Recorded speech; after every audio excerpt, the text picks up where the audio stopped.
What does it take to create a vibrant, thriving community? Join us on this third episode of I Call Next as we discover how to create inspiring content and hype up an entire gaming scene. Hey pal, press play. Yeah. Ooh, let's go. Feel like I'm at the tippy top of my game, looking down at the rafters. I had to sun these boys, can't leave them bastards. A lot of dudes, just some undercover actress. I don't fall for it, I'm privy to all your tactics. Yeah, so try again, this time take a vitamin. Yeah, invite them in, welcome to the Lion's Den. And I'm Mufasa, big boss in charge of. Coming in like a bull, you see me raising the stock up. I'm sorry if I stutter, yeah. My brain move a little faster than others, yeah. I even keep a close eye on my brothers, cause sometimes it's your blood that turn into blood suckers, yeah. And I'm on a big mission. My whole team got a plate up in the kitchen, yeah. I'm talking everything, I make all the fixings, yeah. They come a long way from where they come up missing. I blame it on my confidence, yeah. Promise I'm really this astonishing. And yeah, you're now viewing the greatest of all time. No need for thank yous, the pleasure is all mine. That's my confidence. Yeah, that's right. No downplaying my accomplishments. You call me arrogant, I take it as a compliment. I got that confidence. Come on now. The battle in Mexico has already begun. Multiple teams suffering losses in the group stage, upsets, excitement, Butcher Pete plays with the blade. We've had absolutely everything you could hope for from a Siege Major, and that's just in one day. We've still got 2 more days of play here on the B stream, and I am so glad that I get to guide you through all of the action. My name is Jackie Peters, and over the course of the day I'll be joined by the 2 beautiful men that were with me yesterday, my brothers in arms, my lovers Tim and Des, to guide us through all of the intense action that's going to be going down on your screens. Here they are, boys. Good morning. I hope you've got your rest in. I know it was probably hard to get your head down, but are we recovered? How are we feeling, Tim? I've just waited and changed my shirt, Jackie. You know me, you know the sort of passion and excitement I carry on at majors. I've just stayed in the seat, changed the shirt, and I'm ready to roll. Let's go. He never sleeps. He doesn't have to. Des, you're a man that doesn't need sleep. You're always excited. How are you feeling? I'm good, mate. Probably not as far as Tim. I imagine he's been kind of looking around the office for scraps of food that he can chow down on if he's up there all night long. But honestly, really buzzing for this. Took some time to go and watch back some of the games from the other stream. They were just as good as the ones on the B stream. Everything is just going off. And I think that's what the community has wanted to see, right? All the best teams coming together and competing. It's just phenomenal, mate. Really enjoying it from start to finish it. And that's what you want to hear as well. The A stream games were just as good as what we've got on the B stream. We know it stands for best. We know the games are high quality, and that's why you're all here. Let's have a look at the format, though, and see what we're working with throughout the course of the day. Of course, if you weren't with us yesterday, don't worry. We'll get you up to speed. This is how the event is going down. We're working with our best of ones in a round-robin format for the group stage. Of course, Tim, we're just covering the first 3 days of play for the groups here on the B stream.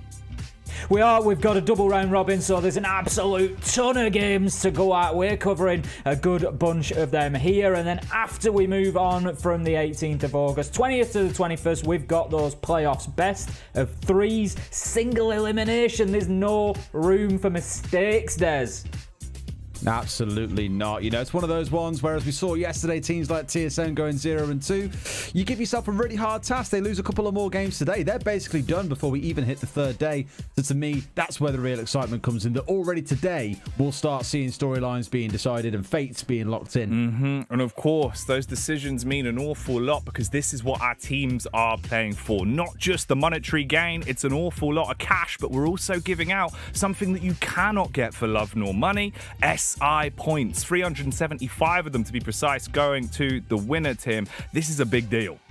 It is a big deal when you're coming down to the absolute sharp end of the Siege season, when you're trying to get yourself to Montreal, to that big tournament, the 6 Invitational. These points are huge. Of course, all the teams here have already taken a chunk of points that are awarded based on their league position, but now is the time to pick up these bonuses. These are the ones where they really put that breathing distance between them and their competitors. Oh, absolutely. And in terms of competitors, of course, we've had so many intense bouts already going down. So I suppose it's about time we have a little bit of a look back before we set our focus on the present. Yesterday, over in Group A, we had some outrageous games. It started off with a real banger. Boys, in terms of Group A, so many highlights. Where do we even start, Des? Oh, I mean, that's the big question, right? Where do you start? I think the one that everyone will be wanting me to talk about at the very start, DZ versus G2. 7-2 going the way of DZ.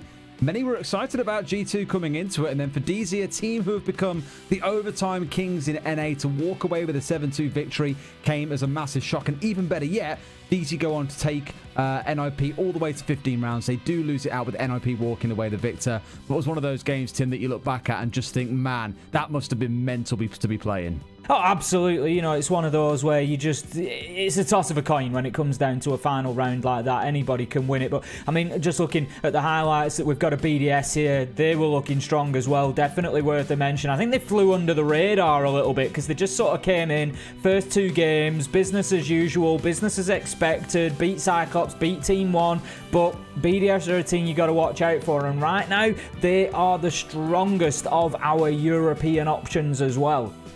Oh, man. It's the crazy bit about it as well. Finally back on LAN, all the regions clashing, and we have had sparks flying. But the sparks have settled, at least in Group A, somewhat. Off the back of day one, this is how the standings are looking. BDS up on top with 6 points off the back of their 2 regulation wins, closely followed by Cyclops with just the 1 win at the moment, Des. Yeah, I think that was the big surprise of the day, really, in this group. BDS won their first 2 games against Cyclops and Team 1. Soniqs then played against Team 1. It went to 8-7. Honestly thought Team 1 might take that, but it was still a close game. Then that last fixture was probably the most surprising, with Cyclops taking a 7-4 over Soniqs. That really is what's going to put this group into a bit of a tailspin. Lots for expecting Cyclops to do well. Currently, those top 2 teams are the ones that I thought might make it out the group. But again, only 1 day down, plenty more still to come. Oh, yeah. Plenty more groups to get through as well. From Group A, we swiftly move into Group B. Another exciting affair. All of our groups were just spectacular yesterday. It didn't matter where we were. Every game we saw had our jaw dropped. But of course, Tim, we opened up with Group B. Na'Vi SSG was our first game of the day yesterday. It was, and Group B, we've got to remember, is the one that's a little bit different. There's only 3 teams in there because of the unfortunate issues that have meant that Natus have not been able to attend from the APAC region. So it leaves these games even more important because there are fewer opportunities, fewer points, fewer games for these teams to lock in those playoff positions. And so far, well, we've got a real battle on our hands in Group B. It's possible, I don't know, is it my favourite group? I'm not sure. It's too difficult to call. But right now, it's super exciting. Look at what we've got. It's close. We've got no more than 1 win for any team here. SSG beat Na'Vi, but FURIA beat SSG. Na'Vi and FURIA play quite early on today, so that's going to be a really important matchup. If Na'Vi can get a win there, all bets are off in Group B.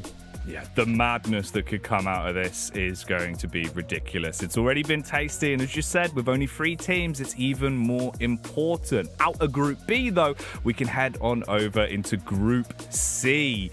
Des, Group C, man, you could say it about every one of the groups, really. Look at some of the names we've got to work with. DarkZero, G2. Is there even enough room for all this talent, Des? I mean, great question. Looking at how things played out, I think coming into this group, many were expecting it was quite a clear-cut affair that we'd see G2 and NIP being the 2 teams going through. But after yesterday, DarkZero destroying G2, NIP going 8-7 against DarkZero, and the game that we all missed, but my God, was it worth the 2 or 3 hour delay before that game got started. Down 1, bringing down G2 7-4. A terrible start for the European team, but APAC fans everywhere rose up. They were loving life yesterday. And the best thing is, because there were only 3 games yesterday, because of the lateness of that broadcast, we've now got 5 games to go through today, ending it on a double dosage affair between NIP and Down 1 Kia. That's going to be a phenomenal little kind of mini-series in itself towards the back end of the day. Slowly making themselves Down 1 Kia. They are popping off in the group right now, and it has been spectacular to see. Finally, though, we have Group D, dubbed as the group of death, one that we were potentially worried about where some of the results would come from, but it has been nothing short but sheer excellence. Upsets on upsets on upsets, Tim.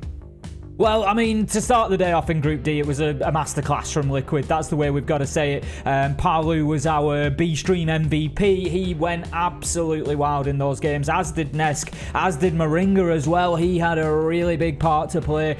Liquid just stepping up and showing why they are one of the favourites. But let's not forget that big surprise of the day. Invictus coming in at the end of the day had to play TSM and Empire back-to-back, both having lost their opening games. Invictus get the win against TSM. Don't adjust your stream. Do not adjust whatever device you are listening to me on. You heard me right. Invictus beat TSM and took themselves a really good win in the group, and then took Empire almost all the way. They took it into overtime. They nearly got that win. Empire lock it down, but look at the group, how it stands. And we called this the group of death, and I double down on that and say this is definitely the group of death. If you're talking about a group where Empire and TSM maybe go home, that to me is deadly. Whew, scary. They made their choice. They made some incredible plays, and they made history yesterday. But it's madness how much more we have left to go. Of course, today we start fresh, we carry on, and we will see if our teams can carry on with the same level of excitement in what should hopefully be an outrageous day of Siege. But you at home have to make that choice. Do you want to stay here with us? Do you want to go to the A stream? A lot of thoughts to process, to get thinking about it. Maybe this video will help you out. The inaugural day of the Mexico Major concluded after a marathon of competition, and today promises to deliver even more blood, sweat and tears as we dive deeper into the groups. With so much action going down not on one but two streams, it's time for you to decide who you're sticking with. First option, Stream A. A smorgasbord of matches are at the ready, and a chance for G2 to redeem themselves after an early loss to DarkZero and DWG Kia yesterday. Virtue from above, and the ace to seal the deal. But it won't be easy, as they're colliding with NIP in game number 3. Your second choice is the B stream, and another team looking to brush off the rust from day one in TSM, with their highlight match against Empire. But the current champions of the group of death are Liquid, taking down both squads in day one and hungry to repeat that same form against Invictus in our midway match. We've got so much Rainbow Six goodness coming your way, so cement your choice now and get ready to kick off round 2 at the 6th Mexico Major.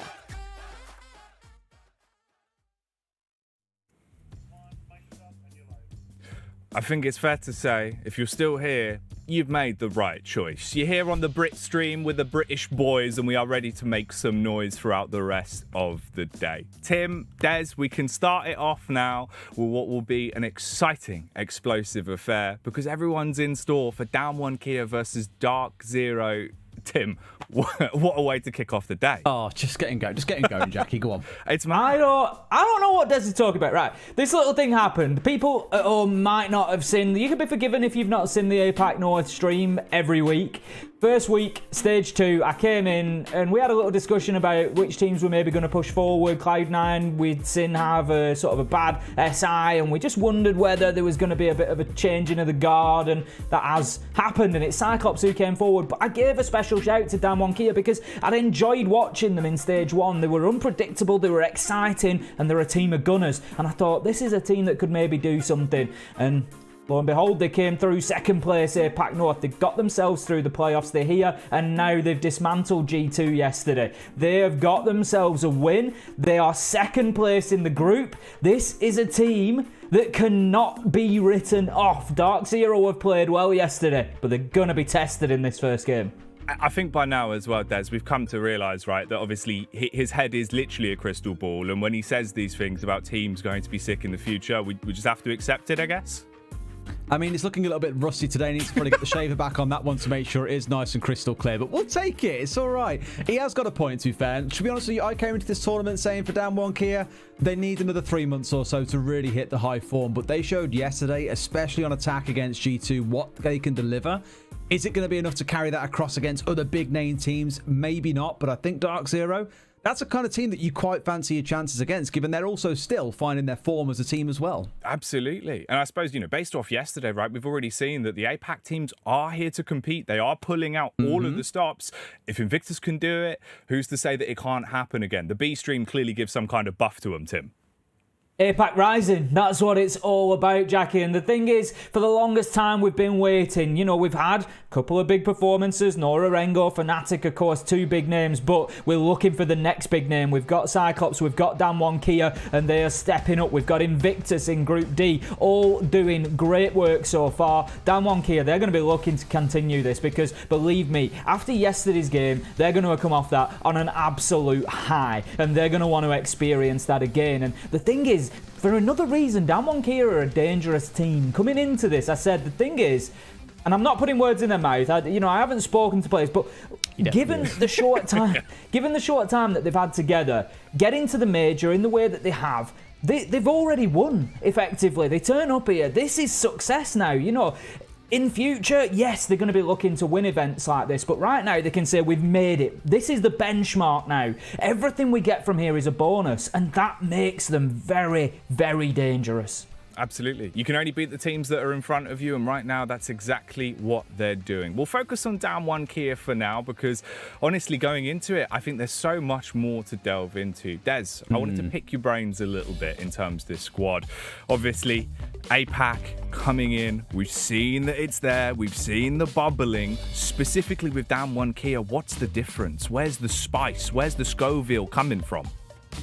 I think it's the fact that you've got 5 out-and-out potential gunners on this team. And when I say 5, maybe I'm being a bit overzealous there. Maybe you want to take that down to 2 or 3. The big names on your screen that you want to look at here are Rin and Yas. Yesterday, absolutely punched G2 drunk. There was nothing they could do to really stop the aggression, especially coming out of Rin. He dropped 19 kills against G2, knowing you're coming up against players like Citizen, Virtue, hungry with all of his experience, Kayak, the IGL, and still making them look like a bunch of kids in ranked. It was unbelievable the kind of work that Rin was doing. And watching the game back, both teams, to be fair to them, did do really well on their attack. G2, we can't say didn't show up to play. They were 4-2 at the halfway point. I think it's more the fact that DWG have got this very loose play style where we normally say, they're not structured like an NA team, or they're not really well coordinated like an EU team might be, or a LATAM team might be. They've got this really interesting loose style that isn't like chaotic in the sense it's like 5 people running around playing their own game. It is all coordinated, but it's very loose and very agile, which makes it really hard to plan against, because by the time you're thinking, right, we've got a plan here, let's go and execute it, all the players have moved, the whole state of play has changed, and you need to adapt to what they're bringing at you. Oh man, you know what's exciting about that is that reminds me a lot of our LATAM teams, and it's no surprise that I am a LATAM fan. You're saying these words, it's getting my brain going, all right, I'm excited for this. One of the players I'm really excited to see as well is Yas. I want this man to have me screaming Yas Queen when he's out there on the server, Tim. I mean, you're not wrong, Jackie, and I think that's probably why maybe I've taken to this team a little bit when I initially saw them play back in Stage 1. They are just a lot of fun to watch, and they have that same sort of energy as do the LATAM teams. And Yas, as you say, he's a player that's just going to come in and absolutely decimate, given half a chance. The one thing to watch out for DWG Kia, let's keep it nice and steady. I know Des doesn't like me to get too carried away. We've got to be realistic. DWG Kia, a problem they have had is consistency. Sometimes they'll come in and they'll have an amazing performance like they have against G2 and look completely unstoppable, and then sometimes they'll just struggle to replicate that. So we need to see that today. That's the question mark for me coming into this. Can they deliver the same sort of performance against DarkZero? If they can, boy, they're going to be tough to stop. Oh man, consistency is always key. So what we should do then is move on to a team that needs to be consistent here now. DarkZero, a bit more of a known quantity, Des. What's the difference on that side? These guys have always been essentially the bridesmaid, but never the bride, it feels like, in NA. They've always played second fiddle, always been in that top 3 alongside TSM and SSG, but never really quite seemed to pull ahead of them. And they've made some changes coming into Mexico, well, more into Stage 2, I guess. BC, the old coach, stepping back into the roster. Skies, who's now on the desk with us, used to play with them. So a couple of roster changes for this team coming in that have given them a little bit of a different flavour. I was really skeptical coming into the major of them being able to achieve anything particularly fantastic. But yesterday, a 7-2 over G2. They beat G2 harder than Damwon did, and they took NIP all the way to 15 rounds. These boys are looking absolutely phenomenal. A lot of it on the back of NJR. One of their pickups, he has been absolutely incredible. I can't even put a magical word to this one. He got 19 kills on each of the 2 games they played yesterday. You know, standing up against big players and NIP, no easy feat for one of your first big events like this. And for him to put on that kind of performance on a more supportive role was absolutely phenomenal. You can see here, look, 17-2 against G2, 18-2, ending it eventually on 19-2. He's just something else. That's absolutely monstrous. And NJR was the player that we wanted to focus on as well, because his performance so far throughout the event really does ring true to every syllable that came out of your mouth, Des. They need him, and he has been stepping up. But Tim, what are the other factors for DarkZero?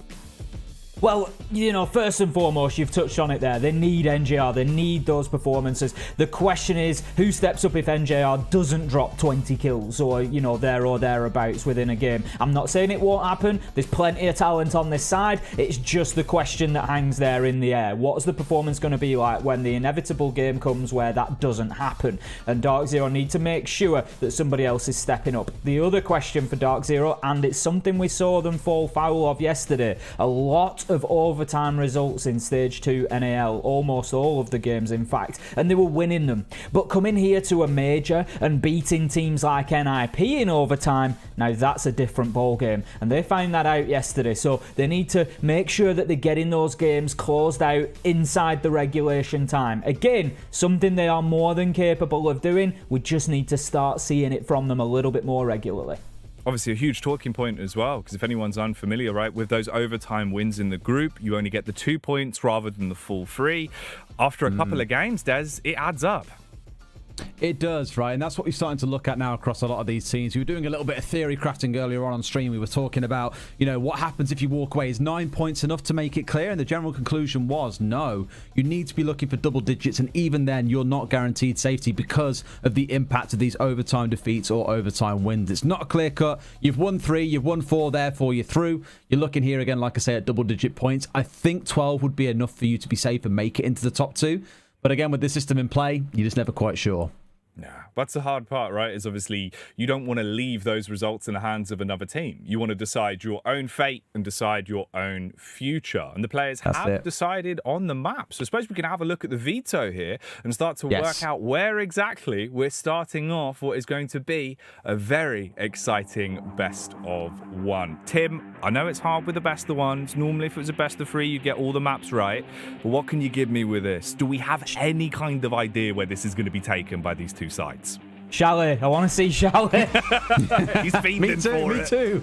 I want to see Chalet. Not just because I enjoy the map and want to see it, but I know for absolute fact that Damwon Kia are very capable on Chalet. I think we'll see the best of them, and I think that's what we need because, you know, we've got to say that DarkZero are a very good team coming in. If Damwon Kia want anything out of this game, they've got to deliver the best. So they need a map that's going to enable them to do that. Somewhere like Chalet, maybe an Oregon would help them. No surprise to see DarkZero take that away because Damwon Kia are very good on Chalet. Given what's left for me, I'm thinking, we didn't have it yesterday. Let's have a Clubhouse or Oregon, and that's just me wanting to see it.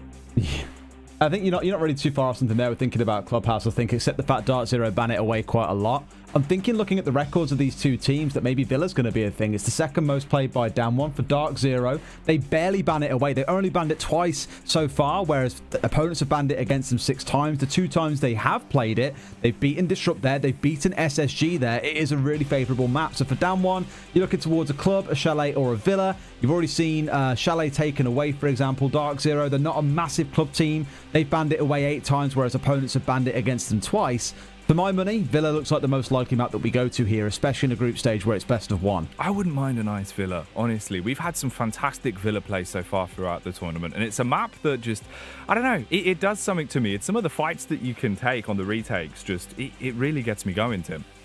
Well, you do tend to see more plants, you'd be a little bit more objective player getting in there. Like you said, there's a bit more space on the map, and you get a couple of picks on those roamers early on. You've then got yourself a nice opportunity to get in, get the diffuser down, and you end up in this retake situation. It's going to be Oregon or Villa, given what Des has said, the stats that he's dropped on us, the maths that he's hit us with. Jackie, I think we're probably going to be seeing Villa, because as he said, DarkZero do like to play there. But there is that question, do they want to show their entire hand? You know, do they want to be coming in here, maybe take a nice default Oregon, try and get a win, keep Villa in the bank if that's something that they're comfortable on? Maybe, but I think you hide. They hide Oregon. They haven't played Oregon. I think it's one that they are hiding and saving, and this probably isn't the game they need to bring it out. Villa makes a lot of sense, though.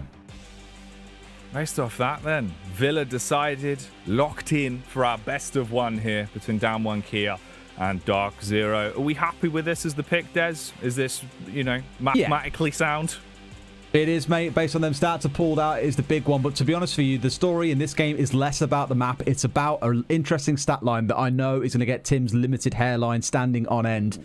Have a guess who the top 2 players are in the whole competition on rating right now, Tim. I'm going to say Rin. And I'm going to say NJR. Correct. Ooh. They are both light years ahead. 1.92 and 1.82 rating. The next is Palu on 1.45. These two are heads and shoulders above anyone else right now, and that is what makes this game so exciting. God damn. That's actually going to be heads on end, Tim. Spicy. That's the real test. Honestly, I'm just sat here casting the major. You know, everybody's having a good time, and then Des comes in firing shots. I don't even know what's going on. It's all gone. You know, Des is now the stats man. He's the one with the superior Google Doc. He showed it to me, Tim. It is quite nicely formatted. I mean, he shouldn't be talking about hairline to anybody, to be fair. I should not. Look at it, mate. Look at it. I'll tell you what. It's in tatters. Give me a year. The shambles. You won't be able to tell the difference between me and Tim soon, I'm telling you. To be fair, if we all go bald, we could definitely make something out of that. Maybe we could make like a Blues Brothers type situation. A bit like a carton of eggs presenting the major. People would tune in, get really confused, think it's a new Pokemon game. It's just a Diglett on screen. There's 3 of us. Oh, mate, they've evolved now. It's no longer Diglett. It's DWG with these 3 all together. That's it. Oh, man. God damn. Well, whilst we're digging ourselves a deeper hole, let's have a look at the power rankings as a whole and see what the rest of the talent fought so far in terms of where our teams are going to be situated at the end of the tournament. Des, don't bring up my top 4. I won't, mate. Don't worry. I'm going to do it now. Jackie predicted all 4 LATAM teams to be at the top. Of course he did. Well, There's still time. There's still time. Honestly, to be fair, you're not a million miles wrong. NIP doing okay. See? Team 1. Liquid. Team 1 is the shaky one at the minute. But this time, you've got to have faith in Team 1. Look, you know, like George Michael said, you've got to have faith. And I do think that Team 1, they've always had so much stock, Tim. They impressed us a lot. I genuinely believe they could come top 3. Lagonis and the lads, they're going to deliver yet. They're going to deliver. They have to. They have to. You know what gets me? We're speaking about Fury for a second there. Group B's in this really weird format now because there are only 3 teams where only one team plays 2 games a day. Yesterday, SSG played 2 games. Today, Na'Vi played 2 games. And then tomorrow, Furia are the only ones with 2 games. So you might look at the end of the day and go, Furia can't make it now. No, they can get 6 points tomorrow. They may actually just steal a top spot in that group away from one of those 2 teams. It's mad. It is actually ridiculous. That was the crazy part as well, as in my mind, I was like, yeah, put Fury in the top 4. Got a lot of faith in them, but don't know if it will happen. When that result came in yesterday, I was licking my lips. I was thinking, this is it, Tim. This is it. Furia, they're coming in. Honestly, I mean, I'm looking at my selections there. My top 4, I'm pretty happy with, in fairness. Like, when it goes beyond that, 5th, 6th, getting, maybe a little bit questionable. I think you've got it, mate. That might be changeable. Right, actually. But the top 4 there, looking pretty good in terms of the performances that we've seen so far. I know SSG took a loss to Furia, but that was a tight game, and anybody can lose on coastline. That's what you've got to remember there. But yeah, I'm feeling pretty good about my top 4 at the minute. I will say as well, I like the fact that out of everyone, we're the only people that have gone anti-NIP. We're the non-NIP fans, apparently. That's a good point. Everyone else thinks they'll win it. You're right. There's only the B stream standing up against NIP. I'm the only person not thinking that a LATAM team are going to win it. I think SSG will take it. I'm the only one. Sacrilege, Des. How dare you? What's your answer for this? My answer, SSG dropping 18 rounds in all of stage 2, just by far and away the most dominant team. I think they can do it as long as they don't go to coastline. Fair. I tell you what, there was raised eyebrows about the, and I know Stokes and Jess have joined me in the 12th place for DWG Kia. You're starting to look at that and think, have I gone too low for DWG Kia now? I could bump them up a bit. I could swap them with TSM maybe. I mean, yeah, after yesterday, you can put TSM in 15th, mate. I could just swap them round. Yeah, you could, mate. Very comfortably. Very comfortably. One thing I find interesting as well, I'm the only person that has put Cyclops in the top half in top 6. True. Everyone else has gone, like, outside of top 8. Like, no one's got faith they'll make it outside of groups. I'm like, come on, man. They can do this. Believe. I mean, you're not looking too bad at the minute. Picked up a good win yesterday. You know, they need to... Today is an important day for Cyclops. Today is a very important day for Cyclops in terms of how Team 1 does and how the Soniqs do. They need to keep an eye on those other games, but also, yeah, their own performance is very, very important today. I think the scary bit is as well, once we get into the final segment here, I got a couple of spicy tweets coming in. I've had a few people, you know, DMing me, basically just saying, Empire 15th. I think I put like an X on my back, Des. You have a little bit, mate, but realistically, they didn't look so hot yesterday. They were struggling. You know, I think at points, yeah, it was the damn man show. That's all it really came down to. He was the one really doing the heavy lifting. I think at the end of the first game, the first half of the first game, sorry, he was on 10 kills. Everyone else was on 1. They have kind of like woken up as the day went by. It looked really shaky against Invictus. Some of us thought that Invictus might actually beat them. So, Jackie, I don't think you're miles wrong at the minute. TSM might fall below them, but Empire at the minute I don't think are good enough to make it out of groups if this carries on. Absolutely. That's the crazy part, right? Is they actually look like genuinely they could be left in the dust in that group. And they've got a little bit of time to wake up, but as we saw yesterday, they did look shaky when they first sat down. It almost looked as if they were uncomfortable, to be honest, Tim. It did. You know, like you say, there's certainly... there's distance to be made up, you know, in terms of the performance, where it is and where it needs to be. There's going to be surprises in that Group D, and honestly, I woke up this morning thinking about it, and I just thought it just doesn't surprise me if Invictus go through now. You know, Empire have got a lot of changes that need to come. You know, the performance yesterday it just wasn't good enough. No. I can't put it any more simply than that. And I'm sure they would say the same thing. You know, it just wasn't good enough for where they need to be, especially for the group they're in. If you come into a group with TSM, Liquid and Invictus, you know you got to play your best Siege to get out of it. And that certainly wasn't Empire's best. Absolutely. I think even you were saying yesterday on the stream, Des, there was a tweet that went out from Joystick, right? Where basically he kind of addressed the fact that he underperformed in the series. Yeah, he said, you know, individually he didn't perform well, and I think most of the members of the team could say that. Dan, the saving grace of the first game. The second one, Shepard did start to get involved later on, which I'm really happy to see. Because in EUL, Shepard's often been the one, you know, scraping the bottom of the barrel, lowest rating, lowest involvement, 1-11 in some games, sure, getting plants down, but not really contributing. Here, at least at the major yesterday, massive 1v3 clutch, denied Sexy Kate the ace, for example. There's always with Empire signs of life, but they're like a big diesel train, right? It takes a bit of time to get going. I'm hoping today they've had a bit of rest, they've warmed up after yesterday, and this is where you get to see the real Empire, because we know they're better than what they showed yesterday. Absolutely. But let's keep this steam train moving in to the predictions for the first game. Everyone's talent predictions, of course. We can see what people have been thinking about the result for this game, which should be quite exciting. Any inklings of the result here, Tim? Do you think we're going to be seeing it swung one way or the other? Well, the thing is, right, I've got to say up front, I filled these in before knowing the DWG Kia G2 result. So, you know, we have had some little predictions in the background. And I did predict DarkZero to get the win here. I'm going to stick with that. I think it's going to be very close, and I know that I've shouted out a lot about DWG Kia, and I will continue to do so. Very good team. I just feel like DarkZero have maybe just hit a little magic vein of form at the beginning of things here. NJR's flying. It's another one of those, like I said yesterday, where it's like a 51-49. It is so close. I just think maybe DarkZero edges it. Ooh, Des, are you supporting the international side, or are you thinking this is more a win for the near airport team? So hard to call, to be honest. You know, both teams decimated G2. There's no two ways about it. Decimated G2. And DZ took, for what the majority of people think are going to be the winners, NIP to round 15. It's really hard to bet against them. The one thing in the back of my mind that has me questioning that myself is this all came on NGR. No other player went positive in KD in that series. I mean, admittedly, when NGR is taking 40 of the kills across those 2 games, fair enough, it's hard to find anything for yourself. I just hope that they've woken him up, they've given him some Weetabix this morning, gave him his little chalky milk as well, and he sat down and drank that, so he's in a good mood this morning, because if he ain't frying, Rin could be. That's when DZ will lose out. I think you'll know in the first few rounds, really, which team's going to take it, and I know that's easy to say.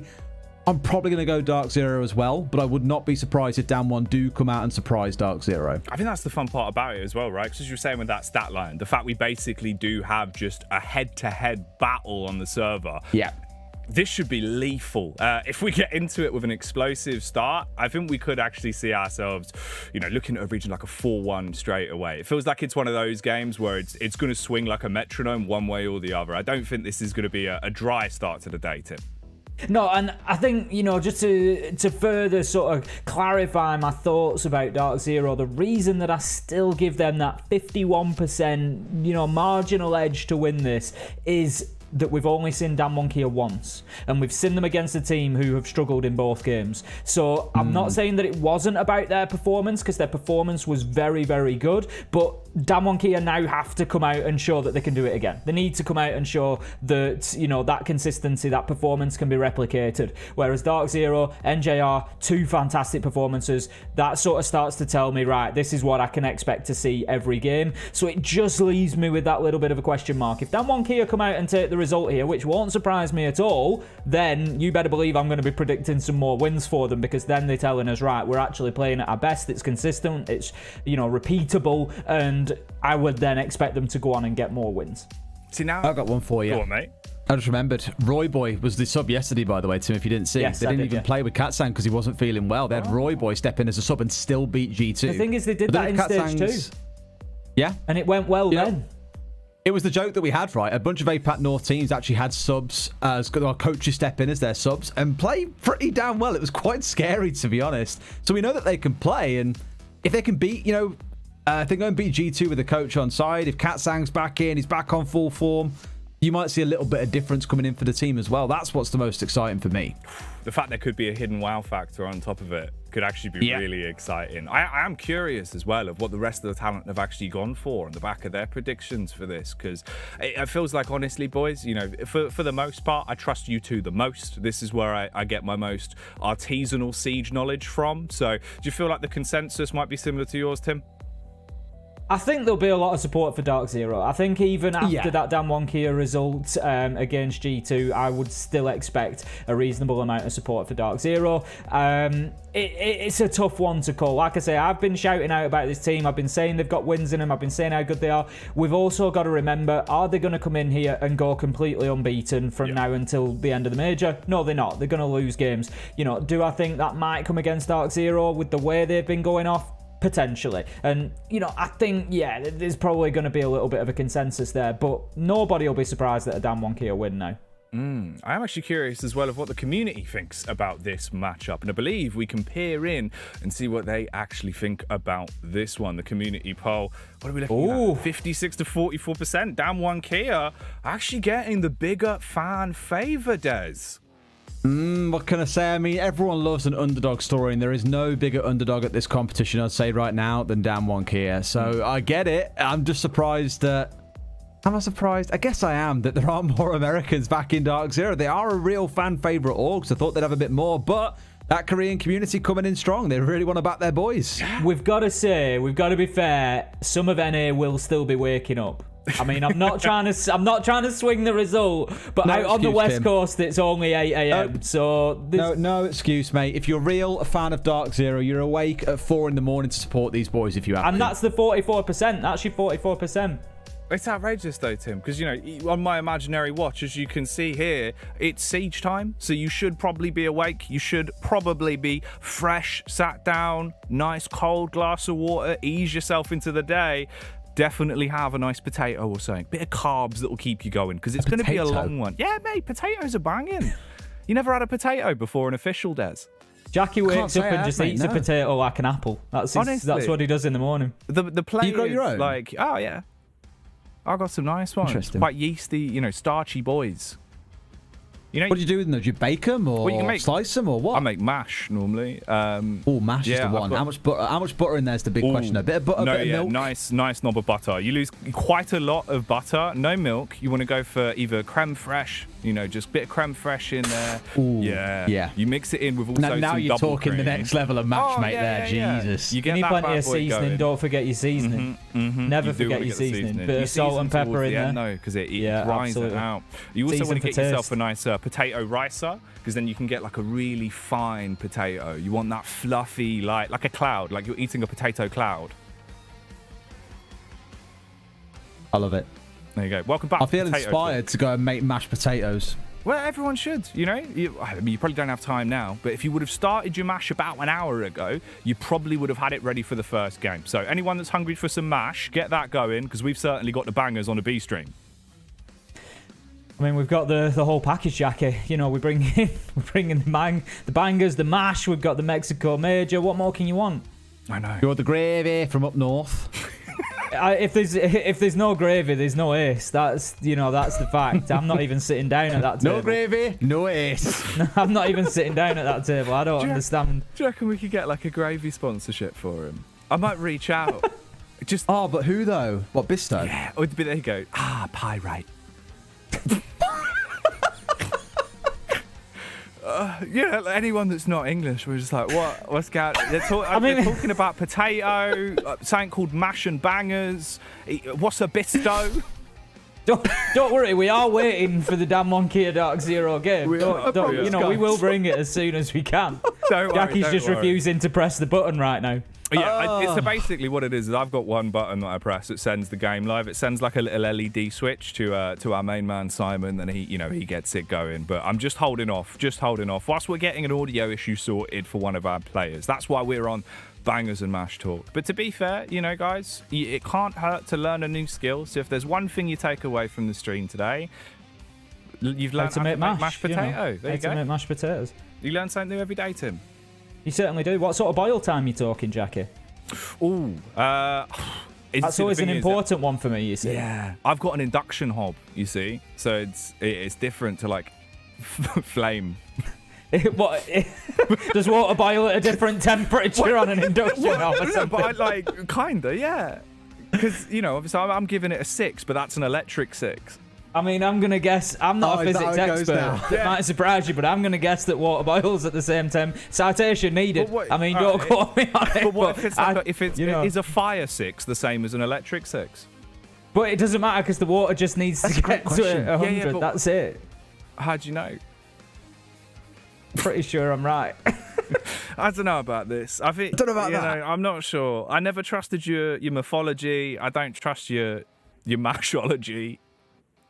I tell you what, mate. All these Eastern Coast people waking up like 8 in the morning, just tuning into B Street and see, what's going on? So I look at DarkZero, and they're just talking about Bisto gravy, about bangers and mash, and for the last 5 minutes, we've talked utter waffle about making mashed potato. Bet they're like, this is not how I wanted my day to start. Well, yeah, but imagine this. I'll bet they're sending messages out to all the friends saying, look, you want to get in the B Stream. You want to get over here quick. They're sat there. You've got one geezer at home that's tuned into the stream on his mobile phone, of course. He's in the kitchen. He was hungry. He's thinking, I'll make myself a quesadilla. Nah, bun that. Put that back in the fridge. Whip out the potatoes. Whip up yourself a nice creamy mash. Sit down. Sprinkle some breadcrumbs on top. And strap in for what is going to be an outrageously sick game to start off the day. Surely. Sounds like the one. There you go. That's the play. That's what's on the menu. The tasty Rainbow Six menu. I just clocked, by the way, Mag jumped into chat, because obviously chat naturally is always like, Rin boy or girl, and Mag goes, Rin isn't a girl or a boy, he's a fragger. And I'm like, yes. That's all that matters. You ain't wrong. 19 kills against G2. The fragging power. Oh, man. I am excited for this one, Des. I've got to be honest with you, mate. The stat line you gave me it's not gone anywhere. It's sat in the middle of my brain, just racking it around. I'm just excited to see what raw sort of aggression we're going to have coming out in the early game. Honestly, I can't wait to see it. I think that Yas and Rin are going to absolutely bounce into the server today. I think they're going to be coming in there looking to really send a message to DarkZero. And I think they need to. First couple of rounds, they need to put a bit of fear into DarkZero.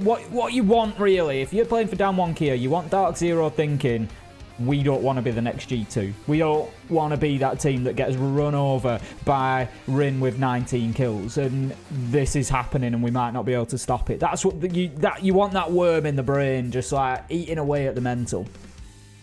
Obviously, a freebie as well there is if something sick happens with Rin, you can be like, they've been rinsed.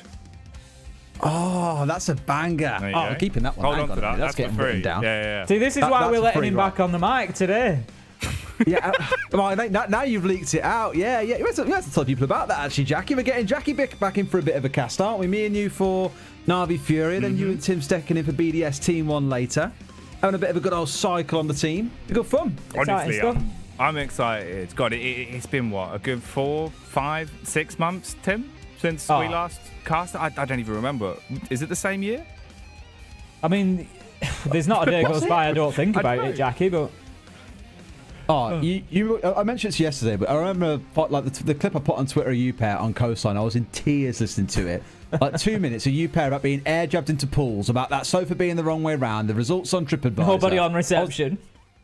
Mate, I was howling, honestly, absolutely howling. Oh, it's when a Jackie nightmare dropped that of a line about resort. your It's a missus being nightmare. air jabbed into the pool, I was just in bits. To be fair, was an though, you could absolute imagine, bits. couldn't you? You get up there, you go to the information desk, you're walking over, like, there's a guy behind the desk, he's waving, he's like, oh, come on in, have you got a booking? Bam! You just get air jabbed into the pool. It's a nightmare. And think about all the kind of stuff going on these days, all the new operators starting to creep in. You got Thunderbird's gadget shooting some little blue balls at you, like playing ping pong with you. What the bloody hell's going on here? You try and open your room, all of a sudden there's like this red netting. It looks like a laser. You're not sure if you can touch it. It's like, I think the door. burning hot. You have to reception. What is that? Oh, it's the latest technology in lighting. Just enjoy it. It's there to look pretty. Just don't touch it, all right? Ah, man, you go into the garden for the fireworks show. It's just Chanko just firing off 15 shots in a row. Outrageous scenes. But for the regularly scheduled programming, we are still just working on a slight technical issue. So once we get that resolved, the game will be good as gold to get going live. For the meantime, though, we don't want to plague you with too much talk about bangers as MASH more than we have done already. So we are going to be going to a bit of a break. When we come back, though, it'll be Down 1 Kia taking on DarkZero with Tim and Dez on the mic. You will not want to miss it. I can tell you that for a fact. Join us in a couple of moments.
Nobody.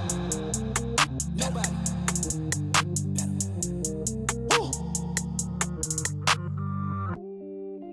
Pass the key. Throw it away.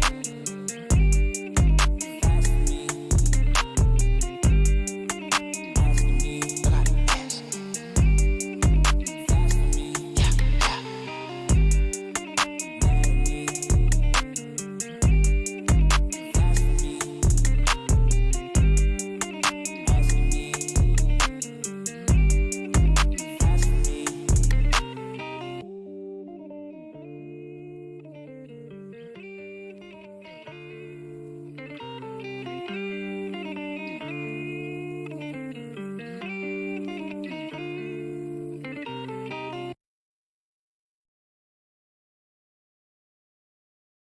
Won't you listen?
Hey guys, welcome back to the B stream, where we've had a little bit of a technical delay here. Apologies for that one. We have had some issues with the white noise machines, which are now being addressed and are pretty much there from what I've been told. That is why our lovely faces are back on your screen.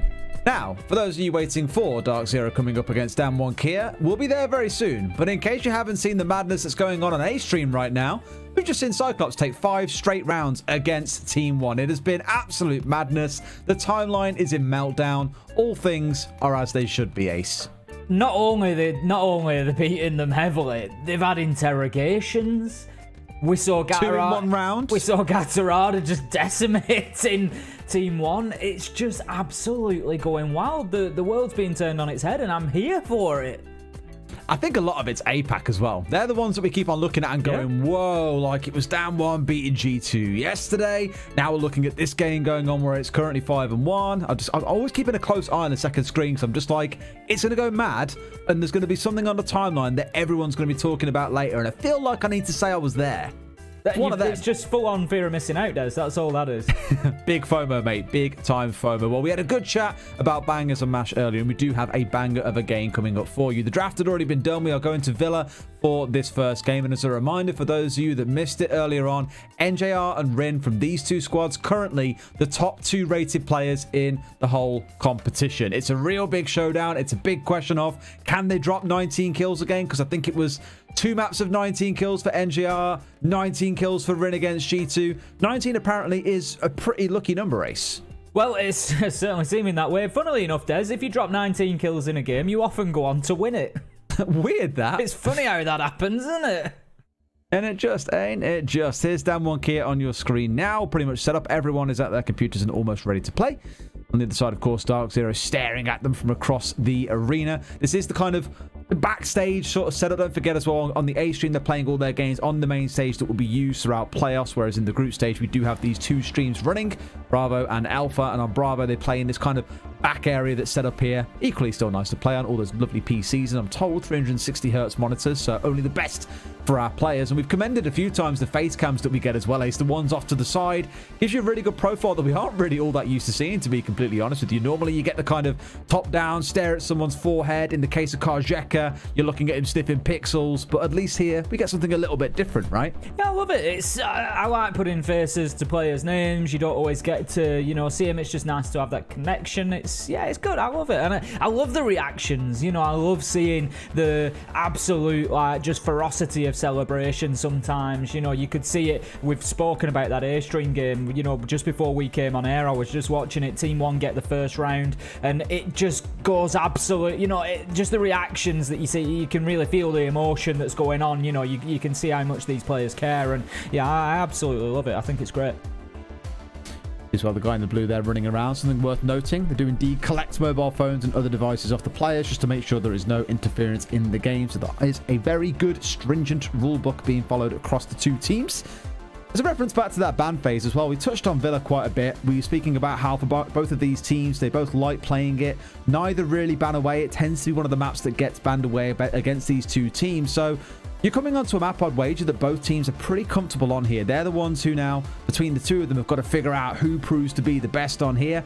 I'm really curious to see if we get out of DWG Kia, the same sort of thing that we saw coming out of Cyclops on their defensive half of Oregon, is that aggression, getting up in the face of people in the same way that they tried to on Clubhouse against G2 yesterday, but it was their attacks that really, really shone. I'm just really excited about this game because I look at both of them. You've said they're both teams coming in comfortable on Villa. They've been doing well on the attack, and I just feel like a lot of games you come into and sort of whether you try to or not, mentally you think, right, okay, I'd favour this team here or I'd favour that team. I just feel like these are just really evenly matched. I don't know, coming in. And I know a lot of people who maybe don't watch APAC will be thinking, oh, it's DarkZero, surely DarkZero gonna, but honestly, these 2 teams, they're pretty even coming in here, and there's gonna be a very, very good gameplay between them. I've always said it doesn't matter what level of siege you're talking. I mean, we're talking about the absolute top tier here. If the 2 teams in that server are evenly matched, you're gonna have fun, you're gonna have excitement, you're gonna have entertainment, and I'm certain that's what we're gonna get out of this one.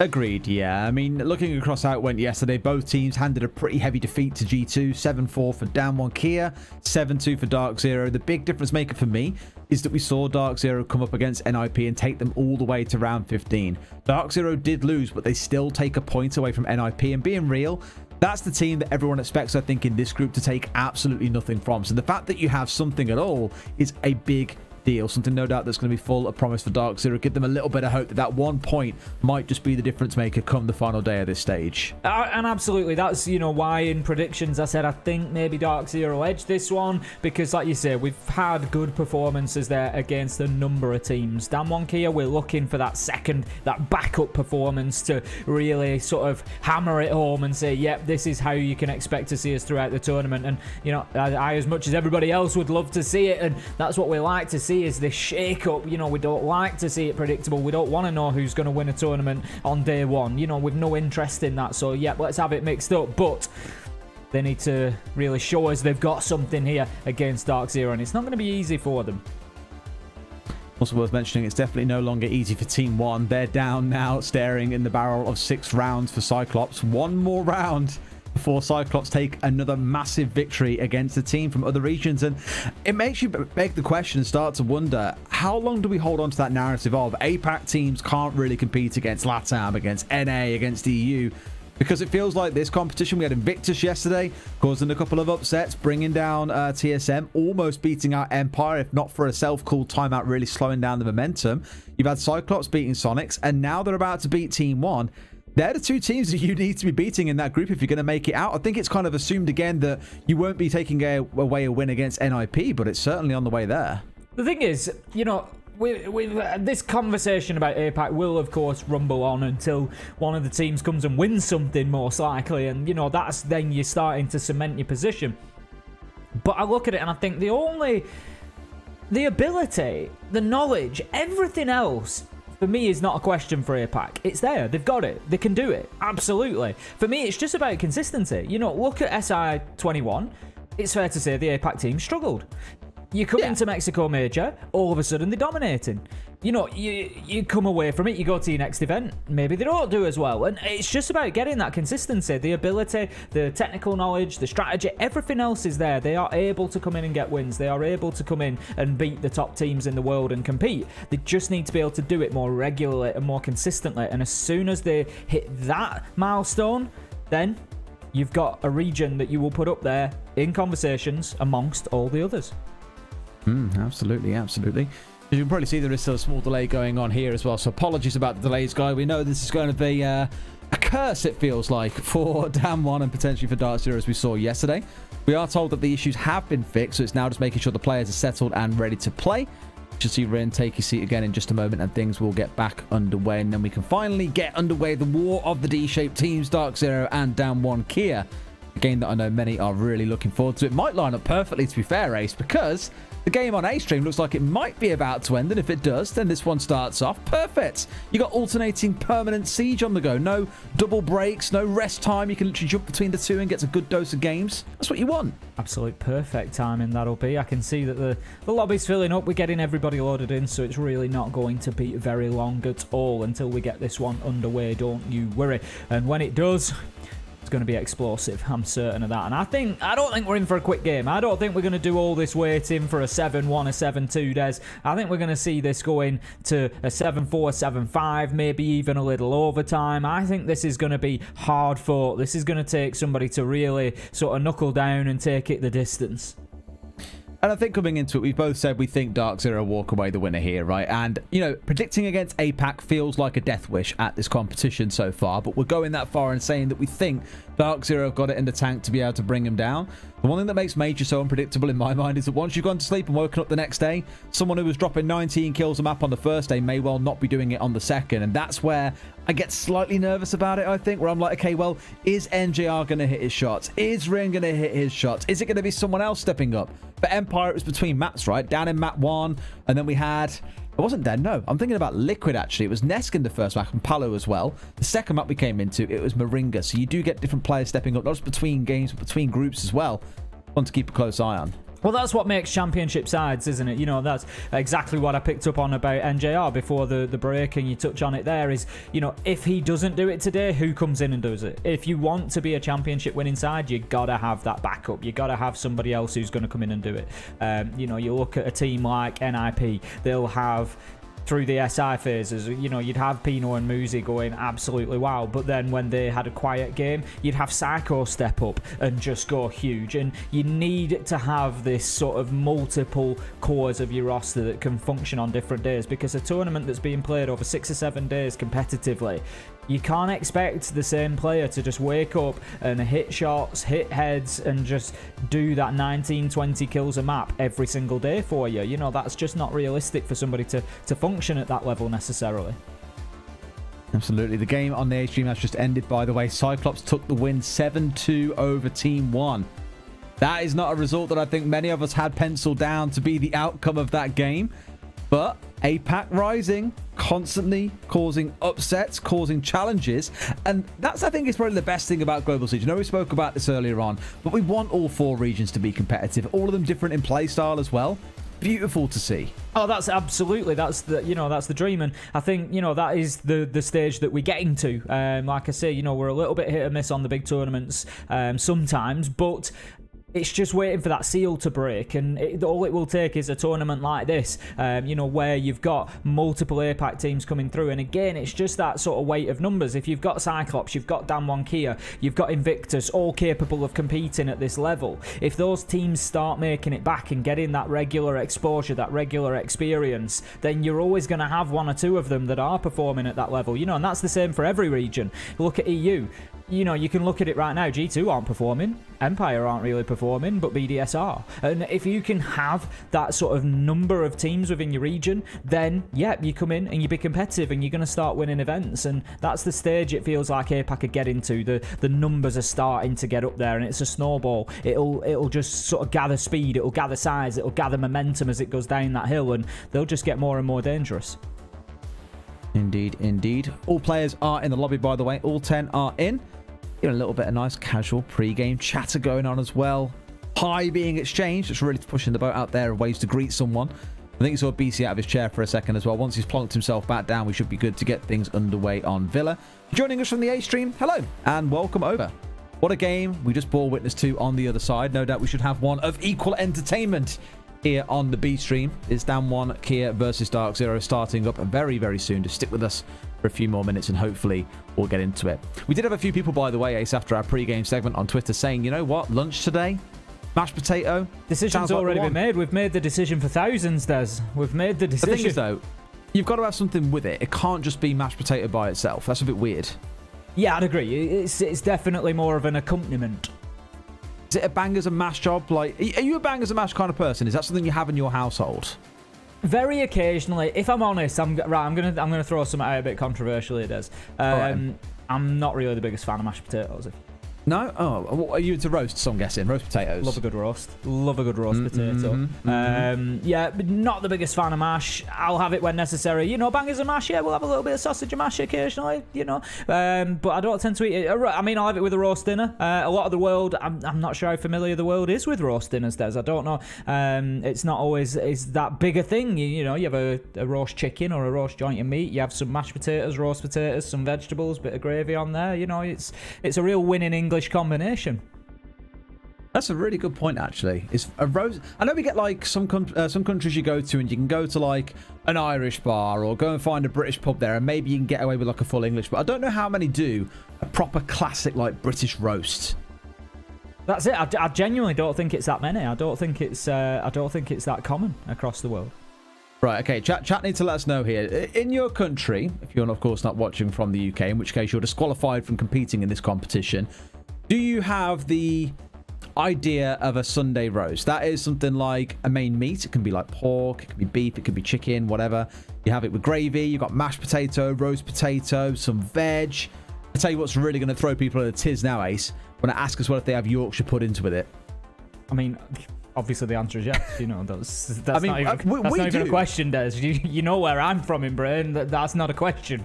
That's a given. You know, my younger brother was so obsessed with Yorkshire puddings that like my mum would make extra, and he would like everyone to put a bit of gravy over their dinner, like it'll, you know, so it's not dry and anything. You got it there ready.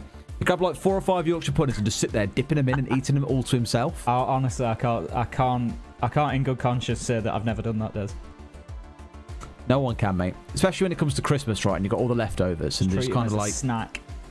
Yeah, just grab yourself a massive pot of gravy. Just sit there with like some leftover, like turkey, for example, Yorkshires, the roasties. Just keep on dipping all day. Oh, you're getting into leftover sandwich territory now, and then we are talking. Then we are bubble talking. And squeak, mate. Bubble and squeak. Well, I don't go as far as frying it up. For anybody who's wondering what Des is on about with bubble and squeak, he's not just making random noises. It is a culinary delight in Britain where you get your leftovers, you chuck them in a frying pan, and you like fry them up a little bit, and it's like its whole home thing. I'm talking just a straight up sandwich, Des. I'm talking, yeah, you know, I like to go in there. I'll soak a slice of bread in gravy to go in the middle to, you know, the full works. Yeah, bit of leftovers on there. Yeah, it's great stuff. We are nearly in the game, by the way. We're really not too far away. Yeah, we've got a full lobby. What's going on? Yeah, we're just waiting. Someone said, I've just joined chat and Des is talking about food. Des loves talking about food, right? It's going to go on all day long. See, there are people saying Yorkie puds. Yeah, they know. So people do know, but I don't know how much about those around the world. I feel like there's a good mix of people from the UK in here that are definitely giving this a bit of bias, right? The worst thing is, it's only a Tuesday. It's only a Tuesday. We've got 6 days to wait for a roast. That is very sad. It's a long way off. I'm just looking as well, Des. It's something that we spoke about before coming in. I've just got the lobby up in front of me, and I can see we do have Roy Boy back in for DWG Kia as well. So we're going to have consistency on that roster with Roy Boy playing. Okay, I mean, Roy Boy played yesterday in their victory over G2. It's not Katsang, who normally plays for them, apparently not feeling too great at the minute. Some health issues being addressed that we don't know the details of, so can't, of course, give you loads of detail about that, unfortunately. But we'll see how Roy Boy steps up. He had a couple of 1v1s against Citizen yesterday and slapped him off the park, so we know what he can do. We know that he can deliver. It's one thing to keep a very close eye on. Of course, it means on the other side of things that it isn't the full, you know, normal lineup with the normal strats that they employ. Roy Boy's got to kind of slot in here and try and find his way in. And admittedly, by being part of the squad, usually he will have that familiarity. Maybe not as strong as, say, Katsang would, but can still put on a show. The thing is, you sort of get to that point where you're like, now, do you want to disrupt what's happened yesterday as well? You know, you've had that great performance. Do you then want to be switching around? Or, like you say, if maybe Katsang's not back to, you know, sort of peak performance and ready to go, it's maybe not the end of the world to say, actually, yeah, let's just keep going because the adjustments have been made now. You just do the same again, you know, you just continue as you are. So, you know, maybe that bit of consistency within the roster will actually prove to be a good thing for them. We have another question for you as well. People have mentioned in chat, I've just been reading as things are kind of going on. We know it hasn't started yet, guys. It is the same tech issue. We apologize. We'll let you know as soon as things do get underway, or you'll simply observe it on your screen. But all that talk, people are like, you know, you're making me hungry. And then someone mentioned an air fryer, and that got a few people in chat piping up. Do you have an air fryer? There's a lot of people going in on the air fryers, isn't there? I don't have one. I've never used, or I'll be honest, I've never seen one. I'm more of a sort of your classic cooking techniques, you know, straight in the oven. Yeah, I don't know. I've never used an air fryer. I don't think I've ever eaten food made in an air fryer. We're kind of in the UK, the kind of people that would just like chuck it on a barbecue and say be one and done with it, in the same way that this game is well cooked. We are pretty much ready to go. Game is ready to start, which is always fantastic news. So you should come back to us just for a couple of seconds, and then we'll be looking to get ourselves in the game. We appreciate that you stuck with us. It's been a rough 55 minutes, but we are pretty much ready to start. Finally, we'll get to see DWG coming up against DarkZero. Just a couple of minutes. It is what it is. It's, you know, our hobbies, our loves, our passions revolve around computers. And unfortunately, sometimes they don't want to play ball. But right now, they do want to play. DWG Kia want to play. DarkZero want to play. And we want to watch. We are heading over to Tuscany. We're going to see these two face off on Villa. It's going to be a banger, Des. Ain't it gotta be? That's the way it needs to start here on the B stream. DWG. In fact, both of these teams with victories over G2 yesterday. And DWG and DarkZero, in case you missed it yesterday, did take NIP all the way to 15 rounds. So definitely not looking like any slackies themselves. Fingers crossed we see something special coming out from either side in this game. But of course, first we've got to start out with the operator bans. DWG starting out with a ban coming in into the Nook. Well, I'm glad to see, you know, an APAC team just keeping it nice and straightforward. There's nothing, no curveballs, nothing unusual there. think a couple of teams have played it, or at least looked at using it, and a couple have banned it away. Thatcher, the next one to follow through. Like I said yesterday, I don't know if it's a trend amongst American teams that they are just that petrified of Thatcher that they'll just ban it. Like, every single NA team in the game yesterday banned away the Thatcher. So, knock Thatcher, whammy. First 3 bans, we're going to have the final one come out. Valkyrie's been very popular, but not going to be here on Villa. It will be Mirror that goes by the Bayern. This is what I love to see.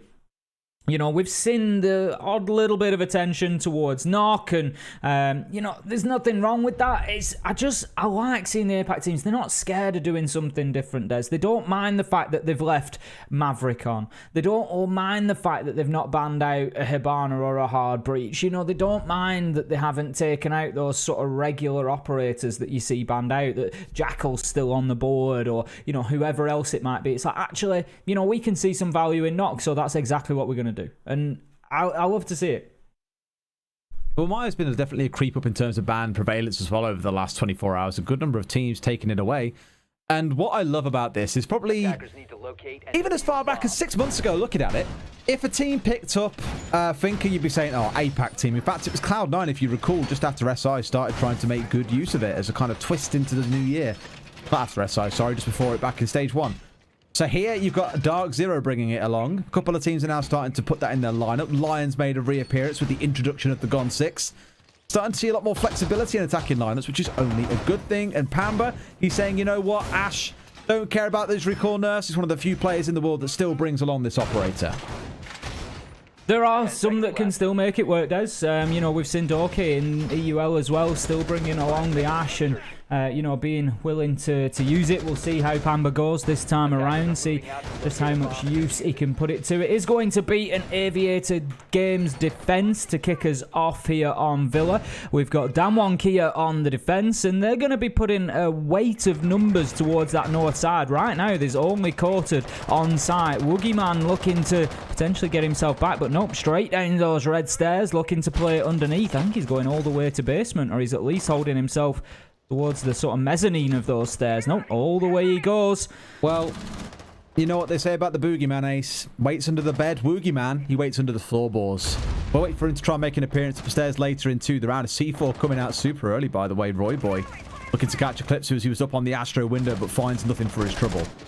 Eclipse just sending that drone into the top floor for the time being, but the big question is, does he know about this terror, the threat that lurks underneath as Woogieman gets himself up those Astro stairs? He's going to know that there's one on rappel. He's got a Nitro in hand. He could well put it to use. There he goes, taking Eclipse off the window, and that is the opener for DWG Kia. And is this the signal, Des? Is this the sounding of that battle cry from DWG Kia that shows they are going to continue exactly where they left off last night? I mean, realistically, they're 2 C4s being committed towards one window. They knew that Eclipse plays there, and they really wanted him dead. Roy Boy now going down as well as Pamba steps in on that Ash and finds one. The first lick of juice coming in from NJR on the Finker. See how things continue from this point forwards. Is now at that 4 versus 4 mark with 90 seconds down. Not forgetting that all of those early interactions were up towards the north side of the map. A lot of time wasted there for DarkZero to get themselves the map control that they want. Quite often yesterday we saw, to give you something to compare that to, that top half, that north side of the map we saw regularly cleared out within the first minute of the round, and that was against teams like TSM moving Bolo Geo out of there, you know. So this is DarkZero that have taken a bit of time to get that sorted, but what a swing from Pamba there. Does not show any fear moving towards that map's door and takes Rin down, giving yesterday's performances. That is a big frag to pick up. Now Woogieman aggressing up the main stairs, looking to potentially get a line of sight down that 90 corridor, playing in behind his deployable shield. It's something that DarkZero need to be aware of. They're going to lose a lot of X-Kairos pellets to him as well, and the second threat comes in for DWG Kia. It's Yas finding the kill onto NJR. 30 seconds to go. They could make this a lot sweatier for Yas if they had someone trying to threaten Study, and I think that's what we're finally about to see coming on the setup now, and Yas is aware If he gets this kill, he has full free reign of study there, and there will be very little to be able to contest him out. Got to be so worried. Sees the head, doesn't quite land the shots. The swing across might come through. No. 15 seconds to play. One's inside. Yas going to find that kill onto Pamba. A second coming out of Coated. Down one and going to find round number one at this rate. Ace BC, the last man left alive, steps in the window. Woogie converting things out on main stairs. Down one, starting off with a firestorm in round one. It's always a tough challenge onto Yas like that inside a study, but for me, BC doesn't quite achieve enough there from the window because Pamba, we only saw it very briefly on our screen. You can be forgiven for missing it at home, but what happened was Yas was busy challenging with BC back and forward, and as he swung towards the hatch inside a study, just on the left of our screen, we caught sight of Pamba on the Ash moving in to maps, and it was a free kill for Yas because his flank was completely exposed, but it also suggests maybe the comms isn't there because Pamba, well, that's maybe unfair. Pamba seemed to be a little bit unaware that Yas was still available and able to challenge him from study because he's just exposed his entire side to him, but at the same time, Pamba doesn't have much of a choice. He's pushing into maps because he has to because of the clock, but he's also got to pay attention to the rest of the site because otherwise he's going to get shot from there. So he was just forced into this crossfire realistically by the circumstances, but Yas was just allowed a bit too much breathing space when you've got BC on the study window there. He'd sort of dipped out of that challenge and it was unfortunate timing, but it just allowed Yas to be able to hit that shot through onto Pamba, and at that point the round's over. Des, it falls apart. Courted is able to step out. He finds himself one as well, and it's history at that point. One of those ones that you look back at it, I think, and as you say, there's a couple of slow moments coming out of DarkZero. Maybe not quite got themselves in the team play setup they wanted to go for. I thought the right idea of getting someone to threaten study was the right shout. But more commonly, you'll see someone playing on the south study balcony because that's where you can challenge someone like Yas playing the longer angle. All that said, dining and kitchen. I'm going off on this one. Dining and kitchen going to be the next site that we step into here. I think when we saw this played twice yesterday, TSM played it twice. This was the more preferential second site over playing Trophy and Statuary. For some reason, a lot of teams really not wanting to play on Trophy Statuary all that often. No, absolutely not. They were looking to move downstairs, and the thing is, Villa is a huge map, and it took a lot of time for us to really see all the sites, you know, thoroughly explored. And as that has happened over the last couple of years, we have seen the odd team that likes to take Trophy Statuary more as a third site rather than a second, and that is the case here for DWG Kia. We're a minute into the round.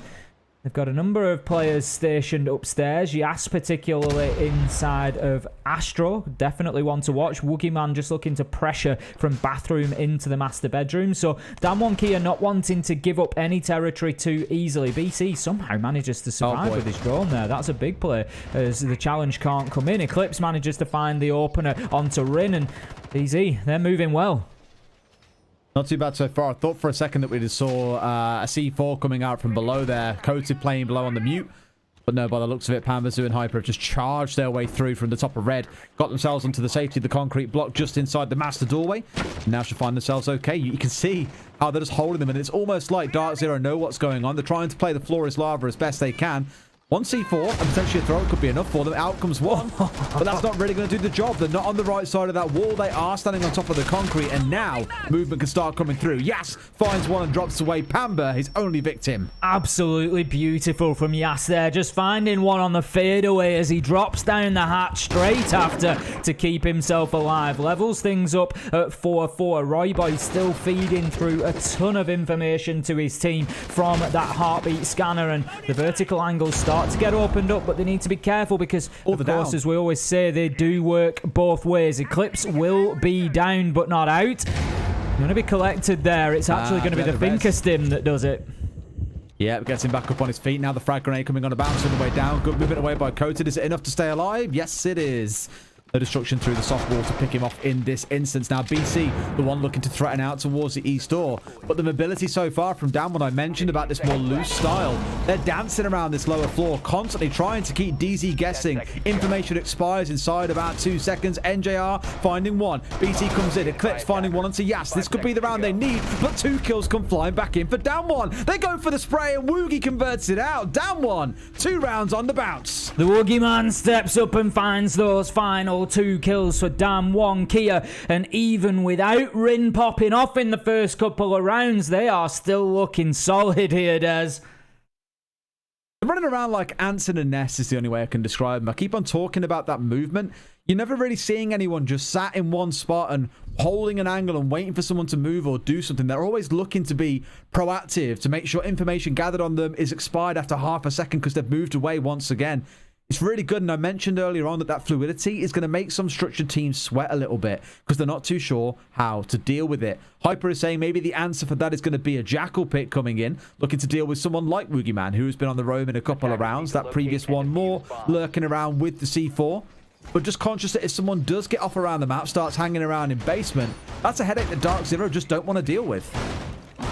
It is indeed, and they've got a headache to deal with, Des. They need to start thinking about just exactly how they're going to treat it. They're 2-0 down, not the end of the world. Down 1 Kia on defence at the moment. Oof, well, that's unfortunate. Quarter just taking a little bit of a chip out of Royboy there as he opens up a line of sight in the 90 wall through from Games Room. Royboy on the Valkyrie just taking a little bit of damage off that shotgun blast. It's little elements like that. It's not the end of the world. Of course it's not the end of the world, but if Royboy finds himself in a head-to-head gunfight later in the round, it's an important one. You never know. That could be the difference maker. So need to be careful in those setups. You don't want those little mistakes sort of creeping in and being replicated. Royboy just looking for a peek out onto the ruins there, but he's not going to find one as DarkZero have all spawned on at least the side.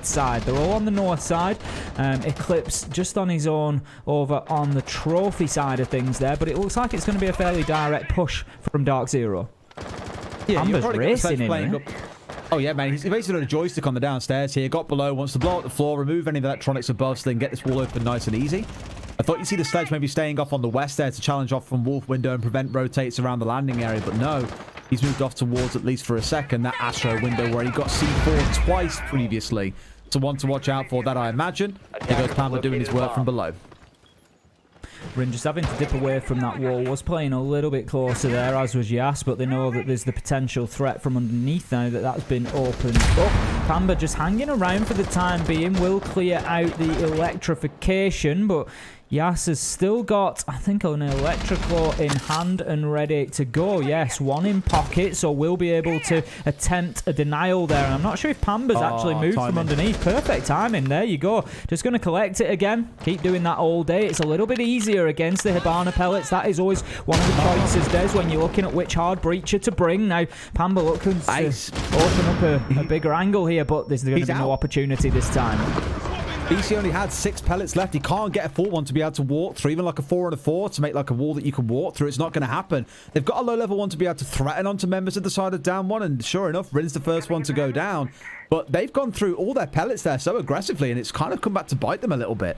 This is it, and it's one of the risks. Like I say, you know, you pick your hard breacher, and Hibana, those Excaros pellets, the fuse time is longer. What a shot from Yas! He lines it up, he steps out and finds himself a peek, but BC shuts him down in an immediate trade, and DarkZero find themselves still with a man advantage, but still with the same problem of access to sight and where it's going to come from. Oh, too easy on that nade as well. Yas, I think, overstepped ever so slightly, got the one, didn't want to pull back.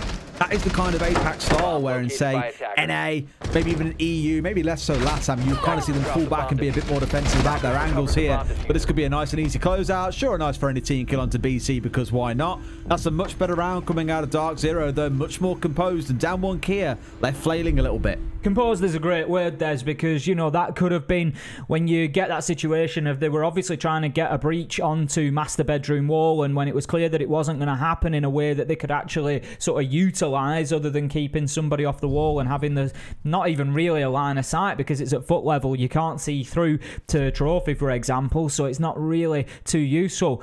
They reacted well. They adapted well. They moved the push round to Astro. They got kills. Eclipse, great nade from the window there. I think Yas got a little bit carried away. I've got to say it was an absolutely beautiful peek onto master bedroom window. But he doesn't need to push in. He doesn't need to push in there and try and get kills in closet and bathroom. There's no immediate pressure mounting at that point in time. He can just hold himself in that doorway and just bide his time until the opportunity presents itself. Well, let's see how things play out now. We've got the full reset of sides, because if we go down the same path that we've been in those first 3 rounds, 4 and 2 at the half is what we're looking to run into. A trophy and stack tree being that air quotes off-site that clearly DarkZero seems to have a bit of a knack for breaking apart. On the south side, if you remember last time, there was really heavy resistance up towards the north side earlier on. In fact, these walls that are being reinforced by DWG Kia now are the same sort of thing that TSM did yesterday. It was Bolo that you'd often see hanging around inside of Statuary. From there, would roam on the Goyo, do a little bit of damage, try and keep him at bay, throw a C4 out, for example, and then beeline it back to site, being aware of a potential rotation cut coming in onto Wolf window. So let's keep a close eye on Hyper, for example, who appears to be the player on that west side. I imagine he'll take control of Wolf window and just try and stop anyone rotating back down through landing onto site, for example, once the rest of DarkZero start putting the pressure on.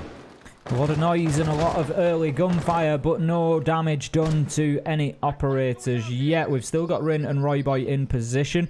Like I said previously, DarkZero want to be looking at getting them moved around the minute mark if they can do. They don't want to allow them to waste too much time. Yas is just on that doorway again, and I mean, he had a great peek out of there last time, as we saw, just playing in between the angle of that door frame and deployable shield. He will be able to dip behind the Vulcan shield, but of course needs to be careful. If it does get breached with any explosives, there could be trouble. Now, I'm going to have that wall opened up, and that really should signal Rin moving out of there. Now, this, I love to see, Des. This is APAC through and through. I'm going, but I'm bringing my ADSs with me, and we're going to reposition them. I love it. I love it. Me too. Yeah, the saving of the utility. Really key there. Royboy at the same time did get picked off on the downstairs, so that's maybe the most unfortunate element of all of this. But a little bit of time wasted, about half the round there, losing one man, retaining the ADSs that have now all been redeployed inside of Aviator. Good play coming out of down one. And the question is now, do DarkZero know those ADSs are there? You'd expect often there to be ADSs on that vault wall, but if the drones have gone through and the ADSs have been counted on master doorway, if they're not aware that Rin has moved them out, again, it could be a problem. You could just see wasted utility as they're not aware pushing in there that ADSs need to be cleared. It may well be that they've picked it up on drone, but it's something to keep an eye on in the late round when the push starts to come in through that north door. Now Rin going to wriggle away out of 90 corridor, just on the elbow there. He needs to just drop back and keep himself safe because Hyper is pressuring. DarkZero are looking pretty good at the minute, Des. 50 seconds left to go, man advantage, plenty of time. They could just do with another kill to speed them up. Where is Rin going? Quote for me again, it's going to be all about what's going on in the study as well. Sure, Rin's the one trying to be a little bit cheeky for a potential jump out. I thought for a second shoot there he was thinking about there. Absolutely not to be the case. Pamba's the one on the downstairs here, removing that shield from below, but 3 ADSs still stand. So Smokes, for example, which are now currently none left, have already been consumed by the looks of it. From Hyper, can do seemingly nothing. Here comes Rin. What damage can he do, though? Red Stairs is going to be the one, and at this exact moment is when they step away and stop watching Red. He can strike so big here as well if he gets the flank in. Must know that all off to his left. Oh my word, this could be disastrous. Sees one on the door. Doesn't see the one lay down, though. Gets traded out. Still going in for the plant at this point, though. It's a 1 versus 3 for Woogie. 1 or 2 more crucial shots could have been the winner, but DarkZero are the ones that walk away with the round. DarkZero, I don't want to say they got away with one there because Rin comes in on a big flank there. It could have gone very differently, but I'm not going to say that DarkZero got away with it because I think they actually reacted fantastically well. That first kill comes in. Rin's absolute priority is, can I drop the diffuser? I know it's going to be in behind vault. You know, there's a question there. Do you pick up the rest of the players behind maps? Do you prioritize the diffuser? I think given the stage in the round, it's, you know, a reasonable train of thought, but DarkZero reacted fantastically well. Got the kill onto Rin that was absolutely essential to protect NJR, manages to get that diffuser down, and they were able to close out the round, even amid that late round chaos, because there was kills falling on both sides. They lost a couple of players, and it would have been easy to take your eye off the ball, but they didn't. And well played DarkZero there in round 4 to level things up 2-2. So we had a strong start from DWG Kia. They've been reined back in now by the DarkZero, and they're going to try. They've got to try to get themselves the advantage on this defensive half, but it's not going to be easy. I'm with you as well on the kind of play coming out of Rin. I think if he saw the one player standing in study door, but didn't see the one lay down behind the ruse table to the left. That was the one that ultimately led to his demise. Couldn't quite get the planter in that case. If that had played out ever so slightly different, that round was done for DarkZero. As you say, going for the planter, shutting everything down. that was the dream play. But those are the moments you look back on and think, if that had gone ever so slightly differently, suddenly now we're having a different conversation. Not to be the case at 2-2 we sit. This one a little bit of a different setup as well, with a couple of members holding up on the top floor. The full reinforcement coming in onto the trophy wallway, just to try and keep Woogie safe here, with even a jammer behind it as well, and a shield in support. Plenty they want to say here and say, no, we're not giving this one away. Rin dealt with incredibly quickly by Hyper. Rin's having a little bit of a nightmare today. 3 opening deaths so far out of 5 rounds, and it certainly seems that DarkZero have been able to locate him and just really pinpoint him, deal with him very quickly round after round. So just really neutralising what was an important and sort of vital threat for DWG Kia yesterday, and it's just maybe giving the rest of the team a little bit less space as well, because now they're having to cover that space that Rin would normally be taking up. They're having to cover those angles, they're having to make those challenges, and how are DWG Kia going to adapt to this long term if it continues to happen? I agree, yeah. I mean, it's 3 rounds as well, rounds 2, 3, and 5, in which Rin is going to be opening death for the team. Not what you want from the player that was absolutely singing yesterday in their game against G2, but that's how it's going to have to be. We're back on the pulse, as we saw in the last time round when they played this site in round number 2. No doubt fishing for the same sort of C4s that we saw coming out before. Only this time round, you've got Woogie playing up on the top floor rather than looking to support with C4s from below. May look to rotate back down a little bit later on, but for now, that C4 duty comes in for Coated and Royboy. Please tell me they see him. Oh my god. Don't think they do. Woogie Man with a good bit of trigger discipline. Can't find 2 though, as Pamba just manages to wheel 180 and find a second onto Yas. Big plays coming out of Pamba so far. That puts in 7 kills inside of 5 rounds. And DarkZero, they've really taken command of round 5 here. Find themselves 4 versus 2. Vertical superiority is theirs. They can start opening up those angles. It's all down to Coated and Royboy inside of sight, and it's going to get sweaty down there in the kitchen. Honestly, Pamba is having a game so far. Yesterday it was all about NJR, but today we're talking about Pamba. Whether it's been on the entry, whether it's been in the mid-round, finding these critical kills for the team, really driving DarkZero forward and sitting as that driving force behind them. Coated, now looking to challenge right at the window, but you can hear the drones coming out as well. He could go for the jump out if he feels a little bit funky about this one. Knows that the man's there. Out comes one. Shotgun in hand. Misses the shot. Still hanging close, but doesn't want to get close enough that the shotgun becomes a bit of a terror. Goes for the swing anyway, and NJR collects Coated. Royboy in a 1 versus 4. I don't see how he holds on to this one. Royboy just manages to find the one through the soft wall, but BC gets that diffuser down and activated. Kill onto NJR, but almost certainly impactless here, as Royboy, low health on the pulse with the UMP, certainly doesn't have the tools necessary for a 1v3, normally speaking, in terms of the weapon in his hand, and it's going to be BC to shut him down. I think fair to say the UMP is not known for its 1v3 clutches, Des. Can't really say it's that sort of gun, is it, to be honest? Canadian might disagree, but definitely not what the UMP's on that list of things that can clutch out that big. It was one of those rat plays again. We saw it twice from APAC in the last 24 hours as well, thinking on it, where one was hiding in the bath, now one's hiding behind the cabinet. Really surprised that that drone didn't pick Woogie up, but alas, clearly the focus going elsewhere. Maybe a little bit tunnel vision there from the side of DarkZero. If nothing else, APAC teams are going to be ensuring that all these Western teams focus so heavily on droning in the future that they don't get caught out by stuff like that. The thing is, it's going to waste a bit of time as well. You know, the more sort of little nooks and crannies that you have to get into with your drone and check absolutely every single pixel, it takes longer to do it. You can't move in as aggressively, and that's what DWG Kia are trying to teach DarkZero here. But we got to give a shout out to Pamba on the back of that. Reacts fantastically, doesn't lose his life, and then finds a second in Astro, and it was really the catalyst for the rest of the round there to DarkZero to be able to go on and win that. But for me, DarkZero right now, they're really in the driving seat. This is on the attack of Villa. They're looking good. I asked questions before coming into this. It wasn't a suggestion that they couldn't, but I said really after the day that NJR had yesterday, we need to see other players able to step up should he not put those numbers down, and that's exactly what we get in Pamba saying, yep, NJR's quiet today. That's absolutely fine because I'm going to take the kills instead. Okie dokie. Well, DarkZero have rallied themselves around after those first couple of rounds. Deficit they find themselves in. Now they are back in the black. Things are looking healthy in the bank balance of DarkZero. turn this into a 4-2. You'll be singing if you get that kind of result against Damwon in the first half. Really, or is the defense as well is where I expect Damwon to do well on a map like this, to get on the roads, get up there and causing some trouble. But where they really shone yesterday against G2 was on the attack. And sure, Rin isn't yet putting up the numbers that we saw coming out of him yesterday, but there's still time. As I always like to say, there are two halves to a game of Siege, Tim. Oh, there certainly is. I mean, Damwon Kia right now, here in round 6, they need an entry kill.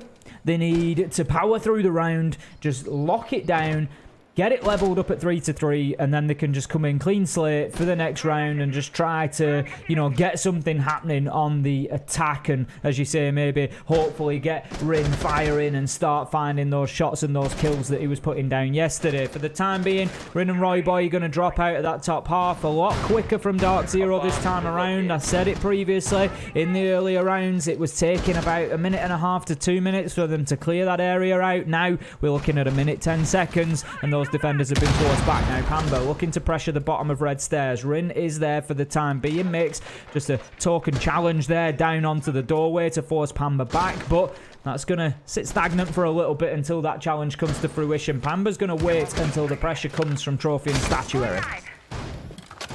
At this point, Rin, I remember doing some absolute chaos on these red stairs before in APAC North.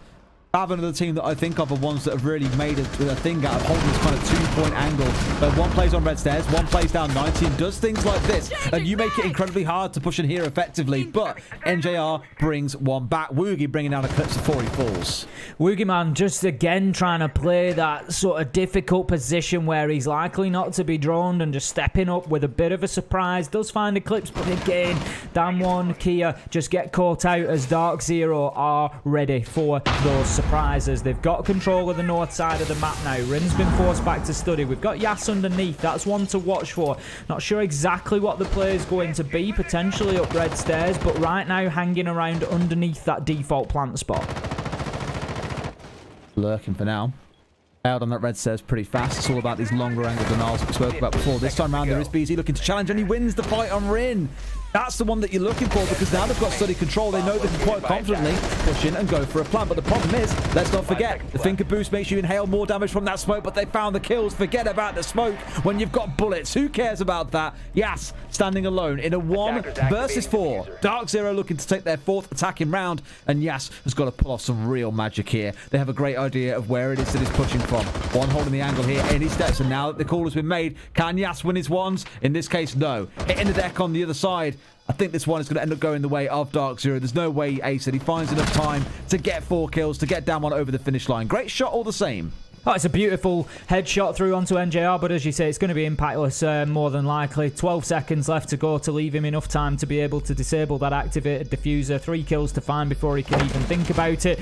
Really, he's looking to get himself a cheap kill or 2 here and just give the team time to have a talk about exactly what's going on, because that is now 4 rounds in a row for DarkZero. They've taken a strong advantage off the attack and come on to the defensive half of Villa. It's not looking good for Damwon Kia right now, and I'm starting to wonder about the map choice and potentially taking DarkZero to Villa. Was that the best idea? I don't know.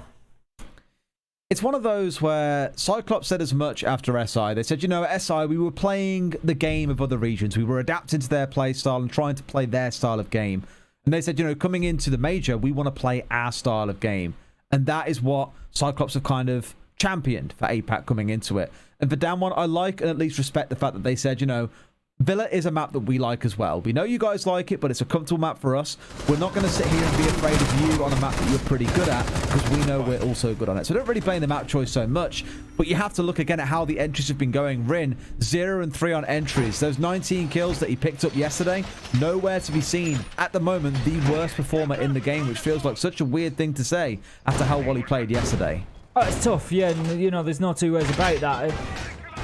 It's coming into it, I said consistency. Consistency is the question mark for Damwon Kia, and this is what we've seen in APAC North. They come in, have an amazing game, and then they come in and they struggle to follow up with that same sort of ferocity. And we just need to see a point, and it will come with time, whereby the good games, the great games, is what we are seeing regularly, time after time after time. And they're just struggling to get things going a little bit today.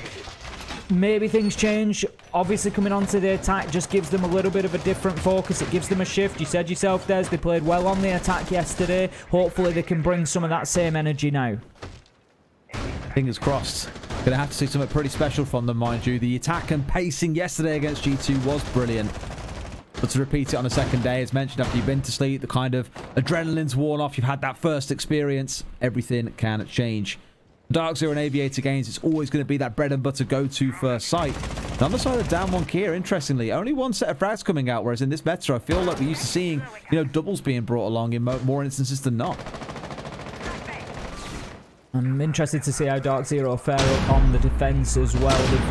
I won't necessarily say done everything right so far. They've been caught out a couple of times, but what DarkZero have done particularly well is react. It's been that moment whereby you get caught by the man in shower. They've reacted well to it, and they've come out on top of that situation. They get caught by a Woogie man in 90 corridor, gets the kill onto Eclipse, but reacted well. And that's what DarkZero keep doing, and that's going to help them on defense, because again, they don't know exactly what the attack is going to bring to them. Right now, it's going to bring death, as Yas finds a headshot onto Pamba, and that could be a big start for Down1 Kia here. Pamba going very well so far, but you look across the team, Des, and he's not a million miles ahead in terms of kills. BC is having a game. Hyper's involved. NJR and Eclipse only a couple of kills behind those, and there we go. First one comes in for Eclipse, manages to get him, but Roy Boy straight in with the trade. That's what we want to see from Down1 Kia. Quick, decisive play, getting the trades, keeping the man count in your advantage.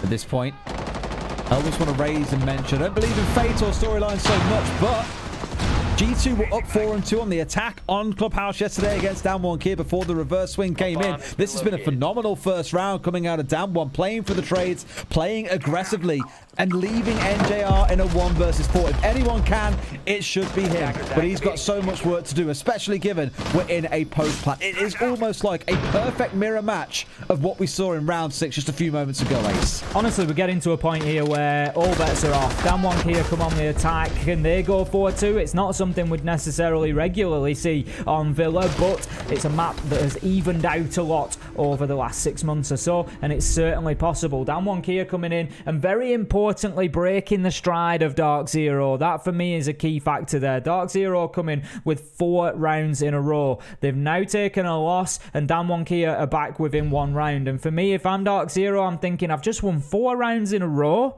and I'm only 1 round ahead. Like, that's pretty tight.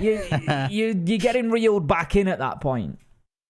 Is this the world that we now stand in, where even maps like Villa that we look at as being a normally defender-favoured map, given the size of it, given the single doorways that you often have to go pushing through, are we in that world where attackers are the ones that commonly walk away the victors? Not yet. Not yet. Not yet. There'll be a few more changes come before we get to that point.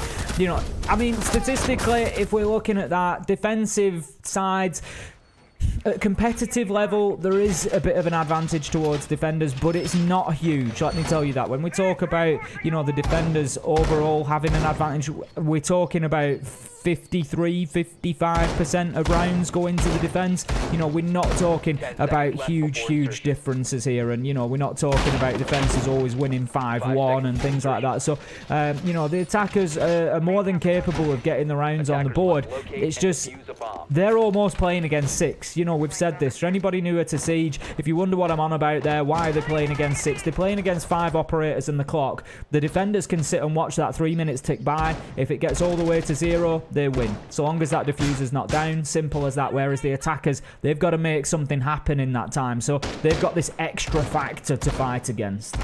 I tend to say that normally the attackers are the ones who have to be the proactive ones, whereas the defenders are the reactive ones. The attackers control the pace. The defenders tend to dictate what it is the attackers need to do, but how fast they speed run it is entirely their call. That previous round, a pretty speedy one coming out of Down1 Kia. Interesting hold coming out here for the side of DarkZero as well, with the Rook and the Dot coming in together. I would be breaking my contract if I didn't mention that Snurreleif, a Nordic caster, calls this the Duck combo as a pairing.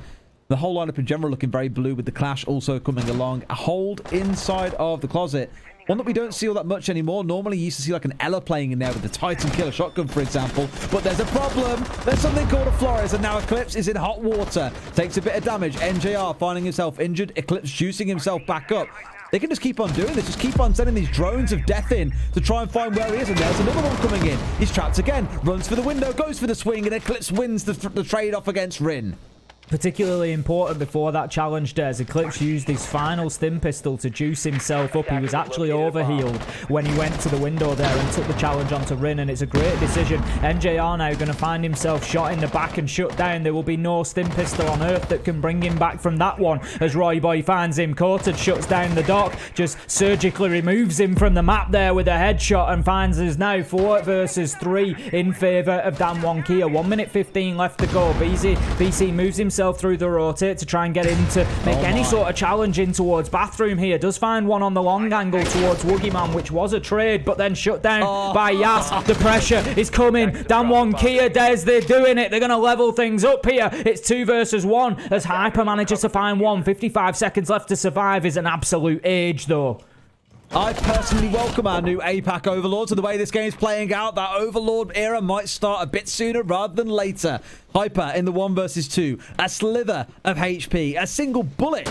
Enough to put him in a coffin and bury him 6 feet under. Yas is the one to find it. Down 1, bring things even at 4 apiece. Is there going to be another NA upset from an APAC team? Certainly possible at this point in time. DarkZero struggling to get a defense successfully on the board so far. 4 we find ourselves. We're going to have DWG Kia calling a tactical timeout. They've decided after getting a couple of rounds on the board that maybe it's time to just take a breath and just have a chat. See exactly what they can solidify here. That's what it's all about. It's about just solidifying things. Just maybe they feel like things are getting a bit busy. Just slow them down. Just let's start focusing. It makes me nervous because Invictus did this yesterday. They had 2 rounds back-to-back against Empire. Round 9 and 10 of that game, by the way, on Consulate. Fully recommend anyone goes back to watch because there were 2 brilliant executes. One into the garage of Consulate, the other one into Press and Lobby. The Press and Lobby one, incredibly impressive, where Empire simply didn't have a response. But after those 2 great rounds, they called a tactical timeout. What happened next? Empire came back and won 3 rounds on the bounce. It was one of those that I look at, 2 rounds on the bounce, sorry. And I was just like, you had the momentum, you had the creativity. Empire were reeling and you gave them time to talk and fix things. It's almost like I'm worried here that we might see the same coming out of the side of DWG Kia. Fingers crossed not. But this is a good point for DarkZero to also have that conversation and say, right, what do we need to fix? Because this keeps on happening. We're slowly starting to bleed out rounds here. 2 have now gone against us. We haven't yet won a defense. We're at the point where if it carries on down this trend path, DWG are well on the way to victory.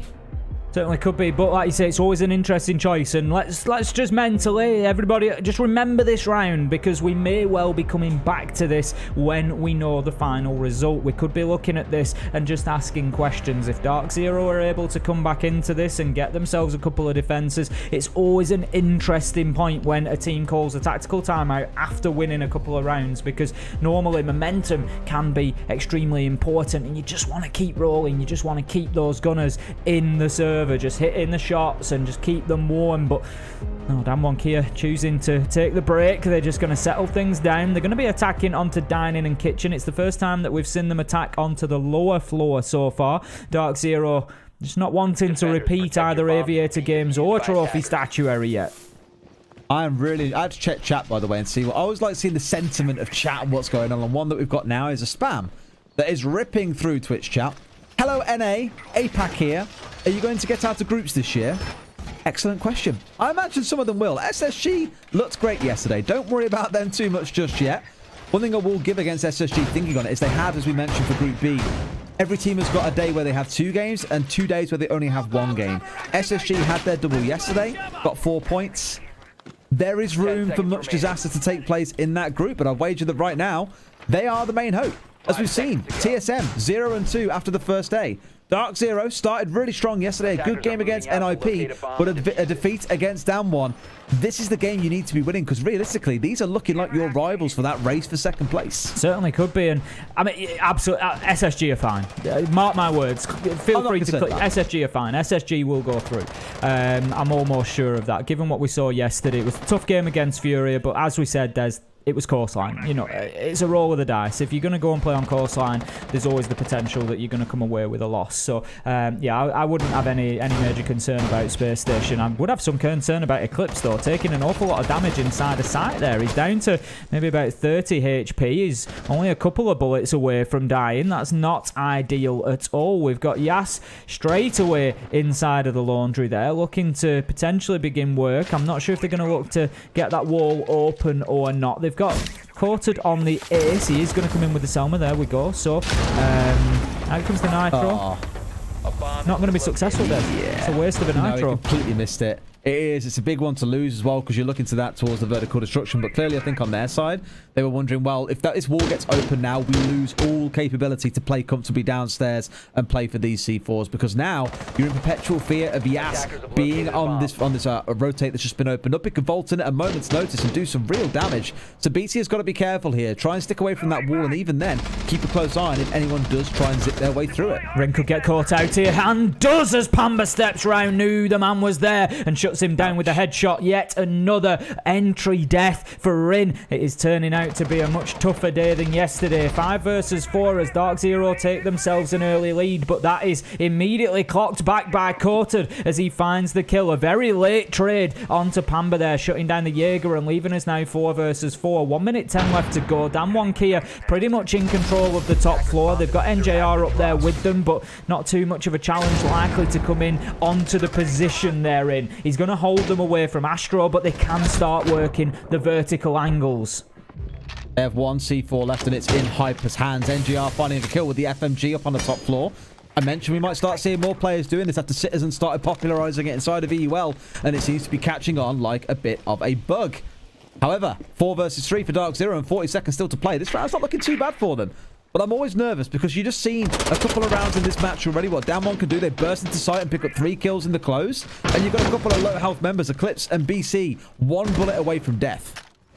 That's it. There's certainly some situations, some problems on the side of DarkZero, but with 20 seconds left to go, it feels a little bit like DWG Kia have maybe just run out of ideas here about how they get in and get that diffuser down. Great spot out from Yas, though. Knew exactly where BC was and was able to go down, but Eclipse is the problem. He's got the rotation covered. He will be shut down by Yas. 2 versus 1 now for DarkZero, though. 3 seconds left to go. This round is done for DWG Kia. Shut down by Hyper. Nice. And DarkZero lock out their first successful defense on Villa.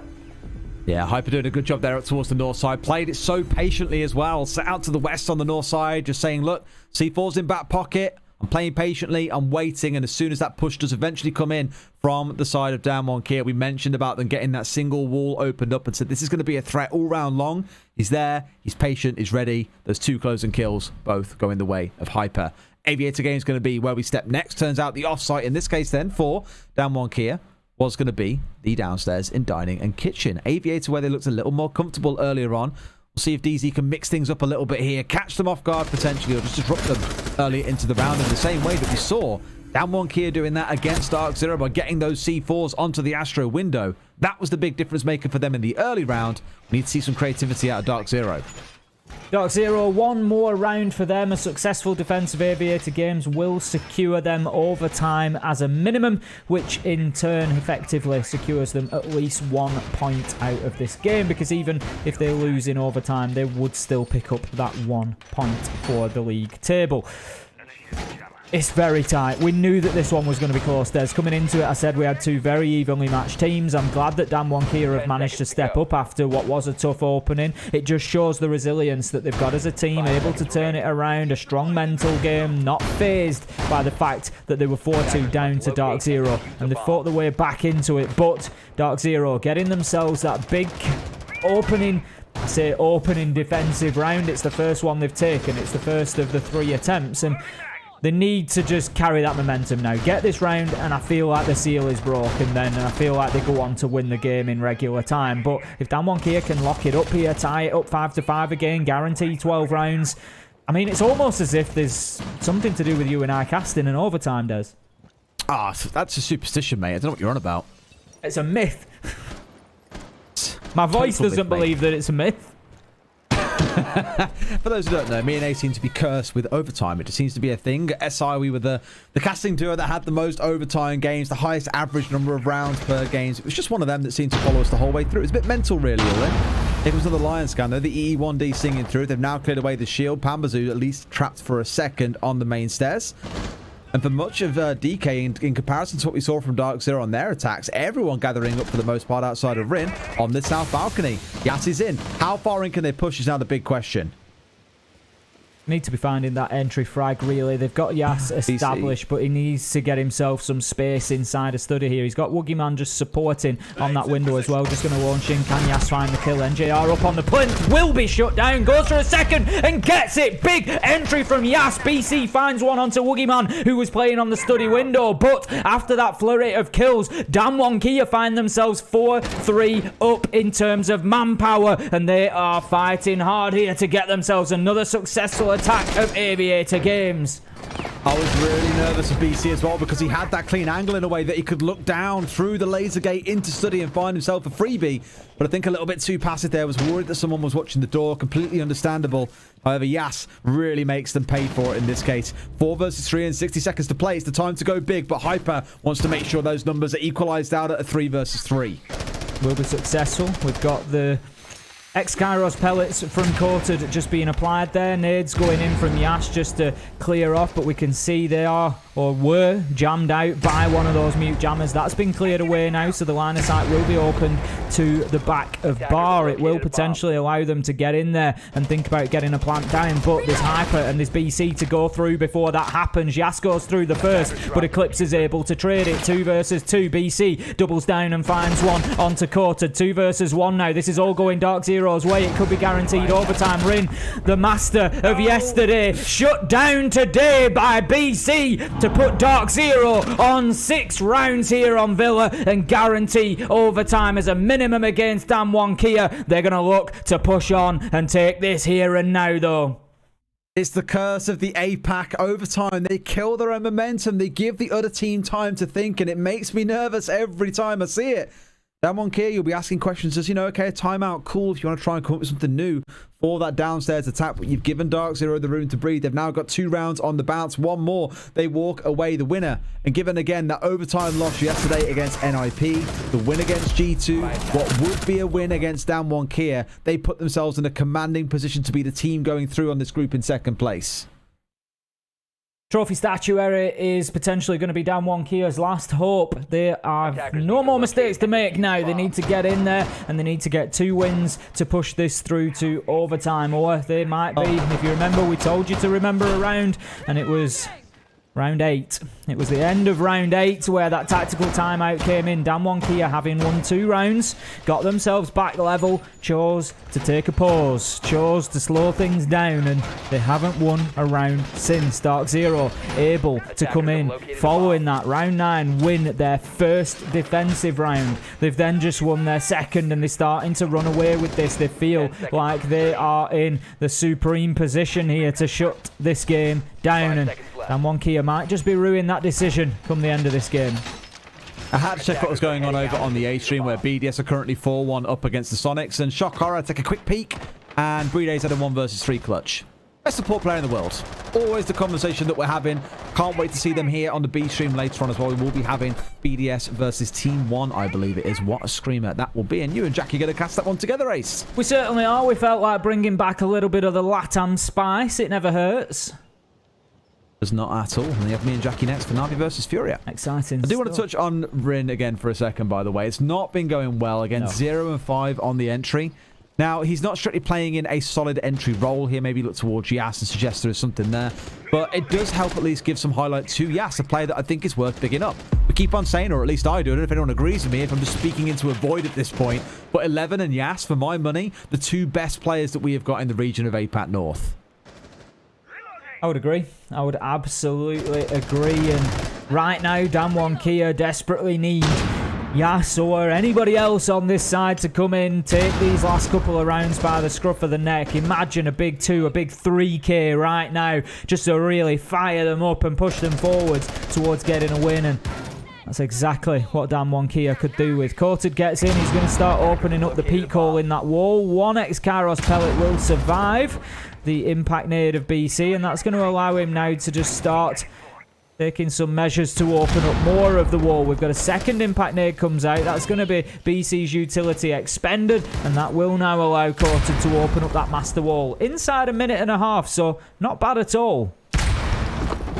Taking a little bit of time, but not the worst. A good bit of time wasted as well by the defensive side of DarkZero. If you recall back on DarkZero's attacks, they burned pretty much all their pellets in three bursts trying to get this master wall open, and constantly denied away by the Kaid Electro Force. So that's one to be mindful of, is the fact that Dan1 have got that open a little bit quicker. What a shot from Eclipse. Reaction time of a god there. Woogie stepping across into the firing line, loses his life. That could be the kill that sets this in motion, Ace. It really could. It was an absolutely wonderfully timed shot there. Just look at that from Eclipse. Absolutely shuts down Yas with a one tap right across the map. And that is going to put DarkZero in a commanding position now. 5 versus 3. And it's all being won by Eclipse out of Astro. He has looked at the stars and he sees DarkZero's future there. And it's a win. And it could be an ace. That's 4 kills for him. He just misses the man in master. Takes a few shots. Let's him know that he's there. 20 seconds left to go. It's all down to Rin. This is the last hope for Dan1 Kia inside of this group stage game against DarkZero. Eclipse, he's looking for it. You just feel the team are allowing him the chance, and that's the ace that wins the round, wins the map, and wins the day for DarkZero. A relatively quiet map in terms of individual performance overall, I'd go as far as saying, but for Yas to get a 3K in round 10, Eclipse the ace in round number 11. What a game that has been. Again, flashes of brilliance from Dan1 Kia, but not enough to bring down DarkZero, who continue a somewhat surprising march towards looking like one of the more dominant teams here in this group. They are. We talk about, which North American teams are going to go through. Coming into yesterday, you'd have looked at DarkZero's group and said, they're going to have to beat out G2 and NIP to get through to playoffs here. But right now, I feel like DarkZero are in a commanding position. Are they looking at the top spot? Maybe, maybe not. That depends on NIP's performances. But right now, they're doing everything that they need to do to get themselves out of the group. Wonderful stuff. Yeah, like I say, putting themselves firmly up there with NIP at this point. The Dan1 a loss. They may come to rue ever so slightly, but there's still more to come, of course. G2 have got to play their game still. There's going to be a lot of competition in this group. Just means things are getting even spicier. And I know a man who loves spice, especially when it's in the form of shirts and jackets. It's Jackie, getting back on the show with us as well. That's why I do love a little bit of turmeric in the morning. And I'll tell you what, that final round had more than enough turmeric. What on earth was that, man? The 5K. I'll tell you what I do love as well. You could see just the comms going over. No one denying the 5. Everyone being respectful, letting Eclipse get it. The quality of the shots as well. Hell of a round to end it on, right? Absolutely disgusting, Tim. I mean, it was. At that point in time, you've got plenty of manpower left alive. There's nothing wrong with letting Eclipse go. I mean, it was just such a beautiful ace as well. Barely moved his feet. The kills all coming from Astro, just one after another. That unbelievable one tap through into master. The vision was just brilliant from Eclipse, and the headshot it started with, I can't even pick kills out of it because they were all so good. And what a performance from DarkZero. They've come up against a tough Dan1 Kia side. They haven't had it all their own way, but they've played extremely well there to close it down. Very impressed with the North American side. And obviously he was being a bit of a sharpshooter in the last round, but something that definitely rings true from what you were saying in the pre-game, Des, is the fact that I've seen now, and don't worry, it's not going anywhere. I know for a fact that Dan1 Kia is just full of gunners. Some of the shots that were coming out there, it almost eclipsed their need for strategy. Because like you were saying, in certain rounds, they just go off. Somehow they turn it around from like a 2 versus 3 to them having a 2 versus 0. It's balmy, Des. Yeah, the turn and burn capability coming out of the APAC teams at this competition have been insane so far. I feel like Pamba was really the kind of point of stability for DarkZero throughout much of that half when Dan1 were getting up in their face and causing a little bit of chaos, especially towards Yas. Got to give him a shout out. Yesterday he was delivering well, but quiet next to Rin. at least in this game, you're seeing him really stepping up and making something happen. You do have to ask questions, you know, where was Rin in this game? Because the numbers that he was putting up really aren't going to be the kind of numbers that get you anywhere near playoffs, to be completely honest with you. 0 and 5 on the entry, being picked off, just rotating back to site countless times, and some of that you will accredit DZ for. Really good drone work, really good control of the members of DWG Kia, knowing where they are at all times and being able to respond. But as mentioned, for Rin, really not a game to remember. 18% cost at that as well, Tim. Not good. Not good outing for Rin. We've seen that he's capable of so much more, and I'm sure there will be more to come. Let's not get carried away just yet. There'll be much better performances to come out of Rin. Don't you worry about that. We've seen them consistently throughout Stage 2. This was a blip. On the side of DarkZero, there's some great stats being put down. As I said coming into it, I want to see somebody else. NJR is entertaining to watch, but in terms of DarkZero as a potential team to go on and win this thing, I want to see some kills elsewhere. Pamba steps up perfectly and has a great game. BC going well as well, it's fair to say. Man, I think as well, right, this also got dangerously close to kind of what you were saying in the pre-game, Tim, where DarkZero have been struggling to close out games, a lot of overtime results in the regular season. It looked like it was going to go that way, and I suppose the scary factor is, right, with the sustainability we have coming out from the APAC teams, it feels like they're just built for OT. So it's lucky we didn't get there for any of the NA fans. If you are an NA fan, though, you're going to be very happy with that result. Walking away with a win, DarkZero have beaten them in the best of one. We are nowhere near done here, though. Of course, we're going to be switching it up when we come back in after the break. A little bit of a different flavour. Me and Des will be on the mic with Tim hosting, so it's going to be quite an exciting one. Come back for that after the break.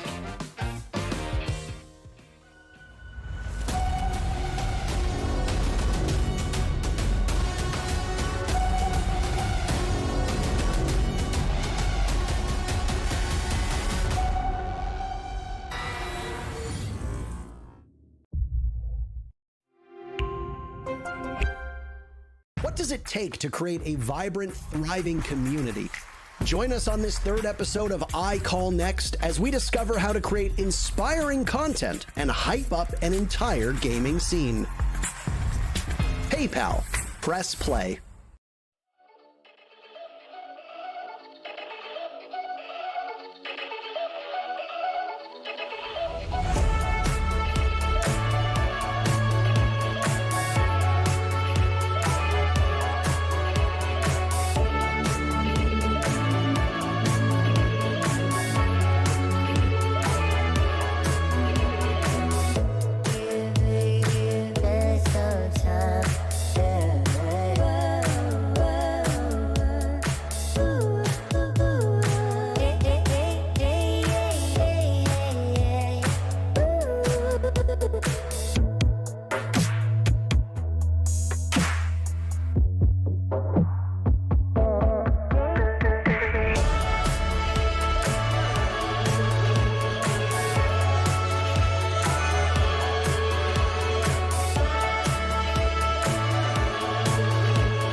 Getting experience in the last SI helped us a lot to create structure and confidence in the team. And this is all going in favour of FURIA. He comes out with the big shotgun, finds one, finds two. This attention that we are having now, it's really good actually, but no, didn't add no pressure for us because we are at a building team. We are on a process to grow.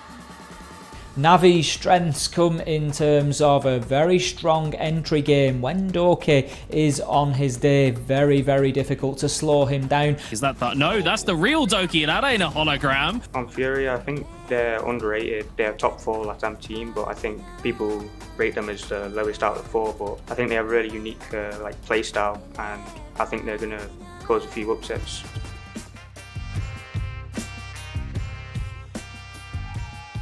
Hi everyone and welcome back to the 6 Mexico Major. I'm Ace of Pyrite and we're switching things up a little bit for you. We've had Jackie hosting the Bravo stream so far, but I'm going to step in for this one game. I'm not Desichu, that much is for sure, but we do have him with us. Let's bring in Des, let's bring in Jackie. They're going to be casting this next match, which is going to be a certified banger. Navi versus FURIA. Talk to me, Jackie. I'm excited, mate. FURIA, the team that we used to rant and rave about every week back during the LATAM days.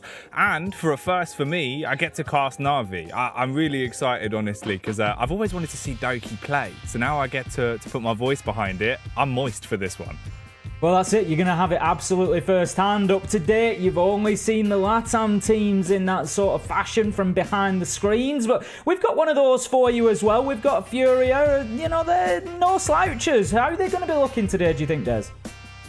Honestly, after yesterday, really impressed by them. Highs, I mentioned, as one of my top 3 players from yesterday's play day. Looked fantastic on the sledge on Coastline, but the end of that sentence is the bit to pay attention to on Coastline. When we get into a different map that's a bit more structured, focuses less on the kind of 2v1 gunfights, the 3v1 gunfights that SSG were sublime at yesterday, I think you're still going to see a new side to both of these two teams, as of right now, they've only played 1 game each. This is it. There's a lot yet to be discovered about these two rosters and just how they're going to play out. Now, let's take a little bit more of a look at Navi, Jackie. You mentioned them there. You're looking forward to seeing them. We watched the game yesterday. Obviously, Des and I covered it. What excited you about Navi? What are you looking forward to? Other than Doki, what else you think is going to be going down in the server today?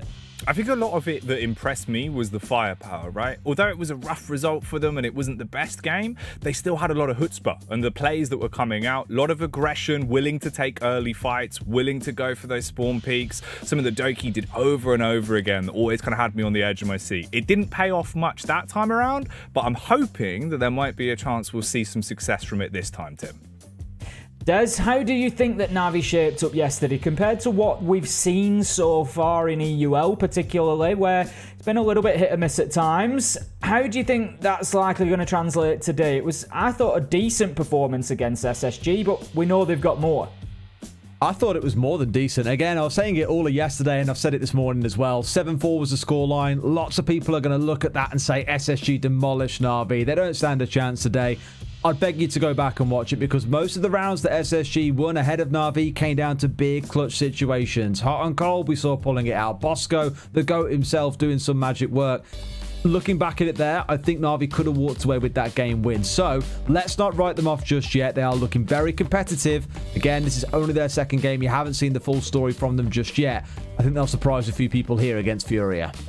I think you could be right. The thing is, it's another one of those matchups. I said it about the last one. I'm going to say it about this one as well. Navi, FURIA, both, I think, very evenly matched and both capable of coming in and winning this one. Now, we've had big plays all round. Doki's a player you've picked out, but we've got to shine that spotlight a little bit on Blur as well, Jackie. He has some big moments. We're seeing one right in front of us here with just huge impact plays. He was a little bit quiet yesterday. Do you think we can see a little bit more from him?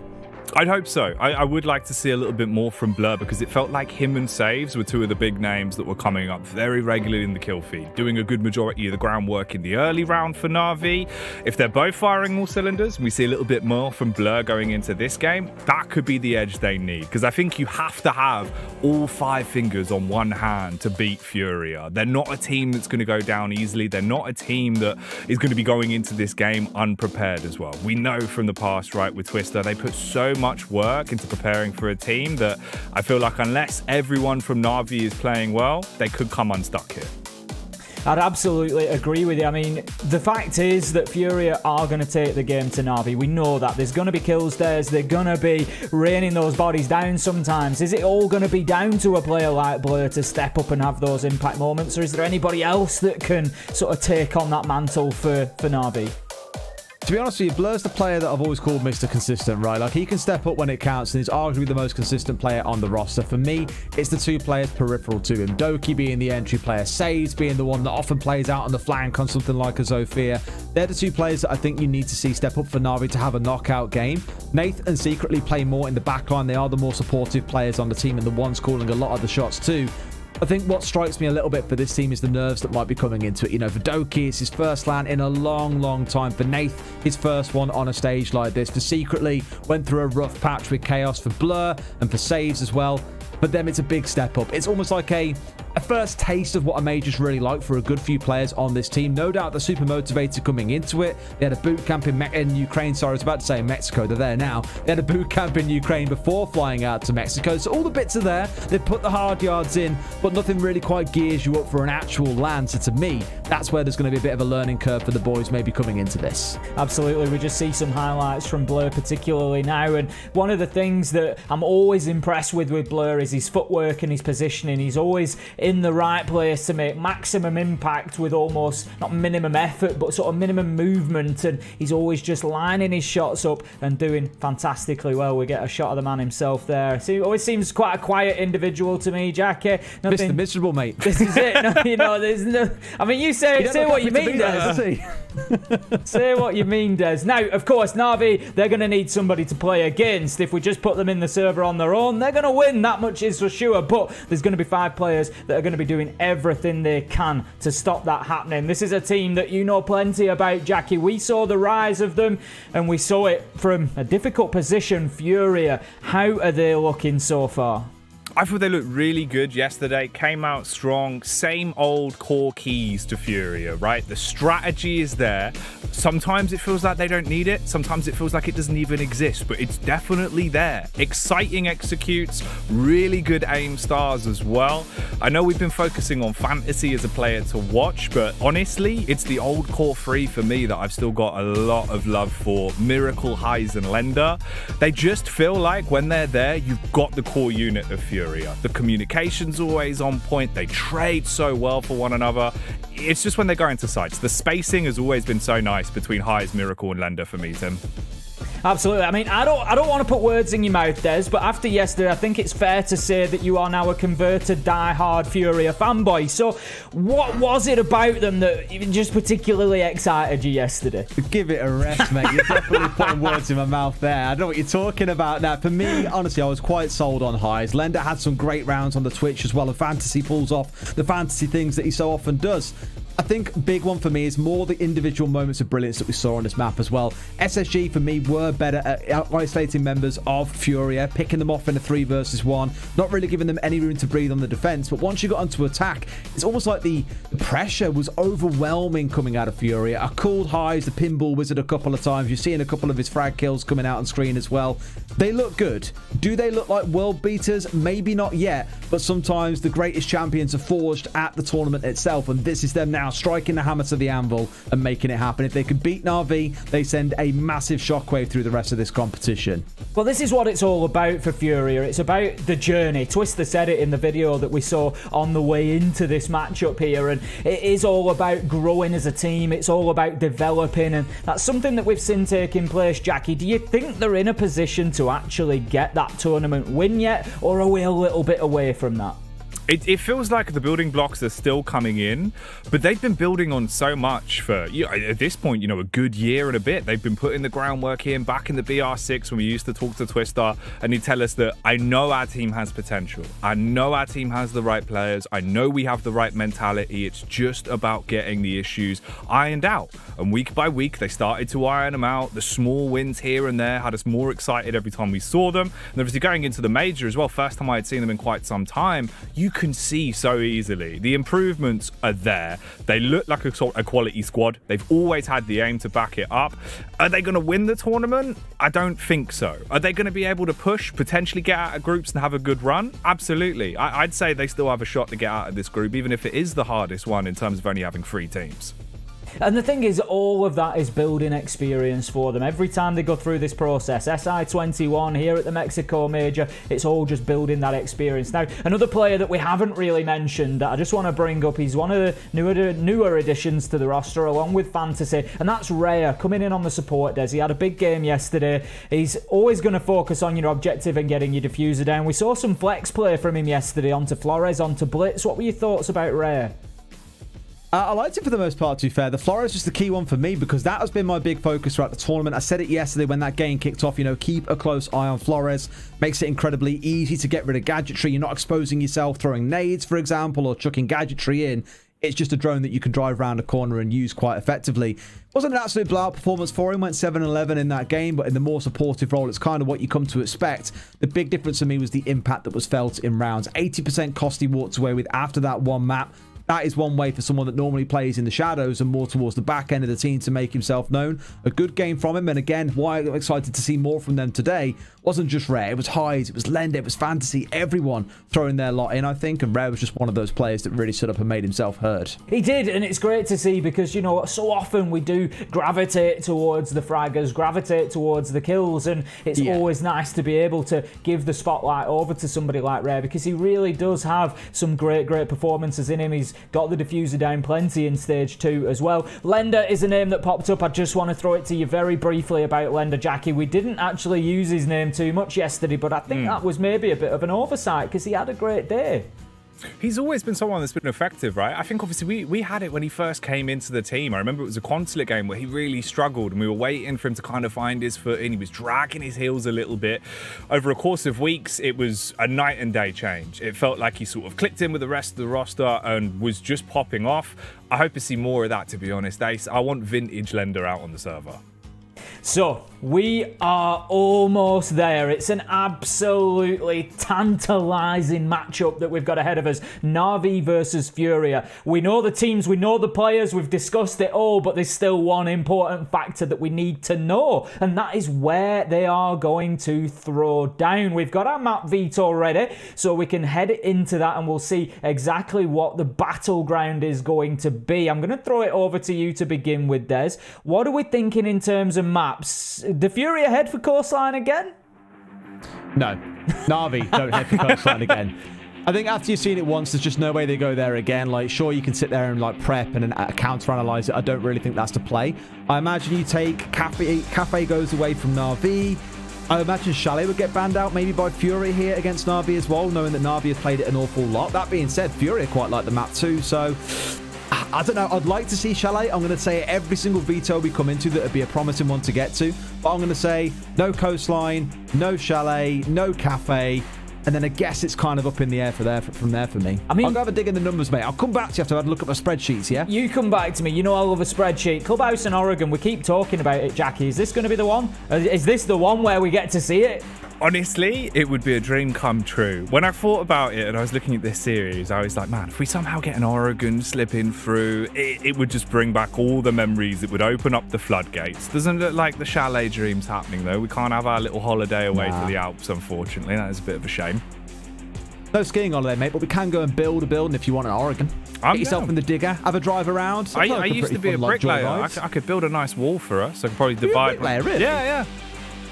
Crikey, that's where you get all the lyrics from, mate. Well, yeah, that's what it is. I've got strong wrists as well. It's for all the flicks when you're playing. That's it, mate. That's it. I mean, with Clubhouse also being taken out of Cafe, I thought Cafe would go. Club was it is the most played map for both of these teams in the last 3 months, so I thought that we might see that. Oregon, I don't think we'll go to. FURIA aren't big fans of that map. They are 3-1 on it, to be fair to them, but they ban it away more than any other map at the moment, so I think that'll get taken away as well. I'm praying it's not Coastline after all I've said. Consulate. I'm feeling it's Consulate, still there. boys. Just saying. Consulate, it's coming. I'm telling you, it's going to be Consulate. Please be Consulate. Surely, Na'Vi, don't take us to Coastline. After that performance yesterday, there we go, it's settled. We're going to be heading to Consulate. Des breathes an audible sigh of relief. Jackie, it's a map we've always enjoyed for the LATAM teams. How do you think this one shapes up for FURIA? I think this will be really fun because Consulate always felt like it was played differently in LATAM compared to anything else, right? Like every time we look at these games, really innovative positions that we take and very aggressive positions as well in the way they would play it. Always offsite, always looking for those early frags. Genuinely, this could be explosive. Limited knowledge on Na'Vi on the way that they play Consulate, but based off what I've seen from FURIA in the past, I'm hoping this is going to be a good map. Well, I mean, Des, we've seen some great Na'Vi performances on Consulate, to be fair. Some of the highlights of Blur that we were seeing, it just sends me straight back to the Versus Pro game. This is a map that Na'Vi can get wins on, even in tough situations, and that bodes well for them against FURIA, I think, because it's not going to be easy. To some level, the only game we've seen them play in the last few months was against Empire in Stage 2, if you remember, and they lost that one quite convincingly. 7-4 it was to Empire, and the scoreline reflected really how the game played out, with always Scyther and Shepard having amazing games. On the side of Na'Vi, you only really had Nath doing anything on that game, to be honest. Oki was nowhere to be seen, but that is always the issue that we raised. Oki is a 14-0 kind of guy or a 0-14 kind of guy. On the day, he was 5-9, so not quite the 0-14 that I'll be going for, but you get the idea. It wasn't their best showing, but like you say, we have seen them play well on this map. I think you'll see Doki running around on things like the Mozzie, for example. They will cause a little bit of carnage. Whether or not it's enough to stop FURIA, time will tell. Who knows? Now then, we have got a map, we've got teams, we've got players, we've got almost everything we need, and we're going to be heading into that game very, very shortly, so get excited about that. But there's, of course, one last thing that we need before we can do that, and that's, I've got to put these boys on the spot. It's been happening to me for 2 days now. We've got to try and get this out of Jackie. I mean, before we do that, we can have a look. We've got a nice graphic with all our talent predictions on, so we can have a look. This is what we called out yesterday. What a surprise. Screenshot that. Throw it on Twitter. Whoever would have thought this would be your two's prediction? Jackie and I coming in with the FURIA prediction. We did these last night, so we had a look at the games ahead. Des is still back in Na'Vi. He's on the UK massive hype train. Talk to me, Des. Talk to me about that Na'Vi prediction. All I can say, boys, is I'm not a LATAM shill, and that's exactly why there's a Na'Vi prediction coming from my side. Now, real talk, I think from Na'Vi, we saw the kind of performance that rivaled that of SSG yesterday. I said that SSG clutched up. Na'Vi looked clean. They look crisp. They look fantastic.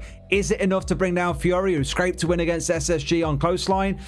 I don't know. We haven't yet seen the best FURIA, but I just get that feeling from how Na'Vi played. I saw the structure. I saw the belief that I needed in Na'Vi, that they're going to do well. For me, it's got to be the UK boys. And maybe just a bit of bias creeping in there as well. We'll take that, though.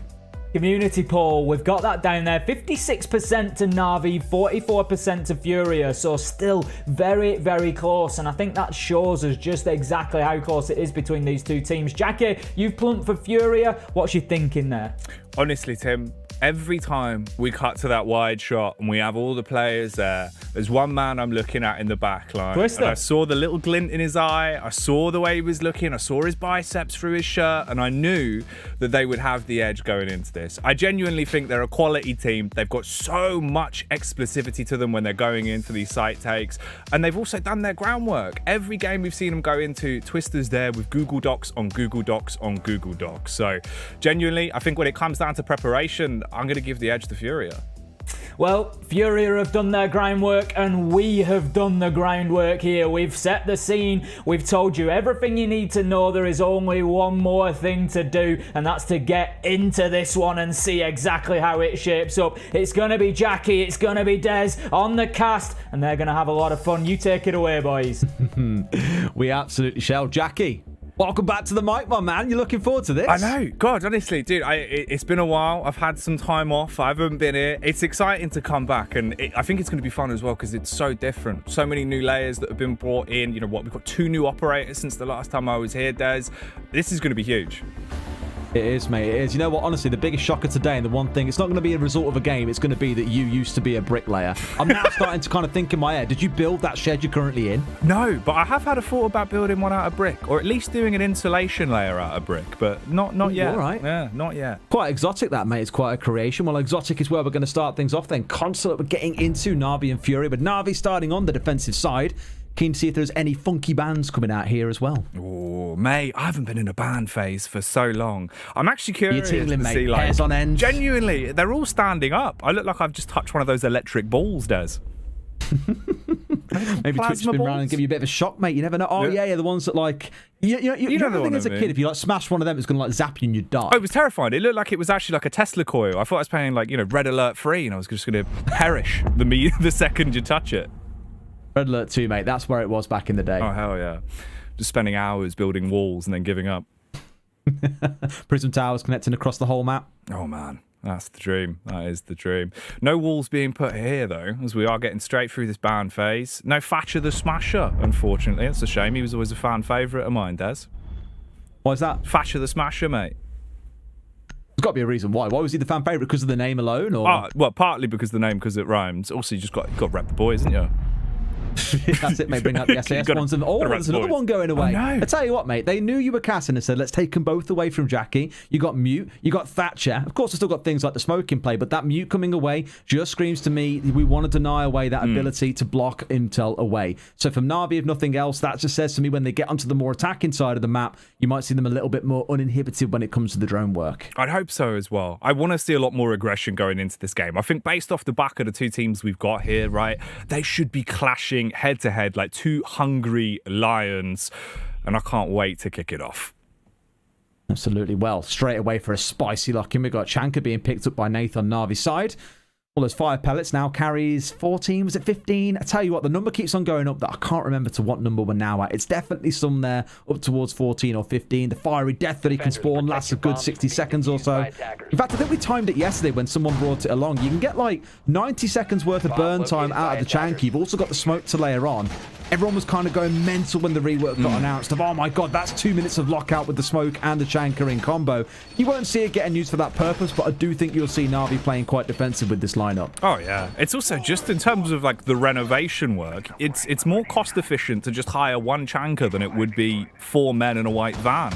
All he does is just rip his way through every wall in seconds. It was outrageous, some of the site renovation we were seeing yesterday when it was brought out.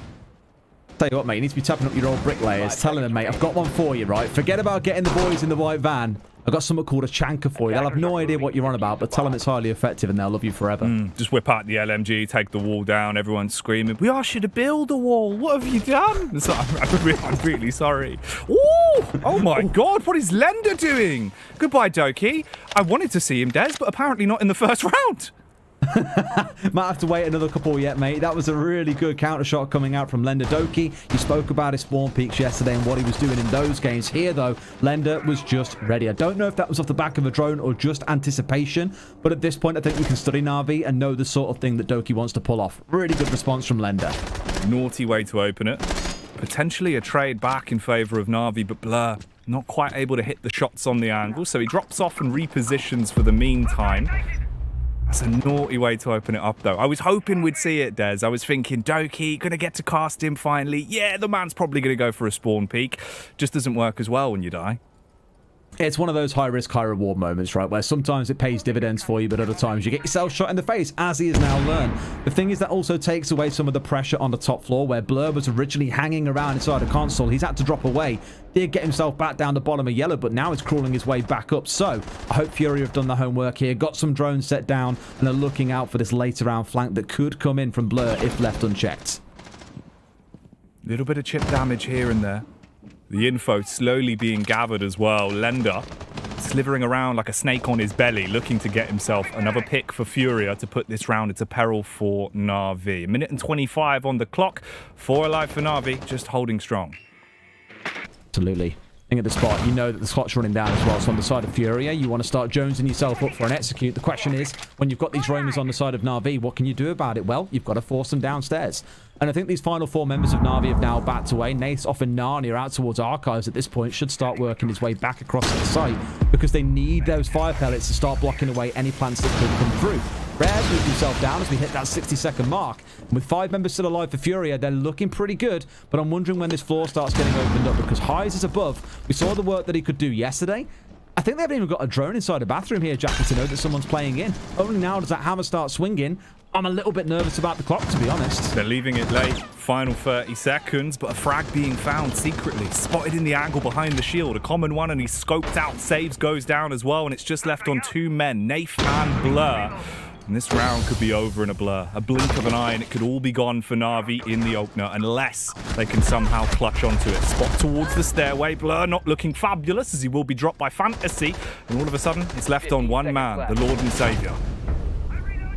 What can you do? Are you praying, Jackie? Are you religious? Apparently not. Not enough faith there. Not enough being channeled to him. And Na'Vi get flawless round in round number 1. FURIA not really looking troubled, to be honest with you. I didn't think there as well. They were quite happy dealing with Doki early on. Blur had to dart back away. Lost his best friend on that top floor. Didn't want to hang around there and get the bad memories. And unfortunately, nothing really being found by anyone. Really good first round from FURIA. No, it was nice. It was good to see as well, Des, because one of the things that I remember used to happen an awful lot for FURIA on Consulate was how many times they would just get torn to shreds by the same angle, tucked up on top, just hidden behind the shield. It can be a nightmare if you can't force them off. So although it was a late execute, I like the fact that they isolated the player, took him down, once secretly was gone, then we saw the full commit into the site. Way, way better from FURIA. Already, I can see the evolution of a team that I loved many months ago. And this is it, right? NIP and Liquid were kind of always peddled as the number 1 and number 2, and still quite rightly so are peddled as the number 1 and number 2 of the region. But lapping at their heels are teams like FURIA, like Team 1, even a couple of others from the region are starting to fight up that way as well. And it's more as the kind of heads of the region move forward, you kind of leave that path carved behind you that others can then walk down. And at least from FURIA in that first attack, that isn't the, the sometimes chaotic style that we see coming out of LATAM. That was one for me of a really composed and structured team, watching out for spawn peaks, droning out the top floor, making everywhere was clear before they started pushing their way forwards. And sure, it might have restricted them down to about 40 seconds for the execute, but they pulled that off brilliantly as well. Really, really good stuff from FURIA. No, it was huge, man. Like, they've had good strategy. They've also just been very unpredictable. But to be honest, those are probably the 2 traits you would want, right? If you're able to keep things dynamic, but also really have the big book of plays to back it up, you're always going to be happy. Luckily here, Doki not going to be taken down in the opening moments. So we'll see what he can get up to in this round. Still causing a bit of chaos on the top floor. Again, you'll see this kind of pairing of 2 or 3 potentially hanging around upstairs. Just got to be careful. Lender, the human blender with 2 kills in the first round, needs to be looking for him once again, because Doki, I always get nervous when players sit in this corner like Doki's doing now. If someone gets on that window to your right-hand side, you're basically pinned in. You try and move out of here, you're getting blasted to the high heavens. You get someone playing on the Skylight who's going to rip a new one with a frag grenade potentially as well. Doki, all too aware of that, wants to get himself out of dodge and will do so pretty damn quickly. Yeah, doesn't fancy taking a baked potato to the face, so he will keep his distance for now. Honestly, it would really hurt. You think about the density of a baked potato. It'd probably explode on impact as well, Des. That is very, very true. Yeah, it's crack on the noggin as well. Depends how roasted it is. If it's been cooked a bit too long, it's going to do a bit of damage, more like a rock. Something a bit softer, it's only been cooked for a short amount of time. Different conversation altogether. But Lender, 2 entry kills coming in for a support player at that as well. That just suggests the side of Na'Vi really want to get up in his face and give him some trouble. But he's saying, I'm having none of it, boys. I'm in the back line, and I promise you I'm a solid player. Watch me pick up the entry kills onto these 2. And you see as well, Blur, filthy cut angle, watching towards the lip of the window. Fantasy's trying his luck there with the zone fear. Little bit of bob and weave. Keeping him guessing for now, but he does have the angle on lockdown. Unfortunately, tagged as he drops out down onto the lower levels. Got to bail out and walks away, losing about 15 HP. Yeah, not too bad there for Blur. Good to know when to back away, I think, at that point, too. The same as how Doki did out of console earlier on. And secretly finds one back onto Fantasy. So 4 versus 4. At least this time there is more of a fight back coming from Na'Vi. A bit of bite in the bullet is the only way it can be described. That final 60 seconds, looks like FURIA are going to have to do that without Fantasy here. They still have the tools to make things happen. But here, they're still trying to fight across the top floor by the looks of it. Highs trying to hunt down his target. I think one, the Aruni hanging here out towards Connector, but has this cover of the laser gate to keep her safe too. Back down to the final 40 seconds then. This time a little bit better for Na'Vi. At least it's a fair fight in a 4v4. Doki as well. He's got his wits about him, peering out the window, looking to get a backstab. Saves, however, he fancies the full frontal assault, peering out through the smoke. Doesn't quite catch him, Des. Now, he definitely saw him out there as well, but I think the smoke just massive you for a couple of seconds. They have no idea he's here. Easiest kill in the world. Wants to swing out for the second as Hides finds one back. Another Lion Scan coming out. He's laid down under the table. Ready and waiting. A 3 versus 2 for Na'Vi and 10 seconds to play. C4 coming out. Whiffs a little bit. Not quite connecting on the ceiling as Miracle bursts his way down Spiral. Looking for one more to get the fight back in. But saves. Superman himself saves the round with a 3K. Na'Vi will take round number 2, Jackie. We're 1 for 1. There we go. Starting off just the way we want it to. A close affair between two very explosive teams. It was a naughty peek as well. Nice angle, waited for the timing until he just got in front of him, swung out for the first frag. I liked it. It's good to see Na'Vi playing slow, playing smart, Des. It was, yeah. I mean, for them, it's a bit more composed, as said. You got the one kill that came back for their way rather than losing a member or two out and around the map. Just needed a bit of a pause. I think that first round, a bit of a write-off once Doki lost that initial spawn peak. Didn't go for one in the second round. Much better stuff. Round 3 then. FURIA doing pretty well when it comes to the opening duels, at least. Obviously, both times now they've been able to find themselves the early entry kill. Didn't look as good that time around. Obviously, Na'Vi just able to play the late card. Had better angles when it came down to it. We are seeing nice strategy at least from FURIA. That's the good thing to keep an eye on, right? Because we know, obviously, if things get too hectic, they can always fall into the all-out sort of LATAM style where you do just speed it up, you do go for the run and gun. But right now, they're playing just standard Siege. It's like when the bell rings at work, right? It hits 12:45 and everyone's like, right, that's it, work's over, boys. It's lunchtime. Let's go and have some fun and feast on the enemy team. It's that kind of thing that we saw in APAC quite a few times as well, as they do try and kind of bring the strategy, the kind of more structured side of Siege for about 2.5 minutes. And then it gets to a point where it's like, right, guys, we've got to cut some corners here now. The budget's been reduced in the bank of time. Let's try and see what we can make happen inside 30 seconds. And that does often look like a bit of a blitz forward in the final 30 seconds and trying to pick up some kills. Haven't yet seen it from FURIA, so I agree with you. It is looking structured. It is focused on the execute. And for me, that's always a good sign of a structured team. One that looks instead for the plants rather than just going for kills. I tell you what, Saves, his soul just departed his body right in the venue. That was disgusting. Oh, that's outrageous. I mean, you love the audacity of it. Fair play. Saves, hyped up. He's in a position where he's like, yeah, I'm feeling myself. I'll go for the spawn peak. Issue is, yeah, FURIA are just a little bit better at counting it. I mean, how ready you have to be to hit that shot as well. That's absolutely gnarly. Big early frag for FURIA. Gives them so much more time to play with here. Na'Vi already down to 4 players. Again, there's another opening frag for FURIA. That's 3 on the bounce now. 2 for Lender, 1 for Fantasy. I imagine there's a point that comes here for Na'Vi where you start having questions about these spawn peaks and how aggressive they want to be. So far, he's done nothing but sting them. One thing I am slightly nervous about still for the side of FURIA is this split site. Very common when you see C4 denials coming from below. Big worry is, I believe, Say's had one of their C4s. In fact, he does. You can see at the top left corner of your screen, that's 0 and 2 next to the C4 icon, indicating the team has got 2. But Nath, the only man alive who's got 1 in back pocket. So he is their only real source of denial, and the Valkyrie is the only source of information they've got to get those C4s off inside of the site itself.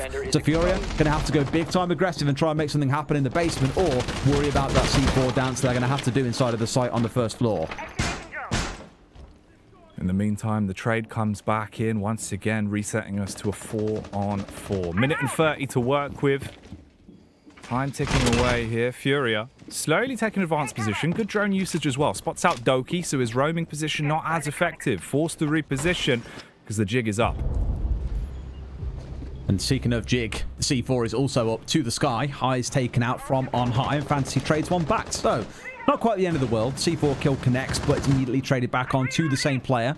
3 versus 3. 60 seconds to play. It's where you start feeling a little bit nervous again, Jackie, because FURIA, we've seen pull it off really well once with the flawless round. The previous one, they left one player, Saves, undroned, and he stung him in the tail. At least here, he's dead and off the board, but you've got to start worrying about others. Secretly, might be one of those players, Lender, taken out. Fantasy as well with the timing, dropped down, almost repositioned, had a sneaking suspicion that Doki was coming, but his position compromised, and now so is his life. All on Rare. Will the man be a job well done, or will it be just that? Left Rare. Pushes out with 30 seconds on the clock. Paranoid about the peak to the left. Tries to clear the angle. Bit of a pre-fire. Comes out. Flicks back. Doki's there. Keeping him locked in. Comes in for the first. But heads blur. bides his time as well. Goes in with the diffuser, trying to get the plant off, but the peek from secretly is all that's required as Big Papa Pump says hello. Big Papa Pump. Tim told me about this the other day, you know. First time I'd heard him call it. I think he said it on a cast, actually, and I was like, Big Papa Pump, where did that come from? And I was like, wait a minute, I think I know the answer. And he went, Jackie, and I was like, of course. The classic. Honestly, man, it's just, you know, it puts so much more oomph into the shotgun. Gives it the power. You have to channel the inner rapper inside you whenever you pull out the bad boy. It makes it sound a lot more friendly though, right? Oh, Big Papa Pump. It sounds like someone you meet down your local corner shop or something. Maybe. It's like God, what is it? It's like a Tweenies character or something. It like walks out, but it's just a massive shotgun, but with like fuzzy hands. Hello. I tell you what, Tweenies is traumatizing enough, but if a walking shotgun came out on there, there's probably a problem with the writers, right? Yeah, at that point, you know, the writers' room, it's probably gone downhill. Too many late nights, one too many energy drinks. What if we just make a really friendly shotgun? A few too many games of Siege being observed. I tell you what, mate, you're inspiring a nation now. It's going to appear on the next episode of this. Is the Tweenies even still going these days? Probably not. I feel like it's also one of those where it's dated enough as a reference as like 80% of people are probably like, what is a Tweenie and why do they have a gun? Tell you what, I'm disgusted. It got a 5.1 rating on IMDb. Did it? I mean, How? like, it was pretty good as a kid. The Tweenies was all right. You know, I mean, like, I don't really remember the storylines, but I remember enjoying it as a child. Apparently, its original release was the 6th of September 1999. It had 390 episodes and 7 series. Man, god damn. Do you remember the S Club TV show, Des? I want to say yes, but I don't think I do. Oh, I was going to ask you what your favourite S Club TV show storyline was. Oh, I can't say I remember, mate. What's yours, though? Because now you're on the topic. Right. You clearly remember something. There was one where basically they like went back in time and basically did like Greece. Not like Roman Greece, but like, you know, racing. Yeah. Defenders, protect your that was probably my favourite S Club storyline. It was quite a wacky TV show. Yeah.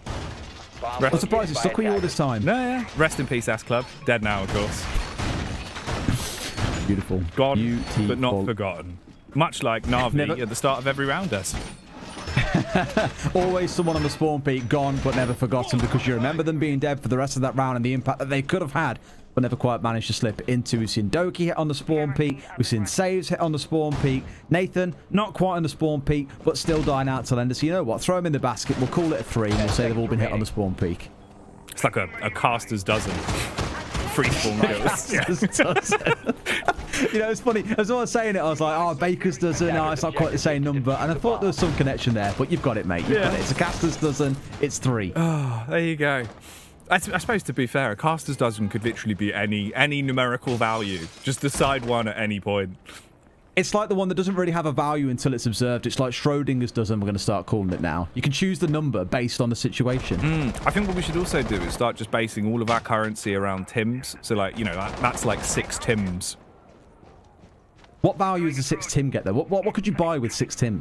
It's probably like £5 to a Tim. Do you reckon 30 quid for a Tim? Yeah. Oh, 6 Tims. All right. All right. There you go. Why a 5? I don't know. It was just the only number I could think of. Luckily, Doki, though, he's thinking of numbers. He's going to be able to bring himself up to 2 on the scoreboard as he finally gets the opening frag that Na'Vi wanted. Miracle, not getting a miracle in this round as the Lion is left sleeping. Hello, Highs. Pulls out the nade. Is he going to make it work? Little bit of damage, just blowing the eyebrows off Blur. You know how it is, what I called him yesterday, the pinball wizard, mate. He bounces these balls around for fun. That one, I think, a little bit short, though. Overcooked, you might say. It's like a badly burnt pizza coming out of the oven. Not quite enough on it to really make it simmer and connect onto the man sat at the top of yellow. And thankfully, at least for Blur, walking away with his life. He would have been 0-4 if he'd gone down to that. Hasn't been the good start for Mr. Consistent that we normally look to see. Not at all. But a much better start as a whole for Na'Vi here. They are currently leading 2-1 on the scoreboard. They are going to need to get themselves another round here. FURIA making the reposition back around. Rare coming in position on the Thermite as well to blend the bloody doors off and open up the site. Did he Did he come off the I animation? don't know if that was a late... I think he put it on there, but he put it too far across that the electronics connected onto it anyway. A little bit unfortunate. They can get one open. Oh, and it gets impacted out by saves. That's big. It's going to stay closed, but the frags aren't going to stay closed. 2 coming up on the board for FURIA as they're crouch walking their way through to the side. They see the man. That is a wicked shot from Fantasy, finding yet another 3 versus 2. Saves, bringing one back on the other side. Makes it a second. It's again Jackie. Saves, saving the round. Seen by Highs up on yellow. Now we've got a 1 versus 1 and 45 seconds to play with. This is so much time to work with. Oh, can the big sledgy boy take us to new heights, or will he be reaching an all-new low? Walks out, the cam's going to give him away. Quick leap over the gate to get himself onto the site. 30 seconds. Time ticking away. Paranoia kicking in. So many bells and whistles on the bomb site to keep him distracted. Bit of a pitter-patter going through the wall to open up a line of sight, and you can see Highs. He is shaking at this point. Nath playing it safe. Just lock down, hold the angle, and wait for him to give up the game. Based off the contact, we can see him pushing up. 10 seconds now. He's got to be quick about this. Tries to get the diffuser down. Nath coming back round on the flank. Actually pulls off it. Wanted to go for the frag nets, but he baits him out. He's going to hold on the doorway. The spam comes through. Highs! How on earth has he been able to snatch that one away? Oh, Nath had the right idea as well. Come breaching in or try and do something whilst the plant is going down. The thing is, he started planting with about 10 seconds on the clock. He had enough time to come off, go for a kill, re-stick the plant if he really wanted to. Super smart play coming out from Highs, though. Wins a critical round from FURIA. Brings us back up to 2 apiece. That's outrageous. It's one of those where you can see it going through his head. He's like, right, I baited him enough, quickly come off, go for the peak. The second he's come off, his palms must have been sweaty. His knees were probably so weak, right? The paranoia of he's not here, he's not peeking me, just clears the angles one by one, somehow hits the shot. I don't know how he's done it, Des, but fair play. We go 2-2. Yeah, honestly, mate, this kind of game needs a back and forth. It needs this to go as close to overtime as we can get it. I don't mind if it's a 7-5, but no one wanted to see an absolute rollover. Because coming into the tournament, I think many, except for you and Tim, of course, I know what you pair are like. Coming into the tournament, many were like, Na'Vi, SSG, they walked through the winners here, no contest. But FURIA put on a really good show and beat SSG yesterday in overtime. They're matching Na'Vi step for step here so far today, and I'd wager in some cases even far exceeding them. It means even with a group of 3, it's still not clear-cut who's going to walk out the winner. No. Like, genuinely, I think if anything, right, it's made this group so much more unpredictable because every game matters, especially when we get onto the repeats as well. Like, it's going to be ridiculous. The amount of blood, sweat, and tears that has to go into each of these best of ones. Your decisive play of if you can win enough games to get out of the groups is such a limited margin here. So Na'Vi and FURIA, they know how much this means, specifically as well with the start that Na'Vi had yesterday. They've got to be going into this one wanting to do a lot more. What they haven't been doing, though, is finding the early frags when it comes to the spawn peaks. They finally denied FURIA getting every entry frag in the prior round. Is that going to be the same this time, though? Who knows? Oh, this angle always makes me so nervous. I've mentioned about Kanto dying in this doorway so many times for G2 back when he used to play for them. And it's going to happen again. Nay taking a bit of chip damage down to about 66% Fantasy. Not quite seeing it as he envisaged it. A headshot would have been the real beauty there, but Nay stays alive and can continue contesting on this top floor. Again, not forgetting this is a press lobby defense. It's more about this hole on the top floor for Blur and Nay to waste a bit of time for as long as they can. He's like a world planking champion, Des. Do you remember planking? Yeah, mate, honestly, remember my old chemistry teacher walking into our class once and just planking on the table because we were all doing it as a joke. No. And he walks in and goes, yes, I see you're doing this thing they call planking, and just plank the table, and we just melted. That's outrageous. It was something special. He's just dropped a fat plank in the desk. This is the kind of guy that would whip out a roll of magnesium at the start of every chemistry lesson and just light it to get our attention. He was that kind of guy. You know, my brother, funnily enough, did that once when he was in school. He stole a strip of magnesium and dropped it down the school stairs and burnt his eyebrows. Yeah, I don't know. He was just a really crazy kid, I guess. Just why not stick some magnesium on the eyeballs? Oh, Doki landing a few bullets on the eyeballs of Lender. Instant headshot coming through. A second out for Nate. 2 in the round for Na'Vi. This is how I think they envision things going with their early aggression. And yes, it's not super early. It's over halfway through the round. But 2 kills coming at that point completely removes any of the pace and pressure that was coming out of FURIA. Yeah, now they're really starting to rack up the body count as well, right? Rare down, just on the floor. Nothing much that can be done. Effectively, just Miracle and Highs left alive to try and secure this round for FURIA. A 2 versus 5 at the best of time. It's going to be a very tall task. In through the window, trying to see if he can get his teammate back on his feet. So Rare at least back in the game for now. Here we go, the push-up coming in from Doki. Honestly, this man is a little rat, running up and down stairways here and finding everything that he wants. 2 kills, 1 coming out the garage door, 1 coming up yellow. Keeping them guessing for sure, and finally someone's going to put an end to the menace. Miracle taking up the role of exterminator and putting 1 down, but there's 4 more still scurrying throughout the halls of Consulate they've got to deal with. We've only got 25 seconds, Jackie, and it's a 2 versus 4. Will Remy the Rat be able to overcome and get the 5-star rating he wants for this restaurant? I know it's a Consulate, but the joke still applies. 5 seconds left basically here as we get into the last 15 seconds of the round. Miracle, he's on his advance. Comes around the corner. Issue is Blur's waiting and Nafe's there to clean up on the last man. Just like that, they get dropped. FURIA suffering for some success here as Na'Vi start to build themselves a nice lead, Des. Well, that one was a pretty clear closeout for Na'Vi. The most convincing round of the 5, I think, that we've seen so far. FURIA have had a couple where they have looked strong throughout it, but I would be surprised if this half doesn't end at 3-3. I think FURIA have got it in them to take a round win here. This is going into the archives and tell us site. The one that we spoke about that was a little bit strange, a little bit wonky earlier on. FURIA did walk away the loser in the round, so keep a close eye on how this one plays out. But I'm hoping there's some lessons learned from the last time they attacked into this site. It feels like we're back at your school, Des. You know, Professor Doki's there. He's pulling out the magnesium strips. Everyone's screaming, going, please, Professor, stop. He's like, yeah, look what you can do with this Bunsen burner. Doki, no! The man's from Glasgow. I imagine he did some far more sinister things with Bunsen burners back in his day. Man. It's like when everyone used to leave the taps on and just put loads of toilet roll in there. So you go into the toilet and it looked like the toilets from Harry Potter. Like Moaning Myrtle comes out.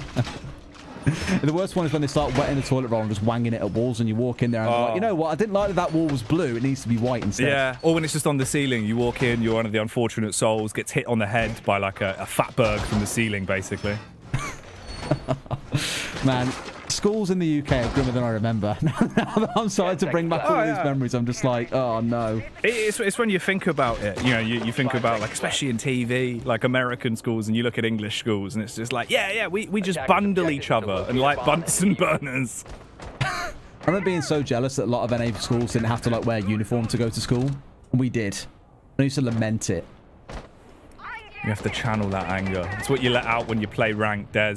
And right now, this is looking like a game of ranked when it comes down to the early spawn peaks. It's been working well for FURIA for the most part. Trailing now, though, on rounds. 3-2 here as we go into the 6th. Let's see if FURIA can get themselves back on top, or if it might be a cheeky play from Na'Vi. Saves was going for the peek out the window initially. Bit of gunfire exchanged as well. Yeah, much the same in terms of setup, by the way, coming out of both teams here compared to the last time round they played on the site. A thermite coming out of red is the one thing that I kind of look at and go, that's a little bit curious, because last time round they swapped that out for an IQ to bring along. You've got Lender playing it on here. No Habana present like they had the last time they attacked the site. And that does tend to be a little bit better for assaulting onto here, especially when you're looking on the downstairs walls, for example, that you might want to get opened up. You don't really want your thermite getting too close to those enough so that he might find himself getting tagged out, so keep a close eye on it. And they've still got to worry about Says lurking around in bathroom. Na'Vi, they've rung up the local painter. They've given him some guns and they have said paint Consulate red. They are just waiting for FURIA to rock up and give them the paint that they are hoping for. 1 minute and 40 seconds on the clock now. Slow and steady so far from FURIA, taking map control bit by bit. Drones going out as well. Not wanting to walk into the unknown, Des. Playing it safe. Absolutely. Taking it nice and steady. Says is the one that concerns me. In fact, there's quite a move here. 3 of them have now burst their way down inside the basement. Says is looking for a flank. If he catches out Fantasy here, that'll hit them hard on the flank. Scan coming in. Can't move just yet, but this is where he can strike Jackie. Through the smoke, here we go. Saves. Can he be the silent assassin that they need? 2 headshots onto the back of Fantasy. And see you later, Lender. As the treacherous triple kill comes out, the man is absolutely popping off. And all of a sudden, we're left with one man. The king of the jungle, but not the king here. See you later, Lion, as Blurs finishes him off, peeking over the banister. Saves with that 3k coming down Spiral was the big difference maker there as well. Unchecked, untested, no flank drone watch coming in for the side of FURIA. They did the right thing. They focused on coming in from the west as well, through Garage, pushing the way across and then looking for the execute. But the problem is, this is why you have so many teams focusing on full vertical clears before they think about an execute. You haven't got that control. Someone's going to flank you down a staircase. That's where things like a Nomad come in handy, banned away here, in which case you turn towards things like maybe a Gridlock that we saw Invictus Gaming bringing yesterday. Or you just set up flank drones. There's so much that you can do to control it, but one small misstep, no one keeping a close eye on Spiral. They smoked it off thinking that would be enough. That wasn't going to stop saves. The man will walk through that smoke quite comfortably and picks up a 3K. Na'Vi walking away at 4-2. What I felt could have been for FURIA, if that had gone right, a 3-3 scoreline. The crazy thing is to me as well, Des, right? For anyone that would be watching that at home, the way that was played out, it looked a lot more European. It felt like it was a more standard way of approaching Consulate from either team, right? FURIA now on defense. One of the things that I used to notice so much in LATAM was the way that FURIA specifically as well would play quite differently. They were willing to hold very different angles. I could say go aggro, but we've seen everyone going aggro so far into this match. I'd just like to see them more falling into what they sort of carved out for themselves. It feels like they're playing Na'Vi's own game a little bit, Des. Absolutely, and I do want to touch on Sates for a quick second too, because we said in the pre-show, you know, Doki's a player that all the eyes kind of fall to how well he can play. Blur, Mr. Consistent, also has quite a bit of focus, but Saves in this game has been the big one for me. 2 3Ks, 1 in round 2, 1 in round 6, essentially solo winning a round for the team. That's the kind of delivery that you really want to see. Oh, he's giving it all out, mate. He's like a postman, just constantly delivering. He does not stop. 8 frags to his name right now. Let's see if he can rack up some more into the 7th. Early commotion across the board. Na'Vi holding their angles outside, expecting the potential for a peek. Lender opening up the window. Just a cheeky spot on the back of the black eye as well. Spots one and at least has the info. Just for now. One hovering up and you can see this camera out. Jump out is prepped. The man's going to look out to his right here and try and make it happen. Realise he didn't have an extra hit on. The problem is if he'd had 2 hits, he would have been able to get the jump out, but didn't have it, I don't think, so then backed away. But look at this. On the left-hand side, there is someone watching that window, daring Lender to strike out that he hasn't seen. It's secretly. Fantasy's out, and there we go. Secretly, the silent watchman off to the left-hand side secures Nate's life. That's what you want from a trusty support. Ooh, Blur. Taking bullets to the face. Not burnt to a crisp just yet. The Ash able to stay alive, but barely. Fantasy on the reposition. Clearing through the offices. Easy chest shot onto Blur. He was so low, you could have sneezed near to take him down. Saves with a switch up as well. Lovely little headshot back onto Fantasy, and we're left in a 3 versus 3. Minute and 35 on the clock, Des. Absolutely. I mean, looking across the board here as well, what's left for the side of FURIA? You've got a C4 on side. I imagine maybe just the 1, in fact, yep, for the Kaid. You've got 3 smokes on side. You've got these evil eyes that can still do damage unless they've been cleared out. I'm not quite sure how many still stand. The thing is I'm looking at on the other side is the potential frags they've got. There's at least 2 coming in on saves. I think Doki died with 2 in the back pocket, which is unfortunate. You really want those for the vertical damage and removal of gadgets on the below. And this wall is still electrified. Na'Vi needs to get that cleared out, and you've even got Highs playing a little bit of a roam roll here, waiting for someone to come pushing down Spiral or down those service stairs, and that's when he'll strike. The utility economy is looking good for Miracle at the very least. The 3 smoke cans in the back pocket. Only 50 seconds left on the clock as well. So if he can keep himself alive and make use of them, so much time could be burnt off the clock here. Secretly, finally in position with a thermite charge. Blows the back off. Talking of blowing up though. Goodbye, Nath. C4 to the face. Rare's going to leave him breathing no more. And there's only 2 Na'Vi players left. Isolated. Completely different levels at this point. Saves up top with a sledgehammer. Panicking to open up the floor. No one there. No one to receive his gift of death, Des. This is the problem, right? You're now in a spot where you've got to force your way through these long angles. There's a shield watching you too. You're being smoked out constantly. You could try and step in, but you will be challenged looking for the man at the back. Out comes one smoke. You could try and go near for a plant if you really want to, but shut down by Miracle, who's playing off towards the left of Rare right here. There's one more left. It's an easy closeout for Rare. FURIA taking round 7. It's such a dirty angle as well. The amount of times I've seen players just going uncontested there. Literally just slightly up on top of the scaffolding with the shield down. Somehow they just go absolutely unchecked every time. Such a hard position to clear out if you don't get the top floor control. And we're seeing there as well towards the end the prevalence that it has. We do go 4-3 then. So FURIA starting to get back into the game. Looking like this could be a juicy one now they're on the defense.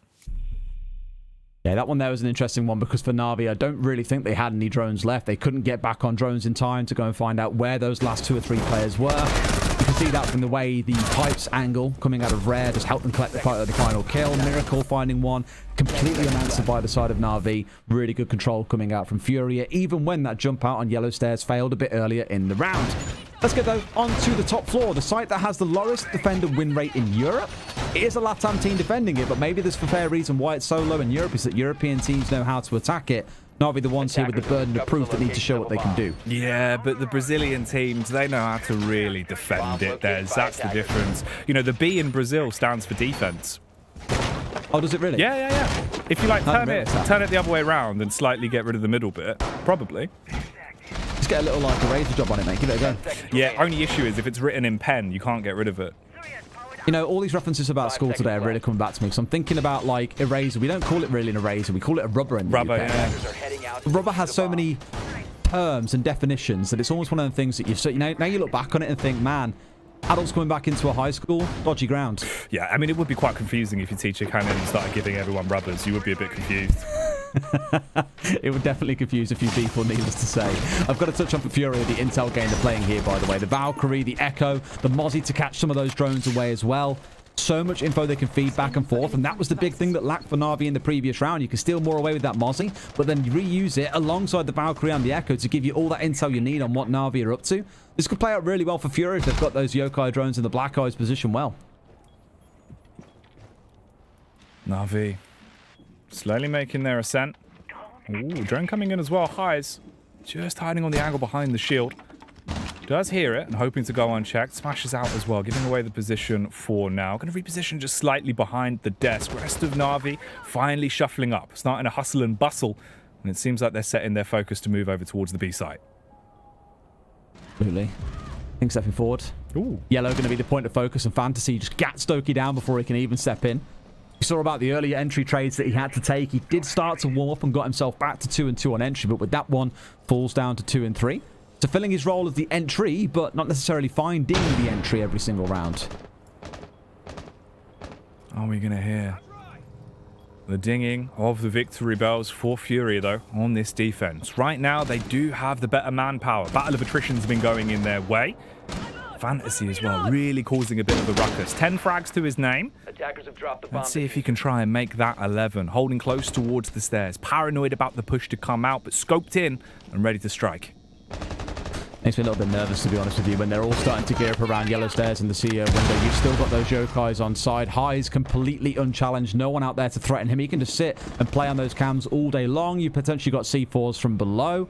A lot of control being lapped by Na'Vi to make this one work, and numbers. They're in a 3 versus 5, let's not forget. So I'm kind of thinking, okay, well, how does this attack work out for you boys? What have you got in the tank that you can bring out in these difficult situations? Otherwise, FURIA bring it all even at 4-4.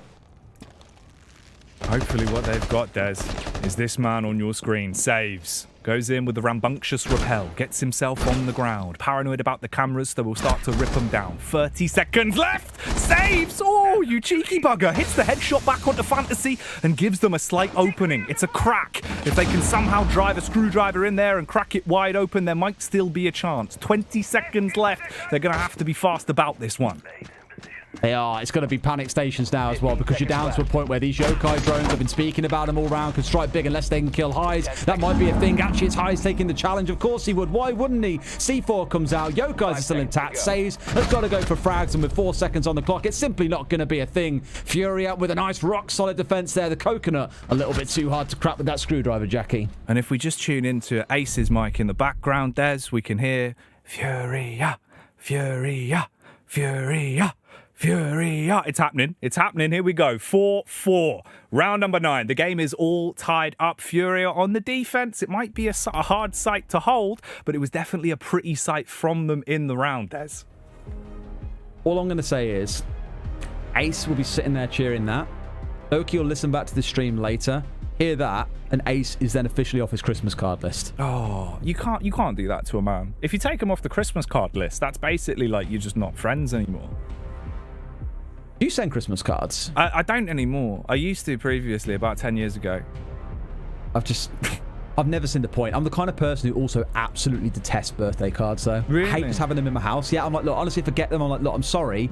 Then the next week, they're going to be in recycling. I'm just not interested. See, you know, in fact, the only one I still got is from my nan. Oh, that's fair. The only one. I think I've got a nice one from my nan from like years ago that I kept because it was like, oh, I'll keep that. That'd be a nice little memory to look back on. See, the thing is about birthday cards is it's always really underwhelming because obviously once you get old enough, you never really get money in a card anymore. So you stop being able to gauge how happy you are by how much money falls out when you open it. Other factor is people stop just writing in them, Des. You just get like 2 Jack. And then the happy birthday that's in the card. It's like you couldn't even write happy birthday. What the hell? it's the effort that counts, right? I'm just like, look, I get it. You've got the pen out that you haven't touched in the last year since my last birthday, and thought, you know what, I'll write some stuff in there. Cool, whatever. I'm not interested. And you kind of feel bad if someone does give you money, I think, because you get on a little bit. You're just like, as a kid, you're like, oh, wicked, I'll go and buy some sweets. But as a one who's a bit older, you're like, well, it's that awkward negotiation game of, did I get you a birthday card? Did I put money in it? Because if not, I owe you on your next birthday. And then you're stuck in kind of like a lifelong altercation of, until I'm 60, on giving you money, who's going to pass away first and stop having to do this little trade that we've got going on. It's outrageous. It's like slowly being in debt to every member of your family, but you're all in debt to each other, and no one really knows whose debt it is. It is quite confusing. That's it. Kills me, mate. Absolutely kills me. It's outrageous. Let's see, though, how the round plays out. This time, press and lobby going to be where we step into, and once again, FURIA stepping back towards this intel-heavy setup. Looking towards the Echo, the Valkyrie. It's kind of been their go-to bread and butter in this half. Last round, we didn't see, wasn't even really a need for it. High's very happily taking some scouts with the secondary.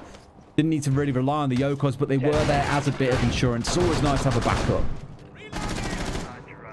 5 seconds to go. It should be a very tasty round indeed, though. Round number 9 has been sent alive. 4 on the board for both Na'Vi and FURIA. It's been a quality game of Consulate up to this point. We've had the early aggression. We've had the wild late round 3Ks that have been coming out. Right now, though, I want to see what Rare is going to be dishing out. Seemed like he wanted to try and go for a play off the back of the window, but forced off and does rotate out for the meantime. See it all the time, right? These teams both just want to get up in each other's grills early in the round, start going for spawn peaks, catching someone off as early as they possibly can. Because the thing is, it's like playing one of those claw machines at like a fairground or something. You just don't know what you're going to get, and you might get the grand prize. On a site like, say we're attacking in the downstairs in basement, you pick off the thermite, you remove the only hard breach choice they've got. That is worth its weight in gold. See, the fun thing is about those, right, is obviously there's like an internal rig rate that you can set of what percentage the claw will have like full strength. But in South Korea, like the rig rate's like super low. So I just won loads of Pokemon when I was there, Des. Oh, really? And then shipped them all back? Yeah, I brought them back in the suitcase. I used them as pillows. The dream, mate. And now they're in the shed. Yeah. Now they live here. That's the dream. That's the dream, mate. The claw, as we'd all say back in the old day. Everyone remembers Toy Story, I'm sure. Well, not everyone. The younger you may have think to me, what the Bloody Hell's Toy Story? Yeah. What do you mean it's a movie about talking toys? It's that crazy, kids. Trust me. Let's see, they're halfway through the round. I know, right? No one being picked off in the early round. And I like as well how the acknowledgement on Na'Vi's side is there, that IQ needs to come along here. Those black eyes, nightmare. The Yokais, nightmare. Let's not forget as well that IQ has got some changes coming through, revealed in the latest season reveal. Be able to ping gadgets through walls, going to be really helpful, but for now it's more about the communication level of things they're looking towards. Saves the one currently playing by this front door with Blur as a bit of support. Oki off towards the left, and Nath finds Fantasy. That's a bit of a reversal of fortunes. That, I think, actually, is Fantasy's first opening death in the game. Ooh, Lender, he's pulling out the hand cannon. The Deagle with a headshot. Smooth frag to find. Does take a little bit of damage as he sprints out of there as well, but he's skedaddled to safety, and he's also serving up more success. The second frag found for Lender. All of a sudden, the round has turned on its head, left with just 3 players alive for Na'Vi. Nath, one of them. A sneaking suspicion that Moaning Myrtle is still lurking in the girls' bathrooms. He'll hold the angle, tries to spam down. Few tags, but no frag. Rare, on the other hand, pulls out the MP5 slays from far away as Doki's done. Miracle on the murderous spree, takes down Nath as well, and it's all on Blur in a 1v3.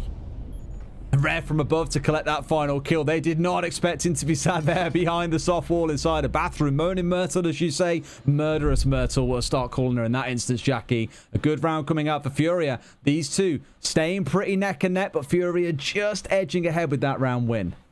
Huge round. Big momentum now for FURIA as well. You're in a dream position, right? You know you're close to having that safety net of being in an environment where, worst case, we have to play it for OT. Best case, though, Des, they're set up now where they could actually go on to win this game. Get yourself to 6, sit pretty, and close it down. Defense for FURIA was always their stronger side. They had good executes on attack, specifically on Cafe. They used to impress me. But the one thing I always noticed was how good they were on defense. Coming out on here, it's looking nice. You're winning tough sites. You're in a good spot. They've just got to keep this up. Ooh, okay. It gets a bit nervy if you are an RV fan, as you say. Defense, where FURIA here to be quite comfortable for the most part. 3 rounds on the bounce now. Nothing being sought back by the side of Na'Vi.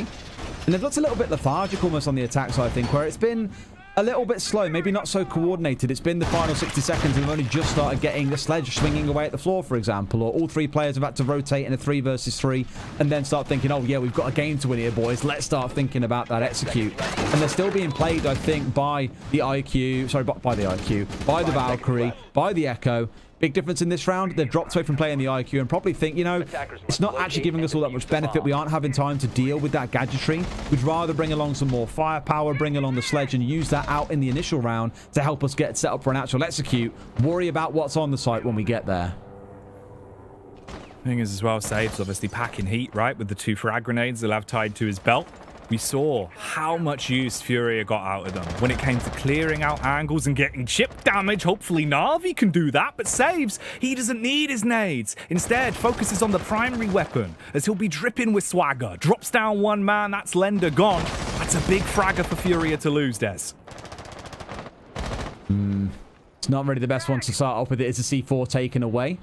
One that would have been in back pocket and available. In fact, there's one already deployed out on the field here from Fantasy. Here we go. It's going to go high. It's sky high. Surely. No? No? There we go. I was going to say there's a bit of a delayed reaction there, but does eventually come out. That's what you're looking for.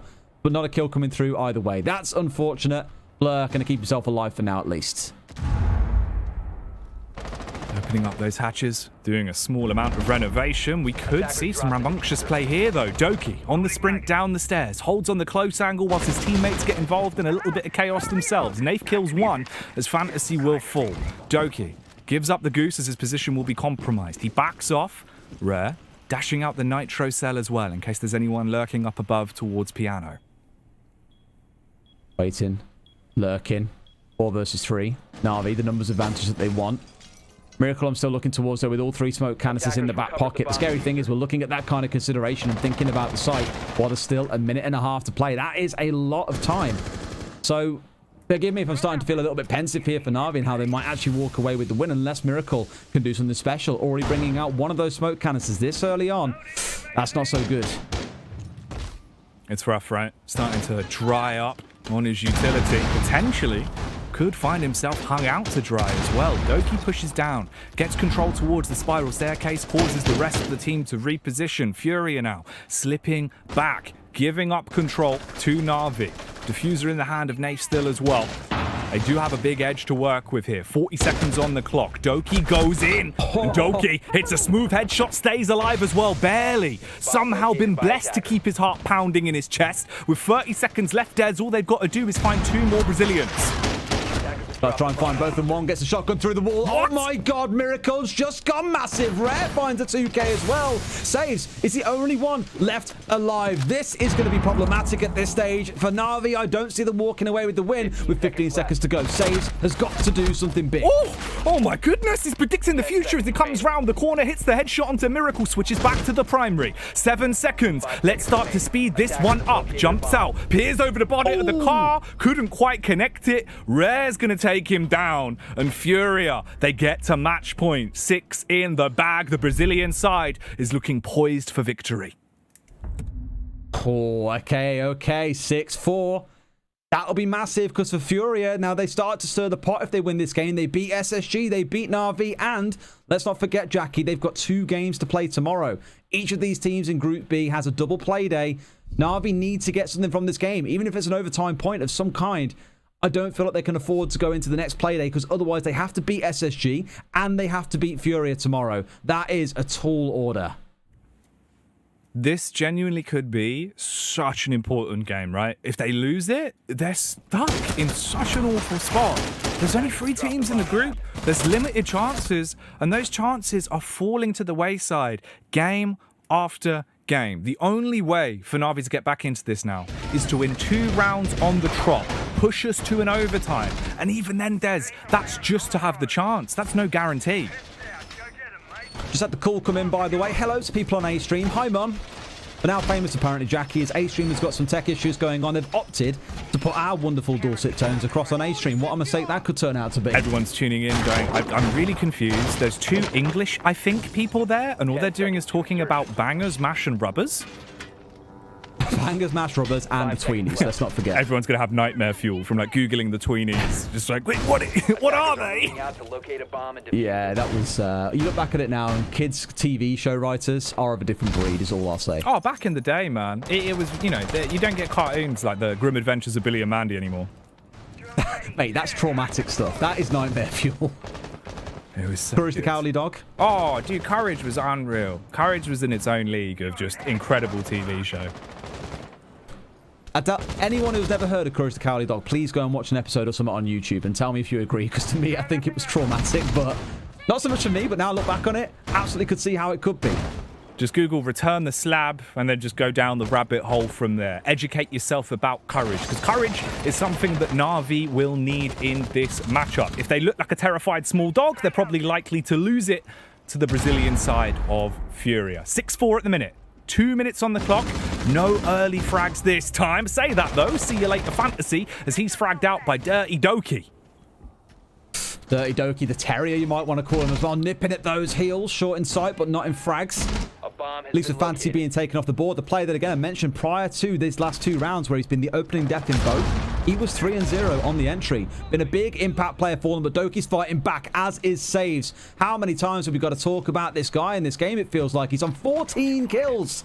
The man's popping the hell off. The 3K in round 2, the 3K in round 6, and since then has just gone from strength to strength. We spoke about blowing the peripheral players to him. Saves is one of those players, and he's really starting to make himself known. Oh, yeah. Saves with swagger. He's been the one stunning Lender, though. Oh, my. See you later, Doki. He has just been uppercut. Drops the nice shot, and fair play to him. Always hard to hit the hurty verties, but he made it look easy. Hurty verties, that's a new one, and I quite like it. There you go, mate. I stole that from my time in Quake, to be fair. So, pay back to the I feel like greats. I've signed up to like a free trial of Jackie's Rhymes or something, because earlier it had Rinsed for Rin, which I quite like. I hadn't heard that one. Hurty verties, you getting in there, mate? I'm getting my money's worth here. Absolutely. That's what I do. I'm like one of those online courses, but by like 15 minutes in, you're like, this guy doesn't know anything. He's just talking. Fine by me, mate. Keep on talking, because we all love it. Miracle, the one playing inside a connector here, smokes in hand, straight up to the top of the service stairs. There is one out on balcony, but of course, they're a bit wiser than that. It's not like you're stepping into a rank game where they aren't aware of that potential angle. Nate keeping himself secure and just waiting for someone to expose themselves, waiting for his team to make some movements happen, and that's when he'll be able to snap the head off someone. Final 25 seconds. Lender still showing his level of lethality as he rips his way through saves, dropping us back into a raw 3-on-3. 15 seconds to work with. Do or die for Na'Vi. Lose this round, lose the game. Nath tries to step it up, comes flying in through the window like the SAS, and he is going to be blessed. Double kill, all on one man now. Lender, he's already done so much into the round, but he's got to get the ace to shut it down. Sprints his way forward, causes a bit of commotion, flicks round on the close angle, but he loses it secretly with the clutch. Na'Vi still in it to win it. I thought he might land that shot, Jackie. I saw the ace. I saw Lender's names up in lights. We spoke about him on the Twitch yesterday, but that was bloody close. Na'Vi keep it going just about. We're going all the way to 12, and overtime could be on the agenda, but Na'Vi have got to break through Furia's furious defense. Man, Lender, honestly, I don't know how he can even play. How he keeps himself composed at this point. Some of the shots he's getting, some of the rounds where he's getting so close to being the one-man army that FURIA need. I'd have to take a breather, Des. I'd need like 5 minutes. And we all need it, mate. Grab a cuppa, sit down, prepare yourself for round number 12, because it's going to be an absolute slammer. Change coming in here with the 6th pick as well. The 6th pick across to the Vigil for Fantasy. So not being on the Jaeger. I see that. I see the Iana. I see the Sledge. I see 4 frags being brought along by the team. And I get a little bit nervous because there's no Wamai. There's no Jaeger. Those frag grenades are going to be free-flowing, and that's where I get a little bit concerned. It depends, of course, where the side of FURIA want to set themselves up. But there's nothing to catch those little balls of death flying through the air. There's one thing I love, Des, and it's balls of death. So hopefully more of them come out into this round. Na'Vi need to be rolling them out. 6-5. So close to FURIA being able to lock this game down. Another best of one that would be under their belt in the group effectively would be hammering in nails to the proverbial coffin of Na'Vi. I love it. This group has just been so back and forth constantly. That game yesterday between Na'Vi and SSG, nail biter, start to finish. FURIA versus SSG on Coastline. 8-7 to FURIA. Again, nail-biter. This one, still not clear as to whether or not we go to overtime, but Group B, despite being the smallest group so far, has delivered the best bangers of all the games that we've seen. I'm living for it. It has had ridiculous quality of games. It's been sick. But FURIA, are they going to be left with a queasy feeling off the back of this round? That's the big question mark that we're staring at. Waiting for answers from Na'Vi. So far, standard stuff into the round. Nothing crazy coming out. Just taking their time. Naif, though, apparently decides that it's time to die for fantasy. He'll be dropped out. Another big fragger removed there for FURIA Dez. He's had 11 kills into the game, but he'll have no chance to frag in this round. No, not in this one. I mean, he's the one that you don't really want to be losing, because now all eyes turn to Lender. Lender here, you might say, listen for what he can do in this round, because he needs to be the big impact, and that is a way to get yourself known. A C player that's had a pretty good impact, but now on the other side, eyes turn to Saves. Saves versus Lender, they're the two who could have a massive impact in this round. Keep a close eye on them. Ooh, the C4 on the door. Doki won't be breathing no more, because Lender is giving it raw for FURIA. No spice, no seasoning. Just meat from the Brazilians. Lender's the one lurking. Yellow. L down.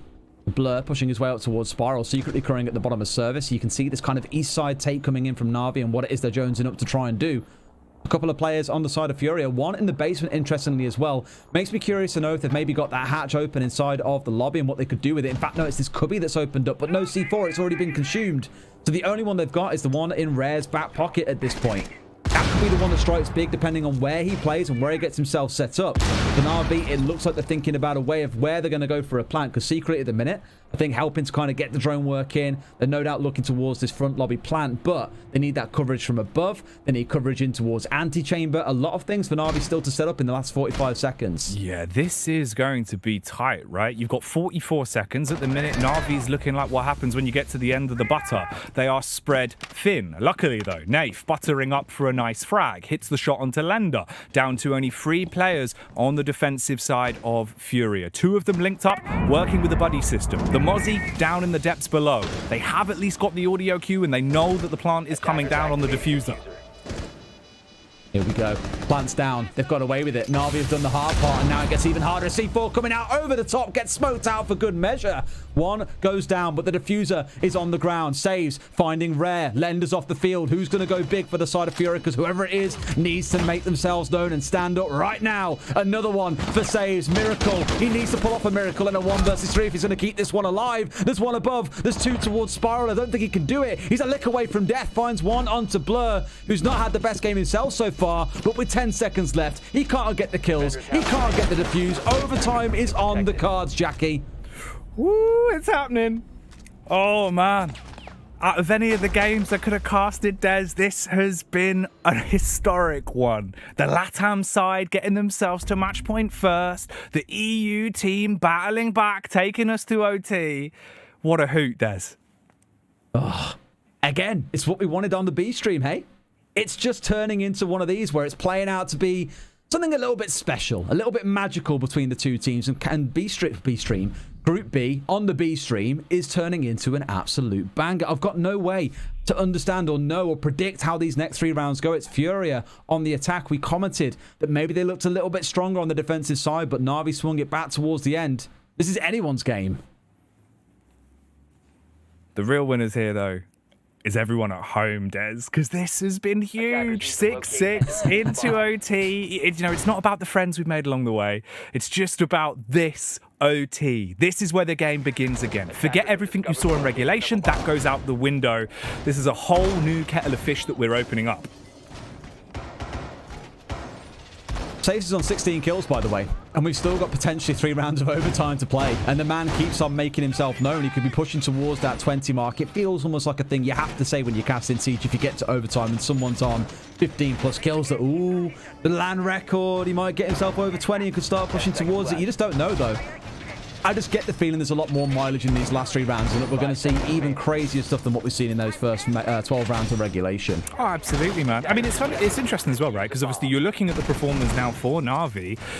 Doki on 8 frags, slightly falling behind the wayside. Blur as well on 3. We thought we'd see a little bit more from Blur, specifically into this matchup. It's not been there. Luckily, you've had a huge step up from saves. Naif as well, 11 frags, but it's the impact that those 11 kills had. When he's come in and we've seen him actually hitting headshots, it's been at such a critical point in the round. So for me, if that Goyo's still alive, you better watch yourself.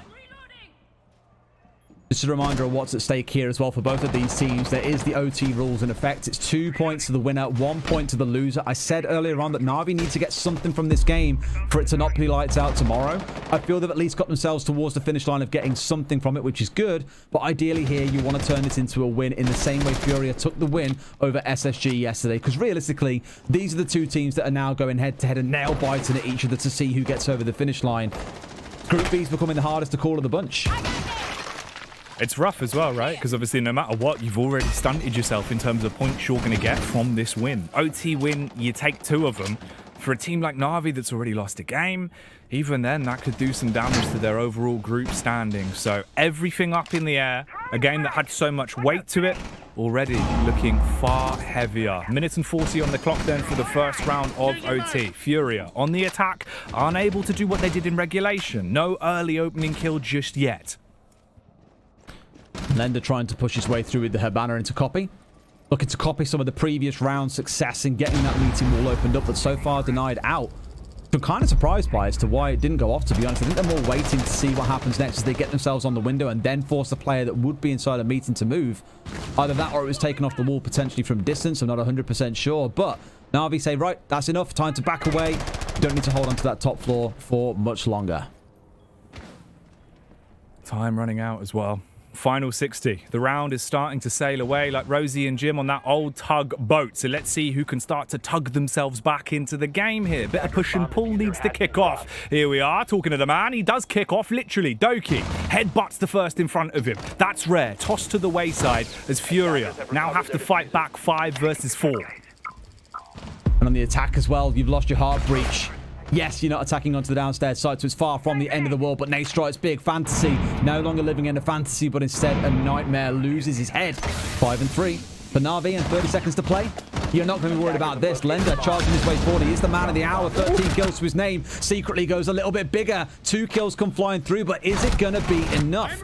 Miracle onto a slither of HP. High's taken down. Na'Vi might have just done enough here. They get themselves towards the finish line. One more round. A good shot from Miracle, but I don't think he finds everything that he needs here. Can't quite finish the kill. The diffuser is cold on the ground. Na'Vi take the round, and FURIA have one last chance to get themselves those 2 points. Oh, god damn, Des. When I saw the kill feed come up and the fact that Doki had been hit with the Butcher Pete, had his meat chopped, I was thinking, all right, here we go. The disrespect's coming out. They're hitting their shots. FURIA, they're going to be on for a clutch. No time, though.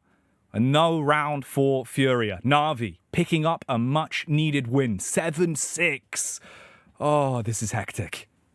Oh, isn't it just? Isn't it just? But this is what we want on the B stream. We want the back and forth. We want it to go through to overtime. We want to see it go all the way. I mean, admittedly, for our sleep schedules, maybe I don't, because we already had like a 45 minutes to 60-minute delay.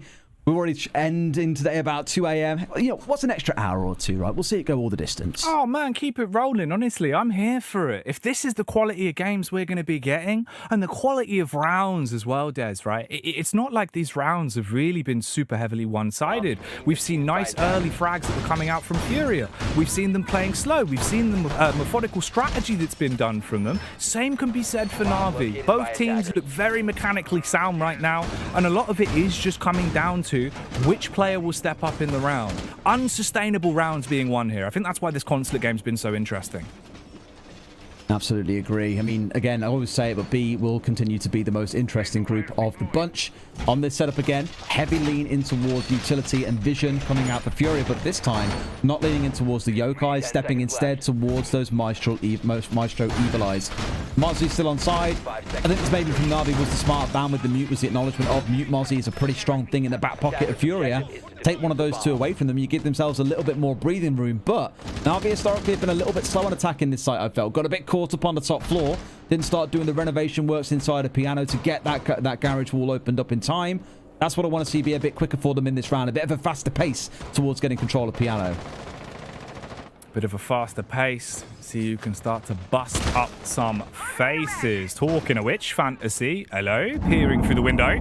Wanted to give him a little bit of how's your father, Des, but no one's there to take it. Not yet. Not just yet. No. A little bit later. This wall needs opening. It needs to get opened up relatively soon as well. I know for a lot of teams it's don't worry about opening it until later in the round, but generally in Europe you see it open up inside about 60 seconds. You clear out the players above and then worry about the rest. But FURIA staging a pretty heavy resistance inside a piano. They really like this grand piano, Jackie, and they don't want to see it taken away. They do. They're a big fan. They recently had it tuned and they want to keep it in their possession. Issue is, though, Na'Vi looking like a team possessed. Oh, blur! He's been turned into a ghost. He'll be left to haunt the piano room, but that's all he can do. No more effect from him in the round as he's not in the land of the living anymore. Sent off to the underworld. Easily knocked about $2,000 of value off that grand piano, taking the roof off it as well. What a shame. And with that, he goes, you know what? Don't want it anymore.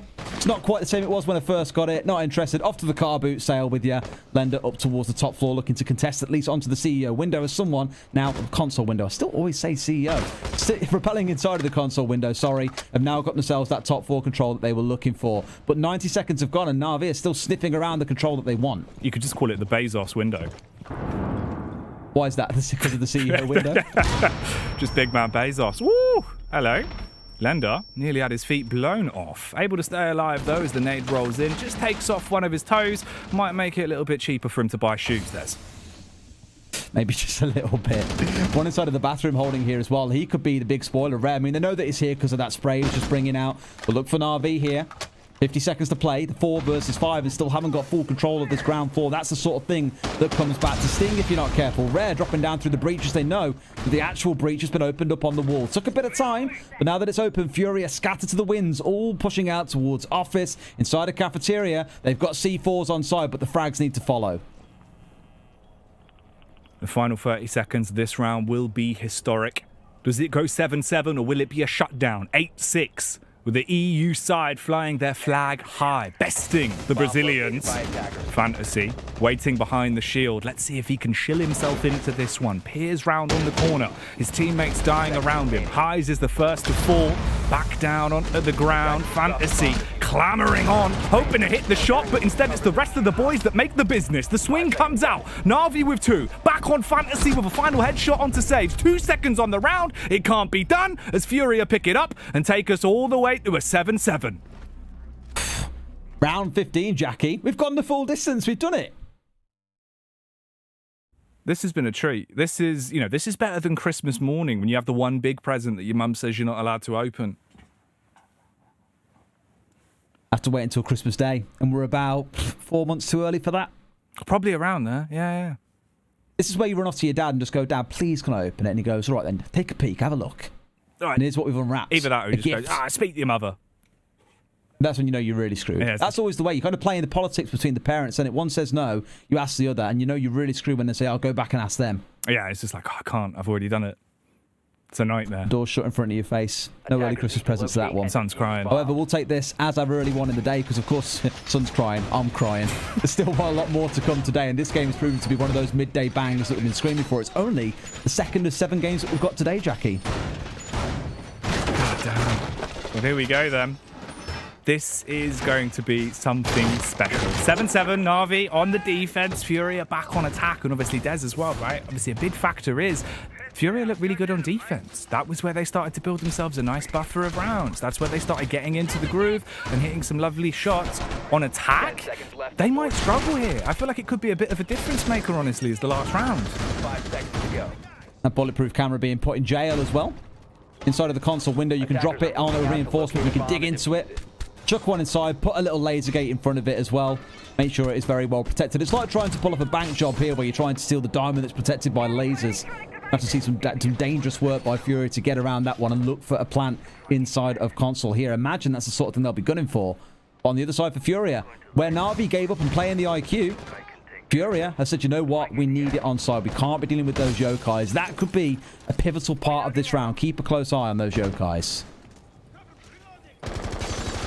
FURIA Looking like a well-oiled machine here, running perfectly as they all stay grouped, taking top floor control and then working their way down. Meanwhile, on the lower levels, Doki towards the piano. Looks like Fantasy could be attempting to get himself an opener here. Does drop the drone in, at least to clear out towards B site, and now knows that most of it is open up and they can get a little bit more control back over the wood stairs. Oh. Pushing his way. Looking down, Yellow hoping to find someone lurking around, but no one's been skulking here. They're all being good boys waiting for Christmas, sat up on their bedrooms, up on the top floor. All except one little naughty boy who's ran down to the fridge to slate on its saves. But knowing what he's done so far in this game, I'm pretty sure parents of Na'Vi, they'll let him get away with that one. He could be the big player for them. 17 kills has been quite an overtime, and Nath is the one who's really stepped up in that absence. 14 kills for him. On the other side, you're looking towards Fantasy. You're looking towards Lender. Even Miracle pushing the envelope here and getting over 10 kills as well. A lot of names that have got a big role to play in this round. Slow and steady wins the race, it seems. FURIA. Few tags here and there. But where is the first real frag going to be coming from? Na'Vi keeping themselves slightly further back, opening up as well on some of the barricades. Filthy Kurt angle there on towards the stairway. That means that Miracle is going to be stuck in the mud. Has no way to actually get himself further up at the minute until they clear him off. Racing in here as well. They're ringing in everywhere. It's Explosive City out towards Yellow Stairs. One more out towards Main and gets away with it as well. Lender is getting the plant down in a 5 versus 5. Ooh. How can Na'Vi let it happen? He gets pulled off at the last second. The Yokai coming out. He's stuck in the smoke. What? He's down to a slither of HP. But now Lender has got himself tucked in the corner. It's the hatch hopping Yokai. Why wouldn't it be? Lender now tucked away. Needs to get in a spot where he can make this plant work. Doki, the one pushing down towards Yellow. Does he know that anyone's playing around the bottom of it? Not too sure. I don't think he even knows that Lender is tucked in away just to his left-hand side. That could be a lot of damage if Lender gets away with another plant. The final 25 seconds. It all comes down to this. Blur busts the doors clean off as he hits the first onto Lender, leaving him laid down. Rare with one. The team kill comes out for Na'Vi. Absolute nonsense. It's left them in a rough position. A 2v3. 10 seconds on the clock. FURIA, they got to get the diffuser down and keep their players alive. Nath, though, wants to make himself up for his sins. Finds the flick back onto Miracle, secretly traded. Nath goes huge, but it's all on Rare. The flick up with a 5-7, see you later, takes it square. FURIA have done it. Unbelievable that it would come down to a 1 versus 1 in round 15, and it's rare. It's rare to see him having the big play moments like that, but that is a way to get yourself in the history books, my son. That could be the one pivotal point that makes a difference come the end of Group B. What a fixture that has been. Just absolutely unreal. From start to finish, quality game. We had the entry frags that came out from FURIA. We had speed, we had aggression, we had strategy, we had Na'Vi fighting limb from limb, tearing themselves apart, Des. Oh, mate. That was something magic. From start to finish, the whole way through. Just looking at how it shaped up. I want to see more of that in future. I'm so glad that we get to see those two teams play a second time tomorrow. I'm hoping it's even much as a screamer of that. FURIA are going to be exhausted. They have played max round count in both games so far. 30 rounds across 2 maps. Bless them. They came here to play, and my God, are they doing it. Oh, absolutely. Someone that's going to be happy with their plays as well, of course, will be Tim, because FURIA have only gone and done it, Tim. Matchup we have just witnessed between Na'Vi and FURIA. It was always a lose-lose for me. The two teams that I really enjoy watching. Got a lot of time for both of them. But what a way for it to end, Jackie. 1v1 at the end. Just ridiculous, right? Like, as players go, that's probably the most important one of the whole damn game. The flick off of the diffuser, hits the shot and just mops it up like a spilt drink. Nothing more to be done. They get themselves the 2 points. They're going to be happy. Lots of big games coming out for different players. I mean, I saw the kill count for Nath there. He's come out big for Na'Vi today. Hasn't he just? It's the peripheral players. You know, we were talking about Blur in the pre-game. We mentioned about saves. We mentioned about Doki. But really, it has come from the back line there. Nath doing a lot of work. Saves doing the same. but ultimately not enough to quite get it over the finish line. But as I mentioned at the end of the game, the fact that it come down to a 1 versus 1 in the final round, that tells you all you need to know about this game. Group B, I am ridiculously impressed by these 3 teams. I can watch them play every single day for the rest of my life quite happily because it is phenomenal, Siege. It is. It's just so entertaining. You know, every time you sit down for one of these games. And the best thing is we get to do it all again. Over the next day and a half, we will see all of these matchups again. It's going to be amazing. But Jackie, talk to me about Na'Vi. 2 games in, 2 losses. They picked up 1 point there from the overtime loss, but it's starting to become a bit of a slippery slope for them. Yeah, it's rough, right? Obviously, at the start of the game on defense, they were just losing early entry frag on early entry frag. They went down the first 3 rounds before we finally saw Doki being able to do some damage. Doki as a whole as well, it felt like quite a muted game for him, and it's unexpected. Just in the middle of the pack. Nothing outrageous, nothing too bad. Saves was obviously one of the key players for him that was able to at least give them some kind of a leg up. Nath doing his best at the very end. It just felt like the pieces were in the right place, Tim, but at times they didn't have all 5 players performing their best. And looking at the other side of the coin, FURIA find themselves on 4 points, 2 overtime wins now, edging closer to that playoff position. Absolutely, yeah. I mean, there's still a big day to come. Well, another game for Na'Vi to come. The big day tomorrow for FURIA. The scary thing for them is they've got 2 games tomorrow. They could blast past for SSG and Na'Vi here and secure a first place lock-in quite possibly. The game today, if nothing else, really goes to show they aren't scared of matching aggression. The counter spawn peaks coming onto Doki, ludicrous. They ain't scared. They will happily stand up and match anyone.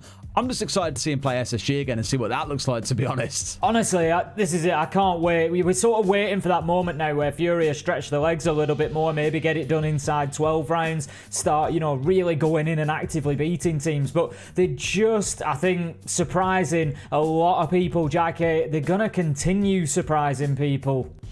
Oh, they will. They absolutely will. And they're one of those teams that I think, obviously, you know, if you haven't given them a chance, if you haven't watched any of the LATAM games and you're seeing them here and thinking, all right, this team's causing some upsets, they're causing a bit of a stir, give them a chance. Genuinely. The players have so much personality to them. We had that blessing of speaking to them so much, Tim. The firepower's there, the determination's there, and they're all just lovely guys. They certainly are, and you can see it on the faces at the end there. You can see the celebrations. Twister's in there hugging all the players. They've just got a great sort of team ethic mentality going on there. We can have a look at the stats from the matchup. We haven't really mentioned any of the individual players for FURIA. Des, who were the standouts for you? It's kind of a hard one. I mean, Lender's the one you'd lean towards. You know, again, the counter spawn peaks onto Doki really caught me by surprise. Really enjoyed seeing them.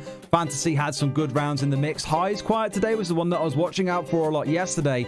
But I think you look across the kills, to be honest, with the Highs being the only player below 10, and even then not having a bad game. If nothing else, to me, it more screams that it's a team effort. And it sounds like a real cop-out answer, but genuinely, everyone has got involved today and made themselves heard, to be honest. The survivability is something that stands out for me for Highs there. You know, you say he hasn't got as involved in the kills, but 73% cost and surviving in 6 out of the 15 rounds. A great game from him. It wouldn't be fair, Jackie, not to mention saves. Head and shoulders above a lot of his team there. Really stood up for Na'Vi today. Absolutely. He was coming out really strong, effective in the early round, still able to hold his own, even into the late round, right? Obviously had a bit of a blessing when the fact that Nath started hitting his shots, started getting himself into the game. It just came a little bit too late. In terms of consistency, you could see just from the FURIA kill feed, right? Like, it was so much closer together. High's the only one that was a little bit on the downside. I think it's just the raw 5 looked better on the day, Tim. Certainly did, and I think it is fair to say that everybody needs a little bit of a breather after that 15-round banger that we've just seen between Na'Vi and FURIA. We're going to let you have a little breather. Don't go anywhere. It's just going to be a short break, and then we're going to come back. We're going to be right back into it. I'll be back on the mic with Des, and we're going to bring you the big game between Empire and TSM, so don't go anywhere. We've got plenty more Mexico Major Madness coming your way.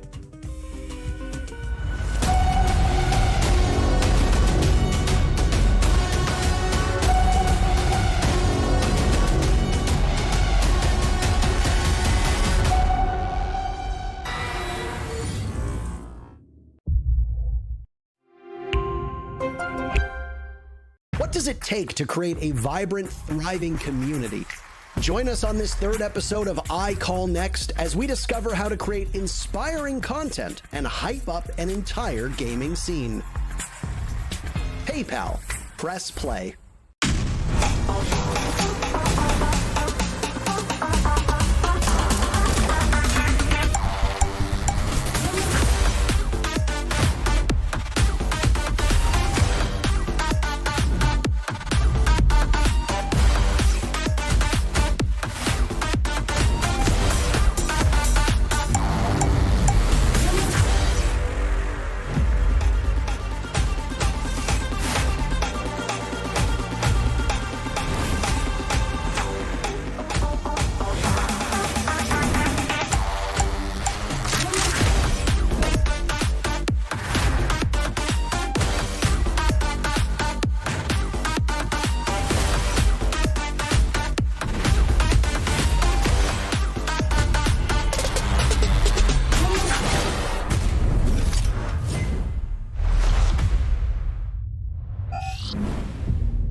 Welcome back, ladies and gentlemen. I'm sure you've been enjoying all of the commotion that's been going down here on the B stream since the start of the day. We've already had 2 incredible best of ones being played out. It was an explosive start with the APAC punishment coming out, and we've just seen EU being bested by FURIA as Na'Vi lost out on Consular. 2 high-octane games, but even more to come. So let's bring back in the boys that, of course, will be putting their voices to the action. Tim, Des, how we doing? Just about settling down. Just about settling down off the back of that Na'Vi FURIA game. I mean, that really did send the heart race flying. Didn't it just? It was pretty magical, to be honest. I mean, we were casting it, so we know how mental it was going to be back and forth, Jackie. But when it went down to 6-4, I thought, no, we don't fight back into that. And getting it to overtime was beautiful. It had to end in a 1v1, naturally, that ultimately FURIA come out on top. And I think, as I said, that now not so much locks that group in, but I think Na'Vi will be sweating a little bit. Yeah, it definitely starts to shape things up. For you at home, though, if you have some thoughts and opinions on that game and want to get involved and want us to hear it, as you saw with the hashtag on screen, 6Major. Send in your tweets. We'll be checking them out throughout the course of the show. And what you'll probably want to be tweeting in about is the fact that Empire TSM is our next game. Tim, another exciting best of 3. TSM obviously struggling at the event at the minute.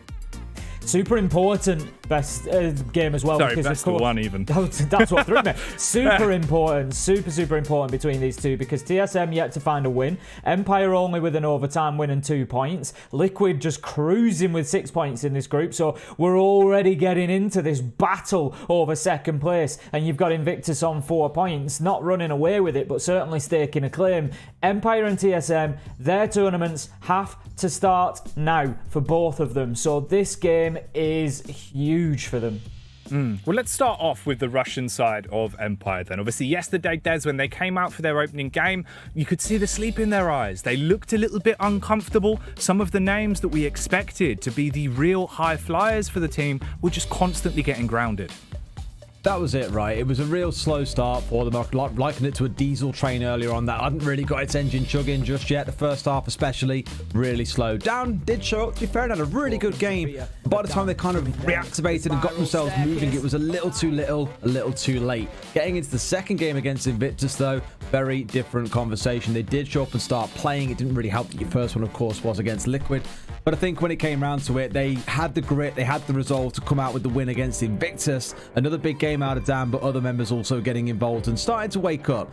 You saw flickers of what Empire can be yesterday, but today we've got to get the full picture. Absolutely, right? Obviously, one of the players as well that we touched on yesterday was Joystick. We expected to see him just getting out there and getting gory on the server. In reality, Tim, he fell quite flat. Obviously, we've had a little bit of time since then. They've had a few games to get themselves into the LAN environment, which we know for some of these players can be a bit uncomfortable after such a long time of competing online. Do you feel like coming back in fresh today, it will be a whole different side of Joystick? I'm hoping it will be, to be honest, because with Dan performing like he did yesterday, there's 2 angles to look at this from. I said it about NJR earlier. Your teams in a tournament that lasts so long have got to have other people that are going to get those kills, because Dan is not going to do that every single day. He's not going to get 17, 18 every single map.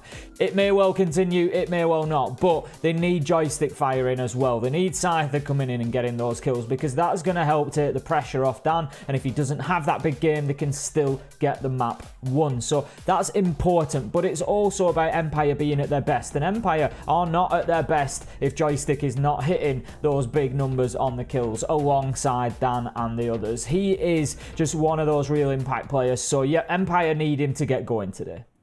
Absolutely. Well, that is Empire. However, of course, their opponents for this game will be TSM, the American side that came to the event with only 4 of their 5. Merc, of course, not being available. Pojo, man, it seems like obviously Des, coming in, he knows the team, he knows the strategy. It's not hard. It's not some random where they've got to try and slot him in. But is there more that needs to be done for him? Do you feel like even with this roster performing with a coach that they can still make it work here? I think they can, and this might come across quite harsh, but if Damwon can do it, why can't TSM? Damwon have had Roy Boy step in and play for them because Katsang has been taken ill, yet they're still stepping up and doing just fine. Now, Kat saying you might wager isn't as impactful a player as what Merc is, because Merc is quite pivotal to TSM's playstyle. But as I've said before, you've got 5 of the best players in the world here for what money can get you. You've got 5 of the best players in the world in this squad. They should be able to deliver to a relatively decent level, especially, and again, no offense meant to them, against Invictus Gaming. I thought we'd see a far more out of them yesterday. Things look a little bit scrappy at points. We're not seeing the drone work. We're not seeing the pace. We're not seeing the composure in their executes. It's just not quite fully there yet. We know that it can be delivered. We've seen what they can do before. They've really just got to kind of drum it up now, find it in themselves. Don't let themselves get too beat down that Merc isn't here, and put on a show that the fans and they know that they can deliver. Absolutely. And obviously, talking of players that are here, Gio on the side of TSM, of course, the only Mexican representative that we have in Mexico City. Tim, what's going to be the difference from that man today? Are we hoping that we might see more from him? Well, I mean, he played pretty well yesterday, but I think we need to see more from pretty much everybody on the side of TSM if they're going to get wins.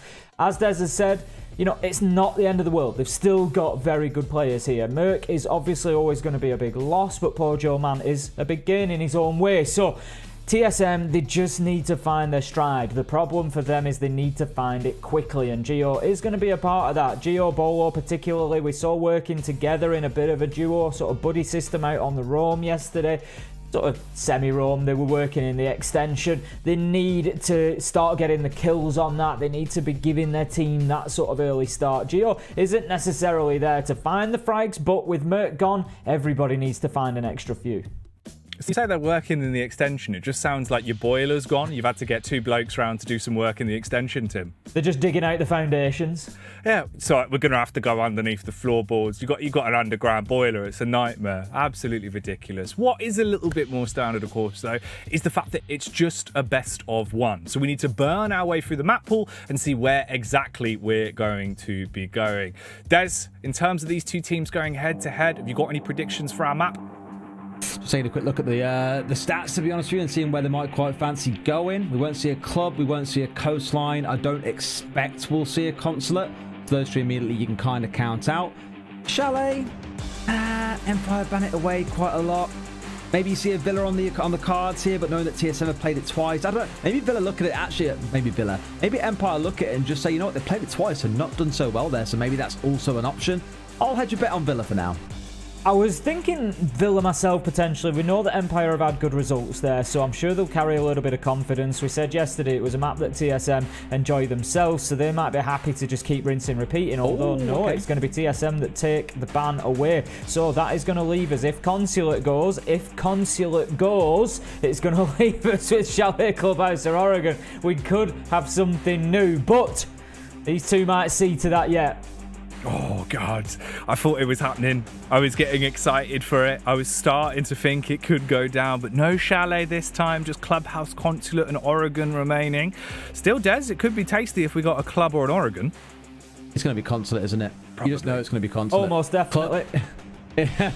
Club isn't really a map. To be fair, they don't really play either map. They hate Club a little bit more. Oh, God bless. I was going to say, TSM aren't massive fans of Clubhouse normally, but I'll take it over a Consulate. We've seen a lot of Consulate in the last 24 hours. Ooh, Papa bless. Here we go. Clubhouse. We get to find out which team knows the secret knock, Tim.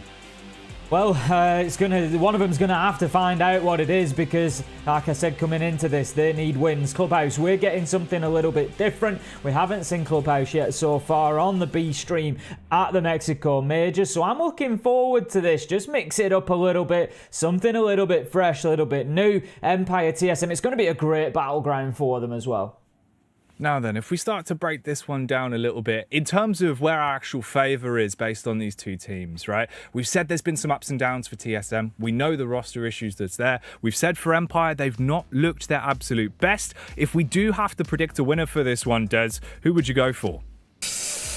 I think on yesterday's results, I mean, the lower third tells you the whole story, right? I think Empire's the one to look towards. It did improve in the second game. TSM arguably started to look worse. So, I don't know. New map, new team, new potential, but I still think Empire looked strongest yesterday. Tim, you still sticking with your pick? I am still sticking with my pick. I think if TSM are going to struggle, with this roster change, with these issues, a team like Empire they're going to punish them. If that's going to be the case, if they're not coming in here firing on all cylinders, despite what happened with Empire yesterday, I still think Empire are going to come out very strong today. I've got a sneaking suspicion we're going to see a slightly different team. Yeah, I think, right, obviously, if we see the Empire that came out to play yesterday, then absolutely there's a chance for TSM. Whereas if everyone wakes up, if we get them all on the server looking fresh, looking ready for a scrap, it should be an Empire victory. TSM have just been looking quite flat, obviously making the best of the situation they've been left with, Des, but they still need more. They do. I think for both teams, there's a lot to really pull out the tank here again, where yesterday was kind of the hopeful entry for both teams to make an impact and show they're still here to mean business at the major. They kind of choked out a little bit. Things didn't go the way they wanted.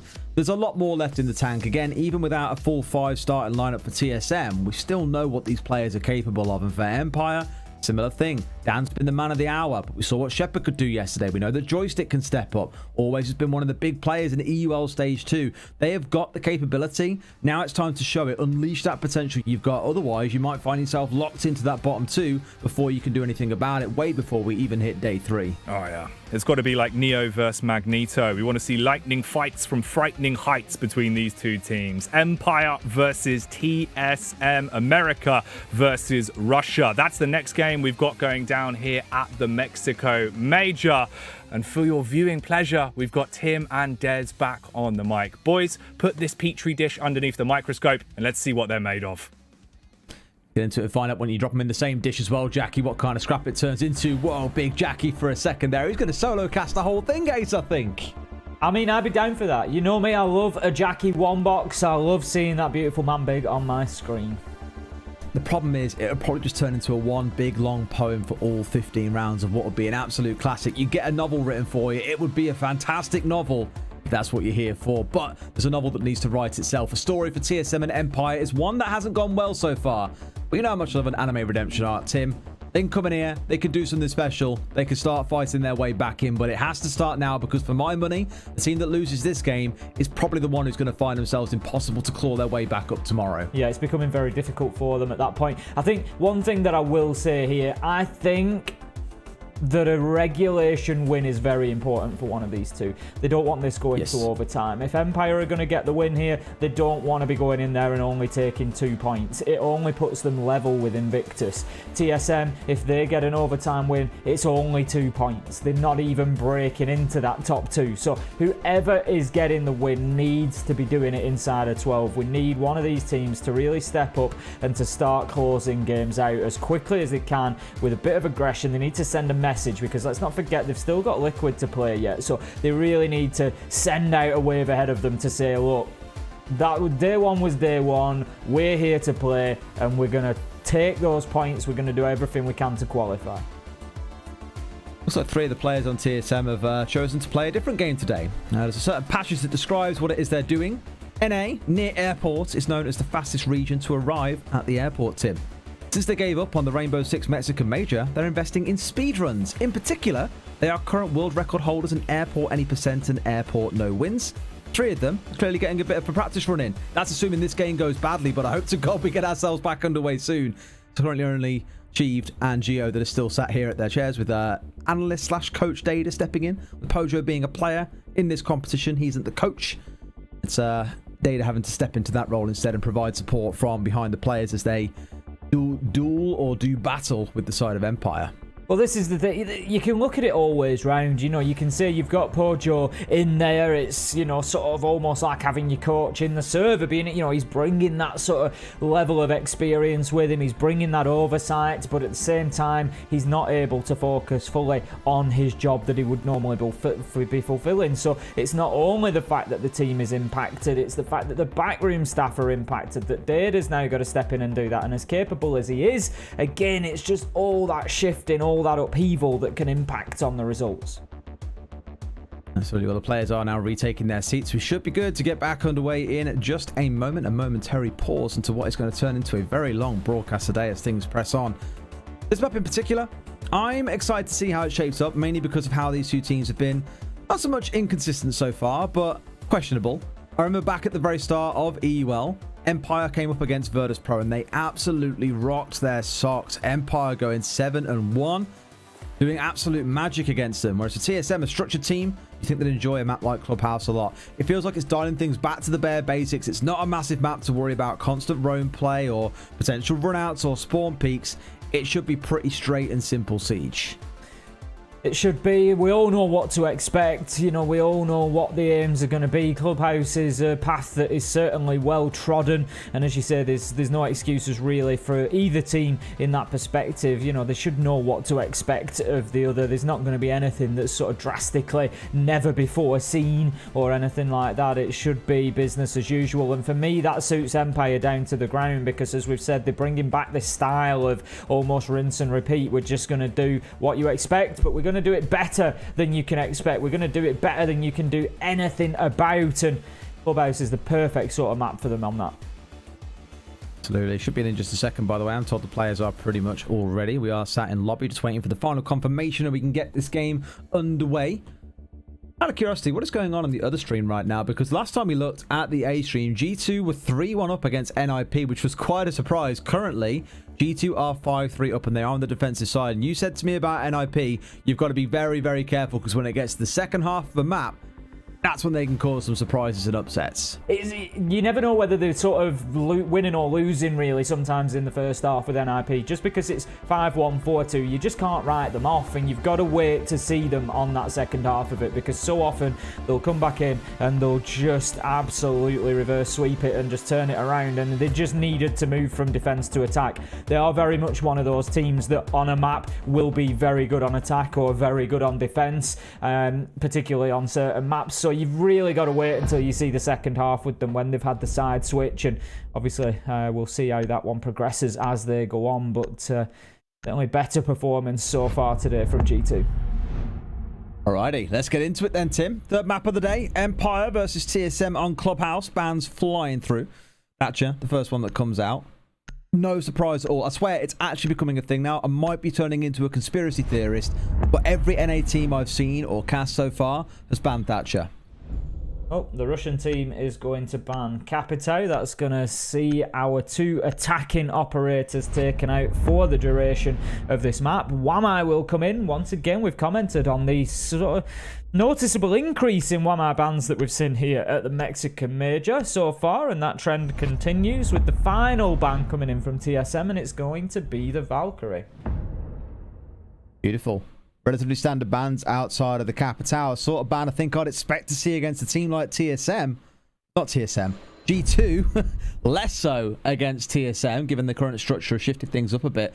Maybe that's a bit of a prediction call coming out from Empire based on what they've seen historically, and knowing that even with the things changing up on the team with Pojo stepping in, that it still might get brought out as a go-to kind of more supportive operator, really handy for those executes. So restricting the options on the side of TSM somewhat. Not to be contained, though, by the looks of it. They are going to set swap across here, TSM, to bringing in the Vigil in place of the Mirror. And on the downstairs defense, this is a El Clasico hold on this map. Full three-story hold, off on what's called the SSG Roam, Tim. It is going to be. We've got Charlotte on the castle, we've got the Mute, we've got the Mozzie, we've got the Vigil, we've got absolutely everything that TSM need to extend this. So for those of you wondering what we're talking about or what you're going to see here, basically, rather than just defending down in the basement, it's going to be an extension all the way up to the complete opposite end of the map. It's going to be right up to the top floor. We're going to have Mute and Mozzie, Pojo Man and Achieve. They're going to work together with the gadgets, and the intention there is to stop drones gaining access to this top floor. So the combination of those Mute Jammers and the Mozzie Pest are going to try and create sort of a blackout zone on this top floor, and what it does is it forces Empire to go in there and to face check every angle, to clear every room, and it allows Pojo Man and Achieve to hopefully make some challenges onto them, supported by Bolo as well. They'll open up the hatches, which you can see the hatch in front of us there is opened up down into bar. They will castle off down in bar just to allow this sort of Plinko style drop down from the operators. If you imagine one of those games where the coin drops down and bounces off the pegs, that's basically what these defensive operators are going to do when the pressure mounts, when it becomes too much. Drop back down to site very quickly, 5 or 10 second rotation to site, but they're going to waste as much time on this top floor as they can. And if you're thinking, why can't Empire just ignore it? They're so far away from site. part of it is that quick rotate. Look at that for a quick opening kill achieved onto Always, and this is exactly what we're talking about. That's why you can't ignore them, because they will find kills. They'll hit you on the flanks. They'll hit you where you don't expect it. So you have to go in and clear them out, and Empire already paying the price. It's like with this line of assembling the 5 pieces of Exodia, but he's allowed to have a bit of a wonky arm, because that final pick for Gio on the Aruni is the one where you can pick things that are a bit different. We've seen Capcans, we've seen Legions, we've seen Smokes, we've seen Jaegers, we're seeing Aruni now. It is quite a flexible pick, but the other 4, kind of the non-negotiable. They're the parts that you have to take as part of the agreement. Either way, it is on the downstairs focus that we're going for. And down here, looking to burst his way in through kitchen. The yellow ping coming out. They know that there's one at the top of these stairs here. Here he goes. The reload's coming in. The flick, but Charla hits it first. 2 massive kills. Achieve started it off. He's bouncing out almost as well here with a second kill in the round. Charla finding 2 on main stairs. This one is basically done and dusted.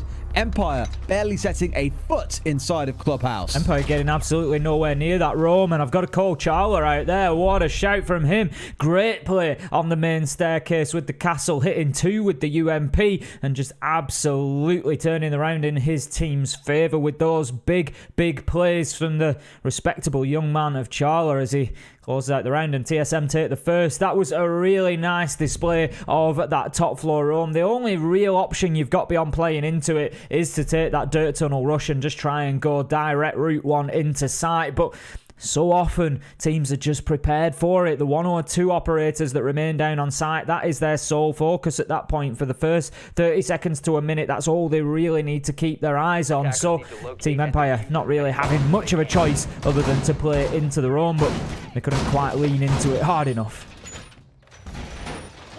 Alrighty. A bit of an adaptation to that first round needed very sorely, I think, for the side of TSM, for Empire, sorry. Completely shut down at the first point of resistance, and here TSM going for and a hold out towards gym and bedroom, so extending out to the west. This is a little bit uncommon. Normally the sort of hold you see from this is when you're defending gym and bedroom, but given it's cash and CC, that's quite some commitment to be out inside a bedroom. The thing that makes me worry somewhat is you've got, for example, the west window that you can fight on. The balcony down to the south, you can cut the player off that's inside of the bathroom itself. You can take control of construction. You can push in from logistics. There's a lot of things that can make this really tough to play in here, so I'm not too sure about whether it's an overinvestment for TSM, but I guess time will tell. I'm really fascinated to see how this round plays out, because as you say, it is a very big extension to try and hold on to this entire top floor. Not too surprised to see it, because of course quite often you'll get the pinch attack, you'll get them opening up the east breach, but also looking to open the wall between construction and cash and to push in for a plant there. So it's no surprise to see attention paid towards that west side. We just don't often see it paid quite so heavily towards the west side with so much utility over there. We've got a mirror window, we've got a Goyo shield on the bed, we've got reinforcements, we've got all sorts going on over that west side. But it's interesting because think about the attack. Empire can't necessarily avoid that side of the map. They've got operators out there that they could find pushing back onto them at a point where they go in for a plant or any sort of execute, but I think really the best way for Team Empire to avoid it is to avoid it completely. Just come in through the west. Look for the garage, look for the west breach, plant behind the servers. That way, the master bedroom side shouldn't have too much of an impact on them. So we'll see. 75 seconds in is where we start thinking about what this build-up is going to be, then how they're going to be able to respond. Dan, one watching off towards the main stairway, pressing down because they know that there's a player inside a bar. You can see from those yellow pings singing through, but Bolo's still the one to strike first. Joystick falling down relatively early on here before they even starting to square up for what would be a push in. I mentioned yesterday how I always chuckle ever so slightly at the irony of a Jackal being the first one to die, given his job is to find out where those roamers would be that challenged him so early on. The hunter has become the hunted. Hojo Man hunts down Dan and finds him with a headshot. 5 versus 3 now as TSM going very well at the beginning of Clubhouse here. Great defenses in round 1 and round 2. Joystick and the rest of Empire finding themselves severely on the back foot. Always will send in a nade looking to clear out that deployable shield. Just prevent the defender from peeking out of cash door. It was actually one of the Vulcan shields, so that will be gone. Gio is likely to find himself coming under some pressure on the catwalk here, but now that Empire have only got 3 players remaining, it will be less so. We have a little exchange of shots there. Shepard's going to take some damage. Gio does not, coming away the better out of that. Just taking the little jiggle peek around that door frame. Out goes the Nitro unsuccessfully. But right now, Gio's doing a great job of holding down Garage. Absolute nightmare. That C4, if it connected onto the ace plane downstairs, would have been massive. And now he sees the man zipping up, finds one that's all too easy. Maybe question marks as to why the Maverick Shepherd didn't peek out with him at the same time, but he did not. Geo finds two, completely shuts it down, gets the third.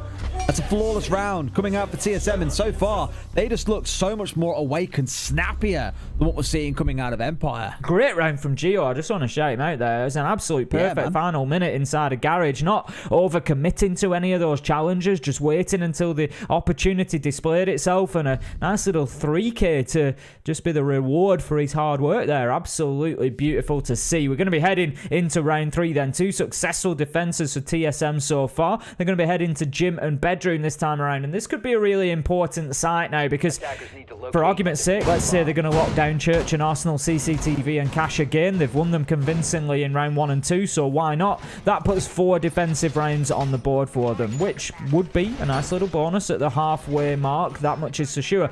But the third site here in gym and bedroom, if they can lock this one down as well, we start looking at a potential 5-1, 6-0, and that would be absolutely massive in the grand scheme of things. You're talking about any percentage speed runs at the airport, Des. This could be an any percent speed run on Clubhouse.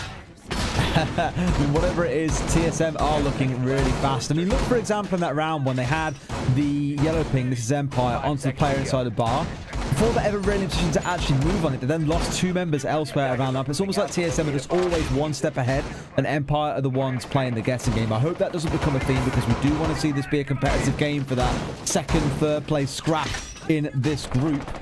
As it stands so far, though, TSM definitely the ones who have woken up on the right side of the bed today.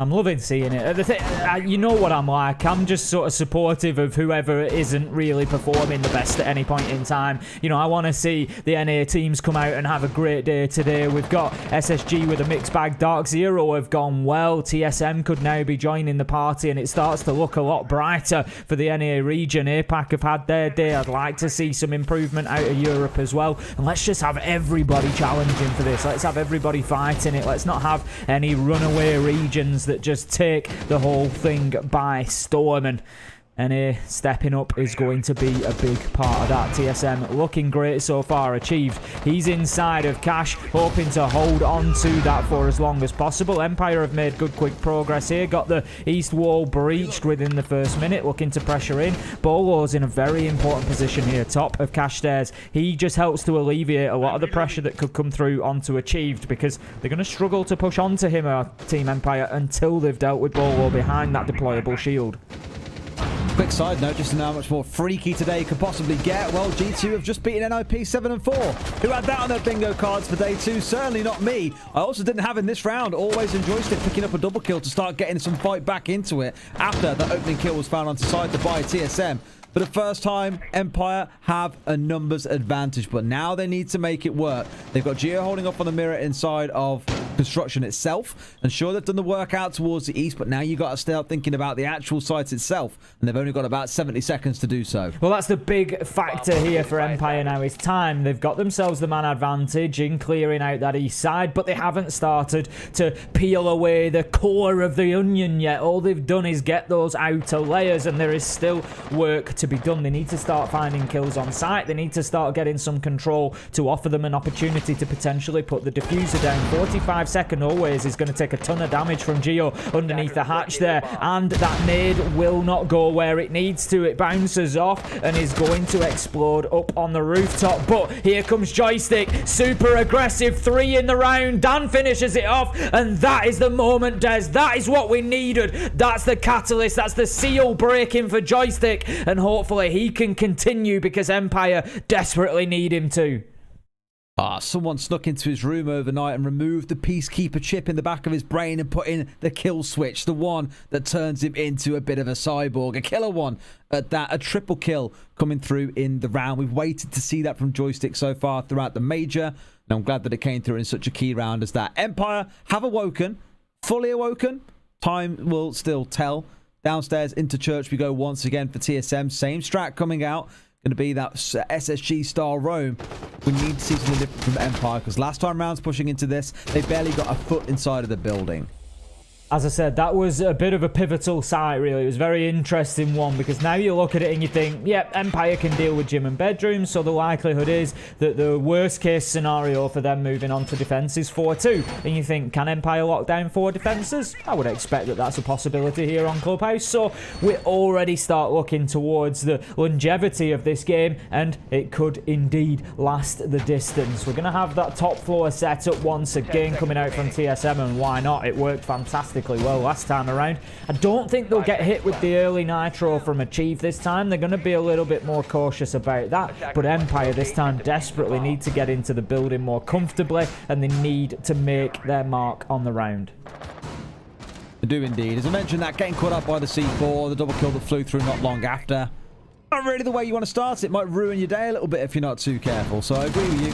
Let's see if they'd be a bit more cautious around the C4, especially the one coming out of Achieve. But you've also got to be mindful of the one in Pojo Man's back pocket at the same time. Looking to see where Empire are actually approaching from at the minute. Joystick opens the hatch, and with the speed that he moves away from it, I'm guessing that's maybe where the achieved nitro came in last time out of the hatch just to get the vertical kill. Now Shepard, he's going to start opening this up as soon as he can clear out that bottom side. We will see the reinforcement drop away. He's going to need somebody to come and breach that for him. Potentially could do it with a nade himself, but with Zafir on side, I would expect him to wait for Dan to be able to come and just make that passable should they choose to do so. They've got the hot tub wall open as well, so Empire are in a position to start pushing in here, but Bolo's just sitting himself down on the mezzanine level of that main staircase, looking to get up. He's going to get aggressive now, takes the shots with the Vigil, won't find anybody. Pojo onto Cider, but also always is there for the trade. 4 versus 4 with an opening kill going in either direction. Like that, this is where you see the kind of pullback point come through for this comp more often than not. They got that kill. Bolo straight back down in the basement side. He's still got one. Geo lurking around up towards the top here. I think he wants to try and cause a bit of damage. And Empire, they're going to have to play the safe game here. Drones come back out again. You make sure the top is most definitely clear before you think about anything else. And here, maybe Shepard would have seen Geo if he got his drone inside there, but doesn't because Achieve nabs the kill. If he remains undroned here, this could be pivotal. It could be so painful to pick off a member or two from Empire. This, not so much early in the round, but early into the execute. It really could be big, as you said. Sophia just going about a business there, opening hatches up now. Shepard looking to push in, and I don't think he's got any idea. Goes in, he was ADSing, but loses the fight to Geo. If he thought the man was there, maybe a pre-fire would have been in order. Dan certainly turns his attention quickly, and once again, as he has done for the last 24 hours, gets that kill for Empire. Bulletproof camera just being left in position there, Des, to feed information back, but it's not going to stop Joystick getting the kill onto Achieve. Dan gets himself a second in the round onto Bolo, and it's all falling apart. It's all down to Charla, but what a headshot he finds out onto Dan. Diffuser going down with Always, though, and shut down from the blue corridor. It's Joystick, Des. He turned up to Mexico. Good pre-fire coming out of Charla as well. You know, almost connecting onto the head of Joystick, but reduced rate, lower rate of fire on that UMP. Not going to be enough to connect the headshot and get the kill he needs to turn that into a 1 versus 1. Looking better from Empire there. I thought Geo might drop away after he got the kill onto the plant holder, by the way. But no, opted to stay and go for a challenge, and rightly so. Dan punished him for it. So every step along the way where TSM have found a kill, Empire were keeping pace right up until the bitter end, when they most definitely had that numbers advantage enough for the 2v1 execute. Good stuff out of Empire. That's bouncing things back now. 2 rounds in a row. Wonder if TSM start sweating here. Maybe so, because they're trying again on the downstairs with a completely different setup. They had the Roam one. Now they're going for the much more hunkered down version. The Mirror, the Echo, the Smoke, the Kaid, everything to say. You're going to really have to go to war here to get through this fortress of putting up around us. Best of luck. I can understand Geo taking the fight inside of stock. I mean, he's got the diffuser at his feet. You know, if he gets that kill onto Dan, that's round pretty much won at that point. He can just play his life for as long as possible in that corner and just keep them off the diffuser and just keep trying to battle and keep control of stock. But ultimately, you know, how many times have we said it? Once again, it came down to just a great shot from Dan to open the round up. But Joystick, we cannot ignore. He's turned up. We've got 5 kills inside of 4 rounds. That is more like the Joystick that we have come to know. And at that rate, he will have between 10 and 15 over the game. And that is the sort of numbers that Empire need to be looking for from him. There's a bit of a ways to go yet. Needs to continue on this path. Needs to keep his foot on the gas. But so far, far so good here on Clubhouse. All right, then round number 5 is underway. See how Empire's approach goes, because you've already got always zipping around on this ground floor. Now very aware that there is no one playing up on the top side. They probably identify at this stage, okay, yeah, actually it is a dug-in turtle comp. It's not going to be so aggressive. And Bolo is normally one of those players, and we've seen it on Villa when he's playing things like Goyo, is the one that will be off-roaming around the map. They're defending ABG, for example. He's the first and the last leaving Statuary as part of their defense. Here, with him backing away downstairs, they'll know, now that they've seen him, most likely it's a fair case of, okay, if he's on site, there is a very good chance that no one else is going to be off it. Minutes into the round, always just opening up that kitchen window, looking to get a little bit of access there possibly. He's just moving down the corridor, looking for the vertical angles. Will take out the default cam as he passes, which can be done from above. Don't worry, Sider is not on low health. He's on full health. Sometimes the bars just don't quite highlight on the top-down view, so don't look and panic at that one. I've done it before. It can be forgiven. Always is supporting the push into kitchen at the minute. We're certainly going for a full hatches. Opening up. We don't have the top floor hold this time. That's been sort of foregone, Des. We're looking at a turtle approach to defending this site now. All of TSM looking to bunker down inside a site. And look at that for an angle. Dan just desperate to find anything he can onto the man behind the small bar.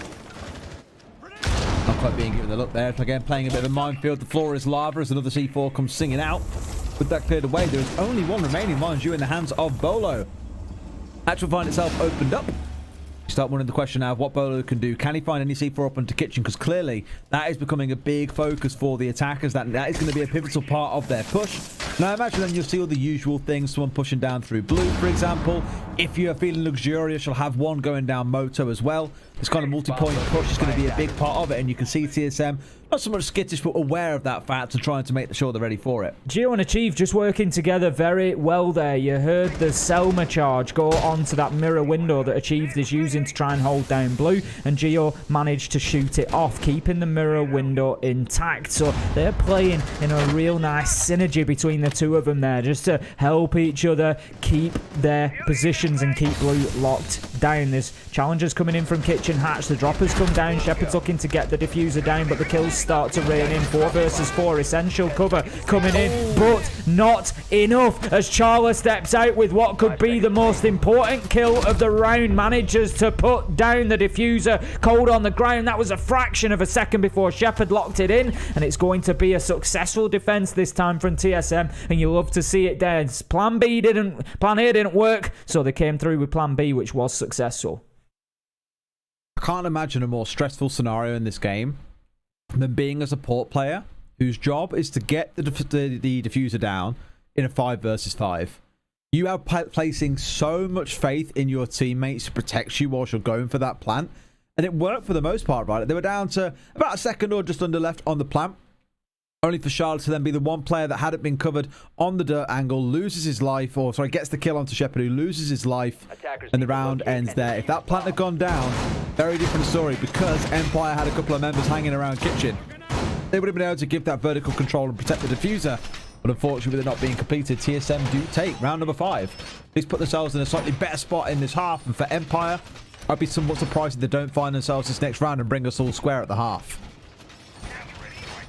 I mean, we couldn't really ask for much more from this matchup, could we? As we know that it's an important one for both teams. They're both going to be out here looking for a big 3-point win to catapult them up the group and to start that challenge on Invictus. But once again, we're seeing this big extension coming out from TSM. It was successful last time around. Round 2 was the last time they defended this site. Bolo opened things up with a kill onto Joystick, and Empire found themselves on the back foot for the remainder of the round. Now, I'll be interested to see just how well they can do if maybe they take that opening kill. If Empire can come in here and get themselves that advantage. Last time Gio held down Garage beautifully, found himself a 3k at the end of the round and just showed a real mastery of the balcony there. So that's something that Empire, one of two things, need to focus on, or just need to completely subvert by just going elsewhere. I agree. We'll see if that's in the up for, though, in this next setup. Pojo again holding out towards that west side. Gio has been the terror, as you mentioned, the one that probably wants to be avoided, but he's definitely got himself dug in. All 3 ADSs. He is that selfish Jaeger main who you're like, yeah, you're going to put down the ADSs, and he's like, no, I'm taking them all with me. They're coming with me. They're staying in garage. I'm holding that down. You guys can deal with any kind of flying grenades that might come your way. I need to be safe. I'm number one. Gio not being challenged as of yet. He's certainly looking for the danger coming from the door, but he's not going to find any at the minute. It's either just putting a few shots through from the rappel towards the balcony, but he's not going to get any joy on that angle. Gio won't expose himself that far over. He's just going to hold it down for the time being. He can hear the blowtorch underneath him. He knows that the push is going to come, and Shepard opens up the garage there. He's looking for the lines of sight that will head up towards the top of the catwalk near where the window is as well. Just giving himself options and making it difficult for Gio to move around. But if the push is going to come solo from Shepard, it could be a tough one. He's got 3 ADSs to help lock him down. Nades are going to be difficult to get in there. He does have always supporting. The drone is going in. They know Gio's there. This round could hinge on how well they deal with Gio. I mean, the problem here, Ace, I mean, look at the utility they've got on side, right? They've got 6 breaching rounds or breaching charges. They've got the Claymore, and they've got 4 frags. They don't have tons of utility to deal with these ADSs. So I'm like, okay, well, you're going to have to consume your way through 4 frags. I don't know if that's just awareness on TSM's side based on the last one that we saw coming out of them. But look, everything has been committed except for the 1. 3 is enough, and it gets the kill. Good setup, but I was nervous about the number of frags they might have to burn through there, but it turns out 3 is plenty. They've got the job done. They've cleared out Garage Catwalk. They've got the access that they need to that area. They've got the breach opened up, so there is a potential for getting the plant down behind the server stack. Joystick finds Pojo Man. Out comes another nade out towards Cash Stairs. That's going to clear out a bit of utility as a minimum. Out comes a big nitro from Achieve, though, to shut down the plant attempt. But always, he doesn't mess about. He's straight out of the blocks to the racers in to get that diffuser that's down on the ground. Picks it up. It's hot. It's planted. It's activated. It's all down to Charla. We've seen big moments from him so far, but it's not to be this round as Empire tie it up 3-3, always finding the final kill, and the Russian machine keeps on rolling here on Clubhouse. Speak about activations, Ace. Joystick activated again. Round 3, round 6, a 3K in either. Pivotal as it starts. We start looking towards the execute on either of those 2 sides. Really good stuff, and he's sat at 9 kills. 9-3, the player that we were shouting about yesterday. Where is he? When's he going to turn up? He tweeted out himself saying, you know, I underperformed personally today. It's my fault. I'm sorry. He's definitely making up for it so far in that first half. We'll see how he fares on the defensive side as we go down to Church and Arsenal. And you'll be pleased to know, only a sort of pseudo SSG roam in effect here with the Mute and the Mozzie on side. But no Vigil, no Castle.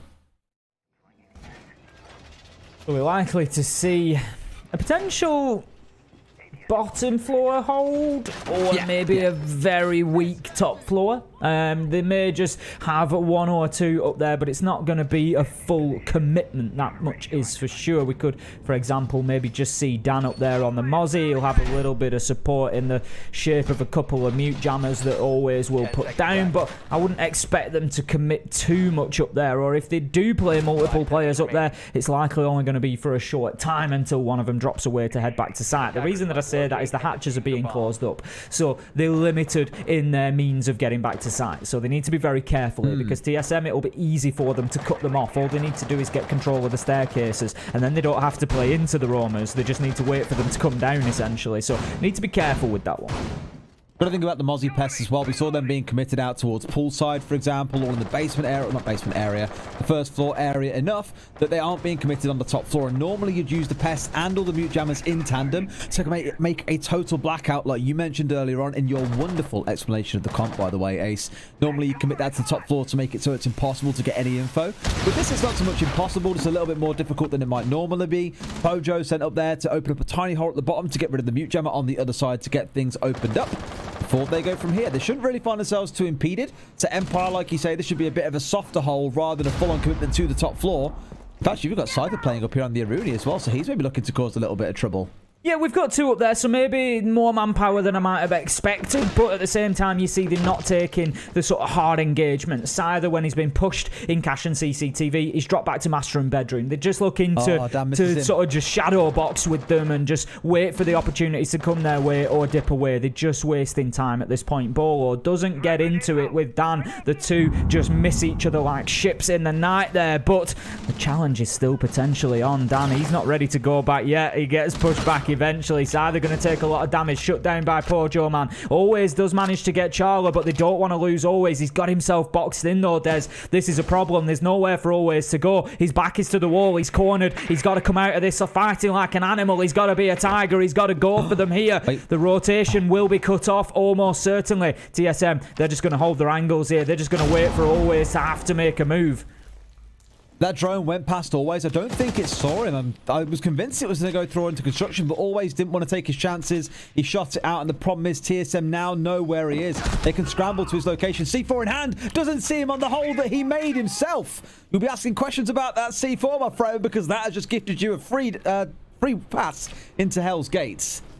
Certainly has Pojo getting an important kill there, but lots of time wasted by Always. 40 seconds left to go, and Pojo is only just starting to open hatches. Kitchen is still solid. Geo using an exothermic there on the stock hatch. Out comes the nitro, and catches achieved. Full in the face. Great throw from Dan, and that is perfectly timed from Empire. 25 seconds left to go, and a lot of work for TSM. It's not to say that it's not possible. This is one of those sites that you just tend to see those final round bloodbaths. Now the drop could potentially come through. Look how aggressive Dan is getting. It's too aggressive. It allows TSM in. They've got Diffuser in hand. There is the potential for Geo to put this down. Joystick finds Bolo. Pojo man gets the trade. 2 versus 1. This is anybody's. It's 1 versus 1. It's Shepard. Does he find it? Yes! He gets his second headshot onto Geo. And what a play from the cool, calm, collected Shepard. We've seen it countless times, but it is still a pleasure for the eyes.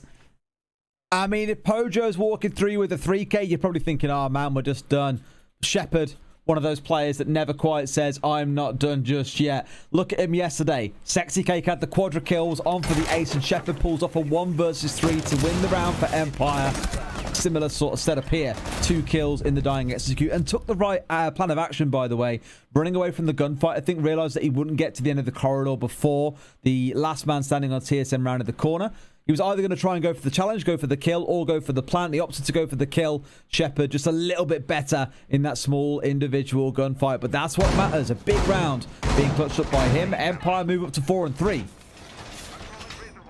Great performance from Team Empire then, taking 3 out of the last 4 rounds. TSM, after a really good start in the first couple, just finding themselves being sort of guarded against, just being fenced away, just being jabbed, kept at a reach by Team Empire here as they're looking for that big knockout punch. And given that last round, you wouldn't really put it past them. They're going to be heading to gym and bedroom this time around. That leaves them cash and CCTV should they win here. So this could be an important round. You know that I love to look at the scoreboard when we're talking 4-3, Des, and which way the round goes. 5-3 is a big moment for Team Empire, especially if they then move into a site like CCTV and cash. They'll be, I'm sure, confident that they can lock that one down and get themselves onto match point. So this is an important round for TSM to win. Okie dokie. Things are getting spicy. TSM definitely got some work to do. I mean, we came into the game thinking we think Empire will be the ones to walk away the victor. TSM definitely haven't bowled over just yet, but it's starting to feel like it could move towards that if they aren't too careful. Similar sort of vibe again here as well. Big focus on getting control of this East breach before they can even start thinking about the gym side. They'll be greeted here as the wall gets opened up by the laser gates. They've still got one facing off towards Cyther. Stops grenades going singing through essentially up towards the shield, so Cyther can feel a little more comfortable in stepping forward, taking exchanges if he really wants to, and has 3 members with him. Joystick, Always, and Cyther all committing towards this, but now you've got to worry about the drop from Achieve. No one knew. He's pioneered the mirror window for one of his own. Could shoot it out if he chooses, but for now wants to stay there. And Empire, some lost ground that they need to reclaim here. Steps around, they see the man, but can't quite connect the shots. Achieved in a pretty precarious position, will lose out. Mirror window reclaimed. Important kill from Shepard there, and how many times are we going to say that, Des? We said it yesterday a number of times. Shepard just stepping up when his team needed him most, and it really is becoming one of his key characteristics. Cyther still in position at the top of cash stairs there. He's got the frost mat to protect him from any push up the stairs. Even if it doesn't snap shut on somebody, it's the fact they'll have to shoot it out to approach him that is important. Now then, the laser gate cleared out. Cyther's going to dip away as the nade comes in to clear the shield, but this is not the end of the world. 1 minute 15 left and a lot of time burnt out by by Empire, but always caught on the rotation there. It's Charla who gets another of those impact kills that we've seen raining in for him round after round. TSM have got the advantage. 4 versus 3. 1 minute left to go. They've still got one Rotero drone left from Flores, but Bolo, no! He's been caught out by the Frostmat at the top of Cash Stairs. That one hits you deep, Ace. I know it does as well. You're feeling that one deep inside your soul. Down to about 20 HP there. Not the end of the world, but still enough that one bullet will be enough to blow him over. Shepard falling back now from inside of the Cash CC extended hold, instead moving here to play behind that mirror window inside of Logistics. So whilst they've lost that initial front line, there's a second one waiting for them. It's another puzzle for TSM to solve, and the big challenge is they've only got 30 seconds in which to crack this one and then think about the site. The big problem here is going to be Shepard on that mirror window, because the push is largely coming from that construction side, and he's in a position to really shut it down. They've had to move on to the windows instead. They're going to go straight in. Gio's got a potential opportunity to get the diffuser down here. He's looking to continue doing so. He's going for it. The shot's coming onto the foot, and that stops the diffuser going down in the absolute nick of time. Shepard with the nitro onto Gio. There we go, the hop through from Dan, but Charla, he races in, picks up the briefcase. He's putting it down. The cover is there from Bolo after being picked up from the Frostmat. He comes in to win the round for TSM. Massive coming out of Bolo. 2 huge kills that we really can't understate the impact of. The one into Bathroom, the second into Shepard as the last man pushing his way forward. A great swing from Bolo. The thing is, Shepard even knew he was there, saw the gun rounding the corner, but couldn't quite connect the shots in time. Big round, and that's 2 now, 1. Looking back at Shepard in the prior round, this round, looking at Bolo to bring things all square at 4 apiece. They know just how important this game is, Ace, and I'm kind of with you. There needs to be a regulation time win. Someone needs to take this cleanly before we get to overtime, because those 3 points are so valuable to one of these 2 teams in their hopes of making it out of the group of death. Always pick your players up if you get the opportunity, Des. Always pick them up if you get the chance, because you just don't know what they're going to do. And when it's a player like Bolo, 20 HP, 200 HP... I mean, actually, I'll take that back. I don't want to see him with 200 HP. I was going to say it doesn't matter. He can always close a round out. Give Bolo 200 HP, he'll be winning 1v5s. That's ridiculous. But comes in, 20 HP, doesn't matter, essential.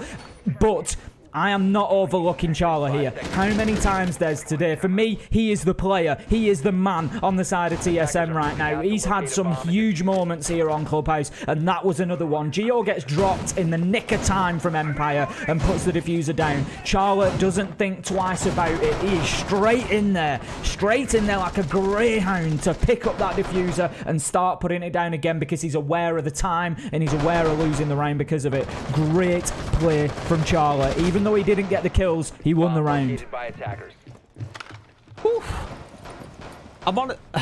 I said coming into this tournament yesterday, I was like, I'm just glad for International Siege to be back. And I thought, you know, we'll have some good games. It'll be nice and chill. We'll have a great time.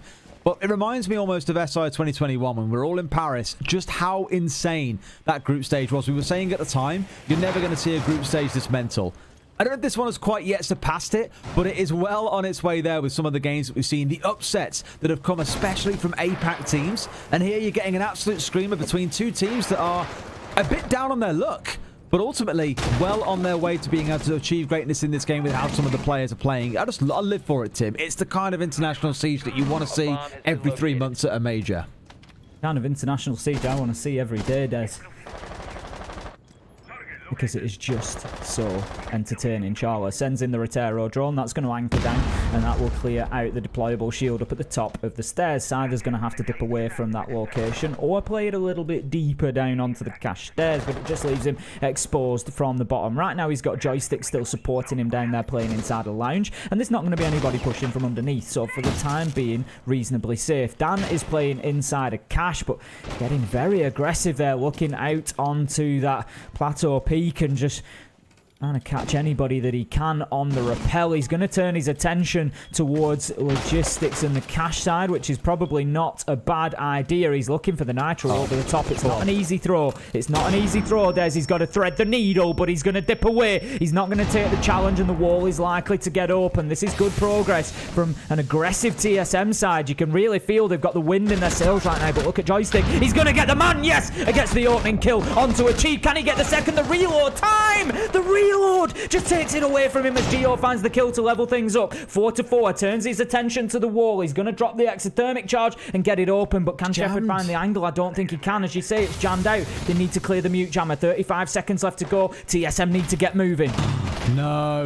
You could just wait here and go for the... Oh, I was going to say you could have waited, gone for the exothermic and then collected the man, but Gio retains the exothermic, digs one in on the right-hand side. This one will go off. C4 a little bit too late. It was very, very close. I think even destroyed by the exothermic at that moment as well. Unfortunate. Wall is open. Long-range shot. Gio traded back out by Always not long after a 3 versus 2. Dan whacks the pistol out. Bam, bam, bam. Into Charla. Always from the window. Bings down Pojo. Empire find yet another round. Empire managed to get themselves ahead once more, but just like almost every other game that we've had on the Bravo stream, we are 5-4, we are close, we are going to the wire. Team Empire just getting themselves the slight advantage, but TSM gonna hit them with a tack timeout and just slow things down. Understandable as well. They probably do want to breathe a little bit here. In the last 4 rounds, only 1 has been taken by TSM. Round 6, round 7, round 9, all going the way of Empire. It's clear that something needs to happen. And even the round that they did win came down to a pretty big clutch coming out of Bolo. Those 2 kills in the 2 versus 2, whilst his teammate was stuck in that plant situation.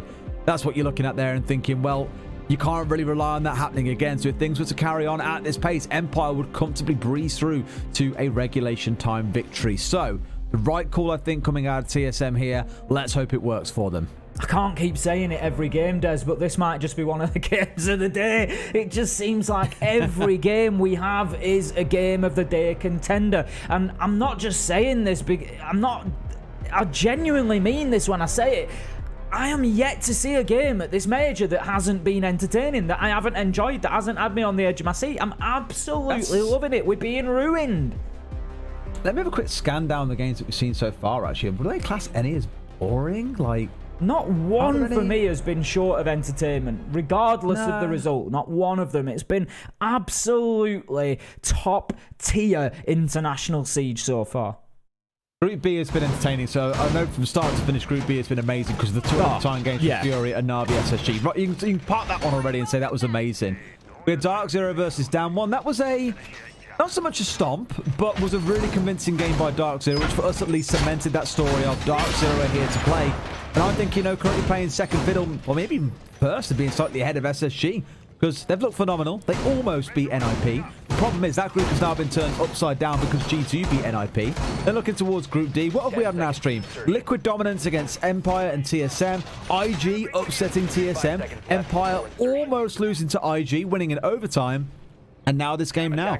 I think I'm with you. Every single game that we have seen on this stream, at least, I can't speak for Stream A too much, but that's had some bangers as well. But everything we've seen on Stream B, phenomenal from start to finish. I'm looking for, as the day progresses and into tomorrow, we're going to be seeing, because we haven't seen too much of Group A and Group C. We haven't seen NIP, G2. We haven't really seen BDS yet. We've got a few teams that we've yet to see on the Bravo stream, but they're coming. Don't worry. Stick with us because we're going to be showing them over the remainder of today, tomorrow. We're going to be bringing you some of those teams from the group stages, but we've had an absolute pleasure so far. Like I say, it really has just been full throttle from beginning to end. There has been absolutely no rest, no let up, and I just hope it continues, and I'm certain that it's going to. Now then, back to business. We're in round 10. Empire, they are leading 5-4. They have the slimmest of margins right now. TSM are looking to mount their attack from the east side. It's going to be going in towards gym and bedroom. If you remember last time around, this came down to an absolute last-second plant from Charla and Bolo with a double kill on the cover,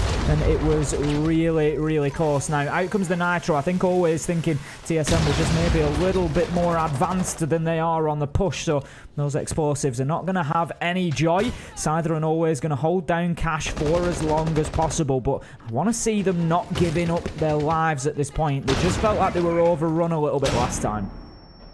A little bit, yeah, but again, it's going to be this extended setup. The mirror on side once more. Everything looking the same for Empire, and why fix what ain't broken? It's on TSM to be the ones to adapt, to show they've got something new in the tank. Because for Empire, I'd say on that last defense, they did play it really well. It was down to a great 2 versus 2, but I think the strat itself was pretty sound in terms of what they brought out. Equally, TSM showed they had a good capability to deal with it.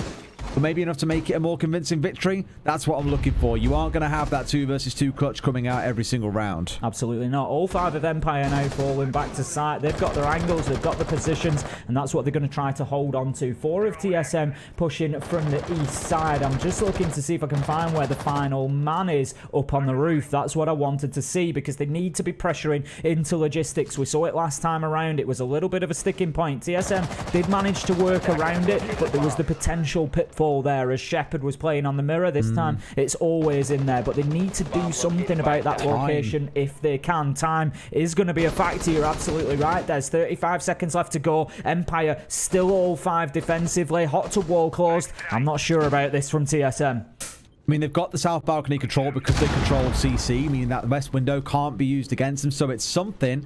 Now they need to try and get their way pushed in through logistics. And now that the move's gone through there, Achieved is dead. That means they can play back on the window. Always is there. Could go for a big spray down. Being pressured out. That's going to be the mirror window meleeed out. There could be a swing coming through, but no, they've ignored him. They're sprinted away like 2 kids playing knock door run. Pojo finding 1. Geo going in for the plan. Pojo hits the deck. It's a 2 versus whatever. Empire steamrolled their way through. It was a 2 versus 3 to be precise. But Empire close it out in much more convincing fashion. They move up to match point.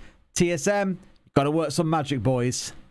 You can forgive him for losing track of the man count there, Des. It was a bit of insanity at the end of the round. There was just kills raining in both directions. We saw bodies dropping through hatches, diffusers trying to go down, challenges made, but ultimately it was Empire that came out kings of the hill there in round 10, locking it down and getting themselves the match point opportunity. Not just the match point, but 2 bites at the cherry. They've got 2 opportunities here to close this out. We spoke about regulation wins. We spoke about 3 points.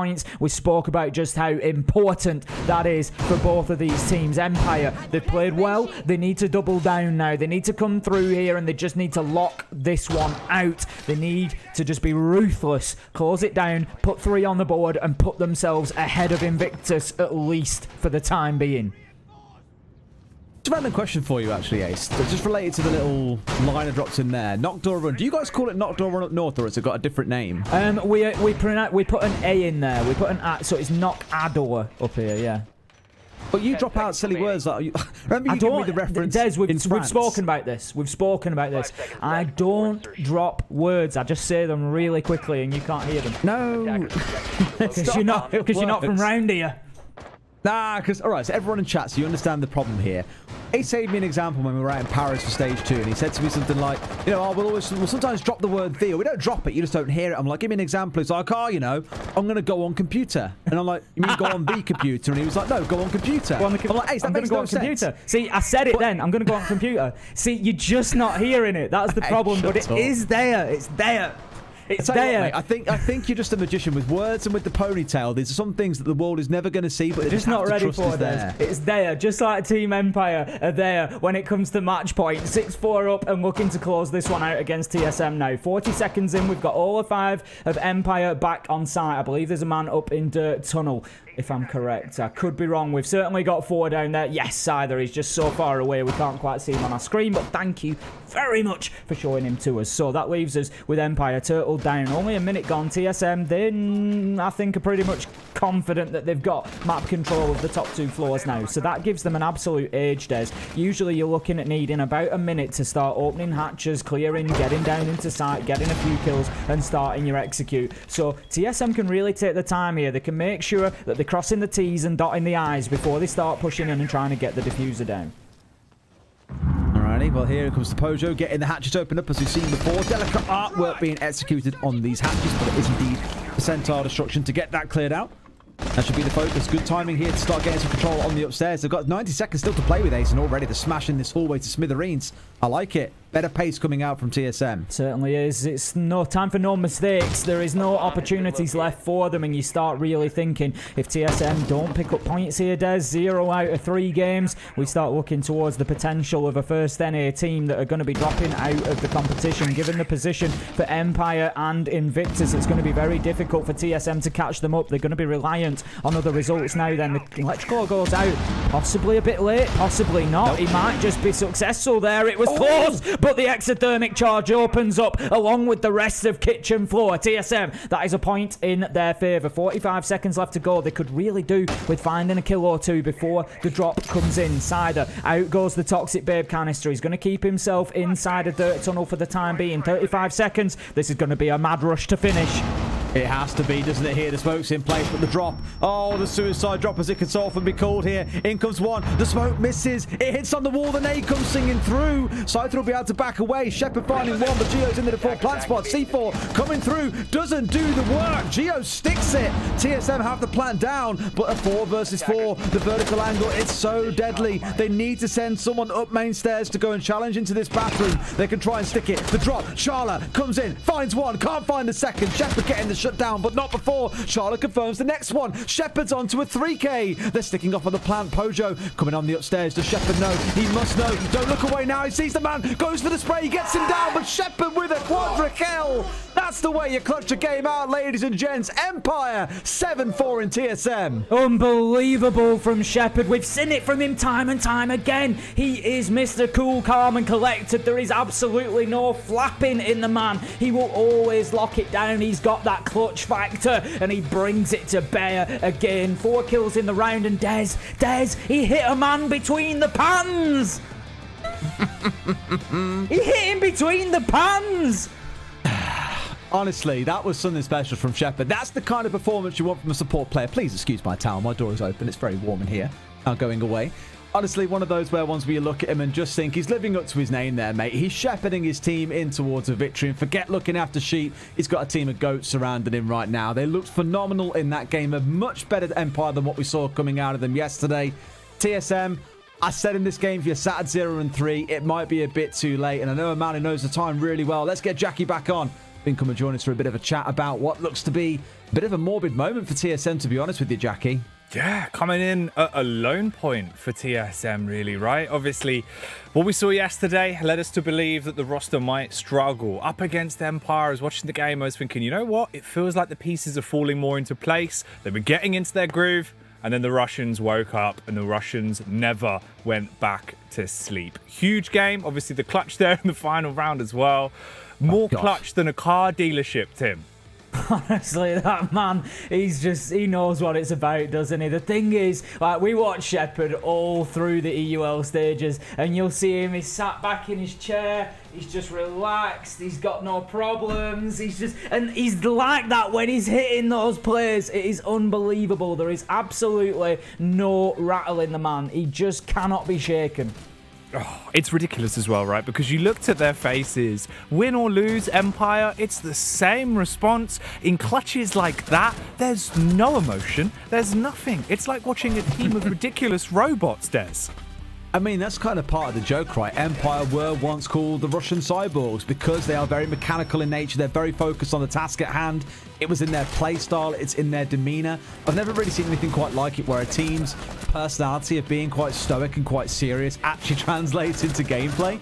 They're definitely loosened up a lot more now, and they are looking a little bit different compared to the days of 2 years ago when they were this robotic force that seemingly no one could stop. Terminators, you may as well have been calling them. But here today, I think they've basically terminated TSM's chance at making it out of groups. I was saying at the start of the day, 9 points probably isn't really enough to make it out. That's the max that TSM can get. And to do that, they'd have to beat every single team now in their group that they've already lost to once. Seems a bit impossible for me. It's going to be such a struggle, right? Like, it's already way too far gone at that point. It's also getting late into the tournament where at this point it feels like everyone's started to find their form. There's no more land jitters. They're all into their groove. So the games are only going to get harder. So really unlucky for TSM there. If we do go into the statistics for this series, though, we can see where some of our key players were situated because there was a lot of death being dealt out on the server, Tim. Huge game. Jacket, it hit in between the pans.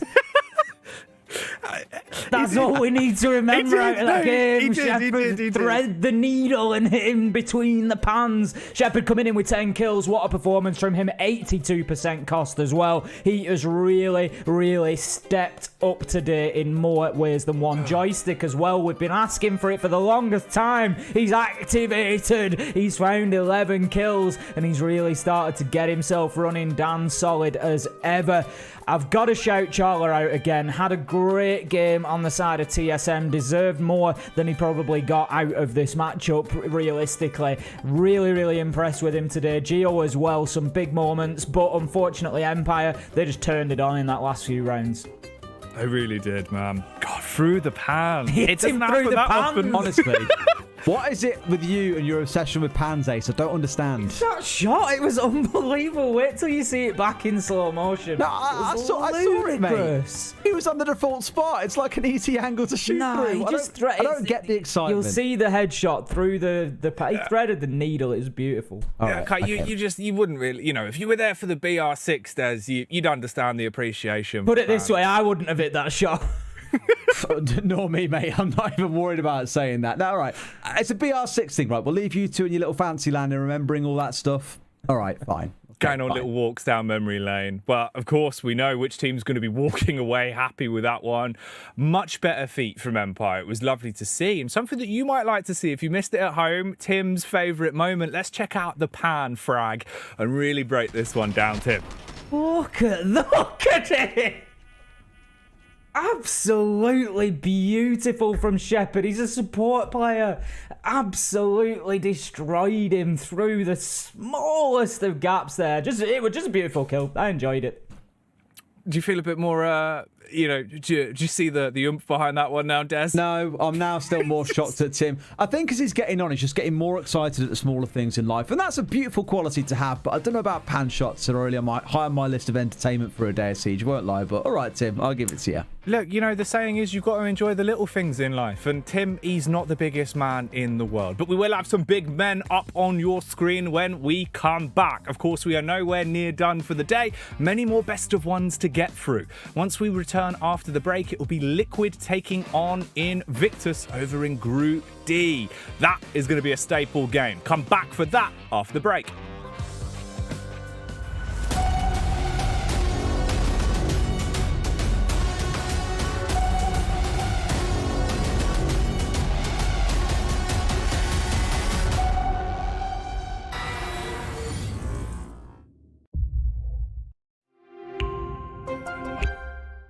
What does it take to create a vibrant, thriving community? Join us on this third episode of I Call Next as we discover how to create inspiring content and hype up an entire gaming scene. PayPal. Press play.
rafters. I had to sun these boys, can't leave them bastards. A lot of dudes, just some undercover actress. I don't fall for it, I'm privy to all your tactics. Yeah, so try again, this time take a vitamin. Yeah, invite them in, welcome to the Lion's Den. And I'm Mufasa, big boss in charge of. Coming in like a bull, you see me raising the stock up. I'm sorry if I stuck. Hello everyone. Right then, we are back. We've popped some pans. We saw Shepard claiming the fact that he is the big man for Empire.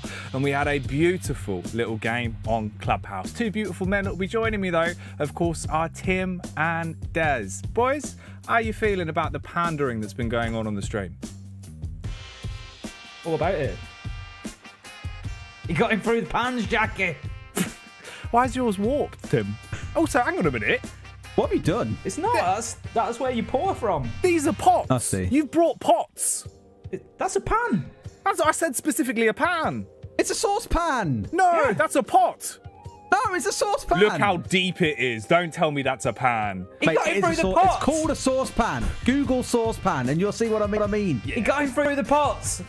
Right. Can I just say, Jackie, I'm not at all surprised that your pan is not a default colour like silver or black, but actually it's quite exotic in orange and red. It's very artisanal, isn't it? It is, yeah. I really dig it. I'm not surprised at all. I don't know why I expected anything different, to be honest, either. No, we only have high-quality pans here in the Peters household. It's what we work with. And we only have high-quality games here on the B stream, don't we, boys? But that's enough panning around for now. We'll get back to business. Let's talk about what's coming up next, Tim. I know this has got a couple of teams that are going to get you excited. Can't wait. Invictus versus Liquid. We were just talking about it in the break. Are Invictus going to make a game of this? Are Liquid just going to come in and stomp? Are we going to see a Nesk and Palu show again? I think there could be a few surprises here. I'm not going to go as far as to say maybe Liquid drop points, but I think that we're going to have a game on our hands. I mean, look at yesterday. They slapped people silly. What? It's more, I still saw the pan. No, it's like he's fully committed to the pot. It's become the head life of pandemonium right now, Jackie. It's going absolutely nowhere. If I've stolen your pun, I'm so sorry, by the way. No, that was good. That was good. Now, looking at how Liquid played out yesterday, flawless couple of games, looked absolutely phenomenal. I'd be shocked if they really end up losing this one out to IG. IG played well. Is it well enough to beat a team like Liquid? Nah, not for me. Well, let's start off with Liquid then. Obviously, huge quantity, known side, one of the best in World Siege, one of the best in Brazil that always left us with our jaws on the floor, Tim, whenever we saw them back in LATAM. Another exciting game, right? Regional matchup that we very rarely get to see. APAC versus LATAM. This has got to have you gushing for Liquid, right? It really does. And what I'm going to do, I'm going to get Nesk and Palu out of the way. We're going to mention those names. It's something that everybody expects. Nesk, Palu, amazing every time. There we go, done. I want to talk about Sexy Cake. I want to talk about PSK. I want to talk about Moringa. These three are phenomenal players as well. We saw it from Moringa yesterday. He really stepped up when they were just lacking a little bit of kills on console. Sexy Cake as well, having a great game there. And they are just so capable. They're such a great backline that sort of facilitate Nesk and Palu to go out and do what they do. We're seeing a few Nesk things on screen now. He went absolutely wild inside of games, won the Whammer, just could not, that is the one. The headshot onto Geo on the rappel was just phenomenal. And the thing is, with Liquid, any one of these players can be surviving, and you know that something special could be on the cards. That's the reality. Man. Honestly, watching back some of these replays, it does make you want to call him Nesquik, because the man must go down like a milkshake. He just looks so tasty with the shots that we've seen hitting. Sexy getting some love as well on the stream, which is always nice to see. Des, another core component of the roster that sometimes gets a little bit overlooked, but hopefully going into this game, we'll have another opportunity to shine, right? Yeah, I mean, across all members, Nesk is the one that everyone gets really, really excited about. You thought Nesquik, I was thinking maybe Panacea, given it's the solution to all of their woes. Ooh. It feels like the shots that he was hitting yesterday, 6 3Ks as we referenced, absolute godsend to this team at points. The same could be said for Palu back in the first half. Moringa stepped up in one of the games as well. Across the roster, there's just so much strength between them that I think it's really hard to count Liquid out, and that's why realistically I don't see them dropping this to IG. Outrageously highly rated players. Meanwhile, on the flip side, of course, we have their opposition, Invictus. Now, Invictus, I think it was interesting, right? Obviously, the conversations we were having about this team, we were looking at the fact that they've got 2 best-of-1s back-to-back yesterday, that we were worried for them. We were thinking it's going to be 0-2. Instead, Tim, they were able to go 1-1. They were, and it was very close to 2-0. They pushed Empire the distance. I was really, really impressed by this Invictus side yesterday. What I enjoyed with 2 things particularly, and one leads into the other. The first, they were willing to try something. They were willing to roll the dice. Hysterics, kicking it in the bathtub, for example, just waiting for his moment, popping up and getting a couple of kills. We had them rushing in and just destroying TSM in round 1, managing to just absolutely open up the defense, and that's what I really enjoyed, and that leads into my second point about Invictus, and that is that they were just fun to watch. There was never a dull moment, whether they were winning or losing. They were trying something, and you just love to see it. And I, and probably everybody at home, find myself hoping that these attempts they were making would come off. It really endeared me to them. It was like, you know what, if they're going to give it a try, I hope it works out for them. Absolutely, especially when you think as well how close they went in that final game versus Empire. Late into the night, found their footing, they gave it their all, but they couldn't quite get it over the mark. A player that certainly did perform though, Des, someone that we've been giving a little bit of love here and there, of course, is Joe. For the viewers at home that might not know why he's so impactful, why should you keep your eye open for Joe?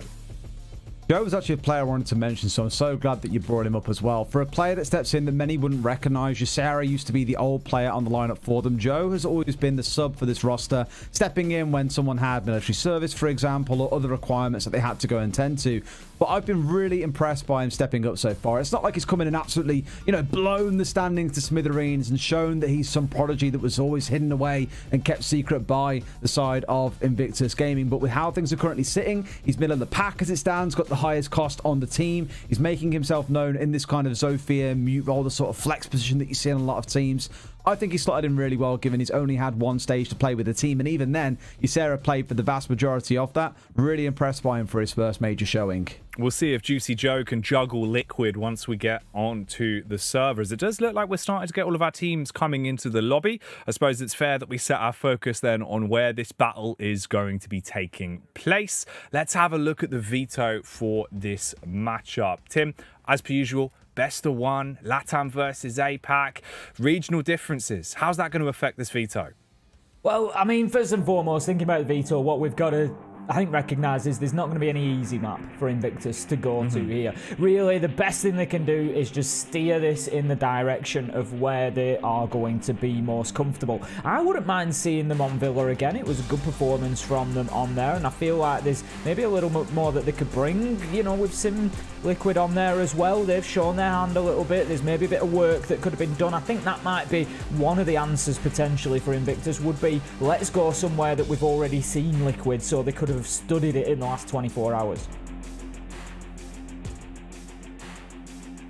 I'm sniffing maybe towards a cafe, or I don't know.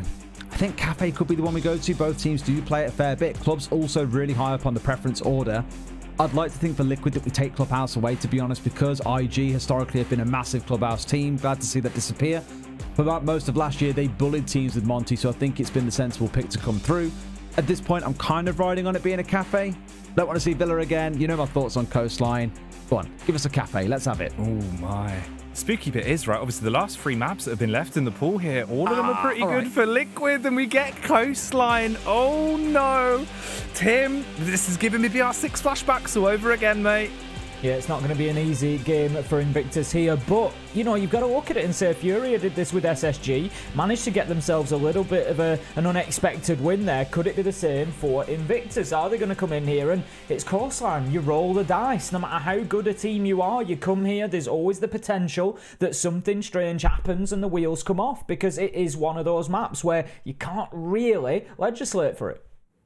Well, coastline it is. Liquid versus Invictus. Who will be coasting to a victory and who's going to be left like driftwood? That's the big old question. Tim, Des, get into it and find out. Thank you very much, Jackie. Another coastline game, Tim. We had a fantastic one yesterday between SSG and FURIA. I'm hopeful that we get another phenomenal one here. I think for the longest time, coastline was a really popular map in APAC. Teams like Giants wouldn't really go there, but we did see a lot of the Japanese teams doing it. So I think IG are going to have... They've wet their teeth on this map a fair bit in the past, I'd say. The same story can be said for Liquid. Should be an interesting affair. That's it. I think if we go to coastline once per day, Des, I think that could work out well. We just go there, we have one awesome game a day on coastline, and we call it done for the day. You know what I think it is? It's like having to take some really bitter medicine every single day. You know that it's good for your health, even though you don't want to take it, as long as it's given in small doses. Then it's okay. See, I'm the guy that's like, yeah, I'm fine with it. As you know, I quite enjoy coastline. We're going to be coming into it very, very soon. We are off to Ibiza. La Perla Blanca is the resort where we're going to be facing off between Liquid and Invictus. Can there be another upset on the cards? It would, it's fair to say, have to be the biggest upset yet for Invictus Gaming if they're going to turn anything out of this one. We've got Zofia, we've got Thatcher, we've got Mozzie, all taken off the board. The final ban comes in from Liquid. It's going to be Valkyrie. Alrighty, these are all pretty, as I say, not all pretty standard, but looking at the Thatcher, the Valkyrie, ones that you would come to expect. Mozzie, you can kind of say, okay, bit of an edge ban. Zofia always screams to me, target ban coming through, looking to make people uncomfortable. Completely understand it, even with the nerf coming through to Zofia lately. Of course, that recoil going through the roof, it felt like for the most part. But you know who we spoke about in the pre-game? We spoke about Joe. What did I say his main operator's been at SI so far? Zofia, of course, alongside the Mozzie on the other side. Of Mute, sorry. So in this case, they've taken away one of the main strengths of Joe, putting him onto an operator that maybe is not 100% sure of. Really keen to see if that impacts his impact on the game.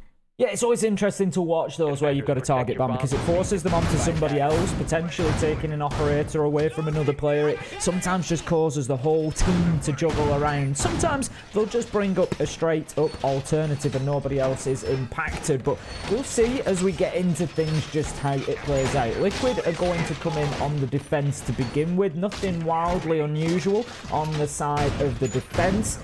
Palu on the Jaeger, it's always a scary prospect, putting that 416 in his hands, you know, the sort of damage that he can do with it. Site number one is going to be Hooker and Billiards, getting some vertical angles opened up into Sunrise. I'm interested to see, is that potentially being used to play onto the window from underneath there, or is it just thinking ahead as a potential plant spot if they try to rush deep into Hooker? We'll see as things pan out.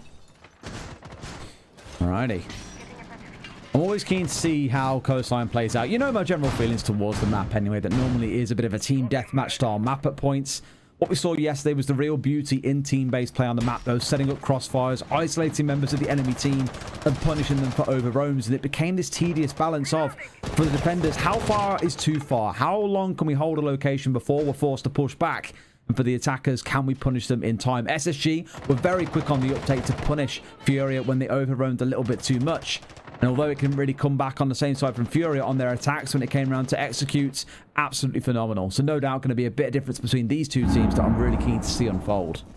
Kirk and Nesh just getting aggressive onto the service door. There's the one punch, and there is the dip out from Sexy Cake. Manages to take Joe down. Forget about a target ban. That's a target kill as they take down the Nomad. That leaves us 5 versus 4 very early in the round, and I just love the interplay between the two players there as Nesk just sets it up and Sexy Cake just smashes it out of the park.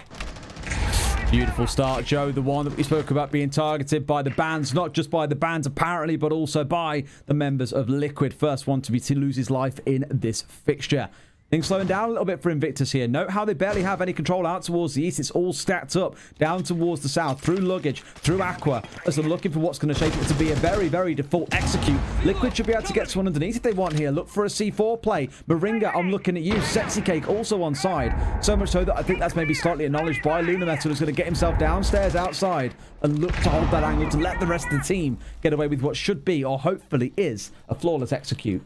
Could be dangerous for Invictus here. They need to sit up and take notice. If Team Liquid are going to come out and start playing like that from the off, taking the aggression, taking the run-outs and getting right up in the faces, it's the perfect play style for Coastline, and it's something that Invictus could struggle to get a hold of if they don't do it soon. It could be like a runaway train. The longer it goes, the faster it moves and the more difficult it becomes to stop. Sexy Cake going down. Is he going to take a peek from that sunrise window? He's certainly having a think about it. There is a man out by Ruins. Not careful, he's going to get ruined as Sexy Cake decides better of it, dips himself away. Going to take down the drone, spotted underneath, so he's going to need to rotate out on the Malusi, but no, he's back into his spot. All right, then, Plant going down. Even with 9 men still alive, Joe, the only one that died earlier in the round, 20 seconds in, and there's that C4 that I mentioned. This one coming lateral, mind you, from Moringa. There is one more holding on the downstairs. Moringa, the spray down with the SMG. The push coming out from the door from Sexy Cake. I think it was Neskia. No, it was Sexy Cake finding the closing kill. A flawless first round to start things off for IG. That's what we came in this game expecting.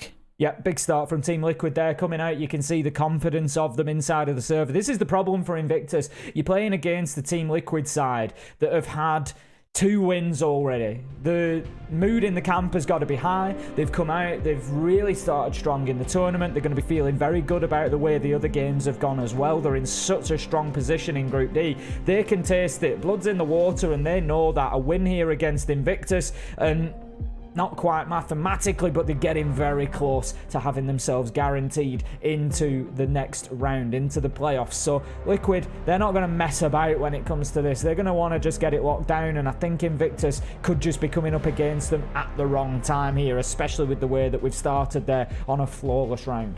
I mean, not just that, but look at how they played yesterday, right? They were like terrifying even there. Ness was on a map one, as mentioned, 6 3Ks in one day. It's a ridiculous number of multi-kills, and I imagine it's pretty high up on the stats for that sort of side as well. Here, technical timeout coming in. As you can see, we'll just give it a second while Liquid sort out any issues that they might have so we can get back into things. But from that first round, already a good showing, things continuing as they started yesterday.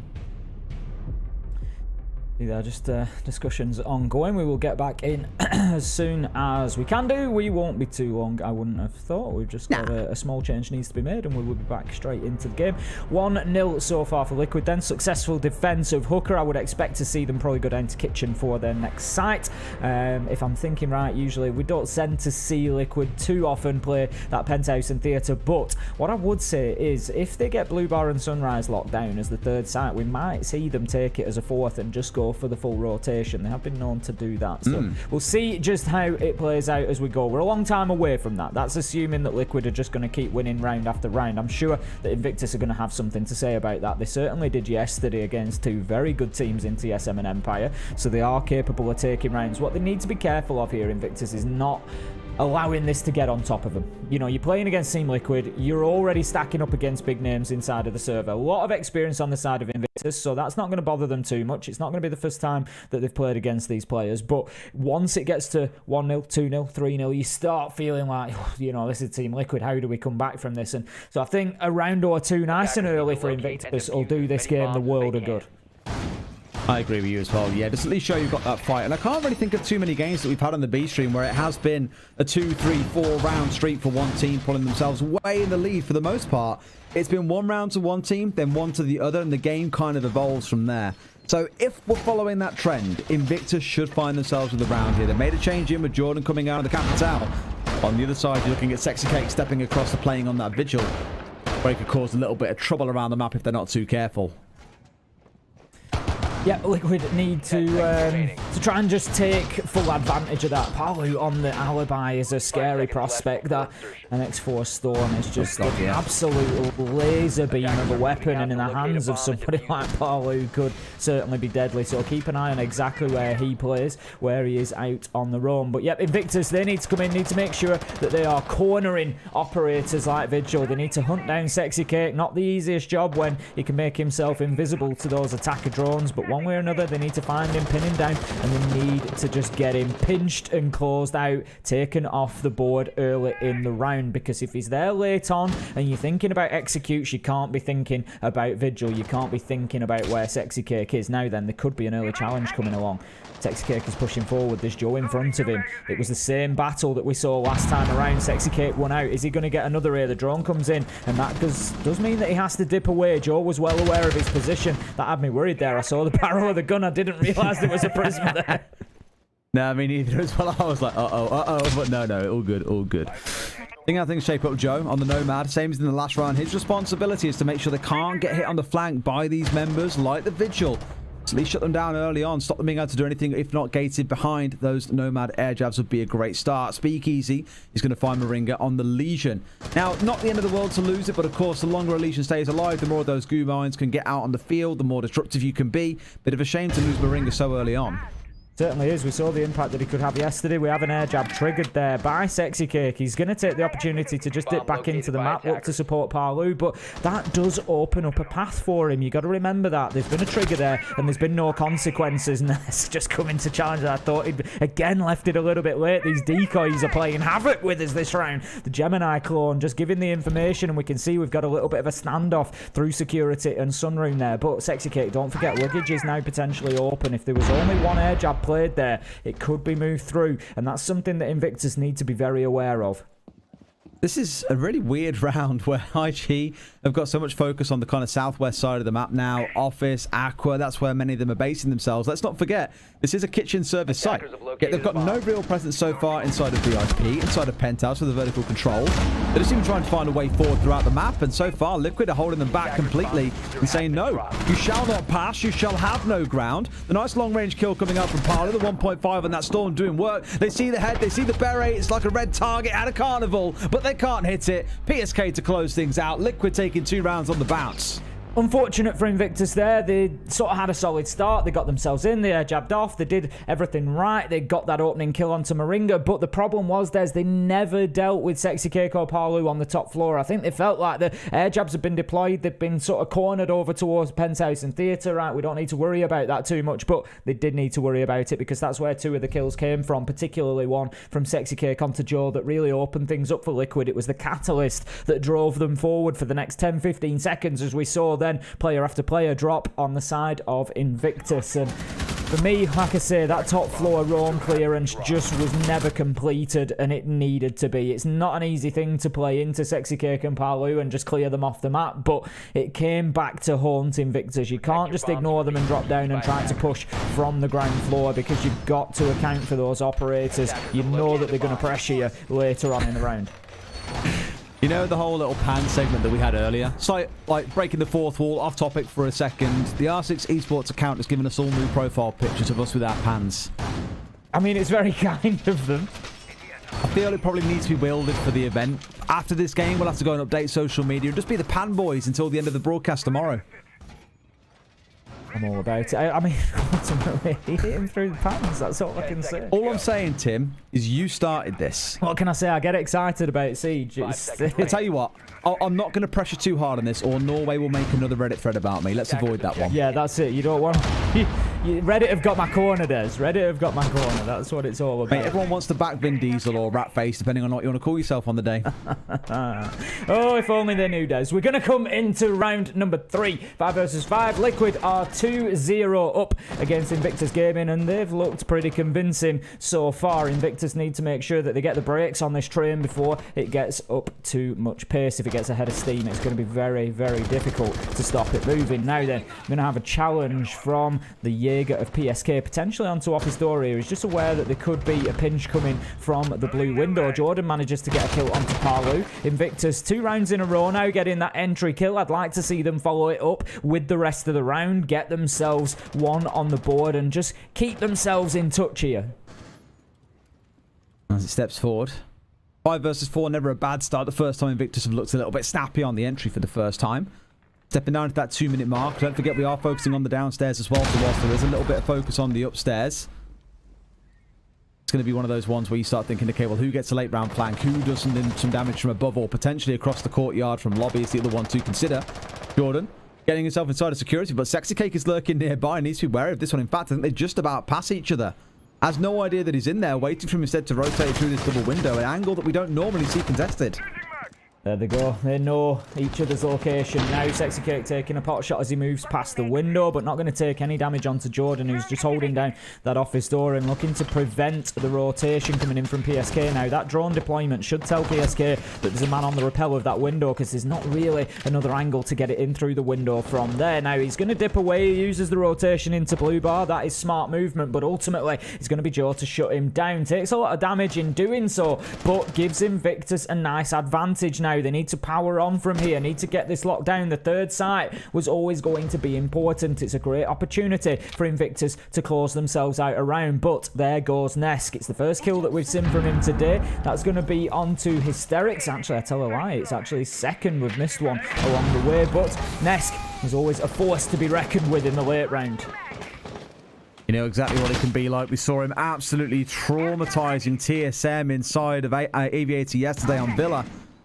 So it'll be the same story from him playing in Hookah here, looking to challenge out towards Aqua. IG, everyone stacked up on this south side. Again, it's a pretty binary push overall. One playing upstairs, and now that he's dead, Nesk has got basically full reign of the top floor. There is someone moving across to try and challenge him here on the rappel, but already IG are down to 3. Is that 3 versus 3? But the advantage is not with them in terms of positioning, because they've got a single doorway to push through and 10 seconds, Ace. Speakeasy with diffuser in hand, pushes into blue bar, got the opportunity to put this down. Jordan gets Moringa, but Nesk comes in with a triple kill. How many times have we seen him do this? How many times will we see him do it? 5 versus 3, and it's Nesk with kill after kill to bring Liquid back into it. Speakeasy getting the diffuser down though. Joe takes big damage, does get the kill onto Nesk. It's now Sexy Cake 1 versus 2. Out goes the Nitro, challenged around the bar. Speakeasy not only getting the diffuser down, but finding the final kill. Invictus get around on the board and not before time. That is exactly what they needed. Much better, yeah. I mean, in that 3 versus 3, it looked for a second, to me at least, like they wouldn't be able to get away with that. But they get that clear. They get control of Sunrise. They get the plant down. And Nesk, even with the 3K, cannot do enough. And I think getting on the board is the best thing you can have for a bit of motivation there as well. Rather than feeling downtrodden that you can't find a single round, sometimes just getting anything on there is going to be enough. 2-1 to Liquid then, still with a slight advantage at least for now. But at least Invictus now have got something to play off of. Need to locate and defuse as many bombs as they so 2-1 we stand to Liquid, as you say. Invictus just getting themselves a foundation there, something to build from. And if they can get this one, if they could get a successful attack onto Hooker, this would be a really, really good couple of rounds for them to level things up and let Liquid know that they're in for a game here. And that's exactly what everybody wants to see. We don't want any easy wins here. We don't want teams running away with it. We want nice, close, competitive games that go the distance. We've got the Arune on side from Ness, going to apply those laser gates to Hooker, window and door. That's just going to prevent too much quick access at least. Now we've got the hole in the floor once again that gives a line of sight down to Sunrise, but it's not something that was used last time. We'll see if it's something that's utilised this time. But that being said, I don't think Invictus put a man on the rappel last time around, so it'll obviously dependent on somebody being out there. Oh, you hear the C4 rip coming out there as well, hoping to find something at least initially. More of a pre-place, I think, coming out from, well, no one. That Sexy Cake gets it in the back pocket, but he's looking for this window. Nomad Joe once again stepping away up onto the roof. He has been called out, don't forget, as well in the earlier round. I think it was in the first round where he found himself as the first death in the game. So this time being a little bit more cautious. Don't blame him at all. Throwing inside as well to keep an eye on where Sexy Cake might be, because you want to keep a close eye on that C4. The last thing you want, repel onto a window and suddenly the whole thing's blown out and you're dead to a C4. No opening. Well, I was just about to say no opening kill yet, but it's Sexy Cake who steps up. Headshot onto Speakeasy. Not easy to speak sometimes. 5 versus 4 Liquid there, as they couldn't have been a better person to kill, could it? 5-4 as Liquid get the advantage, but Jordan manages to get the late trade onto Sexy Cake, level it out. 4 versus 4. Invictus keep fighting, and that's what I like to see here, Des. They're not scared. When the kills come in, they keep fighting. They don't let it get on top of them within the round, and that's really how you've got to be here, because you are going to lose men against Team Liquid, but getting in and getting those trades are important. Liquid have been pretty much pushed back onto site now, so Invictus have got the run of the map. They've just got Nesk on the Arune playing around the Vars area. Other than that, they are pretty much free to start building their push towards and execute. Indeed they are. I feel like Speakeasy more exists as a prompt to you and me too. Speakeasy. Yes, speak it chill. You can do this, boys. He believes in us as we believe in them and their ability to contest Liquid. Grenade now rolling in here towards Bar. Will remove that new gemma on the wall, which may open this up for Jordan to start getting that quad wall open, put an extra layer of threat against the side of Liquid. PSK still holding firm. I was going to say until this is opened, he can sit here pretty. And now he's got a decision to make. Does he run? Does he stick? Does he twist? What does he do? There's one man inside the luggage. Nessie in the long angle, but not quite far in the head as one steps across in towards VIP. You might see him inside a bedroom. No, but the shots will give Nesk a bit more awareness as to his position. As IG again has stacked up in Aqua. There are 3 of them here. Liquid surely have a read on this by now, Ace. Even though the wall's been opened up, PSK has been able to just hold his position. There's no major challenge while Nesk is active on Vars. The luggage challenge can't really come in. We see what happens. There you go. Essential kill keeps PSK active. Moringa Nitro onto Jordan. 2 versus 4 now as Invictus continue to try and push, but Palu, PSK, they put the Frighteners onto Invictus and shut them down. That's going to be another round for Liquid and a great hold there. Nesk just absolutely instrumental in PSK being able to keep his position in behind the bar by holding down the angle from luggage. It was beautifully worked from Team Liquid.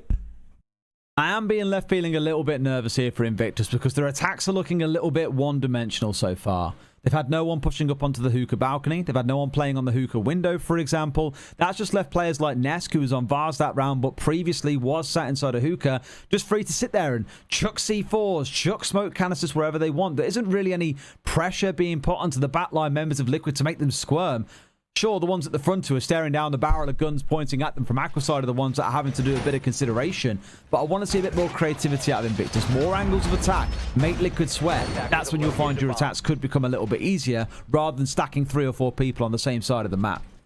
We're going to be heading down to Kitchen for round number 5. As you say, Invictus, we need to see something of a more multifaceted attack from them. Will they recognise that in time? Only 2 attacking rounds left to go. The thing is, I think it's probably pretty easy against Team Liquid to feel like you need to go in numbers. You're challenging people like Palu, Nesh. You need to go in there with multiple options. You need to be aware that you're probably looking for a trade rather than an outright kill. You send one man in, you're likely to get no men going forward because they will pick them off, and I think that's what's leaving Invictus potentially a little bit short of numbers in multiple areas. They're not wanting to push in sort of singles and doubles. It's instead try and push as a unit of 2 and a unit of 3, or even one big unit of 5. Right now, air jab onto the door outside of office, I think, just to prevent the run out for Aqua balcony. We've got one man playing inside of there. It looks like the Legion of Moringa. It certainly is. No Nitro on side for Moringa, but he can open up a vertical angle. Palu's going to open up Luna Metal as he finds the opening kill there. You just heard the MX4 storm before you saw the kill go down. 5 versus 4. Great start for Liquid once again. Rough start for Hysterics and Luna, by the way. 0 and 4, 0 and 5, respectively. Struggling to get themselves involved in the game, whereas across on Liquid, no one currently sat below 3 kills. All of them having a hand in shutting IG down, seemingly repeatedly. Needs to be a bit of a change there, I think, because normally Hysterics is a player that we speak about as being one of the best that we've had in APAC for the longest time and can be a real gunner on his day. And sure, players like Speakeasy have kind of stepped into that void that he leaves sometimes and delivered well. But you do want to see your main big gunner in Hysterics doing some work. Moringa confident there that it was the Gemini drone coming in, so he's just going to then deploy a goo mine, just see if he can catch anybody that's going to follow that up with a push into security. Speakeasy takes a look, but he will only catch the shadow of Moringa as he moves away and gets himself back up the white stairs. Rotations galore here, as there is a lot of free movement available for Team Liquid, and I think that's something else that they've done pretty well. They've kept Invictus guessing, and I suppose on the converse of that, Invictus haven't really been bringing those surprises that we've seen from them coming in. I said they've been exciting because they'd done things that were unexpected. Maybe they can do a little bit more of that once they get themselves onto the defense, but let's not get carried away just yet. Sexy Cake and Nesk have now both gone by the wayside. 4 versus 3, Invictus find themselves in control coming into the final minute. They've got multiple angles here, Des, potentially. They've got a couple inside of Sunrise. They've got one on window. They need to work with this and build some pressure.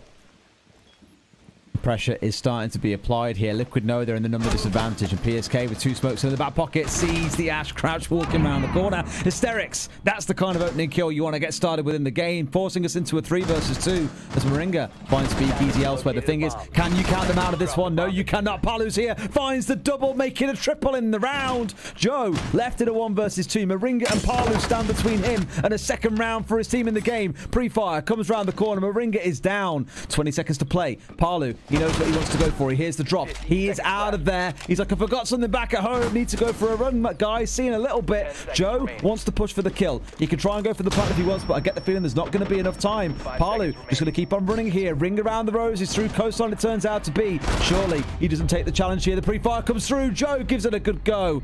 Palu finding a 4K in the round and getting Liquid round number 5 in the bag. The problem here, really, for Invictus is not much to do with them.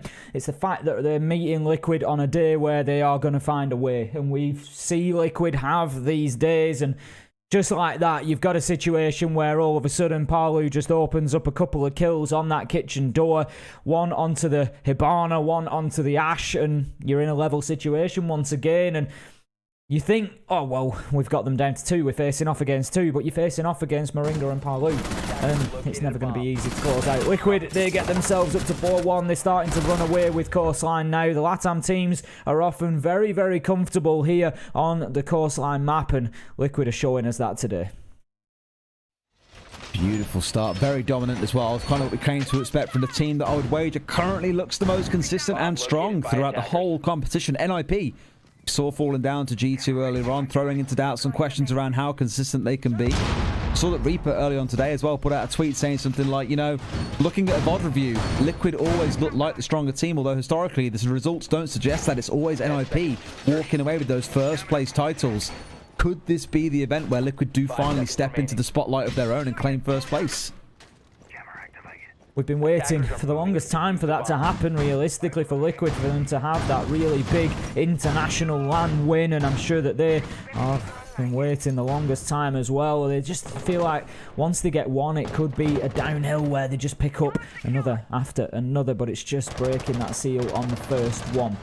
So far, so good for them, though, here in Mexico. It's been a very promising set of matches. We've seen them beat TSM, beat Empire, now move on, and it's looking for all the money like they might just beat Invictus as well. 4-1, we come into their final defensive round, and believe me, this isn't likely to change much when they get onto the attack. They're going to be aggressive. If they're coming in 5-1, if they can get this final defense done, they're going to be super aggressive on the attack because they've absolutely no reason not to be at that point. There's a small little interesting update for you, by the way, that I've just seen from Jesse Chick. Over on the other stream, it is currently Na'Vi coming up against SSG. If Na'Vi lose that game without getting into overtime, they're done. They cannot make playoffs. They'll be one of the first teams to be eliminated. If SSG win in any fashion, they lock themselves down as the first team to make it through to top 8. So a lot to look out for over there. Whereas here, it's kind of a question of, can the gods of Liquid bleed? Can Invictus make them bleed? Or will Liquid continue to show that dominance and leave the rest of the teams in Group D to be the one scrapping over that second place position? Still 5 versus 5. We've got Luna Metal upstairs with some control, just opening up some angles, attacking onto Sunrise. Jordan with a great kill onto Nesk there. Beautiful headshot from the rappel, and that is a good start for Invictus. That's going to be the alibi gone. Speakeasy just looking to put some pressure in through the soft wall. Luna Metal manages to get one onto Palu. That's 2 big names in the dirt for Team Liquid. And Invictus, they've got an opportunity here. If they come away 2-4 on the half, honestly, it's not going to be the end of the world for them because it's been difficult so far. Liquid have looked like just absolutely running away with it, but they're managing to find something. There comes the quick peek from Luna Metal. He knows that there's a man, but Sexy Kate gets aggressive on the challenge, takes the wide swing and finds the kill. Can he get himself a second onto the rappel? He's going to keep trying. In comes the nade. He's low health. Needs to be careful. It's not going to do the job. Now then, he's just looking for his position. How can he play this so aggressively? In comes the nade. In comes the flashbang. Utility after utility. 40 seconds left, and they're still struggling to get inside of Aqua. Wasting so much time is the most beautiful part here, because now IG like, well, we've used a lot of our utility. Sure, we've got some flashes left, but what do we do next? Make use of those 5 flashes in your back pocket might not be a bad idea. Surely they know, they see his head peeping back over the sofa. Down he goes, 2 versus 4. Surely Invictus can find this one. We've seen it before, we've said surely before, we've expected before, but Liquid find a way. Moringa and PSK trying to lock down the site. There goes one with the Nitro, but Moringa is down. PSK misses his shots uncharacteristically. He's being pressured from both sides. Diffuser starts to go down, but he manages to drop it. 2 versus 2. Effectively 1 versus 1, as we had one down on either side. But the final kill comes in. PSK loses his life, and Invictus, they manage to get a 2-4. And that is not the end of the world with how this game has gone so far. You know what the big difference was there? It's the thing that I mentioned back at the end of round 4. Invictus on their attacks a bit one-dimensional, pushing all from one direction, not really having anyone threatening hookah balcony, hookah window. Here, although it was on the downstairs, what they had was the majority of players stacking up inside of office and sent one player to go and push through pool entrance. They found that one freebie kill at the back. He's had himself then dug in behind Sunrise Bar that made life really difficult for PSK. Knowing you're being pushed from blue and from Sunrise at the same time, that's never a comfortable situation. They made Liquid sweat, and I'm glad that they learnt that as the half went on. Now we get to switch things over. Invictus get to head onto the defense. Coastline, one of those maps that you look at and we know attackers tend to do well on this map, and not just by the numbers, but on the sheer factor that every single site is bordering a window or some external facing object for the attackers. It's very easy to access sites, to get line of sight into them, to then play into that. So for the defenders, it does mean getting quite aggressive, and that's where things can start getting a little bit dicey. So I hope Invictus have got some good plans here, something to upset Liquid with. Otherwise, they could carry on extending this lead further and further towards a regulation time win. Well, I mean, let's look optimistically. We've seen some fascinating plays so far from Invictus Gaming on the defense. They've had options, they've had surprises up their sleeve, and like you say, they might just be able to bring 1 or 2 of those against Liquid. We're going to be getting back into the server now. The timer ticking down, and in we go to the prep phase. So that's tactical timeout over. Again, we might be looking at the timing of that. Invictus getting themselves around and then slowing things down, but at the end of the day, Liquid needed slowing down because it was getting very difficult for Invictus to keep pace with them. Now, on the defense, they're going to be going to Hooker and Billiards for the first of their defenses. Need to lock down this top floor, and that's going to mean keeping some control over Aqua Balcony and Aqua itself, because Liquid, I think, once they get established in there, they're going to pick those shots up onto the rotation if they can. They should be. I love the cameras that get placed inside of Aqua, by the way. There's always some cheeky little ones you can do without cams in there. Hide it amongst the coral that gets placed in, but a bulletproof might be a bit more obvious, but it's like, well, how are you ever going to get up to it to be able to hit it when it's that far dug back? Chances are you're not going to be able to, but already a bit more inventiveness on the defense with the bulletproof in place. You're looking towards the Rooney laser gates coming in on the double doorway as well. Say, Tim, it's been 2 days of casting, and I haven't heard you say that yet. I've said it loads of times. Have you? Yeah, I've said it loads of times. Maybe not with the emphasis. You never listen to me, guys. No, I know. We talk about this. I know. The last time at marriage counseling, they told me I should listen more. I'm sorry. I'm working on it. To work on your communication, but Liquid are going to have to work on those laser gates, Des. They're going to have to clear them out before they can push into sight. That double door of Aquarium. There's one on the hooker door from balcony and also into corridor. The reason that's there is it's preventing throwables coming through onto the position of the Maestro, but you'd usually have a deployable shielding behind that if you were going to have it there. It's usually there to protect the shield, but that's not the case this time. But it will allow the Maestro still to avoid things like grenades, flashbangs coming in for that challenge. But let's have a look at this. Neska's got himself established on that double window rappel, which can make life a living hell for those defenders inside a site. Indeed, let's see what damage they can do as that clock starts ticking down towards the halfway mark. Jordan dug in behind bar, and look at the difference already in attacks. Let's remember, Liquid put a lot of, Invictus, put a lot of focus on the Aqua side of things when going for their push. Here, Liquid are like ants all over a nest up towards the northwest side. The hookah window, the balcony, you can see where their attack wants to come in here. Drones are inside. They're collecting what information they can. And Joe peeks at the wrong time onto the wrong player. It's Nesk. Never really going to find himself winning too many of those exchanges, that is for sure. Hysterics now playing in on the downstairs. Also finds him taken out by Palu. They're just waiting for these members of IG to walk into sightlines and bringing him down cozily. Double window repel, as I said. Nest getting the opener from there. Lunametal's put himself into no man's land here. Could find himself challenged if he's not careful, but I'm not sure Nesk's aware, and no, will be shut down. Great challenge there. Just getting aggressive, but look, Liquid are deep in sight. They are in full control. Sexy Kate gets the trade, and that leaves Speakeasy with it all to do. 1 versus 3. Diffuser will be successfully planted. There's no doubt of that. Speakeasy looks to move in through luggage towards Aquarium. Needs to find kills, needs to find them now. And the big difference here in this attack, Des, from Team Liquid has been the way that they have been all over the map. Great jump out there, but can't get in through the window. PSK just catching the last from Hooker balcony there. And as I said, the big difference there in that attack from Liquid and what we saw from Invictus is the way that, as you said, Des, Liquid were everywhere. They were attacking from every different angle. Invictus could go nowhere safely, and that wasn't something that they managed to create themselves on attack. I think the Liquid, a lot of it as well, was just letting the members of IG try and challenge you. Like, realistically, as a Maestro, you're swinging from that reinforced wall between sites onto the window, and Nesk is holding the angle, just waiting for you to do it. Then you had the mute running downstairs. Parley was holding pool entrance to make sure no one could come below. It's almost like Liquid have focused on taking control of the ground that they needed and no more. That was enough. Hookah was their focus. Bar didn't care about it. Aqua didn't care about it. Vars didn't care about it. They knew what was on their agenda, got control of it, and executed really, really well. Invictus are down 5-2. They go towards Kitchen and Service for their next setup. Going to have to find some ideas soon, or this could be a pretty quick game for Liquid. Certainly could. It's starting to run away from Invictus here, heading down to a different site, as you say, mixing it up, just trying to do something different, but it seems like one of those days, no matter where you probe, no matter where you look for weaknesses inside of Team Liquid, you're not going to get it. They are just rushing over you like a raging torrent that we know that they can be, just washing away all that is in front of them. Invictus, they're unfortunate victims at the moment.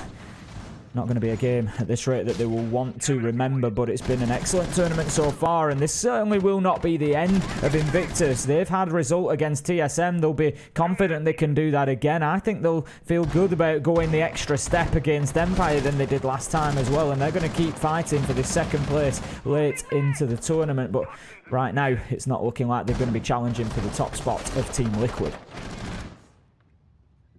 Here we go. That mirror is an interesting one as well. God, throwback to ranked a year and a half ago when that was a thing. I haven't seen it for a good long while. With the soft wall on the right hand side here, really effective at challenging onto that front door. A bit of an alternative to having a player sat on white stairs. However, you've got Speakeasy looking to do that down on the south side, so both sides being used at the same level here. I can think of some really interesting 1v1s or post plants dancing around that area as well, where it comes down to ring around the roses a little bit. The second mirror window being committed up towards Penthouse, so a very firm east and lobby side hold coming out of Invictus. So for Liquid, I wonder if they do what they did in the last round and say, yeah, forget your setup inside of Aqua, we're coming from this side. And so far, with a couple of members spawning on this west side, that seems to be the play. Nesk moving in behind his shock drone, just clearing out the alibi decoy that was in front of him, and then looking to make sure that the way is clear for PSK, looking through that peak hole in towards Blue Bar. It also looks like a line of sight has been opened up in the reinforcement, and on goes the Twitch drone. The mirror window is going to be opened. I'm not sure if that was actually by Invictus. That was the switch. The yeah, there is a switch there, just tucked in. Just inside, tucked in under the counter. He's just switching in between those quite rapidly. So well played from Nest. That's a good bit of utility burnt away from him. Alibi just going to be repositioning that decoy into the 90 corridor just to see if she can get any joy with a little scan. The Rotero is going to open up the remainder of that soft wall. So now multiple angles into Kitchen. Invictus, they're going to start feeling the heat very, very soon. Well, indeed. Starts to boil up a little bit here. Look at that angle being held into the lobby as well in case there's anything too cheeky. Palu moving at almost a slightly imperfect moment. Sees the man behind the bar, goes to the challenge. Catches Jordan. Now, Red Beret, a bit of a shoot me kind of indicator, like apples at a country fair on someone's head if we were talking about the medieval ages. Joe, finding one back onto Sexy Cake. 4 versus 4, but 2 come through in rapid succession for Liquid. 4 versus 2, and this is boiling out exactly how we expected, Ace. You can't peek onto the main door if you know that Palu's playing there, because the outcome's likely going to be the same. But Luna Metal waits for Nest to strafe across, finds a great kill. PSK on the trade, and that is something that Liquid have done so well this game, Des, is find those trades. nades now. Joe gets one through the door and the rotation onto the sledge. Can he find a second? No. PSK on the Flores. He comes in looking just as stylish as his operator and shuts the man down on the door, and Liquid take themselves onto match point 6-2 now. I mean, this is pretty dominant, and this is kind of what we expected coming into it. There were some hopes that we would see a renewed Invictus after some really good games yesterday. A close defeat to Empire, a victory over TSM.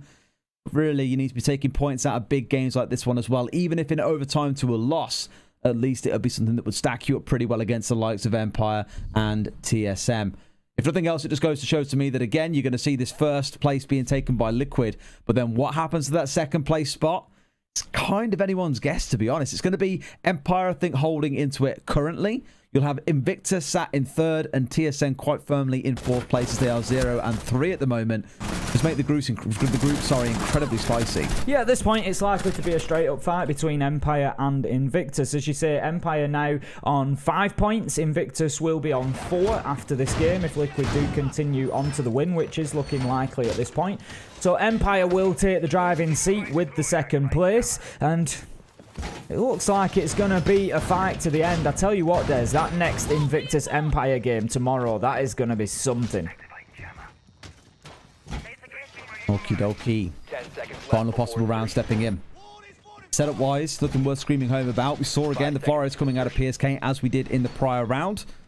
Effective to some level, we didn't really see it so much on the screen itself, but whenever you hear those Roteros going off, you hear them being deployed, you know something is being caught out there. Utilities being removed, mirrors are being popped, soft walls are being opened up, shields are being removed.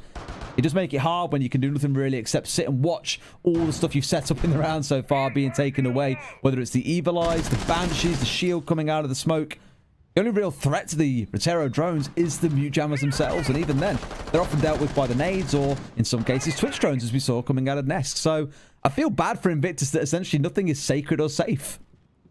No, that's it. It's very difficult to hold on not only to their lives but to their utility here, as Liquid are just finding ways to pick apart every single thing they try to do. Neska's got himself onto the aquarium balcony rappel for the time being. He's going to be working with the drones, I think. There is a man downstairs in office. That's Speakeasy underneath. The challenge is potentially going to come in here, but he is going to be pinched from blue bar window as well if he's not careful, with Nesk approaching the office door. Now, if Speakeasy sees the man on the long angle there, does take out the drone to limit the information. Still 5 versus 5 and a minute into the round. Liquid yet to find that opener. Doesn't really matter for them. I don't think they'll be too worried about pace, and it's something we touched on with them a few times yesterday. They take 2 minutes or so to clear their way through a map.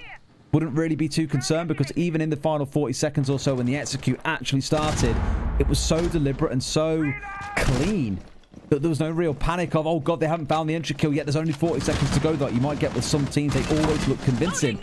As it steps in here, Luna, the one who's maybe being threatened out towards the east side. Of course, the defense is out towards the west, but he's slowly being surrounded here. VIP being held up. This could make his life a little bit harder to survive in here. Caesar Rooney, Nesk, expecting him to be at head height. Not to be the case, as he was crouched.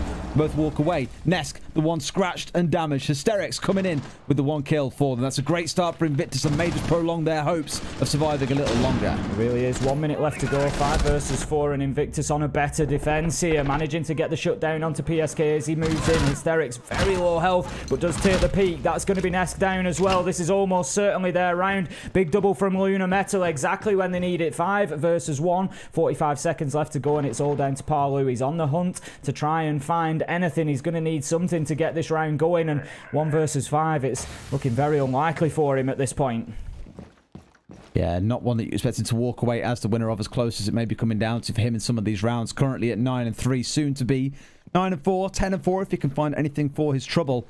But you don't really see him, even as great as he is, pulling off a 1 versus 5 with 20 seconds to go. Just looking to see if he can get anything. Gets 1 man on the drop there. That's going to be the kill onto Hysterics.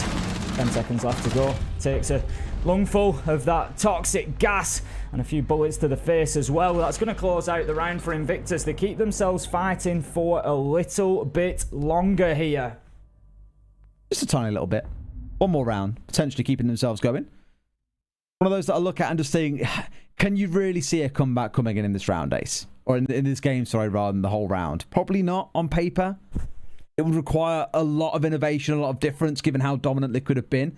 3 rounds on the bounce. Invictus need to send it to overtime, but maybe the pull, that allure of just 1 point in overtime could be enough to drag them there. It could. It's extremely unlikely. There's a lot of work for them to do, but like you say, you know, every journey starts with a single step, doesn't it? You know, you've got to get your way out there to begin with and then see where you can go from there. And Invictus, they're going to see if they can start that journey down in Kitchen. It's round number 10 now, and they have got some work to do. But special's got to come on the way. Time will tell. On the defensive side, I've really enjoyed how much Alibi we have seen. I know we mentioned it a little bit earlier on as well, but not just the fact that it brings a shield. That's why you're seeing it in place of, say, the smoke, because teams do want at least one shield to bring along, where Goyo isn't really something you want to be bringing. But throwing the fact that, say, before it used to be a Frost that you'd often see coming along, it's that 1.5 now currently going onto the Storm that is making Alibi quite prominent. Not so much that she's completely overpowering, but she is becoming ever more present here at the Mexico Major. Action phase begins then. There's quite a large top floor presence from Invictus here. Actually, only one on site at the minute. I'm not sure if Liquid are aware of that, but they could potentially look for a rush towards site if they were. There's men all over the map right now. Jordan has got himself inside a Sunrise looking for an early peek. He's not going to have any joy there as Liquid don't expose themselves. And he's going to just move his way back towards site. Topical Vibes is being covered at the minute by Hysterics, just using that shotgun to open up a rotate as well. And Liquid looking to get themselves established inside a VIP. It means they're going to have to play into and deal with Theatre. Yeah, it's always a dangerous one. The mirror window staring it down. So used to seeing this one. Here it's going to be about the challenge of that. You can get it, of course, threatening out with grenades, for example. You can push it from the south side on white stairs. There are options to contest it.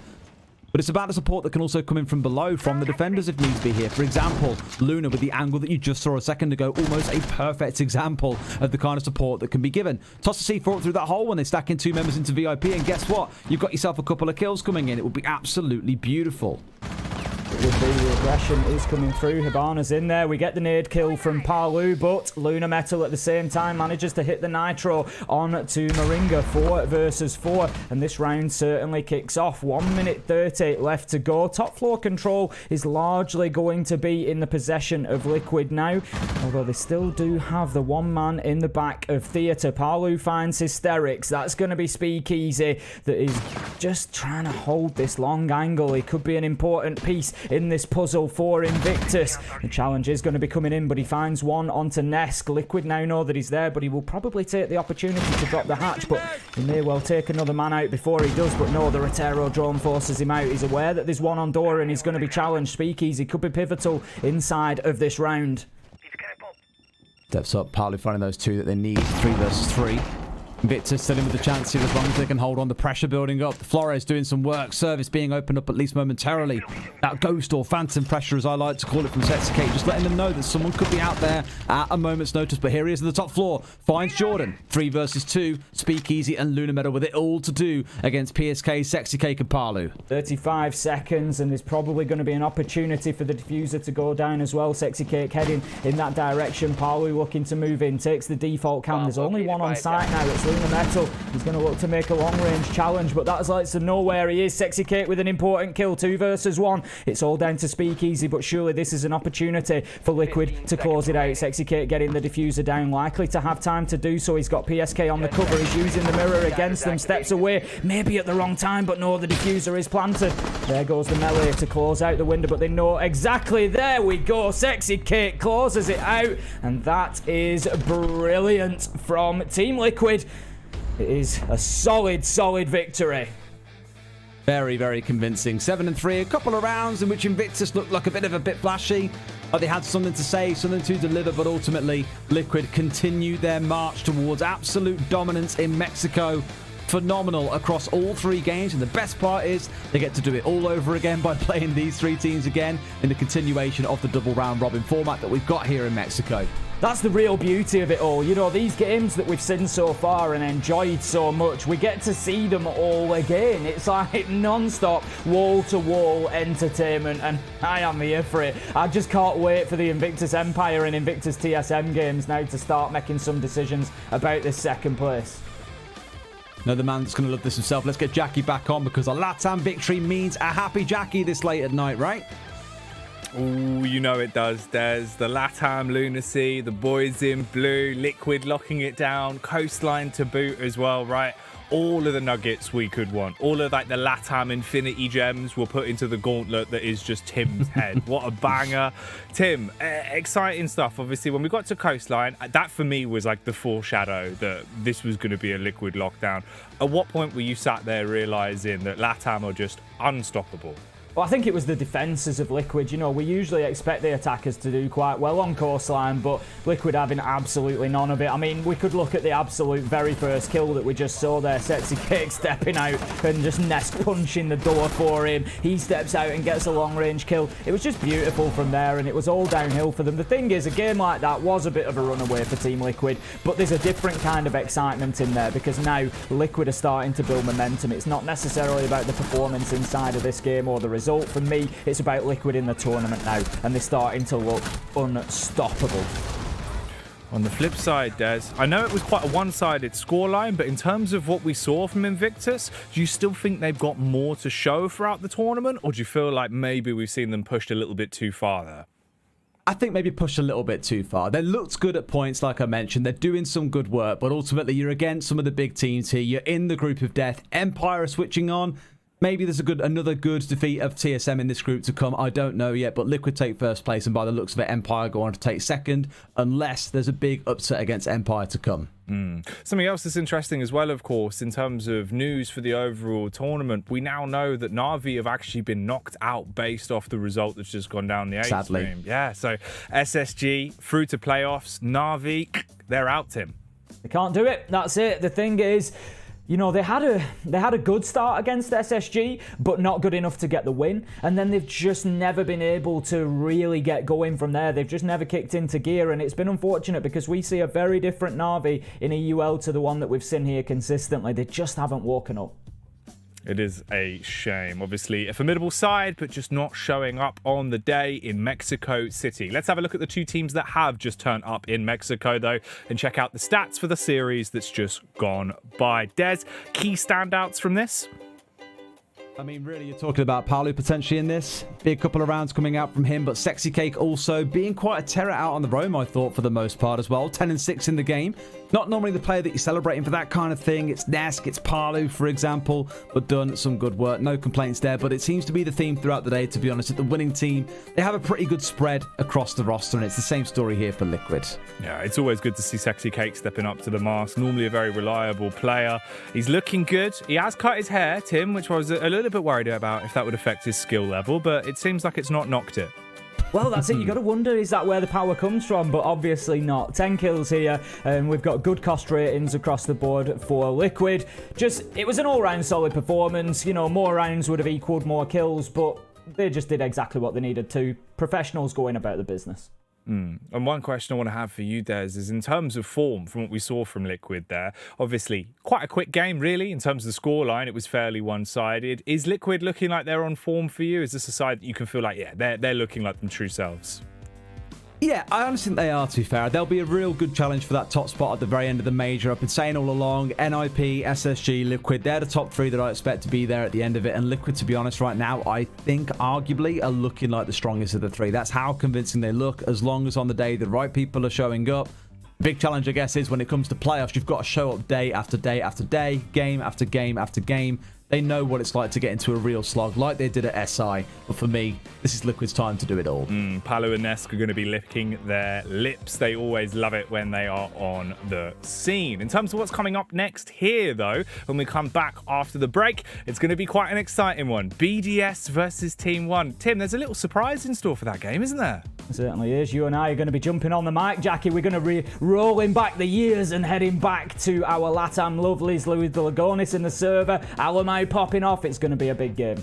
All the boys, all the fan favourites, and all the glory of having Desertu in the hosting role. Come back for that. It is going to be exciting. That will be going down after the break.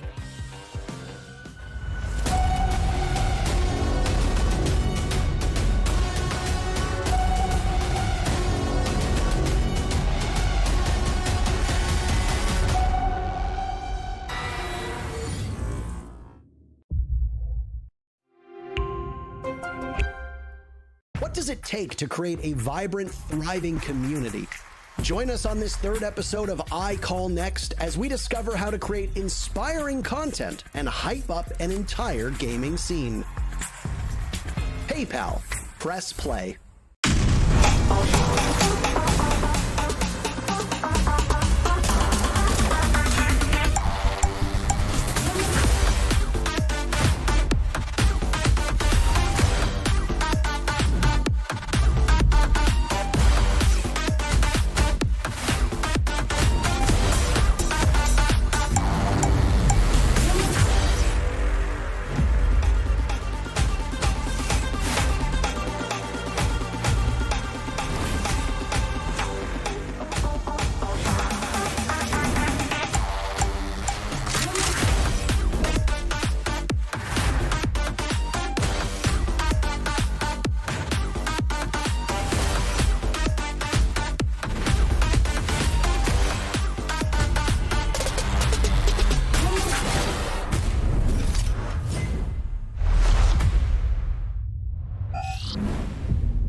let's go.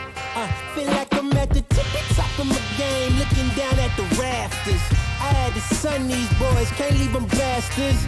A lot of dudes, just some undercover actress. I don't fall for it, I'm privy to all your tactics. Yeah, so try again, this time take a vitamin. Yeah, invite them in, welcome to the Lion's Den. And I'm Mufasa, big boss in charge of coming in like a bull. You see me raising the stock up. I'm sorry if I stutter, yeah. My brain move a little faster than others, yeah. I even keep a close eye on my brothers, cause sometimes it's your blood that turn into blood suckers, yeah. And I'm on a big mission. My whole team got a plate up in the kitchen, yeah. I'm talking everything, I make all the fixings, yeah. They come a long way from where they come up missing. I blame it on my confidence, yeah. Promise I'm really this astonishing. And yeah, you're now viewing the greatest of all time. No need for thank yous, the pleasure is all mine. That's my confidence. Yeah, that's right. No downplaying my accomplishments. You call me arrogant, I take it as a compliment. I got that confidence. Come on now.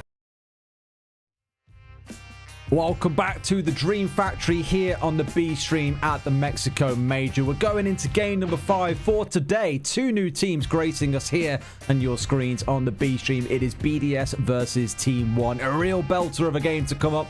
BDS looking phenomenal, and Team 1 backed by the 2 boys that are going to join me on either side of me in just a second, Ace and Jackie, who are bringing you the cast for this game as well. Boys, I know you guys really like LATAM. Are you really thinking they can do this one, Ace? You really think they can take the dub over BDS? Honestly, I've got to say no, I don't. The way Team 1 have played so far, it's been a struggle for them over the last couple of days. BDS seem like they are cruising. They beat Team 1 yesterday. I think BDS are looking electric. We know from EUL just how good this team can be, how much depth it has. And Team 1, they're going to have to sharpen up. They're going to have to bring their absolute, forget the A game, it's going to have to be the A-star game if they want anything out of BDS, and they've been nowhere near it so far. Jackie, got to understand on your side. I know you're one of the LATAM faithful. I know you go to church seemingly every single day here, not just on a Sunday. How hard are you backing your boys to take it away from the Titans of Europe? I could come in and I could, put on a disheartened face and say it's going to be a hard game for the LATAM lunatics here. Team 1, probably not going to be Team 1. However, you know what? No, I'm going to stick with my gut. I'm the only one that's backing them, and that's because I think that they do have so much talent. Team 1, they're going to come in, they're going to cause some kind of upset, and we're going to see all the BDS fans a little bit upset.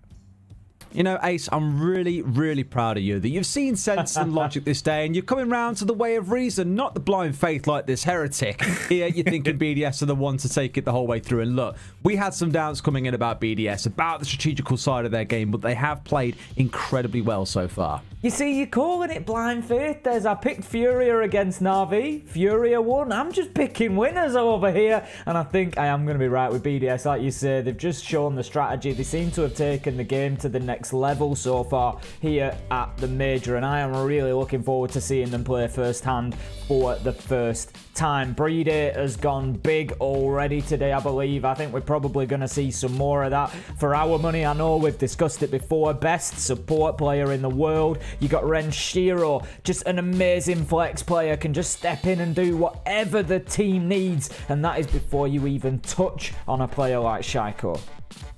Now, Jackie, I know that LATAM's where your love lies, but you're going to get your taste buds tingled here when you're watching BDS. Some big names on this team. I'm sure even all the way over in Brazil, you've heard of the name Shaiko before, right? Oh, it echoes around from time to time. Obviously, all names that I've heard cropping up in the scene, right? I know EU is your boy's speciality, but there's even enough to sort of bridge the gap for me here. I've seen bits and bobs of BDS, and every bit of it was impressive in terms of, finally getting the chance to see him myself and watch him go toe-to-toe with a known quantity like Team 1 for me.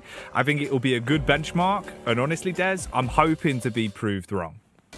Well, fingers crossed. They have looked pretty phenomenal so far. I mentioned on cast earlier on Ace that we kind of checked out what was going on in the A stream, and shock horror, it was FURIA coming away with a 1v3 clutch. And before we talk a little bit more about Shaiko, talk to me about FURIA, because you and I came into this saying, really, he is arguably pound for pound one of the best supports in the world. He is. You know, you can never crown anybody in this day and age as the absolute best. There's always going to be a contender there. There's always going to be somebody mixing it up, and there's a few other good support players that will give FURIA a run for his money, but FURIA is certainly joint top. He is right up there with the absolute best. The thing is he going to get the diffuser down? Probably twice as much as anybody else. Is he going to get his frags? Absolutely. Can he clutch out your 1v3? Most definitely. FURIA is just super solid. We've seen him run away with the stats in an entire stage of EUL before now, and that is still from that supporting role. He is absolutely unstoppable.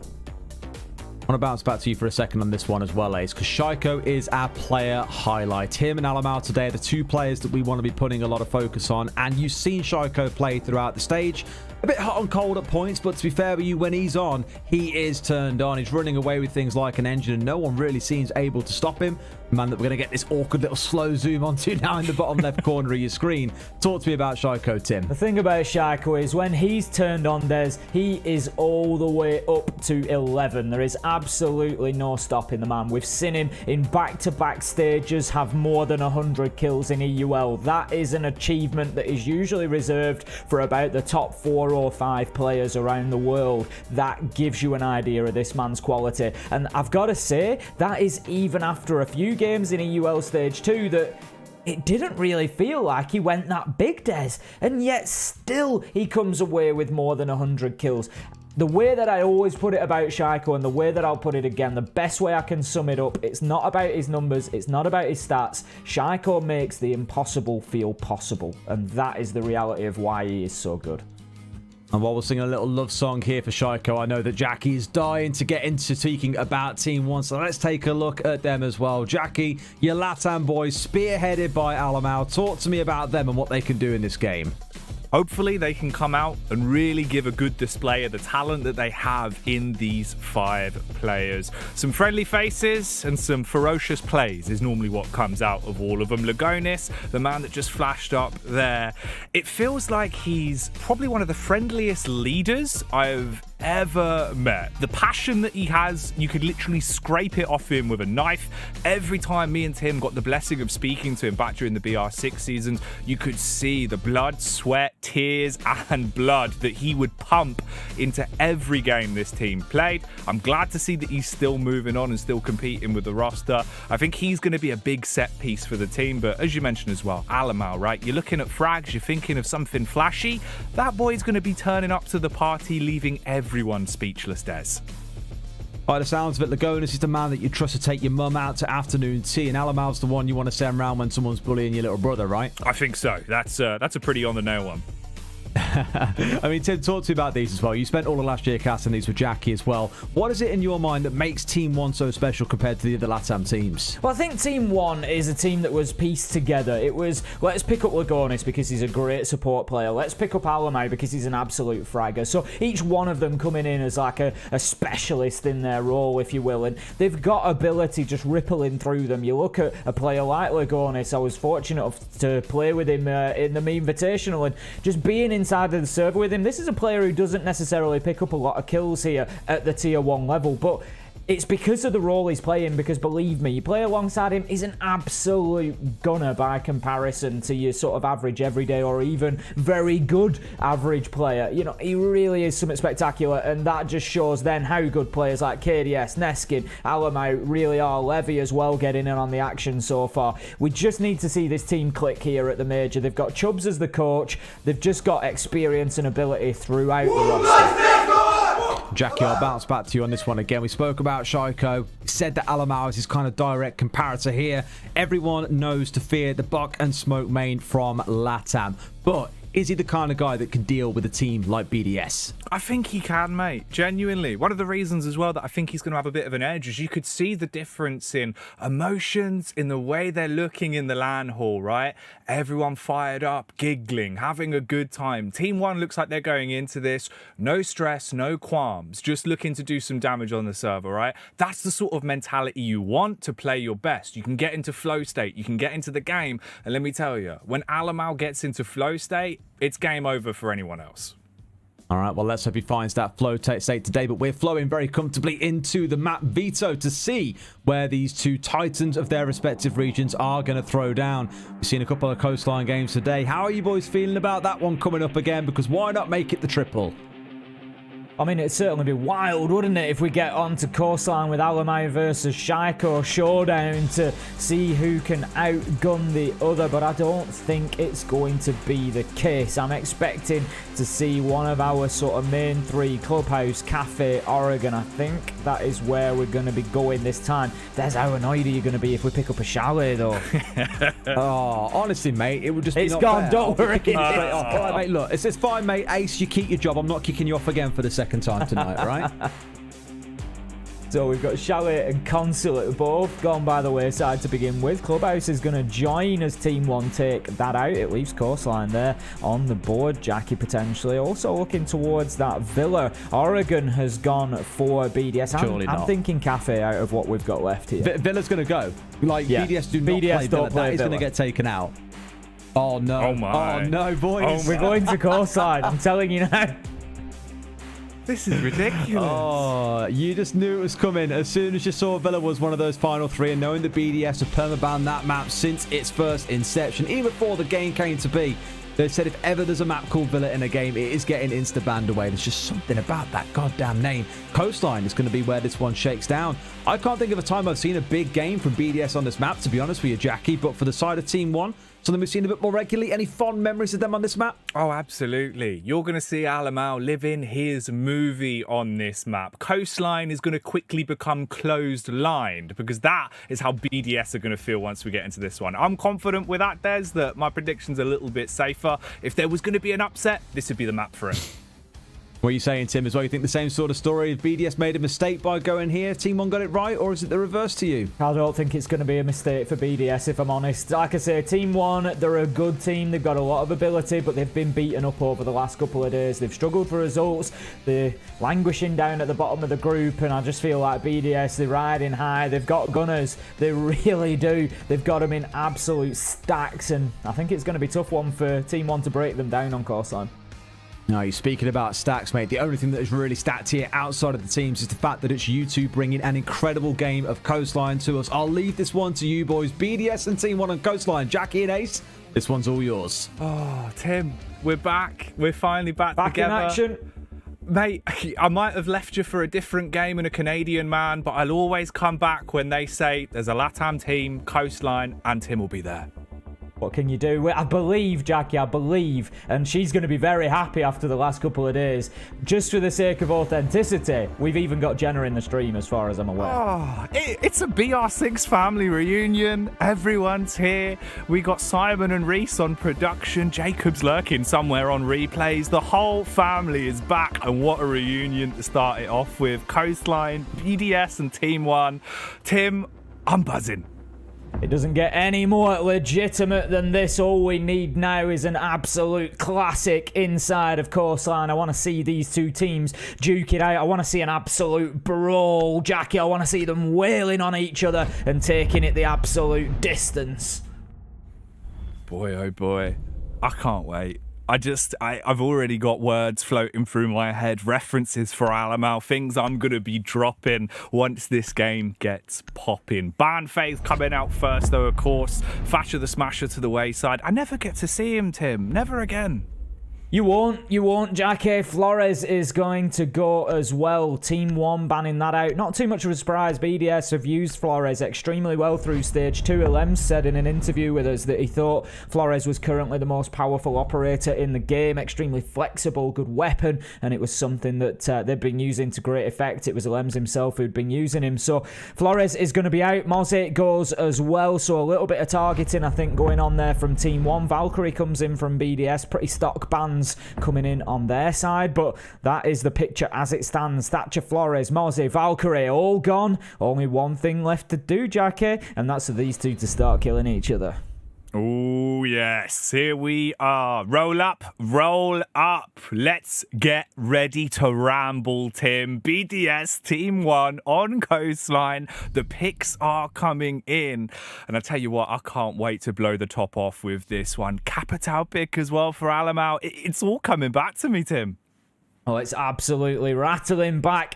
Coming screaming in. You say that's going to be a big pick. It looks like he's going to pick away, though. We'll see who he's going to bring instead of the Capitao. Actually switching onto the Twitch. Alamau with the F2 is certainly a scary prospect. We've just seen what Nesk did with the weapon. We will see if Alamau can improve on that at all. The first defensive site for BDS then is going to be Hooker and Billiards. We've got pretty standard lineup. We've got the Malusi, about as far out there as it gets as Alems on the Vigil, but we saw Sexy Kate putting Vigil to great use in the last round as well when Liquid were on defense. So we'll see if Alems can emulate that success.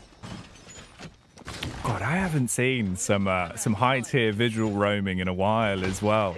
Honestly, it feels like back when we were doing the BR6 and you'd see some of the crazy plays that would come out. That'll actually be pretty fun. As a game to dip my toes into more of the EU teams, Tim, I've done very well. The Na'Vi game was fun. Now we get this. It's all just going to be paved with gold. Oh, this is honestly, you're going to see skill levels off the absolute charts here. I'm interested in what Shaiko's doing. He's down in main lobby at the minute, and there's a number of players pushing in towards him. He takes initial shots out of the door and takes an absolute chunk off of Levy. He doesn't even need to be able to see them, Jackie. He just knows. He sees them coming in. He gets the read on where that spawn is going to be. You can tell from default cams going down. There's all this information being fed in, and bang, he just takes that little pre-placed shot out of there and just takes a bit of chip damage with him.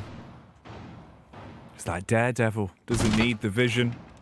Just rocks up and gets the job done anyway. So that chip damage could come back to haunt them towards the late round. Right now, though, it is still very early doors. BDS, good angle set up. Not too much pressure applied from Team 1. Still just taking it slow and steady. 1 minute into the round, Levy's certainly slowed down here. We've not had any of those EE1D scans from the Lion to freeze everybody in place yet. Alems has taken some damage, so that's a bit of chip on either side.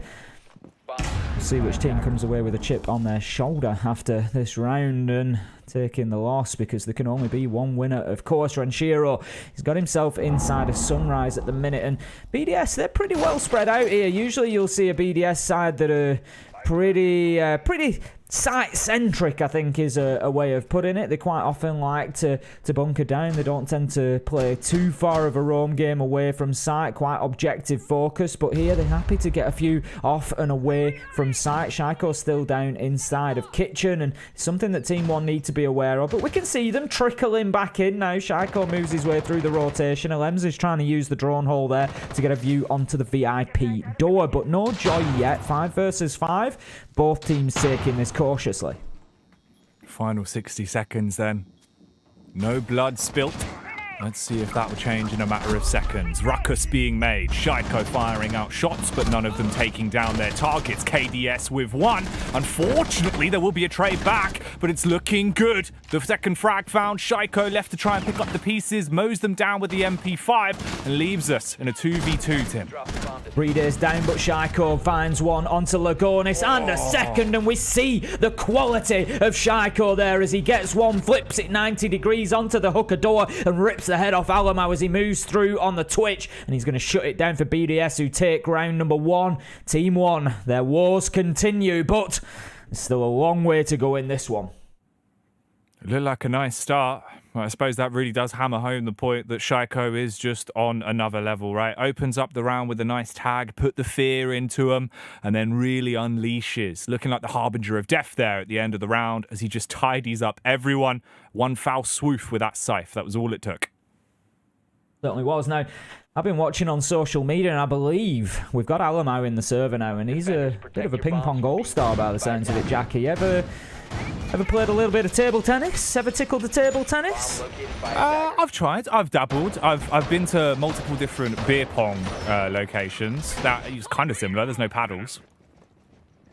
Kind of similar. Considerably different, but similar at the same time. Yeah, I believe Alamo's been taking some names on the old ping pong table. Oh, really? Is he starting to build himself up quite the hit list? Seems to be building a little bit of a reputation at the hotel. It's a shame that we didn't make it. I might have liked to chance my arm against him. I could imagine. Maybe a matchup we could set up for future. Yeah, I think we're going to have to. You kicking back out by the beach, just hitting those ping pong balls, your hair blowing in the wind. It'd be impressive. Ponytail flowing. Yeah, you'd have to watch out you don't accidentally hit someone with it. I don't want it whipping me in the eye and losing me a point, Jackie. I don't need any excuses for losing to Alamo at table tennis. And BDS aren't going to be looking for any excuses should they lose here. But Alamo not finding himself any kills in the first round. Team 1 going to be looking for a bit more, of course, from him as the game goes on. We're going to be defending kitchen and service this time around for Team BDS. And again, only one man on site. And I like what I'm seeing from BDS. Happy to get out in the map, take those gunfights. Got a man holding down Theatre. Volcan shield to help him stay in place. Shaiko just playing again in and around sites. Those areas that he likes. It's sort of, I quite often refer to it as like the semi-roam. He's close to site, he's there to make an impact, but he just holds himself outside of it, and that really is his wheelhouse for operations. Ooh, all right. Issue there we go. The tenacious defense not going to work out the way he wanted it to. Previous round, 4 frags absolutely slaughters them. This time, he's left looking like a shish kebab. The opening kill picked up by Team 1. And this puts them into a good position. Minute and 45 to work with. Already a 5 versus 4. Looking good. It's not a bad start for Team 1. What they need to do now is double down. They need to take advantage of this. They need to find the dividends. And just as I'm saying that, KDS comes in and delivers with a kill onto Brede, but it's Renshiro, it's Alems. There's so many names on the side. A BDS capable of getting kills. Jackie Rafal, that's one apiece for the remainders. Lagone signs one onto Alems, though. It's now all down to Rafal. 1 versus 2. He's more than capable of this. Vector in hand on the Goyo, but Lagonis doing what he does best, getting in there on the Hibana and getting the diffuser down. Alemo manages, I don't know why I said that weird, Alamo finds the kill through the foot peak hole that has been opened up in the kitchen wall, closes it down from the main reception. He's taking names, he's taking bookings, and he books this one out as he levels things up 1-1 on the scoreboard. Oh, makes himself famous with that famous, a beautiful plate to bring us to 1-1. Now, this is looking more like a LATAM team on Coastline, right? All of a sudden, just carnage erupts. Everyone locked in gunfights, multiple frags, it's all popping off. And when the dust settles, it's just down to Alamau to dispatch the final member. Big round, takes us 1-1. I'm really hoping that we get quite a close game out of this. No matter what happens, Tim, as long as we get a lengthy game, I think we're really going to see some pedigree siege from both of these teams. Oh, that's what we want. That's what everybody wants. We just want to see it go back and forward. That is the top and bottom of it. We just want to see this as be a challenge all the way to the end. We don't want anybody running away with it. The thing is, I think that's what this group needs, because BDS are running away with the group. Talking of running away, they are unstoppable at the minute, and the scores seem to be becoming more and more landslide as they go on. So it's time that somebody challenged them, Jackie. It's time that somebody gave them something to think about heading into day 3. What would they be thinking about, Tim? You know, maybe the fact that moths have scales. Would that be the full I think process? everybody's still thinking about that, Jackie. It is a crazy fact, right? Because obviously, you know, your whole life you're just thinking, God, these moths are just so dusty. It's just dust everywhere. That's why they just like, come on. Honestly, if I was a moth, I wouldn't be that dusty. Just need to get the old duster out and just have a look round. Yeah, give it a quick dust down. Let's see if there'll be some dusting down done from Team 1 into this round then. Early contact, not looking too good for the Vigil. Got to bail out and keep himself vigilant as bullets are whizzing by his ear holes. Almost gets himself cleaned up in the penthouse, Jackie, I think it's fair to say. But, as you say, manages to just duck and dive, dip, dodge, and keep himself away from those bullets and fighting for another day. There comes the nade, and once again, Alems, he's proving that he belongs in the kitchen. He is non-stick coated here. Nothing is able to adhere to the man. He needs to get himself away. He does so. Rebarricades into office. He's moving around the Vigil, just doing what he does best, being slippery, keeping himself from being nailed down. Did you know, Tim? Common misconception that people think snakes are slimy, when in fact they're just scaly. I've actually held a snake. Yeah, I've held a snake. Yeah. Have you seen? You know what's fun with snakes is obviously like they can pull themselves up vertically. So you could have like a snake on your finger, and it could just rise into the air with nothing to hold on to. Yeah, I think they're very muscular, aren't they? Yeah, they are. They hit the gym a lot. Like 90% muscle. Like you. Snake weights. Imagine that's like a shake weight. Oh, KDS. He's unfortunately not been able to shake himself out of that one. C4 beneath his feet. Now he looks like a human snake. Everyone else getting snaked out, though, on the side of Team 1. Neskin, the only one that tries to recover the round, shoots down to silence Shaiko. Left into a 2 versus 4 with a final minute to play.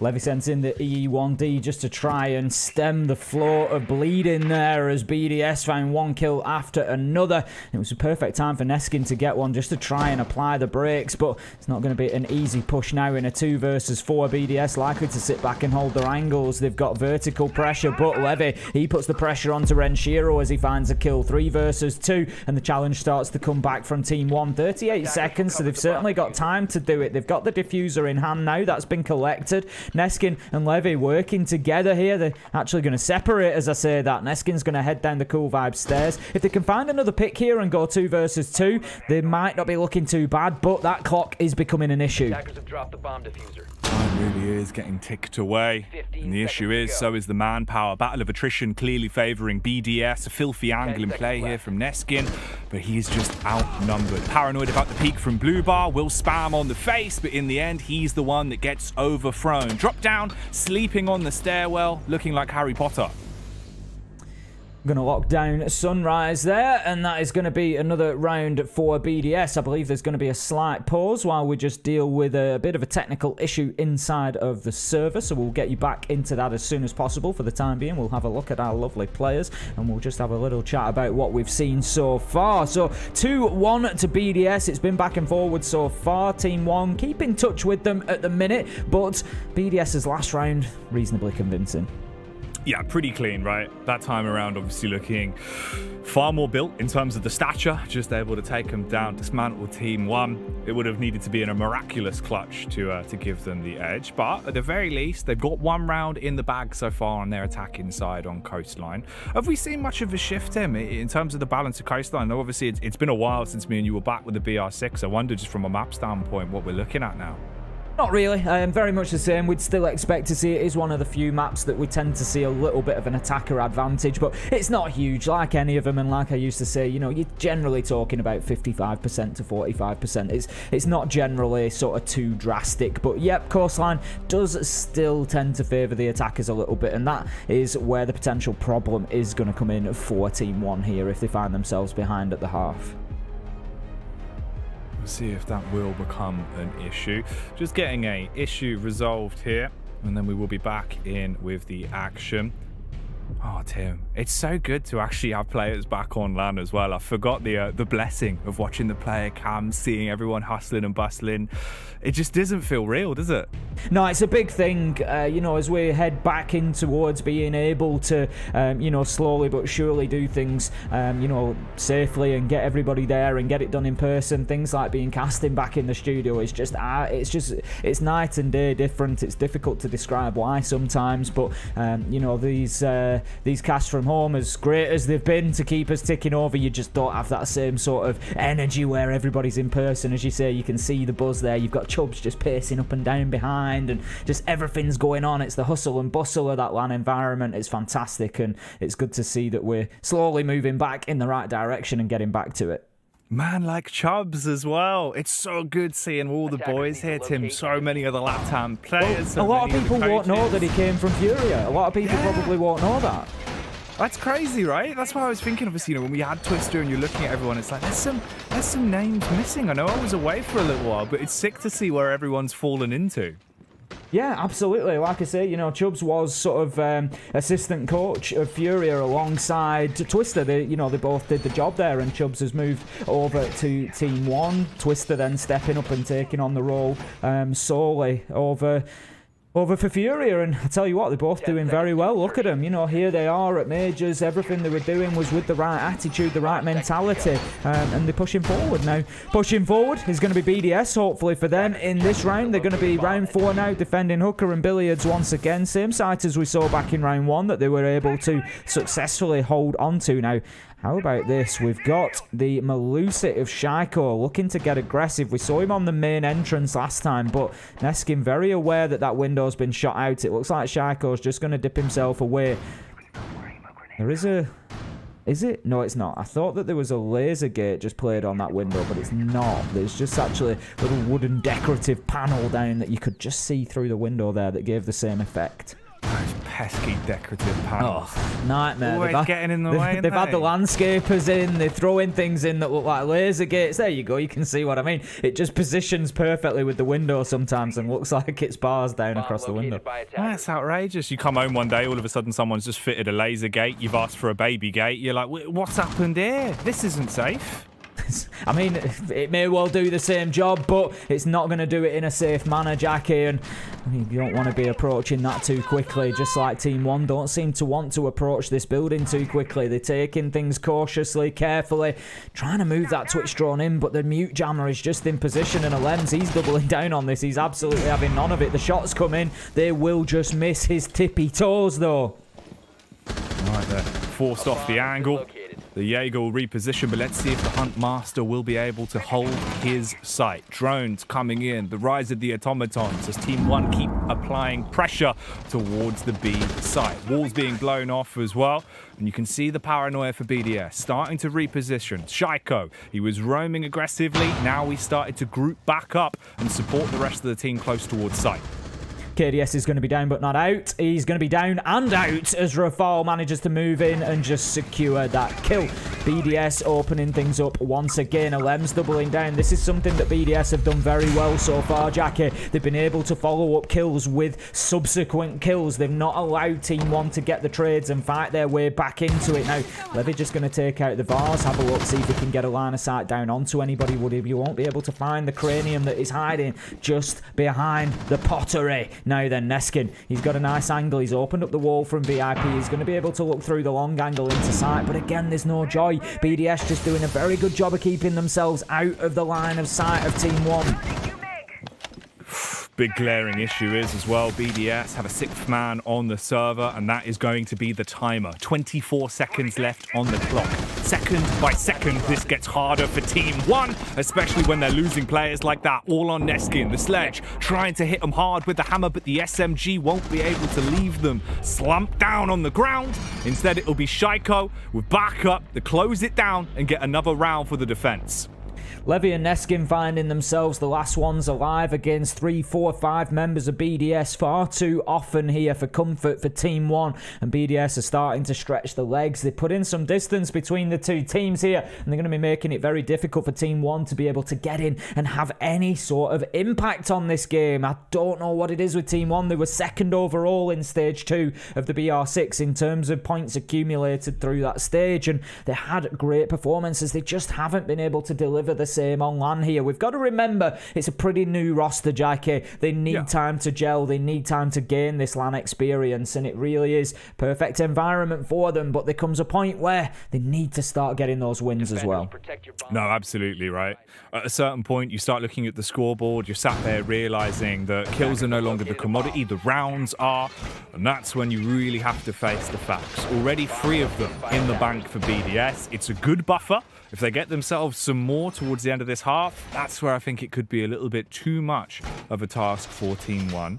They've still got an opportunity, though. The weird thing is, Tim, it looks like compared to what we normally saw out of Team 1, that they've kind of put the claws away a little bit. Not as ferocious, right? You're seeing very calculated team play into the late round, nice executes, but that sort of raw aggression we used to see from them isn't really there. They're showing far too much respect to BDS. I'd have to agree. I think you're right. And, you know, maybe that's been the problem for them throughout the tournament, not putting enough faith in just getting in there, getting aggressive and getting those opening kills and trying to play maybe too much of a strategic game, maybe overthinking it a little bit at times. But the thing is, BDS's confidence is growing now. Rafal, he's had a couple of opening kills so far and he's looking to get aggressive again, takes the peek out of the window, won't find anybody, but it's just about that fear for Team 1. It's about letting them know that there's no safe approach into the building here. They're going to be attacking this time onto kitchen and service, but they've got a man in theatre to deal with first. It's the Jaeger of Rafal who's playing inside of there. He's got support from the alibi of Alems as well, so it's not going to be an easy job for Team 1 to get established upstairs. They've got a sledge on the on Neskin, so they will be looking for those vertical angles, I would expect. Let's see if the Hurty Verties will be coming out. 2 minutes left on the clock here. Team 1 still keeping their distance. We've seen very late executes from them. That's what they've been gravitating towards. I want to see something a little bit more aggro. Start to do more of a firework impression and send some sparks flying.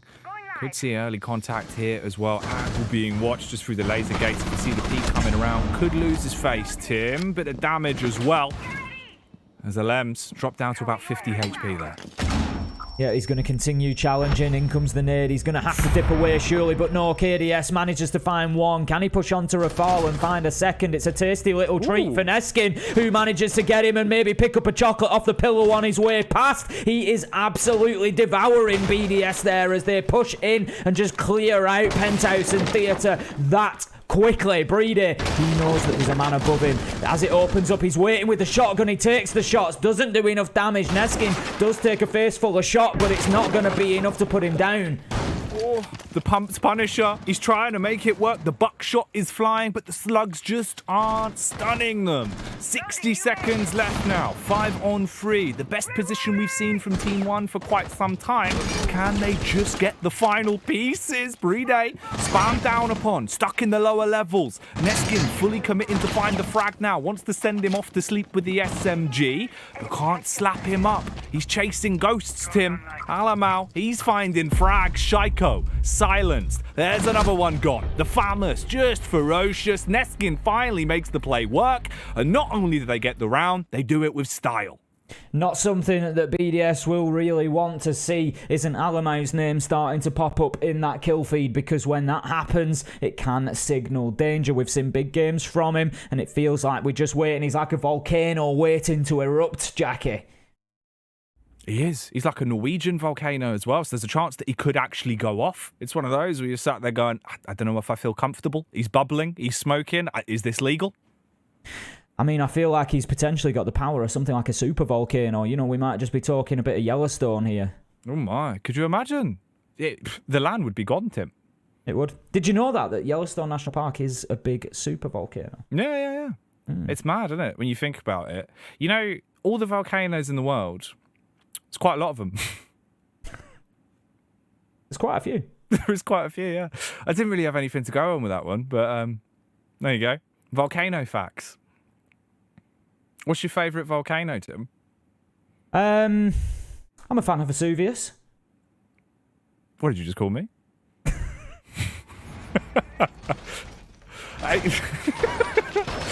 There you go. That's what it's come down to. Yeah, they're back on coastline. Oh, did you see the Tim and Jackie reunion? Yeah, it's just volcano. Yeah, they had a good chat about volcanoes and which was the favourite. touched on Yellowstone super volcano. Right, are either of these teams going to go off like a super volcano? That is the question. Team BES, they've had a good couple of rounds, but Team 1 managed to just really rein them in a little bit in round 5, get a win on the attack, and they really do need to be coming away with this one. Keep it level. 3-3 at the half would be absolutely perfect for Team 1, and I feel like they might just think it's a bit of a steal, Jackie. It's a little bit of a snatch and grab after what we've seen so far.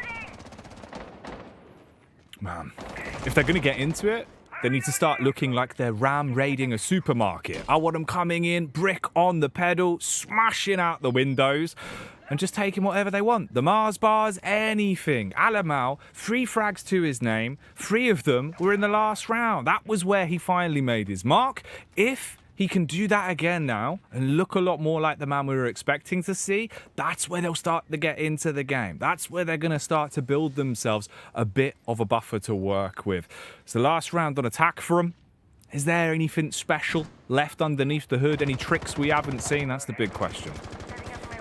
Well, we've got 4 nades on the side of Team 1, KDS and Neskin bringing those along, so I'd like to see some use of those. I'd like to see some successful use, just to, again, get those free kills. Don't put yourself in a position where Team BDS are able to challenge you in the gunfights, because they are so capable. Now, in goes the Gon 6 at long range there, just looking to try and remove some utility.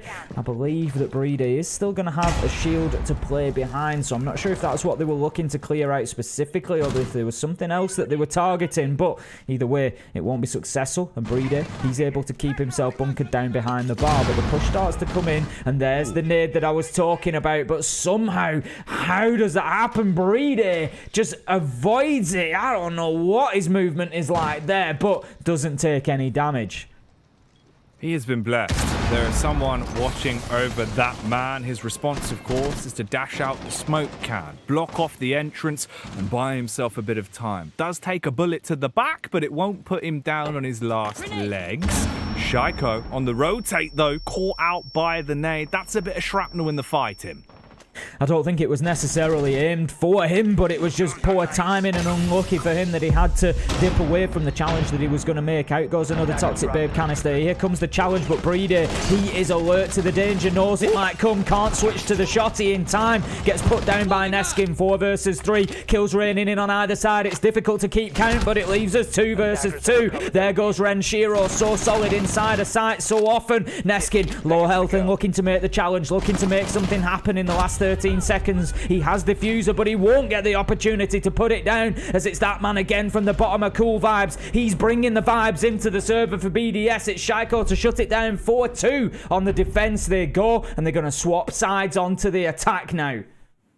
Shaiko was looking like the bouncer, Tim. He saw him up on the bar and he was like, "Oi, what are you doing? Get your feet off the bar." He's grabbed him by the scruff I've just had of the that neck. put in. Hey, come on, mate. Have you not seen its new marble? Very expensive. It's caused an uprising in the bar, Tim. Everyone's angry. There's bottles flying everywhere. The floors have gotten sticky. I mean, to be fair, Jackie, most of the bars I've been in, the floors are already sticky when I've walked through the door, but, you know, there you go. That's how you know it's a good bar, you know. If you're having a good enough time that you're spilling your drinks all over the floor, it's probably a good one. Bombs as they can. Well, right now it was certainly difficult inside of the bar there for the drinks to be kept in any one place, because it was absolute chaos. It was like one of those big punch-ups, Jackie, that you see in a western scene where there's just glasses flying everywhere, there's gunshots, it's all going down, there's a man getting thrown through the shutters on the windows. It just all went off in those last 20 seconds. It did. It erupted. And it looked damn exciting. We've seen 2 of those rounds now where things just turn into high-flying chaos and the pots and pans are thrown out of the kitchen and straight into the faces of Team 1. Still then, round 7. It's a 4-2 split. BDS leading at the minute. Now on their attack as well. We'll see if the pace of the game starts to change and if Team 1 can mount an effective defense, or if it's going to be a similar situation. I was curious if we actually were going to see an aggressive peak come out from Team 1 as well, Tim. It was something that they were pretty game and pretty up for doing in the past, but Alamau this time not looking to run any risks, keeping it quiet.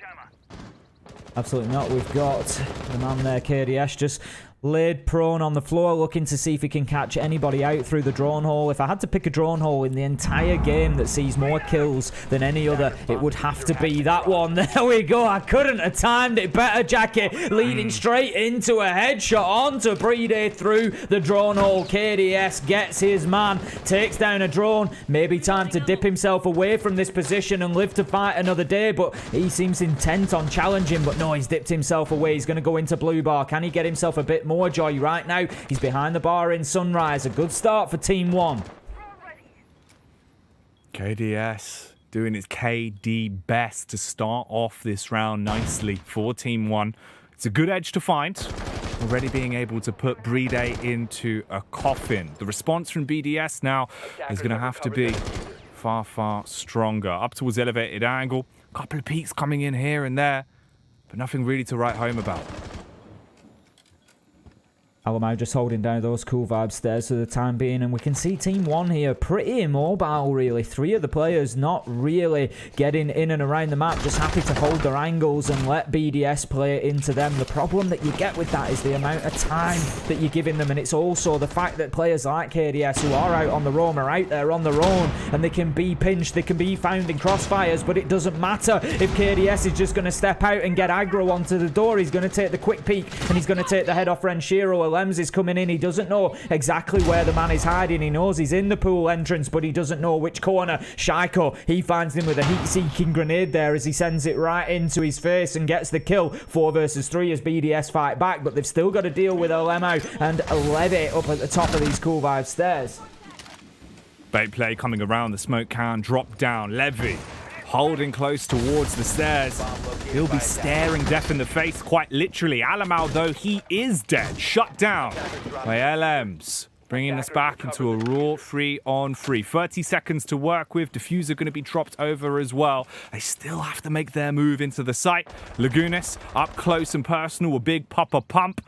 Can this man leave BDS in a slump? Neskin holding a real long angle there from the VIP corridor through onto the double window. Lagonis manages to put that shotgun to use, finds the kill onto Shaiko. 3 versus 2, 9 seconds left to go. BDS no choice but to get this diffuser down. This could be vital, and there is the down with the nitro. Rafal has no choice but to repel in. Time ticks away, the sand runs through the hourglass. It waits for no man, Jackie, and that is the end of the round for BDS. Team 1 lock it down. BDS look like they might just do that at the mid-round when they fought their way back to 3 versus 3. They're certainly showing a lot of resolve here when they find themselves down in terms of the man count, but unable to secure the round in round 7. Team 1 just keeping in touch. They're clinging on to the coattails of BDS here. You can't count either of these two sides out at the minute. It feels like even if they're down by 2 men, they've still got that fight in them to get back into the game. 4-3 split so far, looking pretty good. Quality affair from what we've seen, not too many mistakes. Good nade play as well into that prior round. Team 1, Tim, it feels like they've got it going. But the issue is, Alamau certainly isn't. He's still on 3 kills. All of those were back in the first half. It was one of the only rounds that we saw Team 1 look really effective in. He's been silenced. You know, he was the player we were really hyping up, and I was excited to see, because he is normally an absolute mad fragger.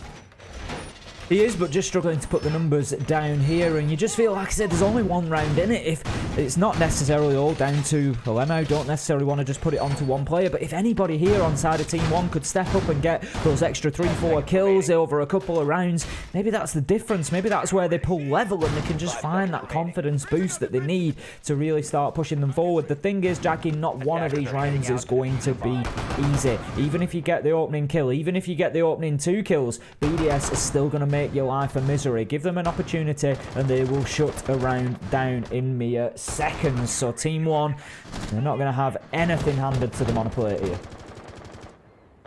Unless that plate is full of bullets, Tim, in which case they probably will. I mean, I'd probably be asking for the manager at that point. I'd be wanting to have a discussion about the safety in that restaurant. At least just a question mark, because the issue is obviously they'd have to be undercooked, because if you cook them, they blow up. Unless it's like a sushi situation. Just a single bullet for me, please. I'm on a diet. Oh, is that a 50 cal? I'm alright, I'll have to miss that one. Ooh, not missing one though is what Levy's up to with the AUG. Hits the first shot, downs Renshiro. and puts BDS into a slightly worse position. First frag going the way of the defense, then into round 8. And another good start for Team 1. It certainly seems like we're seeing Coastline just play out a little bit defensively here, which can be a bit unusual. Levy's going to get droned out. They know exactly where he is, but he's got the reinforcements. He's got the deployable shield to try and keep him in place. He doesn't know that the man's on the far side of the table, though. And that is a great shot from Elems, just moving past that billiard table, finding himself a nice pocket there along the way with a kill to just level things up. That's Levy down on the Wamai, 4 versus 4. And Rafal, he doubles down with a headshot onto KDS, and that is cross map and from level to level, from the top floor to the bottom. They are starting to apply the pressure. Man, wow, his face was in the monitor. He smelt him before he saw him at that point. Pixel sniffing with a disgusting shot. And Shaiko wanting to shut them down himself as well. Lurking towards the stairwell, but the push won't come to shove. He'll back off, reposition towards the site, and link up with the rest of the team. Team 1 really shaken to their core now. Just Ness, Lagunas, and Alamau left alive. They need a big round to come out from Alamau. He's got to be the star player in my mind. Issue is his teammates are already being popped into a coffin. Lagonis setting Brede up on a date with the coroner as the SMG goes sublime, shuts down another one, and brings us back into a 2 versus 3. 40 seconds, Tim.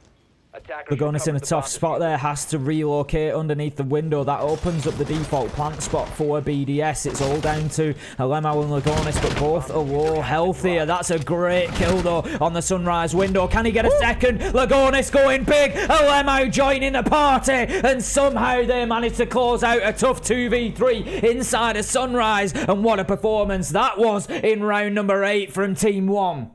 Oh, Lagonis starting to look more like the big Loch Ness monster that we know he's inspired by. He keeps that little plushie on his desk, Tim. We saw it. He told us that's where his name comes from. And right now, we're seeing the sea monster start to get unleashed. 4-4, BDS, Team 1, all tied up as we go into the 9th. I remember how excited Lagonis was when he told us about that, because we commented on it. We commented on he genuinely has got a Loch Ness monster like plushie on top of his computer in his home setup, and we commented on it after an interview, and then we interviewed him again the following week, and he was like, "Oh, you mentioned the lot," and he like told us all about that. It was that's where his name had come from, and yeah, it was a fascinating little chat, and it's just that gives you an idea of Lagonis' personality. He's just like such a chill, such a nice guy, and he's just really excited and friendly, and it's always good fun. He's a good lad. He really is. 5 frags to his name at the minute here for the side of Team 1. Hopefully, it will be less Nessie and more messy from Team 1. We want to see him getting gory like a Quentin Tarantino movie. For BDS, we'll see if a similar situation will occur. Obviously suffered in the opening bout last time around, lost the first frag, and it's clearly done some damage to them. Will things be different here?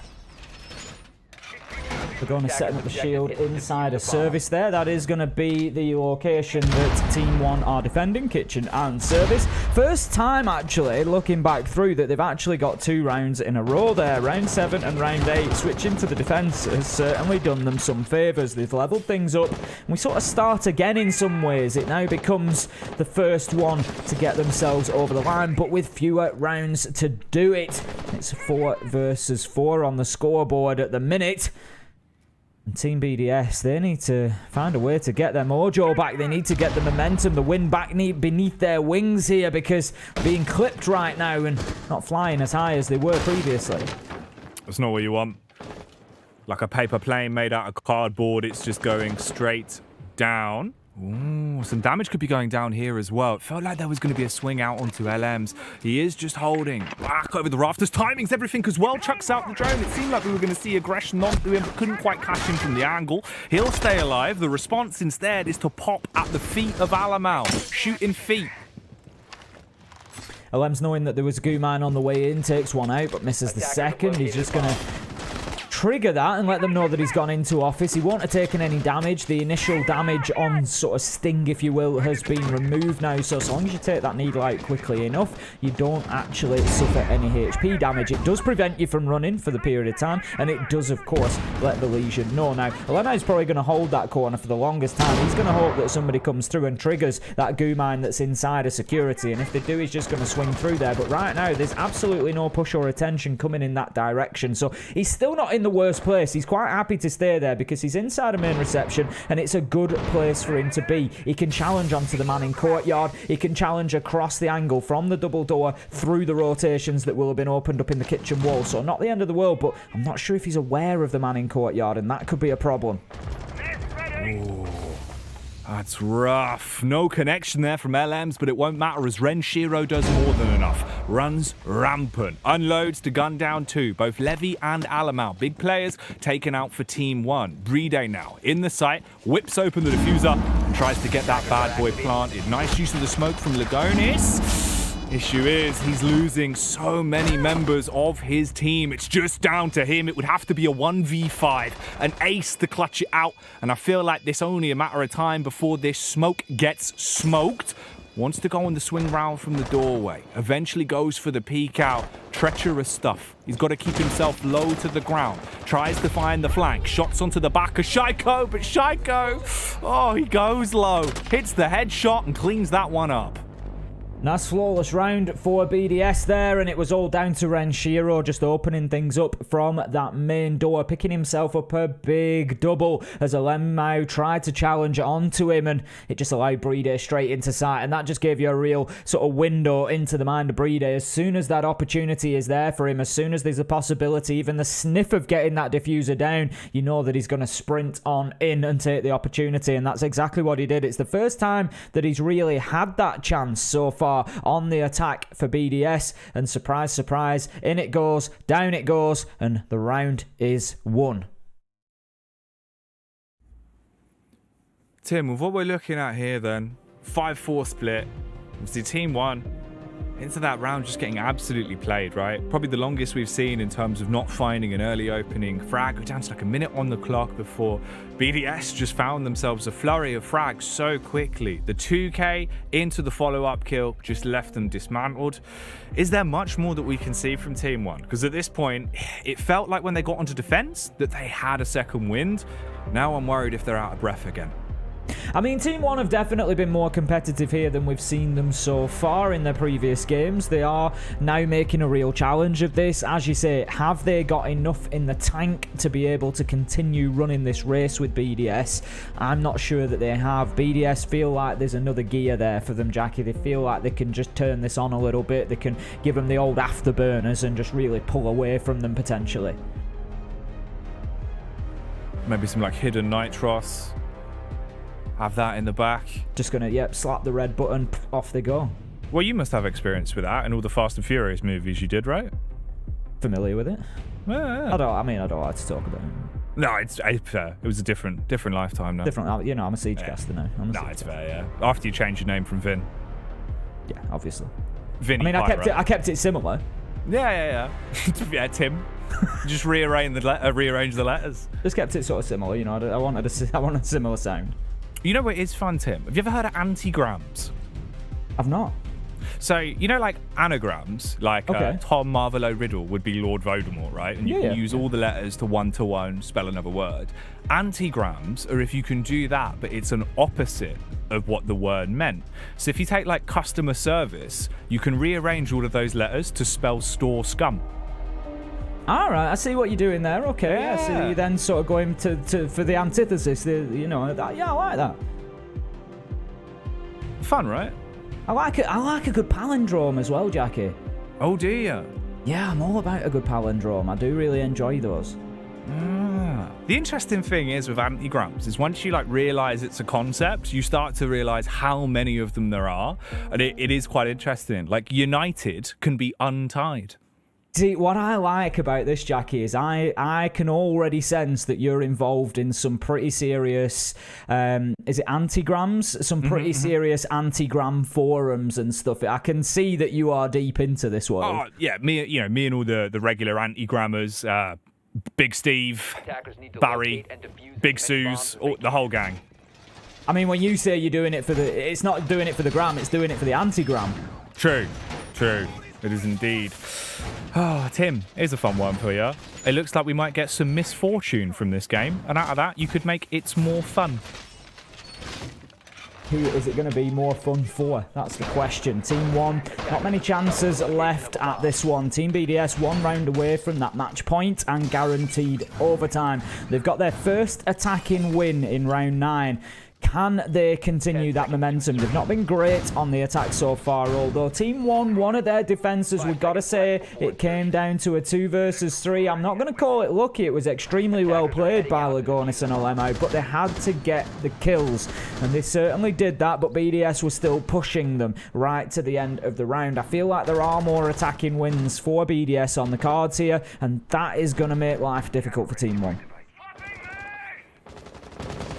Scary bit is that they are looking a little bit brittle. They need a little bit more milk. Get the calcium back, get those bones going, and start to lock it down on the defense. Pivotal round here for Team 1. You leave this, you leave yourself in utter peril. BDS will have a safety net of OT confirmed, and they'll also be licking their lips with the prospect of the full 3 points for a regulation win. Team 1 effectively need 2 on the trot to put themselves within a good shot of taking this one. Into the 10th now.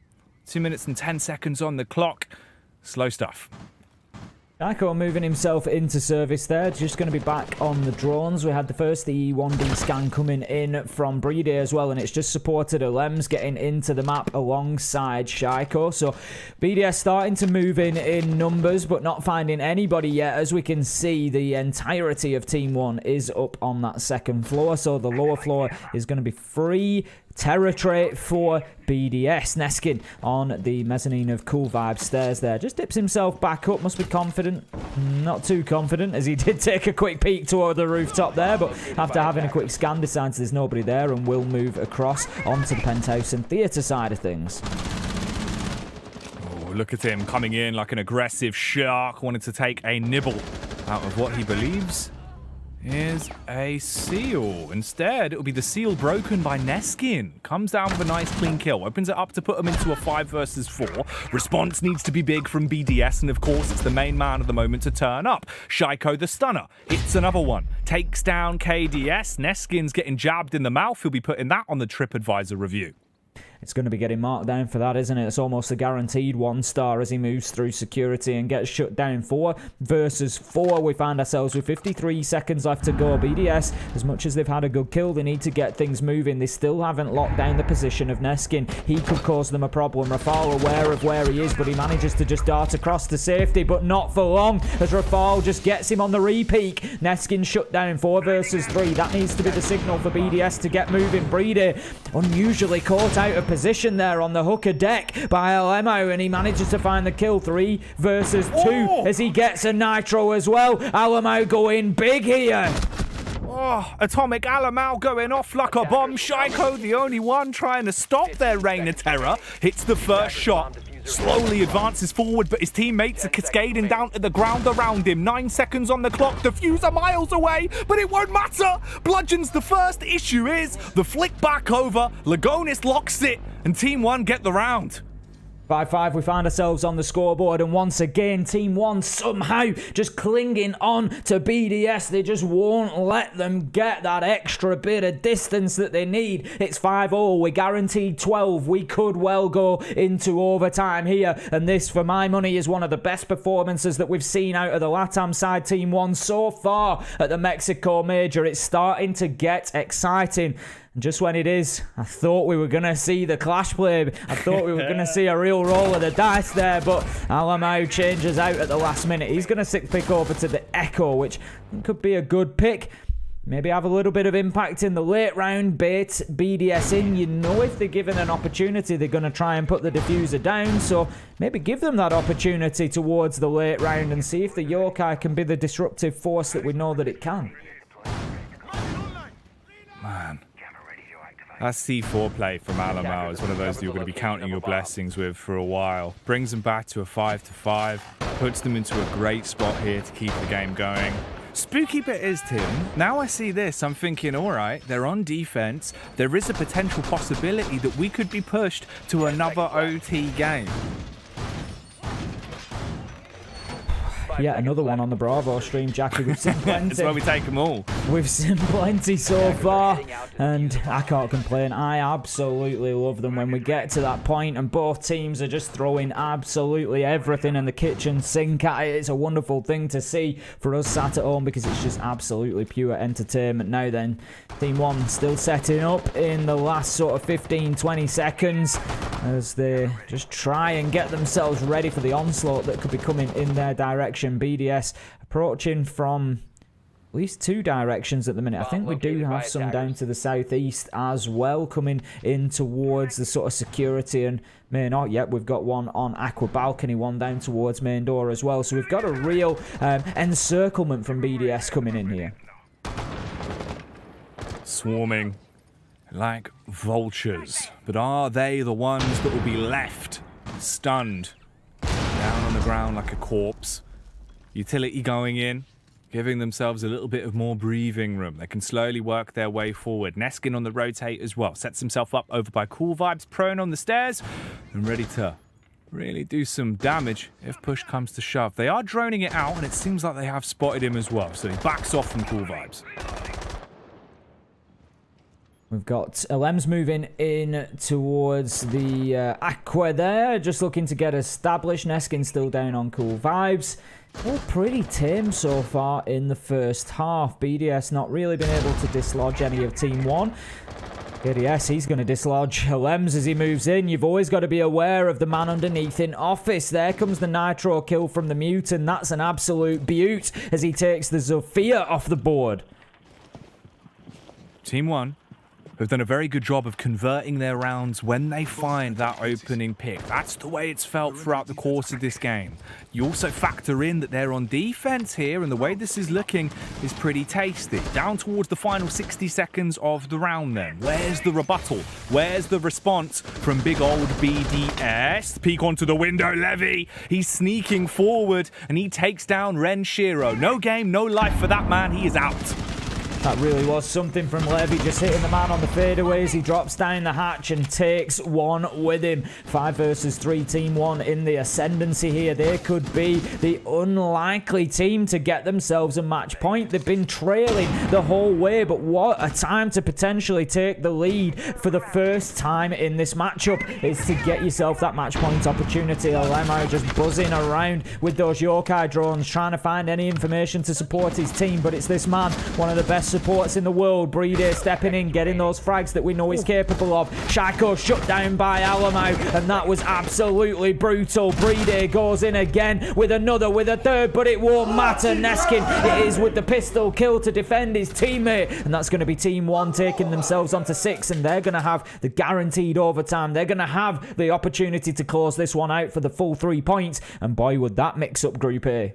Oh, it could happen. Team 1, the Latam aggression. As soon as they find themselves that opening frag, it's like a sigh goes across the team. They play so much more loose. They look more like themselves, and they play on the trades. Again, a beautiful round in the books for the defense. 6-5. Overtime or bust. BDS, oh, the might of Europe could be left on their knees, Tim. We knew that it was going to be a good game, and boy, is it delivering. And the best bit is we're getting every single drop out of it. We're getting every ounce right now. We're going to be into the 12th round. If BDS can win this one on the attack, then we will go to overtime. So far, BDS, Jackie, have only been successful on one attack. Would you like to hazard a guess at which site it was that they attacked successfully? Oh, where was it, Tim? Where were we? Are we repeating history right now? We certainly are. It was Kitchen and Service back in round 9. And that is where Team 1 find themselves to lock this one out. Oh my. Right then. The opportunity is there. The storyline is set. Get yourself sat down.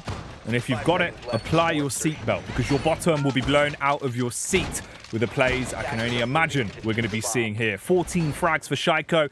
Huge impact throughout the first half of the game. If he's able to show just a fraction of that now, it could be the edge that they need. We are into it. BDS being careful, getting the drones in. Renshiro back on that hooker window again, needs to be careful. That was where he lost his life last time around on the upside down rappel. He's actually headed up to the rooftop, I believe, so he's not going to be holding that for too long. He was just there to support while Shaiko put the drone inside, make sure that there was no challenge coming out onto him. Renshiro is droning himself as well. Plenty of drone action going on. Shaiko, Brede, Renshiro all on the drones, feeding information to Rafal and Alems as they push into the map. They've been able to establish themselves inside of office. Out goes the air jab, so there shouldn't be a push coming through from security. There is a laser gate applied there, I believe, on that door from security to prevent the push coming through. So that's obviously an area that Team 1 have recognised could be a threat to them. Tell you what's also a big threat. The fact that there's 5 bazillion bruisers waiting to unleash their firepower onto the oncoming BDS side. Down to 1 minute and 40. Bit of early contact done. No real chip damage exchanged apart from a single tag onto Renshiro that shouldn't really harm him too much. It's like stepping on a plug or something. Just a bit of pain for a while. You know, it's definitely going to break your stride, Jackie. It's definitely going to break your stride. It's going to draw wins. Confidence. It's going to wince. The thing is, if it's an English plug as well, that really does. Well, you've got the 3-prong. You've got the 3-prong at that problem. You know, you've got an extra prong of pain. The prong of pain. That's why we've got it. It's not for Earth. It's just for pain. KDS looking to make a challenge here. It's Neskin who actually finds the first on to Rafal, but KDS will be killed by Shaiko, and that's going to level things up 4 versus 4. He knows there's another man inside of Aquarium, but doesn't know exactly where Neskin's going to dip away. He's got that MX4 Storm, and he's looking to do some damage with it. He's looking to whip up a Storm. He's going to take shots, though. He dips away, he ducks, and just keeps himself alive as Alamau finds the kill onto Brede. It's all going to Team 1. It's down to Shaiko and Renshiro. You won't find 2 more experienced players inside of this game. 35 seconds left to go. They've got to do something. They've got to do it now, Jackie.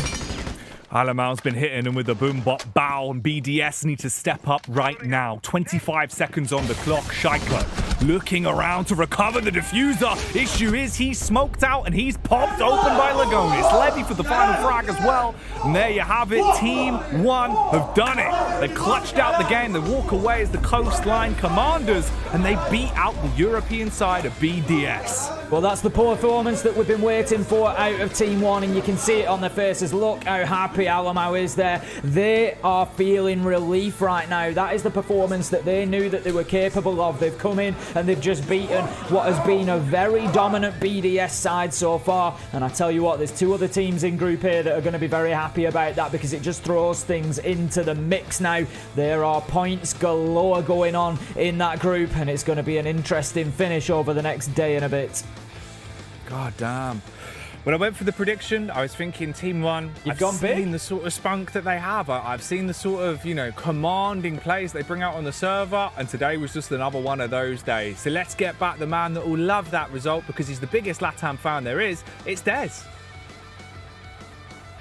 I'm like that guy who's being forced to slowly put like a little party hat on or something, you know, one of the little like party blowers. I'm sat in the corner, miserable looking face, just like, woo, go LATAM. I'm being forced that way, boys. Another magical performance from a LATAM team, taking some names and some skulls here in Mexico. Hey, Jackie, I know you'll be buzzing. I know you had the big prediction on today. Me and Tim, we weren't faithful enough, but you were.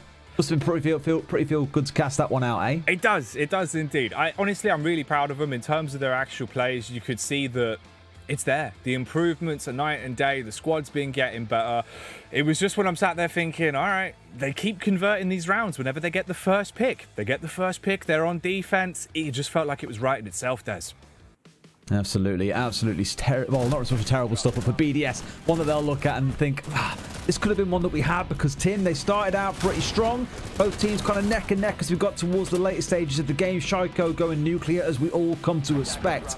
But it feels like on the side of Team 1, it was definitely more of a team effort. We'll look down the stats after this, but a lot more balanced across that roster than it was for BDS. It was, and I think BDS will probably look back at this and kick themselves a little bit, because there was a couple of rounds there that, you know, maybe should have gone a different way. I'm thinking particularly the one we've just seen there with the big finish from Lagonis and Lemo. It was 2 versus 3, and BDS are going to look at that round, and even just that one brings you to 6-all in overtime. It's, you know, it doesn't work that simply. Obviously, you know, you've got the butterfly effect, the rest of the game probably goes differently if BDS win that. Who knows? But it's just one of them where there were opportunities for them. But that takes nothing away from Team 1. They kept themselves fighting. They were scrappy. They just wouldn't let BDS run away with it no matter how hard they fought.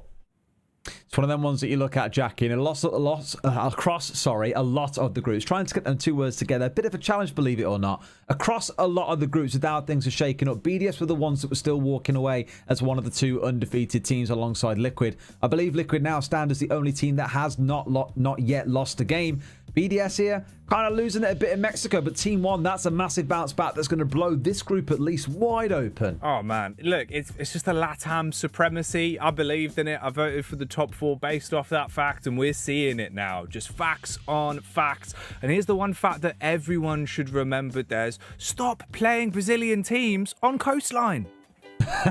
Mate, just stop playing Coastline is where you can stop in that sentence for me. But LATAM do seem to be the crystal crowns of this map. Another big win coming in. Team 1 on the 7 and 5. And again, looking across those stats, Shaiko, an absolute demon at 16 and 8. But on the other side, Ace, for Team 1, a lot of balance across that roster. There's only really Neskin that managed to pull ahead, and even then only by a couple of kills. And like you say, there's just a real team effort coming in from them, and it was great to see for Team 1. The thing is, they've got a lot of work to do. Let's not forget they have slipped behind over the last 24 hours, and that's a foundation for them. It's a great starting point, but they need to continue. They need to find the momentum, and they need to be getting more wins.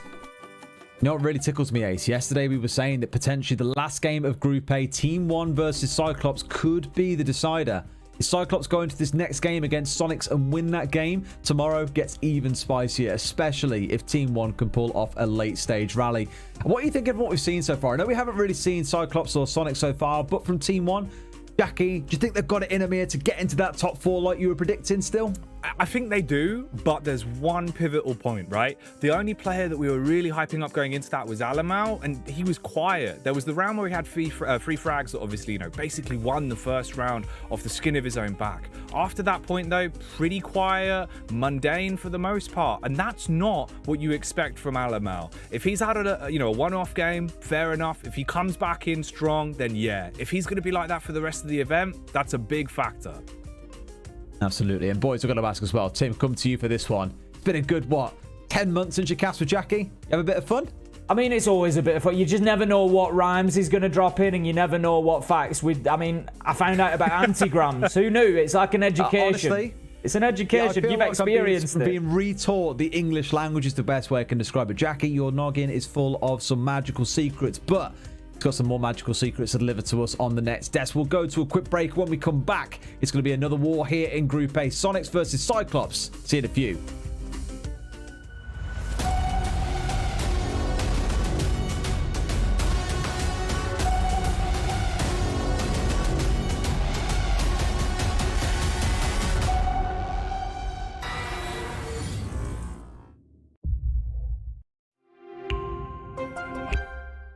What does it take to create a vibrant, thriving community? Join us on this 3rd episode of I Call Next as we discover how to create inspiring content and hype up an entire gaming scene. PayPal. Press play.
almost suspiciously still intact.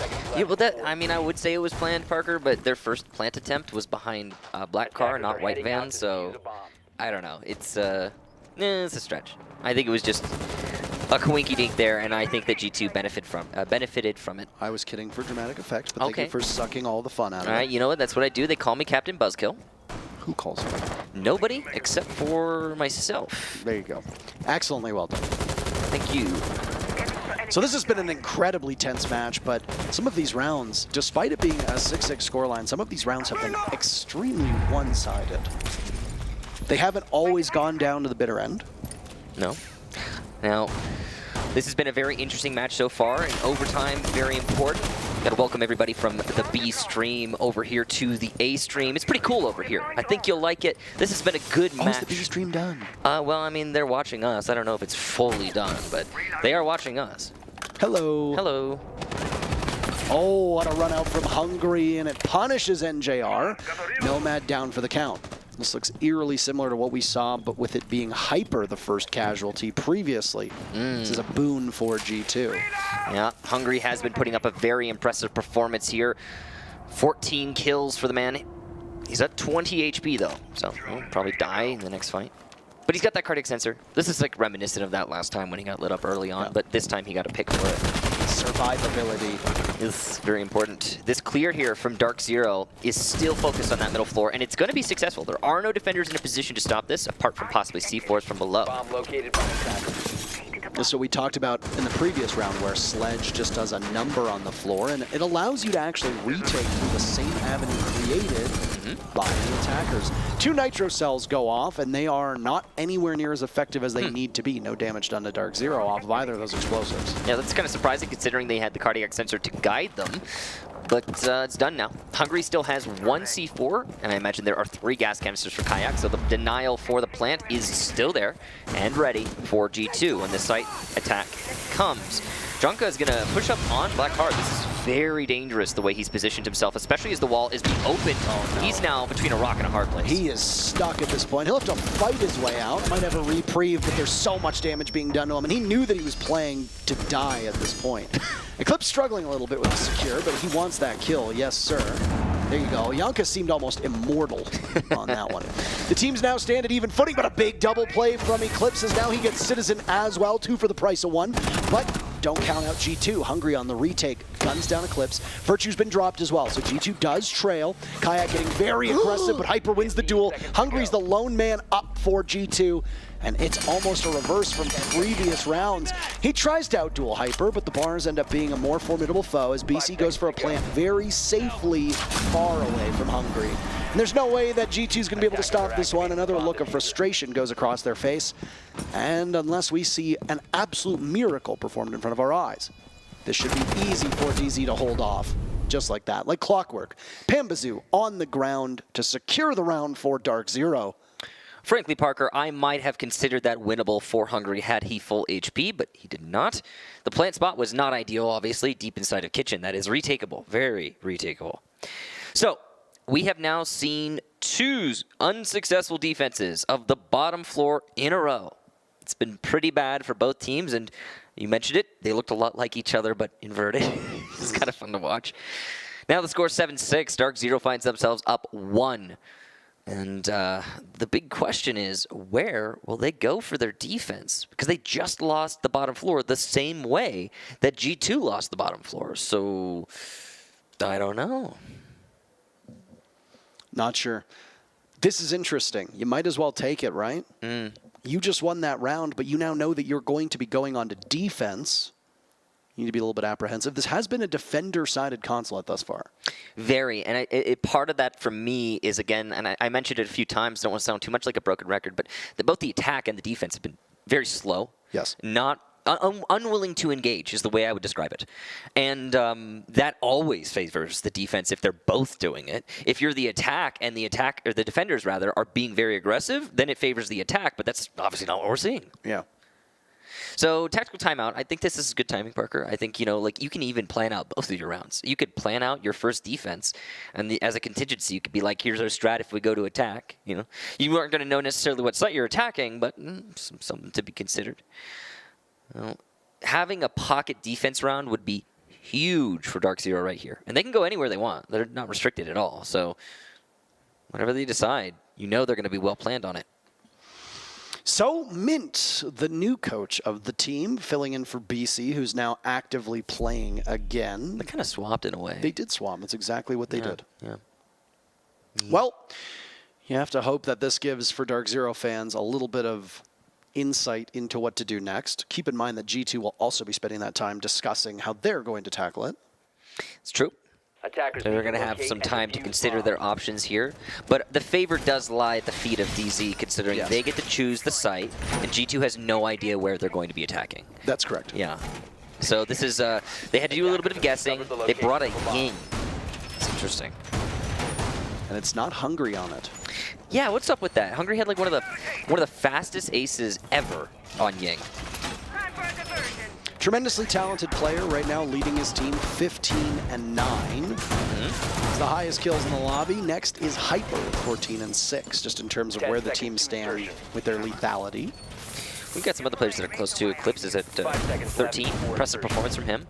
He doesn't necessarily play the hard fragger roles. Correct. So seeing him perform like that's very important. It does give you an edge. Well, his top floor setup is interesting. Looks like they have a shield in Bosco corner, I think. Although I didn't see quite clearly. Hyper's playing downstairs. They do, yeah. Okay. So this is going to be a hard hold here for NJR. So NJR actually has been playing in Projector a lot, whether it was this is the site or otherwise. He just seems comfortable in that position, and he's done very well there. So I think having NJR there is good. G2's tried to counter him in that position a few times. It's not been working for them. Obviously a tense round. DarkZero looking to go 2-0 over G2. G2 trying to salvage something and make it so that a shot at the group stages remains open for them. This has become a very competitive group with DWG Kia defeating G2 last night. And Ninjas in Pyjamas having some stumbles. So this second spot, this DZ looks almost certain to make it out of this group. The second spot is still very much wide open. So a lot on the line here for G2, who definitely look like they're in much better form today than yesterday. One thing I'm worried about for DZ is them getting in their own heads here in these last 2 minutes, because they've done that a lot. We've seen them do that a lot. They did it against NIP. It's like your sense of manifest destiny starts to culminate, and oh boy, it's so exciting, and then you lose track of playing the game. Yeah. And I'm just, you know, for DZ's sake, I hope that's not happening. But we'll see. G2's sake, I bet they really wish it were. Hyper was hoping for G2 to take the bait over by Zed, but no, the drone gets spotted, and then Hyper just retreats because he doesn't want to deal with it himself, so off he goes. The Mute Jammers in very obvious locations right now, confounding G2 on their entry. And with how slow G2's executes have been, and the fact that DZ favors these aggressive intel denial comms, I have no doubt that G2 will have some struggles here. The fact that Eclipse just got out of that sticky situation with no damage incurred is huge, especially as we hit the last minute. G2 are doing everything they can to get a pick, and they're getting nothing so far. BC's going to tempt fate playing around the bomb chassis. If he dies, so goes those gas canisters. He's still got all of them left in his pocket. He sees the edge of the rifle in the hands of Citizen. So he's going to try to police that yellow stairs corridor. Nobody can go over there. Engaging. This is a tense shot, and BC's under fire from multiple angles, but it's Kayak with the longer range to win that one. The first pick goes in favor of G2. They're going to need 4 more. Nitro Cell from Eclipse goes off, but G2 still have not decided to get in the building yet. You've got 30 seconds left to go, lads. You've got to make it work. Kayak goes in amidst the smoke, looking for the plant to go down. He'll do it himself. Eclipse falters, but Panbazoo does it. Hungry's down for the count. Panbazoo finished off. Hyper's the insurance policy. Diffuser goes down, and Kayak still sits on it. Hyper knows he can't swing because there's one on the window. Pre-fire through the wall, why don't you? Maybe get a little bit lucky with that one. NJR will retake with Hyper in tow. They are, unfortunately for TC fans, at a disadvantage, and it will only get worse now, as NJR will have to go up against the rat-a-tat-tat of the Ying. That's 1 kill, but 2 more, and it's a crossfire to push us to round 15 between these two teams. G2, what a setup. And it worked because the defenders were too slow, too passive, too far back. All the angles controlled. Bathroom window, connector window, both of the CEO windows, yellow stairs window. G2 is playing the rappel game, everybody, and it worked out great. That's part of why teams, especially North America, do not like to go to CEO any longer. And the only way to counter that type of play is to get lucky when directly trying to challenge one of those players on rappel. And I say get lucky because they have the advantage, very decisively have the advantage in that gunfight. Or to go for a run out somewhere, to go for some aggro play on another part of the map and find one of them on rappel and open that up for your teammates. Those are the ways that you counter what we just saw from G2. And DZ did not get either of those. They didn't try for the runouts, and they didn't get lucky on the engagements. Well, sometimes it just comes back to bite you, doesn't it? That passiveness, that patience that we've seen from these teams, they understand how much is on the line, so yeah, they're going to take their time. This is a tale as old as time with Rainbow Six as well. Whenever it gets down to the last 2 rounds, teams just take their sweet time. They really do. I mean, it's the nerves, and I was discussing it earlier. You get to this point where you're like, oh yeah, we've got this. They're right on the precipice of victory. This is our moment. And it swells up in your chest, and it's like a airbag inflating in your chest to the point where you can't breathe anymore. And because you can't breathe, you can't play the game well. And it does happen. I mean, it's a descent. It's a descent. Okay. The players, I mean, I've watched too many Siege games that are just like this, where they just get progressively worse as it goes on. Okay, I think we can agree on that. Yeah. Yes. Okay.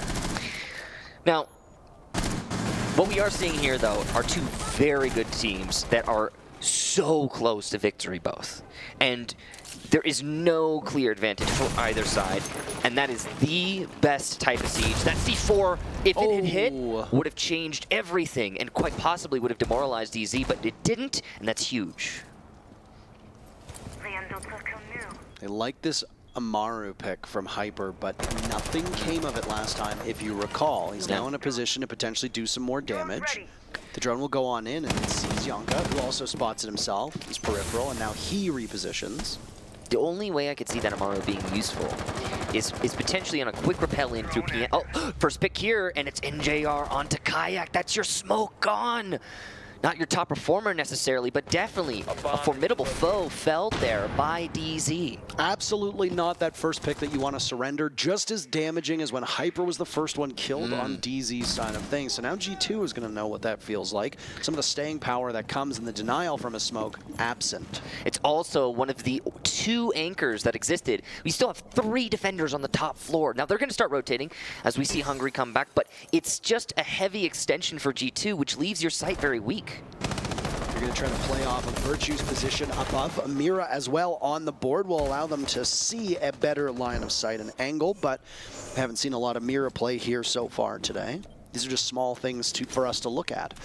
Both of these teams treating each other with tons of respect as there's a minute to go. And with the exception of that one casualty, make it 2 as Yonka gives himself away, and he's immediately pounced on by Panbazoo, who himself is under fire from above, so he'll have to scamper off, lick his wounds somewhere else, but he won't have time to do that as Virtue punishes him. But Virtue's about to lose a line of sight as there's some smoke to cut him off. Hyper takes out Citizen. Where is he flying on in? A Nitro cell from below could spell doom for BC, diffuser in hand. But Hungry's not looking to rip it just yet. The pings go in, and BC will be blown sky high. Hungry will need to be the one to save his team from defeat. It's a 1v3. DarkZero looking to put this one away and secure a spot moving forward. They've got the diffuser in hand, and this is the marathon mile for Hungry. He's got plenty of information, but that Vector's not the gun that you want in your hands. This is an almost impossible task for him. And if he plays this wrong, he'll get cut off by Eclipse, but he wastes some time. He could see that the defuse is going down, but he's not able to stop it in time, so there's a ton of gunfire going in his direction, and Eclipse will come in for the wraparound to shut him down. Scary moments there for DZ, but they stick it, and they go up 2-0 over G2 with a huge 15-round victory. Wow, what a last round there. DarkZero, big win, but boy, did it look shaky, Parker. Oh my, the control was weird. Not anyone by Yellow Stairs for that presence. Panbazoo gets gunned down as a result. The coverage for the smokes inside of Piano, that was weird. They didn't really cover the Yellow Stairs, which they knew a defender was at. I mean, there were layers of weirdness there. And once again, I do think that the whole game started to descend as we got closer to the end. But a win is a win, and DarkZero, massive one over G2. That's their 2nd time beating G2 so far at this event in the group stages. Really, just really amazing stuff out of both of these teams. And I know that it's a bitter pill to swallow for G2, but they do walk away with 1 point, which is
Hello everyone and welcome back. Thank you for sticking with us here on the B stream, where we have all the coverage of the Mexican Major Madness. All of our beautiful teams in Mexico City have been playing their hearts out.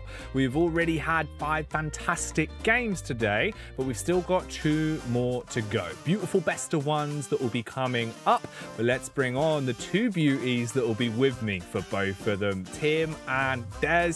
Lads, a lot of exciting games. We've had upsets, we've had known quantities. What else could possibly be in store, Tim? I mean, we've had surprises, that much is for sure, not just today, but yesterday as well. And I think we could have some more in store tonight here on the Bravo stream. We've got 2 big games left to come, a whole lot of excitement. And for me, I'm really fascinated to see 3 teams that we haven't seen yet on the Bravo stream. Yes, absolutely. That's the big one. Like a boiled egg then, let's take the top off and get into it. Soniqs versus Cyclops is going to be our next game. There's 2 big names, 2 teams that could potentially leave us with some very interesting results coming out of that group. What are we thinking about this one? Yeah, this is a real spicy matchup between these 2. Soniqs, you know, the team coming out, I think everyone put in 4th place for NA, didn't expect to hold them out from, and they've had a couple of good results, but also a couple of upsets along the way, a couple of newer players on the roster that are still kind of trying to gel in. Coming up here against Cyclops, a team from APAC that did some wild stuff against Team 1 earlier on is the only way that I can really summarize it. One of them games that you look at and say on paper, coming into the whole thing, you'd have said Sonic should really take it. But Cyclops, they are giving teams the ringer. They're running them around the ringer. They're surprising them. They're being aggressive. I'm just not sure how it's going to play out.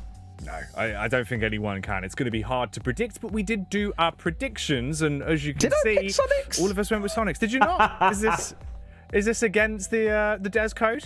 I'm not sure about that. I mean, I'm the only person who predicted Cyclops to finish top 8, and Soniqs weren't going to go there, so I'm not sure about this. If it's in the Google Doc, Des, you're the one filling in the spreadsheet, Des. It's what the I'm doc really says. confused because we've got the word Soniqs last night. Like, they beat them 7-4. They've already done it once. I'm just like, well, whatever. Okay, we'll go with it. Soniqs are going to win then, guys, I guess. Not quite. Massive Soniqs fan. Well, we'll start off with Soniqs then, off the back of all of us predicting them, even if Des will say it's fake news for the rest of his life. Tim, why should we be interested about Soniqs? Why should I be sat here at 1 a.m. going, you know what? Yeah, that's the team for me. Look, I'm really interested to see the Soniqs. I've seen them play a few times inside of NAL, but the time difference for us in the EU makes it a little bit difficult to catch all of the games. So this is a team that I am desperate to get more familiar with. As Des said, fairly newly put together. We've got a couple of really big names on there at the minute. Rexon and Grix are just teaming up extremely well through Stage 2. Rexon coming out as one of the top-rated players for NAL, and I cannot wait to see him in the server firsthand. This is a team that excites me. I'm not even going to say underdogs at this point, because repeatedly doing very well inside of the NAL. They're a team that, you know, coming into it initially with the new roster, we didn't know what to expect from them, but they've certainly delivered a message. They've certainly shown that they can be competitive. They've got themselves to their first major international LAN, and they're holding their own at the minute, and we'll see if that continues. Des, it feels I'm like rattled. Are you? It's still about the prediction. I'm checking the doc and it does say Soniqs is my prediction, but production, I would quite like to change that, please. I think it's a Cyclops game, to be honest with you. Hang on a minute. Whoa.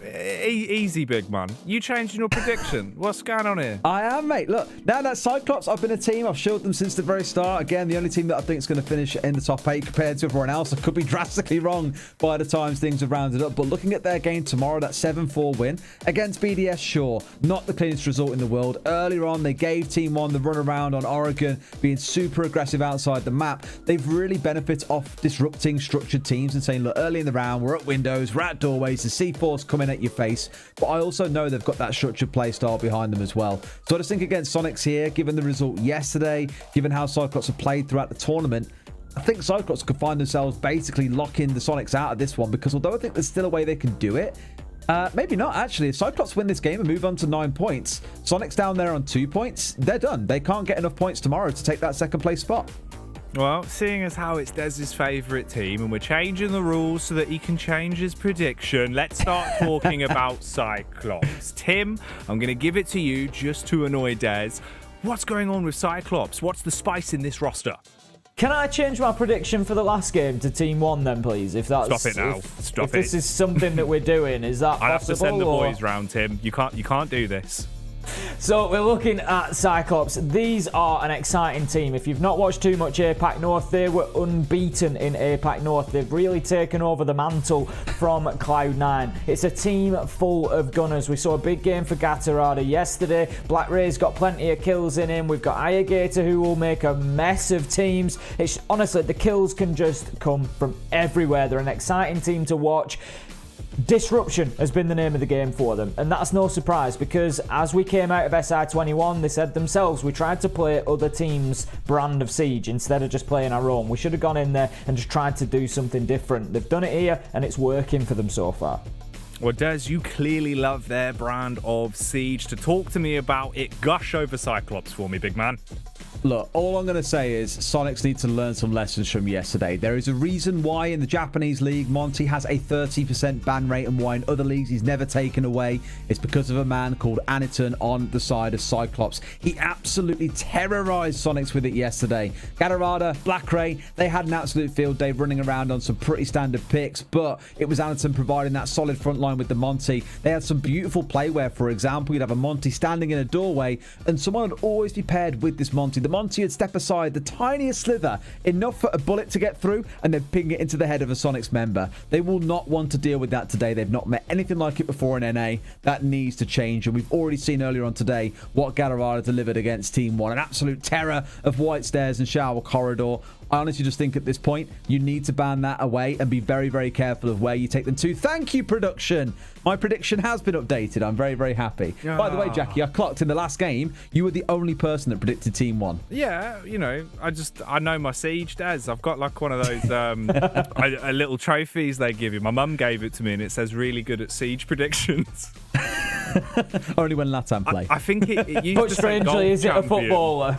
Yeah, it looks like he's playing golf, but they've kind of bent the golf club into a mouse. It's a whole thing. Bless her. She's a good lad.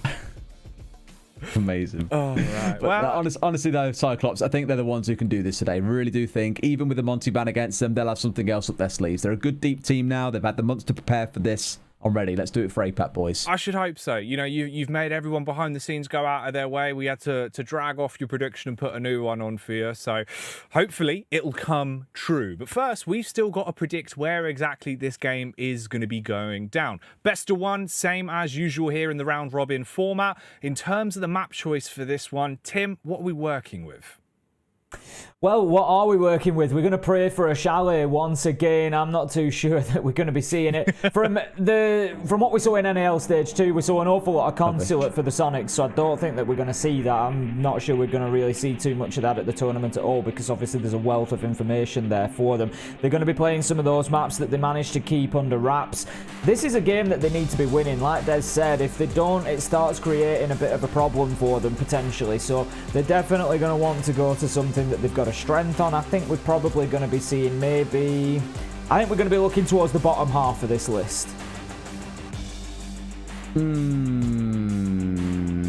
The ones that got left in the map ban phase late yesterday was Coastline and Oregon. They were the last two bans. Cyclops banned Coastline, Soniqs banned Oregon. Charlie was the one left as the decider. Things might have to move around a little bit today. So far, it's been the same two bans coming out for the side of Cyclops. They banned Club, Villa, and then Coast. This is where I think Soniqs need to ban out a Chalet, for example. Otherwise, they might just find them going back to the same map unless they're convinced the Monty ban was the only issue for them. Time will tell.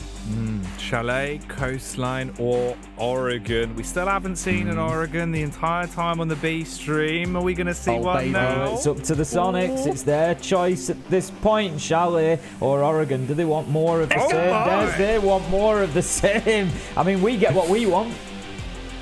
Mate, the fans get what they want. We get what we want. The teams get what they want. Everyone walks away a winner, Jackie. Oh my God. Right, we've booked our tickets. The flights are ready. We're boarding the plane and we are heading straight to our romantic getaway. Chalet, all 3 of us, all 10 of the beautiful boys on the server. Des, you've wanted Chalet so badly. Tell me why. It's it's the newer map in the pool, essentially, and it's got a real aggressive nature to it because so much of the map is soft. There's some really wicked roams you can use because of the staircases available on the map, 3 of them to be precise. It's just one of those ones that I really, really enjoy watching. And again, I think the reason why you're going to see Sonic stepping onto this map is because they want to ban the Monty. If they don't ban the Monty, I'll be nervous, but I will have a bit of belief that maybe they've got a game plan, they've got a way to deal with it, because I've never seen a team play... I don't think I've ever seen a team play Monty full stop on this map, but I've never seen a team abuse another with Monty the same way that Cyclops did yesterday. So we're worried about funky bans, potentially. Big funky bands, only the funkiest. My. Well, the funkiest man that's here. Tim, what are you thinking about this one then? Chalet for the map choice. How's this going to go? You still confident with your prediction? I think I am. You know, like Des said, we've already seen this matchup on this map. I think it's a case of now Cyclops have shown their hand. You know, Soniqs can know what to expect. They can play into this a little bit better. I think this is just going to be a case of adapting now, changing things up, and they come in and do things differently. I'm confident.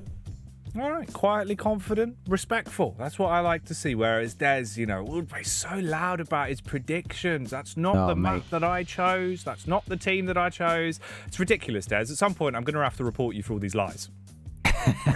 Look, you boys have been so humble throughout the day with your LATAM predictions. When they've come right, you've been really respectful, considerate. Just to assure you, if Cyclops win, I'm going to be absolutely insufferable. Just to make that clear now up front, so you guys are aware of the contract that you've agreed to. The pan back on the head, banging it with another respective pan. Just absolutely screaming. Well, our fans at home have been howling. There it is, look. The pan's come out. He's done damage to his head. But what are the people at home saying? That's what we want to see. Well, I think Sonics are going to win now. Ooh. It's knocked him into the future. It's knocked some sense into him. There he is. Is it sensible, though, what the fans are saying, boys? In terms of the community poll, whew, all right, yeah, I guess they are all Des fans, aren't they? All the little Desachus out there. A lot of support coming in. Little mini-me's running around. Ooh, that'd be dangerous. It'd be a nightmare. There'd be a knee height. It would be a problem. Look, I can't really say any of us are particularly well endowed with height. How tall are you, Jackie? He's about 6'9". Yeah, well, yeah, probably, if you round up. How tall are you, Jackie? Like 6'2". Are you 6'2"? Yeah. Are you sure? Yeah. A doctor measured me. I've never seen Jackie standing up. I'm quite... I can... Hang on. Does that help? Does that give some sort of ratio? I love that shirt. That looks like what was that old program on Cartoon Network? The House for like whatever it is. Oh, Foster's Home for Imaginary Friends. I knew you'd know it, Jackie. Yeah, it looks like blue. The little like blue thing on it. Yeah. I've just pointed at a triangle by accident, but it's that one. See, the thing is, this is after Tim's time now. He was too busy thinking of like Barney the dinosaur to think about this. That's after my time, Des. Jesus. What were you watching when you were a kid? Mostly just women rocks. walking past outside the front window. Steptoe, son. Mostly just rocks in the street waiting for the TV to be invented. To be fair, I think you'd be a really good pet rock owner, Tim. You think? Yeah. Very caring and considerate towards it. You'd always feed it. You'd probably give it a little tickle under the chin. I know what you're like. You're quite a lover, Tim, not a fighter. Well, I did study geology, Jackie. It's funny that you should say that. So, you know, geology rocks. Do you know the difference between all the minerals? I do. You've got no minerals. That's why mate. I've got pyrite in my name. That probably actually is the reason, isn't it? Isn't that fool's gold? Certainly is.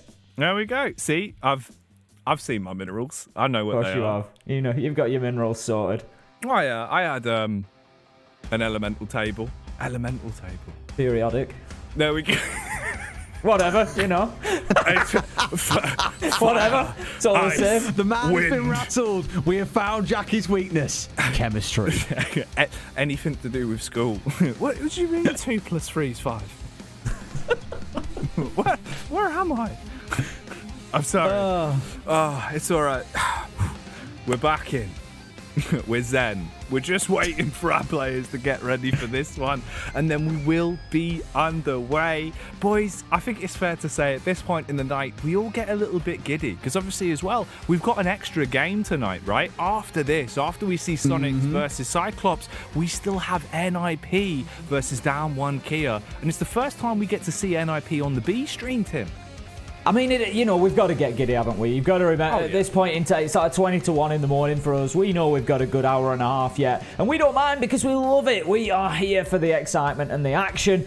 But, of course, we've got to keep ourselves ticking over. We've got to keep the energy up, Jackie, and if that comes in, chemistry-related jokes, then that's just what it's going to have to be. All right, it could be worse. I could be doing B-facts, so... swings and roundabouts, really. I mean, we're saving that for a rainy day, I believe. Yeah, we'll see. I'll come in with just a tweet, a little lower third during the grand final. Did you know that the B in B stands for fly? What even is that? I don't know. I was trying to come up with something, but I thought I'd just throw that one in there. At this point, spelling's quite hard. I'll tell you what, there needs to be some kind of little pre-show podcast from us three, because it would just be, as the night wears on, you don't even need anything like alcohol to be involved, just let us just talk, and as the night wears on, things get more and more leery step by step. Yeah, you start off, you're thinking, all right, it's not bad, the 3 British people have taught me how to make mash. 20 minutes later, all of a sudden you're learning about double ladders. Like, it's got a lot of changes to it. Double ladders, did I miss this one? Well, Tim, you've probably got a double ladder, haven't you?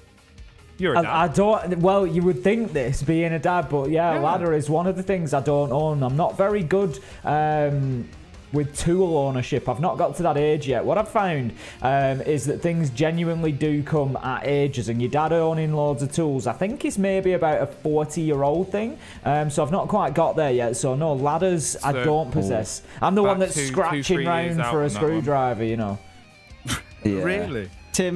Tim has definitely got himself a little countdown clock in his kitchen. Like the ones from Monsters Inc. with the big red numbers at the top, counting down over the next 3-4 years to the point where he knows that he has to go out there on that day at midnight, find the first store that's open at that time of night, and buy himself a power tool. Get some power tools in. Yeah, no, I'm not. I won't say that I'm not handy. If I turn out, I'm probably not as good as you, Jackie. We've learnt that you're a tradesman essentially. Jesus, yeah. You're a tradesman. You'll be knocking anything up. But I'm not. I'm pretty good at actually working with my hands and like doing stuff, bit of decorating, bit of DIY. I'm pretty good with it. I'm just like, I just don't have any of the stuff. I'm still like going to my dad and being like, can I borrow this? Can I borrow that? I'm using all his tools.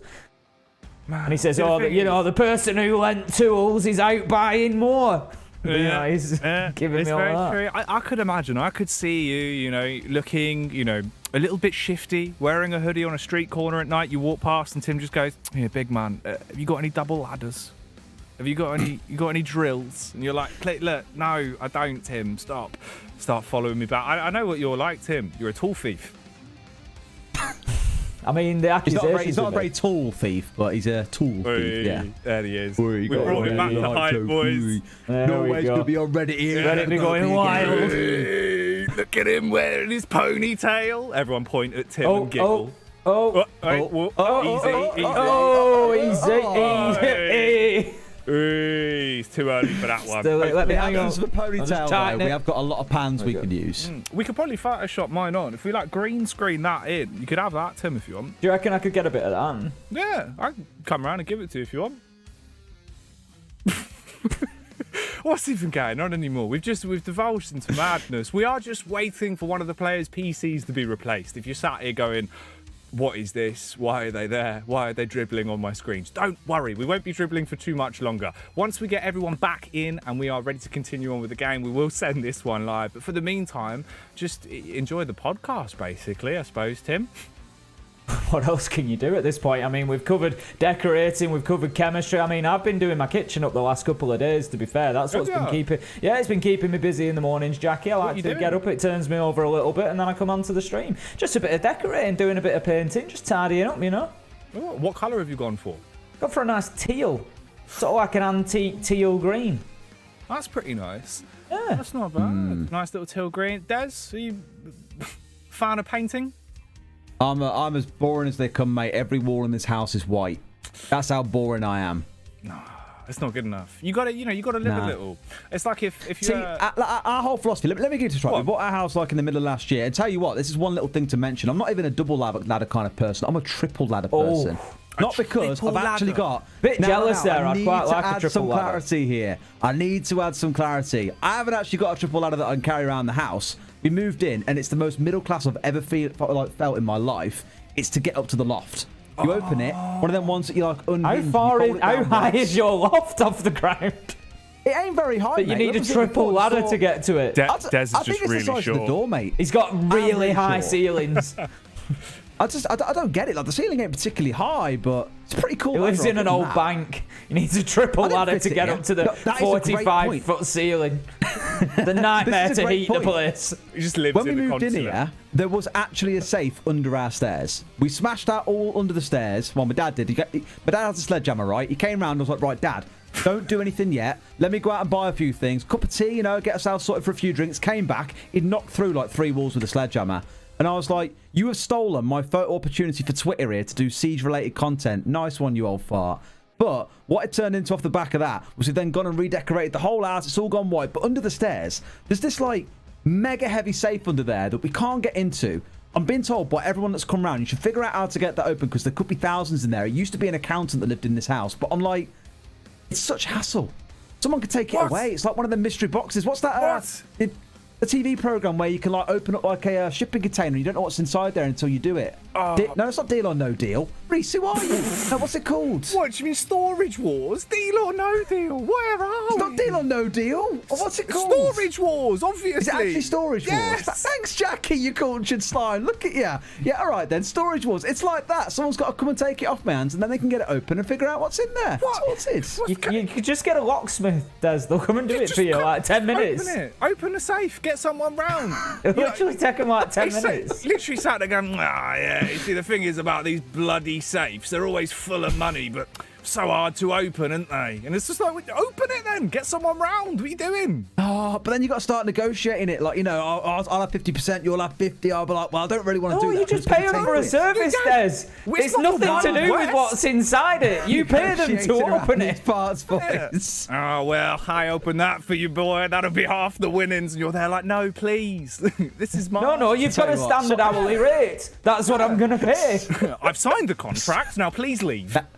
This is intense negotiation tactics, boys. I appreciate the life advice. Honestly, I mean, just ring them up now. Give them a ring. Call the local locksmith. Jackie's having a nightmare. Whoa, Robo, Simon in my ear. What was that? Did you guys hear that? That was the Locust. That was the ghost of the Locust coming over the comms. Producer Simon heard the word Locust and thought he'd better have a look over what's going on. He's finally realised. He's like, I knew it was a bad idea to let Jack host. Oh, bless him. There's a guy in chat who Chris who was like, brother, it's Storage Wars. It's such like it feels like such a UK way of seeing it. Brother, it's Storage Wars. Sam, Storage Wars. Honestly, it's just sat there, Deal or No Deal. Imagine Noel Edmonds going, yeah, get the padlock off that one. There could be a grand piano, or it could be full of cow dung. Like, no, get back to your boxes, and I'll be sticking with mine.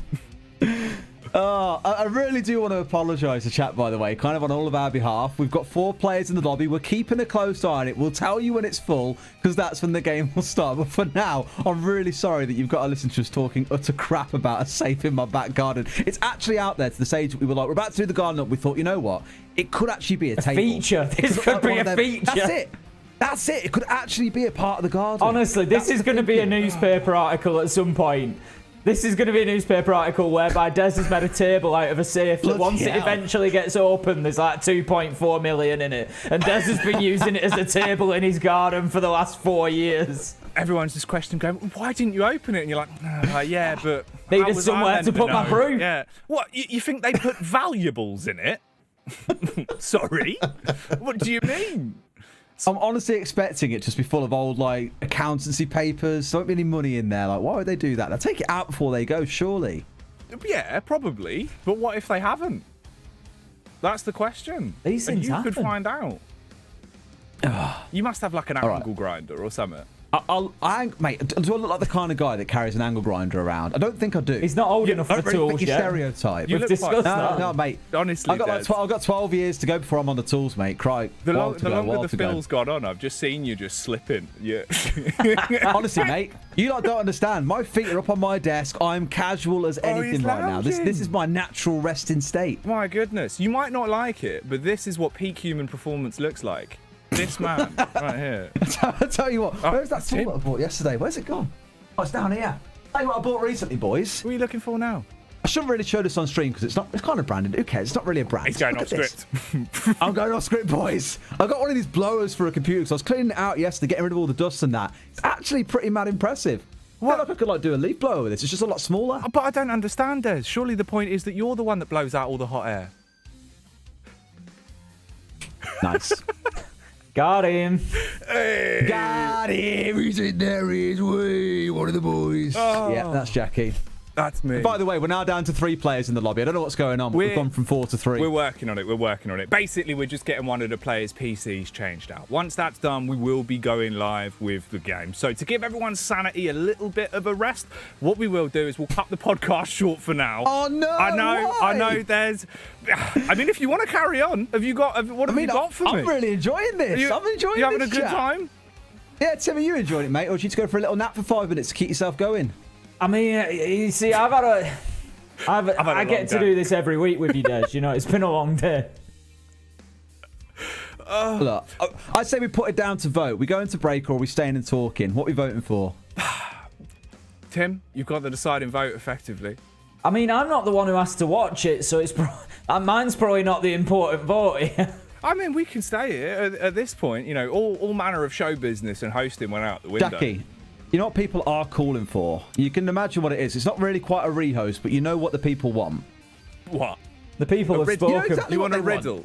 You want me to give you a... Hang on, let me get out the Google Doc. Let me just preface this now. I am not doing a rehost riddle because I am going to be crap at them, but I am very happy to sit here and observe Tim's brain whirring away. What about if I give you a riddle for kids? I used to give those to Tim when he was having a hard day. Yeah, give me a kid's one and then give Tim a more advanced one, right? I'm like at the start. I'm like level 1. He's on like level 47 or something like that. Give me an easy one. He's like high tier. He's been doing, God, what is it? In RuneScape. He's been hitting trees.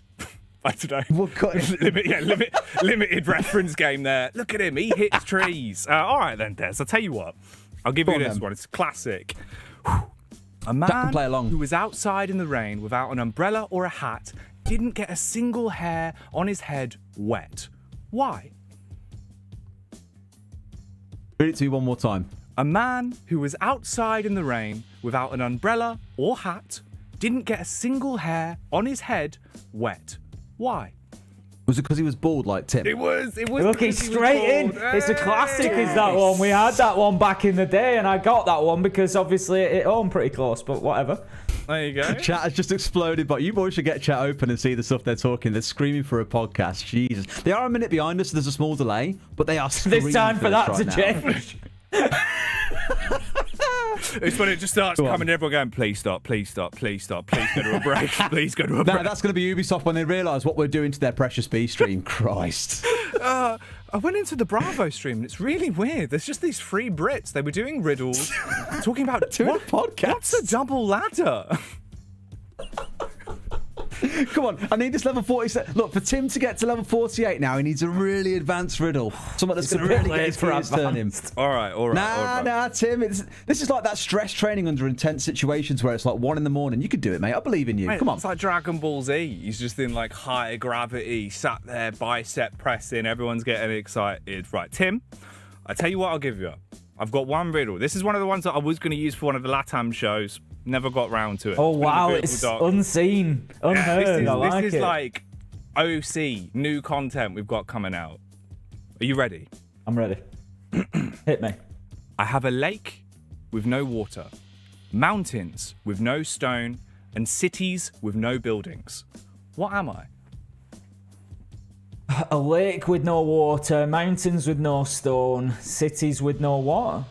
Cities buildings. with no buildings. Cities with no buildings. Lake with no water. I thought like data lake at first or something. Well, that's it. You've usually got to think down those roads and think, right, what else could be a lake? What else could be a mountain? If you imagine like this is the box, you want to be thinking here. Outside. Slightly outside of it. Yeah. Not too much, because you don't want to get lost. No, exactly. City with no buildings. A lake with no water. See, the problem is, Jackie knows this, I get stuck into loops in my head. And when I do, I struggle to get out of them. And then it gets weird because Tim starts going like, a lake with no water, washing machine. And you're like, no. Yeah, it's like, it's definitely washing machine, Jackie. You're lying to me. But bathtub. No, Tim. Mountain with no stone is a funny one. What else gets called a mountain? Well, normally that's the road I'd think down. I'd be like, right, lake, mountain, city. What can have those things, but they can be called something else? But the problem is a city with no buildings. That's a bit of a funny one to... I've just read the answer in chat. I've thought it for myself. They're too fast, mate. They've already seen it. I don't have chat up. We've been rumbled. All right, good. The authenticity's there, Tim. I like that about you. You're trustworthy. Oh yeah, no, it's all me. It's all me. When I fail, it's down to me. I can give you a hint, Tim. Go on, I'll take a hint. It's all of these things are flat. It's on a flat. It's on a flat plane. All three of them. It's I'll get a little bit warmer. You might. It's a map. It is a map. There we go. That's it, mate. See, all it took was a single hint that it's flat. But I mean, the thing is about maps is you could have a curved map if you wanted to. It's called a globe. I remember them back in their old homes or in like classrooms at school. Yeah. Dude, those things are mental. I used to spin them as fast as I could, and then one time it came off the hinge and it hit me in the nose. What? Because obviously you get like some momentum up on them, and it's just like one ball bearing or whatever it is that like holds it on. And this one was held at the top and the bottom, so it just came flying out like a basketball. It took me down like the Harlem Globetrotters were coming at me. A little bit delicate, mate. You don't want to spin them too fast, do you? It's not worth it. You know, obviously that's the thing about maps. Remember, they can be dangerous too. We need a lobby check. 3 players still. Ugh. What's going on? We'll see if we get an update. The issue was that we were waiting for one of the players to have their PC replaced. At that point, we've kind of taken the train, derailed it, got rid of the train, and now we're just on foot in the wilderness. So. Jackie, I do have a question that I'm curious about, and I imagine a few in chat would be. In fact, I've got 2 things. What does your sign in the background say? Because it's too bright on the camera. Is question 1. Let's go for that first. The sign? It says no smoking. Yeah. Oh, reasonable. Fair play. Yeah. That's I can see it now. I see it. Hey, look, I don't know. Is that a smoking cat? It is a smoking cat. I was trying to zoom in on it, but that's just zooming into my face now. Hello. We'll zoom out there. Sorry about that. I just the angle's not right. That's the best I can do. But yeah, you got the no smoking sign. Little Easter egg over here as well. Ignore like the rest of the pictures, but you may see there's 6 rainbows. You see that? 6. Yeah, see, that was going to be... see, I was also going to ask what cryptic pictures are on that whiteboard, because some look like fantastic pieces of art, but now that I've seen the 6 rainbows, suddenly my mind has been blown. There's a picture of me as a Disney princess. You've got some various s'more artwork, and then there's a cute picture. I think chat needs to know, s'more is your cat. Where is your cat, by the way? He's probably out with mates. You know, he's stalking. Busy boy, yeah. He's knocking about. Right. He might be in the catio. I'll see. Maybe if I tap the chair... Sometimes he comes along. But I don't think he's there. He's out, mate. That's it. He's prowling, mate. He's prowling. Prowling the shed. He only comes making sure the perimeter is safe. He does. He's got a nice little outside area. So basically, like through the window, he just has his own catio. It's like a patio, but for cats. Catio. Yeah. Just innovating. Just innovating, Jackie. I know. I dig it. I'll take it. Please don't come around and take it. Someone said that we should try and teach Tim how to say laser gates properly. Go on, Tim. I do say it properly. Oh, I got a great one. We did a content piece where we talked about a number of regional words, Jackie. What do you use? What do you call a cob or a batch or a roll or what do you call it? A barm cake or a tea cake, Tim? I forget. Tea cake. You mean like a tea cake? Just like a bacon bap? Like a bread roll. Yeah, like a bap. Yeah, a bap, like a white roll, right? Yeah. A white roll I will accept, but I call it like a bap or a cob. Yeah, like a bacon bap. Just bap. Yeah. Well, to be fair though, my family get quite angry about that because you see, the issue is obviously like we're on like the border of Kent and South London, so it's like very Cockney, but also a little bit wacky because some hint of like poshness to it. I don't know where it comes from. And my family get really angry because I say bacon bap, and they're just like, it's a roll. It's just a roll. And it's like, oh, all right, calm down. Yeah, Tim calls it a tea cake, which makes zero sense to me because there is a chocolatey kind of marshmallow-filled treat also called a tea cake.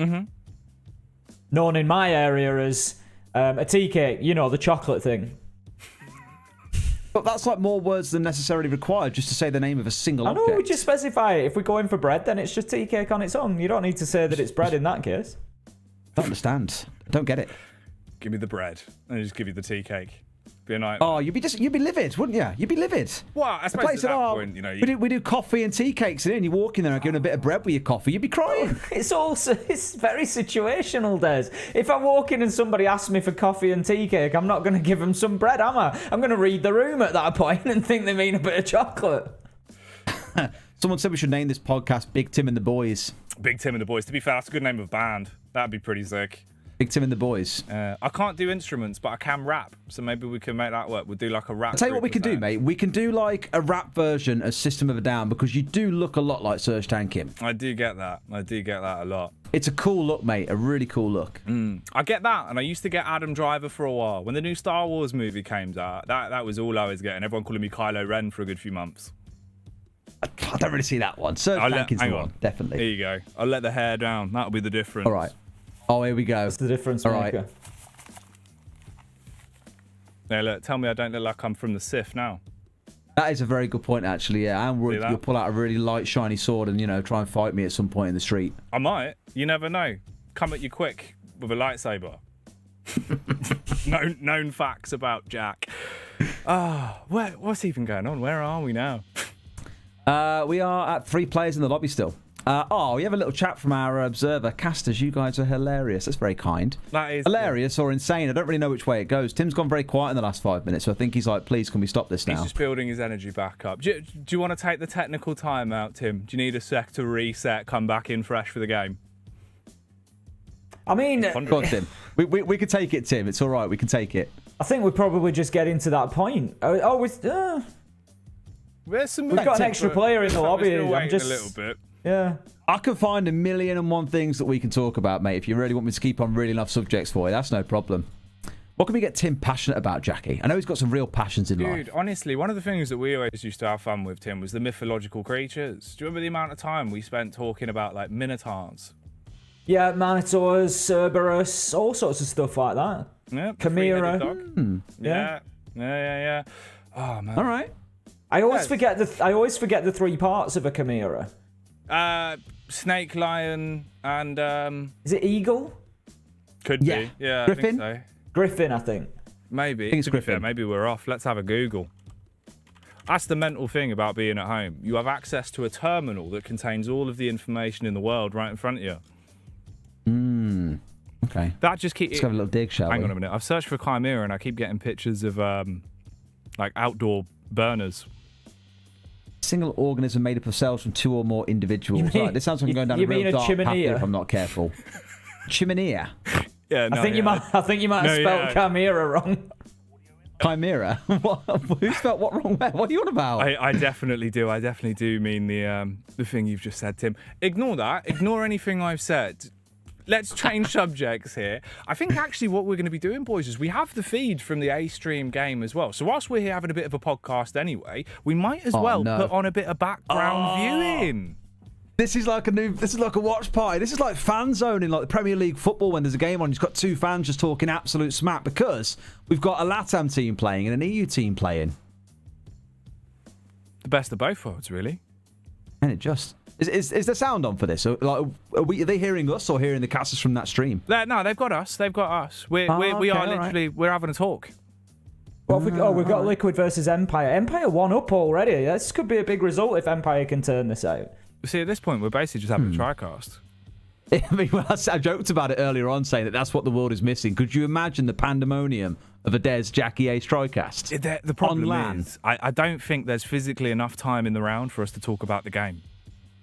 Probably not. I mean, it would be a podcast whilst the game happens in the background, much like it is now, but we'd manage. Oh, yeah, we'd make it work. God damn. I suppose the good thing is, as well, at least with this, we can see that Empire are having a good start. Because I was a bit worried. We'd seen some shaky plays for them, especially back yesterday. So good to see them waking up a bit. Yeah, I'm happy about that. I mean, we spoke about it a lot earlier on before their game, right? Is that for me, Empire, one of them teams that I look at in Europe, and this is kind of a lot more less polished than what I'd say in a desk normally, but they're one of those teams that you know have got the capability to come out and just smack anyone about on the right day. Like, look back at them in the old days 2 years ago when they were really, really, you know, at the highs of the highest like moments. They were a team that would do the same stuff every single round and still come through and just smack you silly and around. Whereas in this kind of day and age, you can't really get away with doing that anymore as some teams are starting to learn because Siege is advancing. And that's where they've struggled. But they've kind of gone back to it a little bit now. It's a bit more confident. They're more willing just to take risks and make things happen. It looks better. But is it going to win you like a major title? Probably not. Nah, probably I think Liquid will have a good attack here onto basement. They're always good going into garage. They've got the wall open. They've got the man advantage. I think Empire could be in a little bit of trouble here. Not surprising that Moringa gets that second. Yeah, this is an Empire. This is going to be a struggle for Empire to close this round out, I think. Oh, mate, look at the old classic as well. Empire rocking the Echo. Yeah. You've seen them like traumatise teams, especially on like cafe like kitchen defences and stuff. They've had a right riot with it in the past. I like this angle, by the way. Normally C4s come up there through that like cubby hatch into lobby, but down here, whew, cheeky. People are saying we can curse and they won't tell on us, by the way. I'm definitely not going to curse on a Ubisoft sanctioned stream. Sorry, boys and girls. You know something funny? Completely off topic, by the way. I was looking a few days ago. For some reason, I was like, I went on to like my what was it, like my ESL match page, and I was looking through like some of the games that I had played, and I'd found one where it was like a Go 4. I played in like a Rainbow Six Go 4 when the game first came out, and we got through like 3 rounds and then just got absolutely banged because all the other games were defaults. Then we played the first real team, and I realised I'd played Pengu, and I was like, oh. Oh, really? Yeah, would you look at that? I had no idea, because obviously back then I was like, all right, let's do it. Let's give it a bit of fun. Yeah, it was just when I was looking back. Weird little tidbit. Just got to try our best. Yeah. No, I don't think we won a round. But was your best good enough? No. God. Against Pengu? Don't be silly. Shocking. Oh, by the way, Fluke said hi. Oh, she's just vibing in the chat. I tell you what, that is the only thing missing from this would be a glorious like 4-way chat of us like just talking crap from Britain, obviously. Just having a laugh while a game like this plays out in the background. That's like a dream. If there's ever a day where we don't work an event like this, any of us, this is the kind of stuff that needs to go down. Ubisoft sanctioned, of course, but could you imagine? It'd be brilliant. There's obviously, you know, in the rap/band that we formed, rap troupe/band even, there's room for Fluke. We could make that work. Yeah. I mean, to be truthful, like she's the most creative of the bunch in EUL. She's something special when it comes to creativity. She definitely is. Oh, there's audio for the game as well, so the viewers at home can really enjoy this. We basically have just taken over. This is like the A-Stream hostile takeover. Just slowly going to start like phasing out the casters and kicking them off the stream until we're the ones talking this kind of crap over it. Yeah, I'm in for that. We somehow just turn up in Mexico on the back of a private jet. Out of the way, boys. We got to talk about double ladders. Come on. You know what I'm going to propose, actually, because ahead of this, I don't think this is breaking NDA, and if so, Simon's going to scream in my ear. Before the major even kicked off, like, basically, like, you know, what ideas have you got? Well, I can't even hear what he's saying because he sounds like a robot in my ear. We were talking about ideas of, like, content or things that we could do at a given, like, major or something. Next one, we should propose and say we're going to do a pre-show, like, pre-event podcast. That'd be the way to do it. Get a bunch of guests on, just talk to some players, get other talent members involved. It'd be a right laugh. Oh, yeah. Yeah, kick back. A couple of bevies with the boys on the sofa talking about some Siege. Siege with the boys, I got a giggle out of him. That's all I wanted. Just you two going, Tim, you here with us, yeah? Imagine. Getting the round in, Tim. I love the idea that someone tunes in as well for the first time. Just like, oh, you know what? Yeah, Rainbow Six. Let's have a look how the majors going. They come in. They think this is like the actual cast again. It's really weird. There's a lot of in this scene. I don't know what it is. There's a lot of in this scene. Does that really work? Is that a thing? Kinda. We'll take it. At this point, it's the best you're gonna get. That's what I can offer. Oh, Bryce on a bike, amazing. Oh. You're right there, Tim. I'm just locked into the game now. Dan's just got a nice opener onto Moringa. This man can't switch off. He's the kind of guy I'd be at the office till gone 9 o'clock at night he would. Everyone else has gone out for a beer and he's still hanging around. I just love it. That's the thing. We have an update. Cyclops are ready. Oh my. Oh, I one can or see, two. yeah, The problem is... Getting everybody I mean, in, we're at 7. Oh, 8. Oh. Here we go. Oh. Here we go. He's got to sit up now. Yeah. Oh, Should I was we enjoying that. Right, let's turn that energy back up to 11. Yeah, come on. Let's tell you what. get a huddle going. If we do what we did last time, we'll all crouch in for it. I want a lot of power on the upwards lift. All right, boys. I'm a thousand Hang shot. on, which side was it? Oh no, it's this side. Yeah. We're doing this thing again. Yeah. But a lot of big oomph on the finish. Yeah. You ready? What are we gonna do? Like, ooh, that sort of thing. Yeah. You ready? Count 3. Count 3. We've got the PC sorted, we've got the players joining the lobby, and we can get underway soon with this one. Soniqs versus Cyclops. Thanks for watching the podcast with your ears. I hope it did enjoy it. But now you get the real action, lads. We can finally, some way, get back on topic. I mean, I'm the kind of person who really enjoys a bit of derailment. I know that Ace loves it when there's a bit of order and things are being done proper. But you probably already told Jackie. I could sit here and just talk smack for hours about anything. Level 47, rehost riddles, ladders. Take your pick. Bit of everything. That's what we like. We're like a... Variety is the spice of life. It is. And it is. And so is paprika. More of Is that the spice of life? Well, it's probably the most common spice of life, isn't it, really? When you think What about turmeric earlier, weren't you, as well? I was, yeah. Well, both of them, a lethal combination. I can imagine. Yeah, pass. Not really much for a spice guy, to be honest. Do you not? Nah. Like, a bolt is probably about as far as I'll go with the curry. It's a bit weak. It's a bit weak. Any hotter than that is a problem. Yeah. The thing is, though, you know what I found out? If you go to Nando's, other food chains are available. I actually think their hottest sauce is the medium sauce. I find that hotter than any other, even the like extra hot sauce. It doesn't make any sense. See, the problem is with Nando's, right? As you said, other brands are available, of course, but the sauces just aren't hot. There's so many sauces, and they tout it on like their heat factor, where they're like, yeah, 4 chilies, that's a scorcher. But then you eat it, and you're like, well, it's all right. It's just sauce, isn't it? It's that proper London accent when you throw it on. It's like, 4 chilies, mate. It's really hot, that one. That's what I imagine. Like every Nando's serve, they come over and they give you the menu, and they're like, yeah, I mean, watch yourself, mate. Don't know if you've heard, 5 chilies, and you're there like. Everybody in Jackie's life who's dishing out information is either a tradesman or a mechanic. Oh yeah. That's like my internal monologue. In his mind, that's it. They are either a tradesman or a mechanic. Everyone I meet, literally. It's outrageous. You know what the most ridiculous part of this is, boys? We've been paid to sit here for the best part of half an hour and just talk utter crap on an Ubisoft-approved stream. That's the worst part of it all. Well, the best part for us, but also the most ludicrous part of the lot. Well, at this point, the thing is, we've gone so far off script that no one will notice if you don't ever go back on script. So you have that freedom there, which you can take if you want. Look, I know Grixer and Rexon are the newbies, but they're the ones we're missing right now. Where are they? What are they doing? We're waiting for Rexon. I believe there is still a slight issue with his computer, so we are still resolving that, which is it's a bit of a kick in the teeth, but it is a good one for all the fans of the podcast. Tim is just dying inside every time there is a small extension. He's sat there. I love that we've developed to a point where there's now fans of the podcast, as if they're not here for the siege. We need a name of it, so the next time it kicks off at around... this could happen tomorrow, for all we know, right? We need a name for it.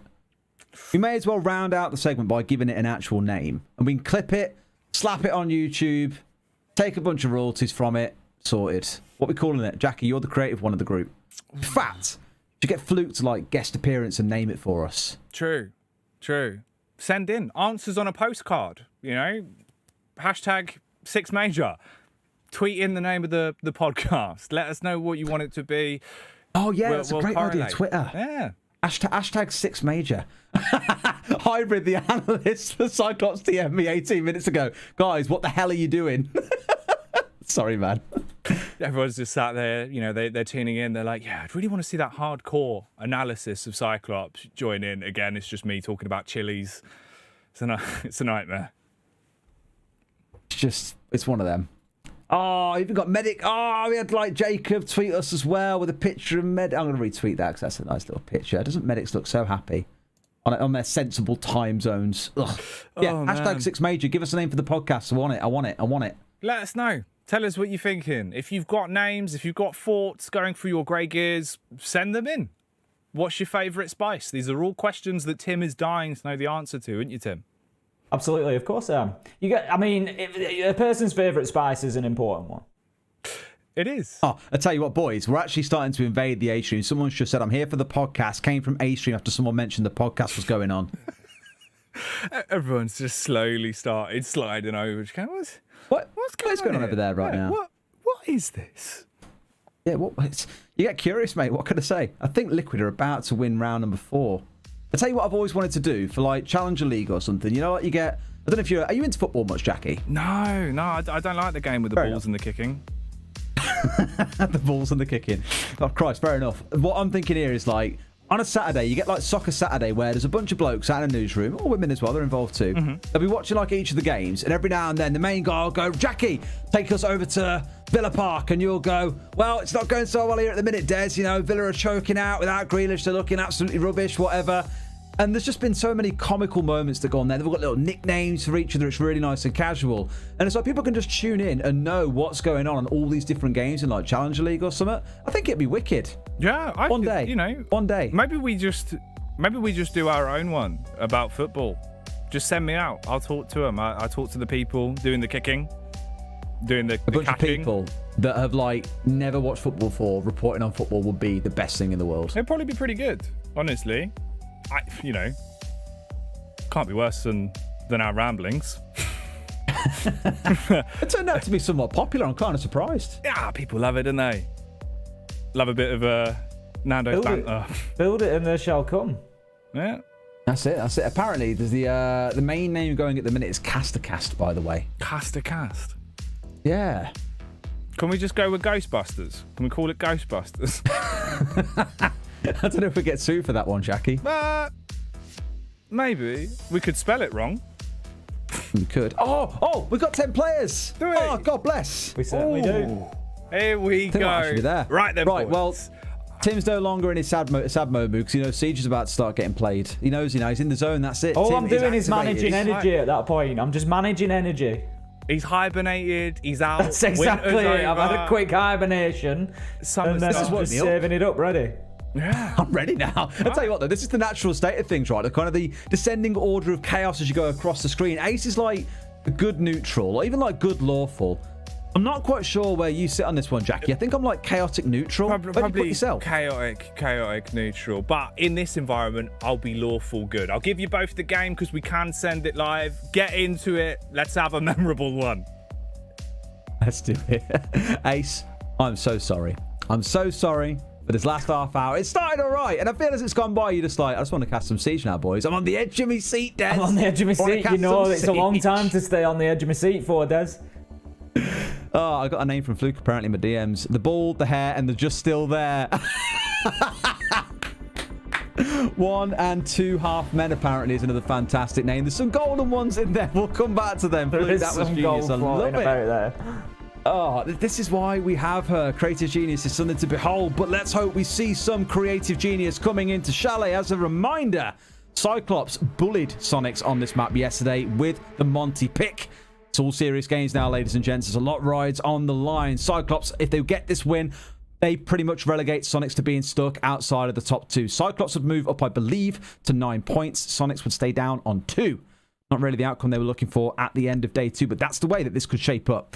Soniqs are going to come in with their opening ban then. It will be an attacker that they take away first, and it will be Iana. Could be a bold play there. It's usually a little bit of a target when we see the Iana come in, because so popular with those old-fashioned Ash mains now who have transferred across and get all that utility, get the good gun, get plenty of drone in. She's certainly popular.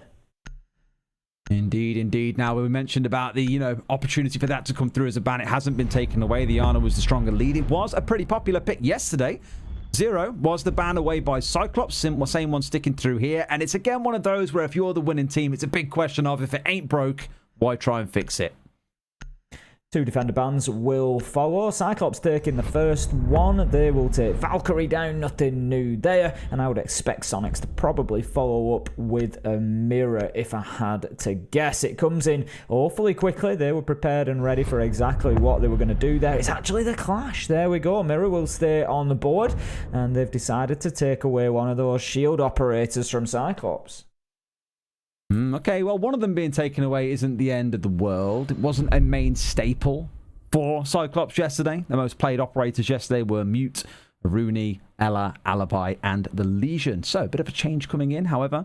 We'll see if it really comes back to impede them in any way, shape, or form. Otherwise, the bans have stayed relatively samey from yesterday. The Valkyrie also following through.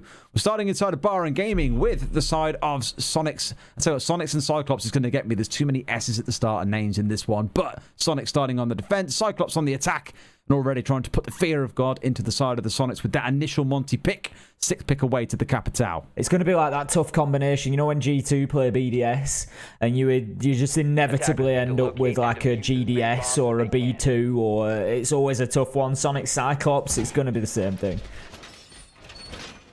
All right, see how things shape up. Always see Frost on this site, it feels like, no matter which team plays on it, because very commonly you'll drop down 1 or 2 Frost mats inside the double window that hop straight inside of site, inside of gaming. They'll have 1 or 2 normally scattered around upstairs just to help protect the player inside a library, or at least hold it down inside of the library hallway slightly up to the north. That's currently got a laser gate scattered over it. So, hey.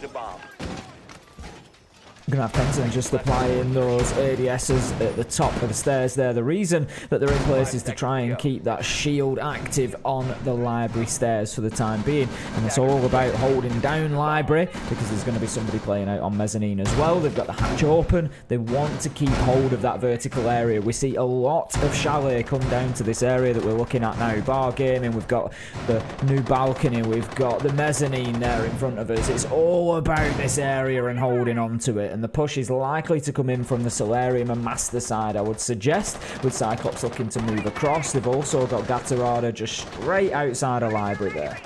Attackers have located a Indeed, bomb. they do. Grixer being the one trying to be a little bit cheeky up towards the north side, hanging around Trophy. Black Ray doing his due diligence with the drone as well to see who's lurking around. And I think you would have just seen that wall get punched through. No, there's a man there. Loses the drone regardless on the drive into kitchen. Cooked and baked. The drone destroyed. They're waiting for an opening kill as we are a minute in. Suzuki and Aigator paying direct attention to the site through the double window there. Rexon going to take a little bit of damage from that Capitao asphyxiation arrow and will drop away and find himself into the connector between the two sites, moving into B ultimately on the Frost. I would expect there to be Frost mats underneath where we are looking, and there actually isn't inside of the double window there. You'd usually see 2 of them stacked up to prevent the attackers jumping in. Gatorada manages to get that opener onto Yeti. Yeah, the first opening kill coming out for Cyclops. Hopefully for Soniqs not too rattled on reminders of yesterday. Black Ray, the one creeping his way up here into a great position, by the way. Often you'll see Citizen and G2 when they play on this map, the one who holds outside Mud Door and does a lot of damage, but with the wall being slightly soft at the bottom, it's on to Rexon to shoot into the feet, and Black Ray, I think, hit the deck to try and see what he could find, and finds himself shot in the face, taken out by a headshot. Good start from Rexon there, but shut down by Gatorada as he gets in with a late trade, finding the headshot. Super locked inside of the connector a minute, just trying to avoid those flashbangs that are coming in, and then he'll look to take the peek onto the plant site, but Suzuki manages to get in, aggress, and find the kill. Can he get another onto the doorway? Not yet. Kanza manages to shut him down. 3 versus 1, and it's Gatorada to close it out. Cyclops come out big in round 1 and manage to get themselves a win. Ooh, is this where it begins? Is this where it keeps on bubbling up? Imagine if he keeps on cycling out this way. It's only one round, but it could bubble up to that point. I'll just have a quick check of myself again, actually, on the current standings of this group. As a reminder, BDS are on 9 points with 3 wins and 1 loss. Cyclops, 2 wins and 1 loss on 6 points. Team 1, 1 win, 2 losses, but one of those being in overtime, 4 points. And the Soniqs currently on 1 overtime win and 2 losses have got 2 points. So yes, Cyclops win this game. They go up to 9 points along with BDS. And then, oh my god, tomorrow gets spicy. Soniqs basically then will be knocked out because 2 points to 9, they'd have to get 7 points. You can't do that as you've only got 2 games tomorrow. They then can no longer make it. Team 1 would have to basically go double on the wins to get themselves over it. So they'll have to beat both Team 1 and... Sorry, not Team 1. Have to beat, Soniqs and Cyclops tomorrow to get through and make it into the top 2. That'll be spicy.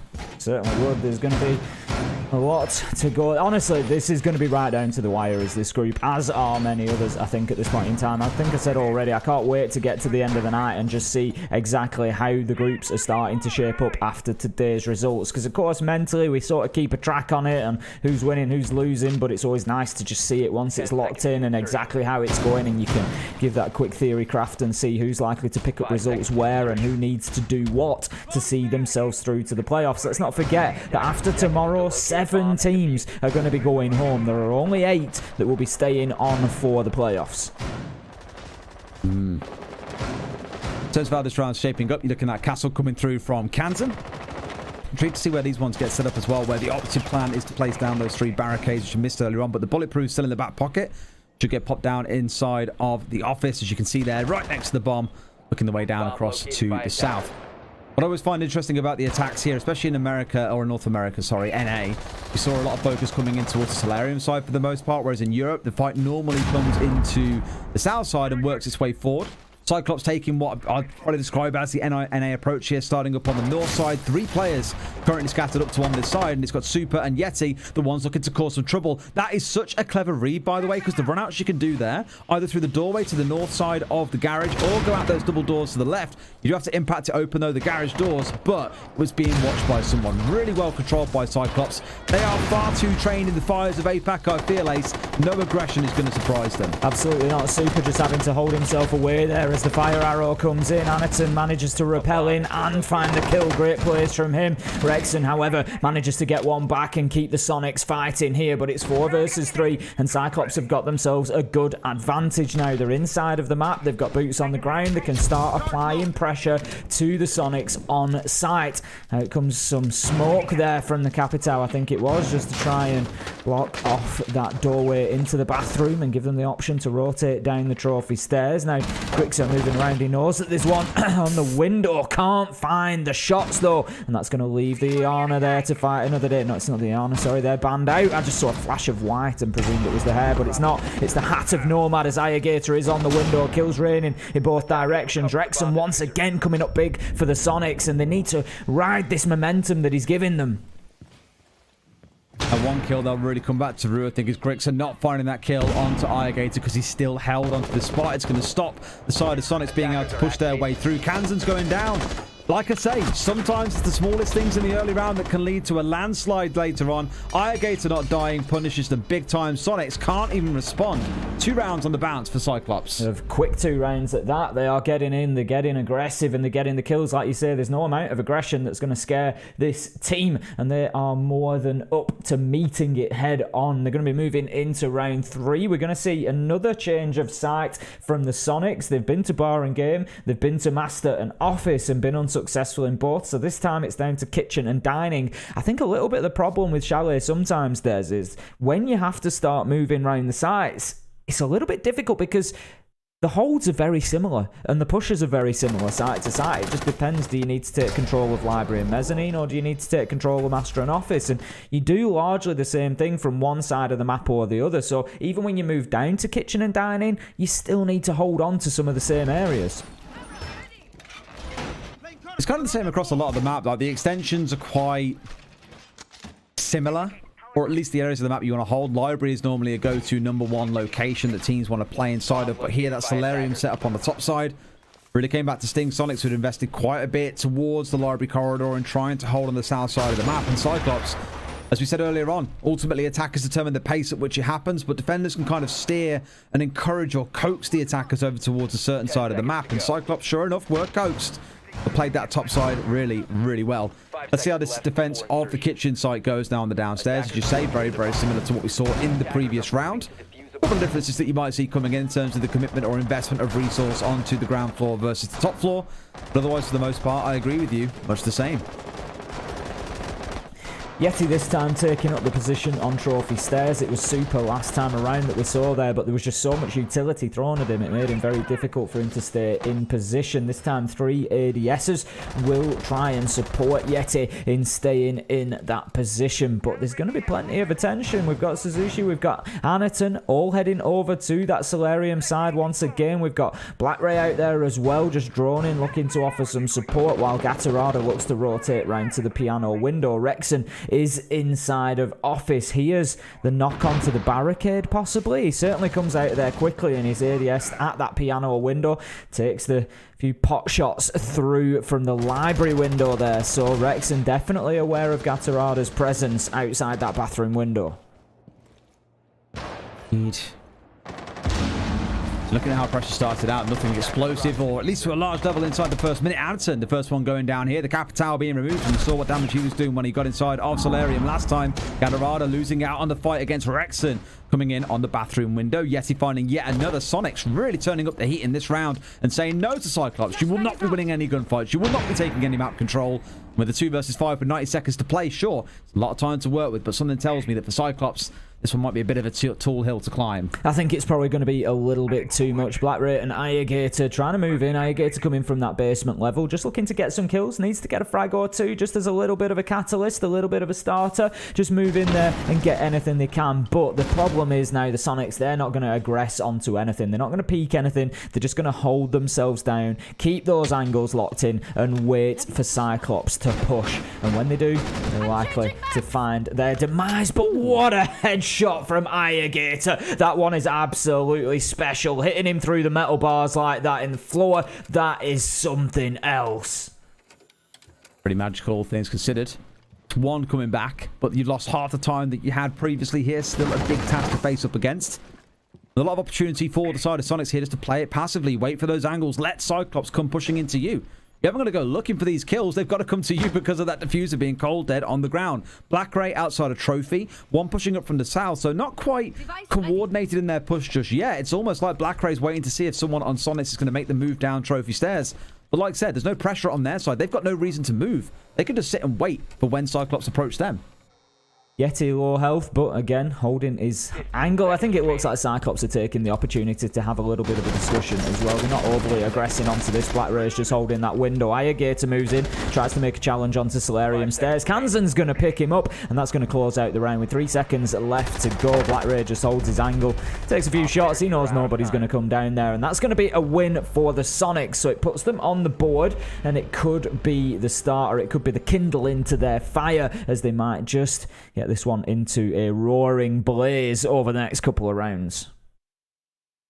Okay, well, at least there's a fight back. We always like to see teams getting around on the board to at least show there's some competition to be brought, because those first 2 rounds pretty decisive, all things considered, for the side of Cyclops. As things play out from here, it's going to be a repeat of the sites that we have likely seen previously. Soniqs not opting to try and repeat a site, instead rotating through the 3 of them so far, finding victory only on the kitchen and dining site through a couple of good early gunfights on key windows. Outside of that, never really a chance for Cyclops to get themselves set up, and they say, right, they've had their 3-round warm-up, boys. Let's really turn the heat up here, because now here comes the Monty. The thing that terrorized Soniqs so much yesterday, this could get ugly. This is it. Now that Soniqs have got a round under the belt, they're going to try those sites again, and I think we might just see something slightly different from them. I don't think Cyclops are going to come in and run over this one quite as easily as they did last time around. Now, we don't have the frost this time on the side of the Soniqs. They brought it along last time, but we didn't really see those traps having too much of an impact, so they're going to switch that one out, and we've got an interesting mirror position from Super there. That's going to be, I love to see that. Keep hold of the mezzanine and just completely locked down Library from behind that mirror. It's a great play. They've got all the lines of sight opened up as well. It makes Mezzanine a very important position, and that's why you've got the castle out on balcony window, because they can't give up that position. Somebody comes in there, they need to make sure they're dealing with it, and that's usually the job of somebody inside of office. They need somebody there so that there's a threat onto that balcony. It's all a bit of a puzzle, and when one piece is removed, quite often the rest can fall. Or it can take some time to small bleed away, the small sipping away of hope for the side of the Soniqs. They find themselves bleeding out, especially to the Monty on the push through. Keep a close eye on where he starts his push in, because that's going to be the big one. We're not looking towards Suzushi on the ace for the plant. That going in behind the Monty once everything else has been set up around it in proximity is going to be the big point of push. Anderton starting out towards the east, currently pushing solo. So a bit different to what we saw yesterday, where they always had someone paired up with him, playing in behind him, playing off the pixel angles that he kind of exposed. Really good coordination was what made them quite threatening. As it stands for now, it's Irgator up on the top floor, getting control of Mezzanine. Anderton making use of smoke on the ground floor for a bit of cover, so he doesn't get exposed to anyone down the main hallway. I like that.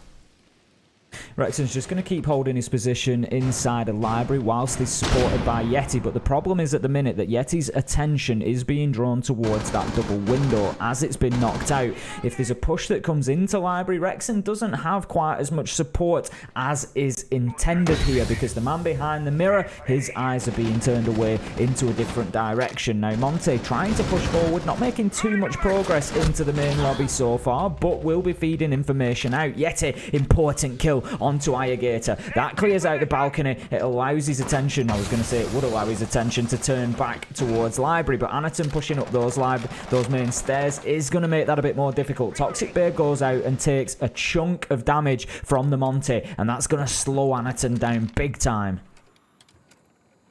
It's not the end of the world to lose the Nomad once the Sergeants have been at least deployed to some level, which a couple of them had been fired out. Now this is one dancing around these main stairs that lead down in towards Garage.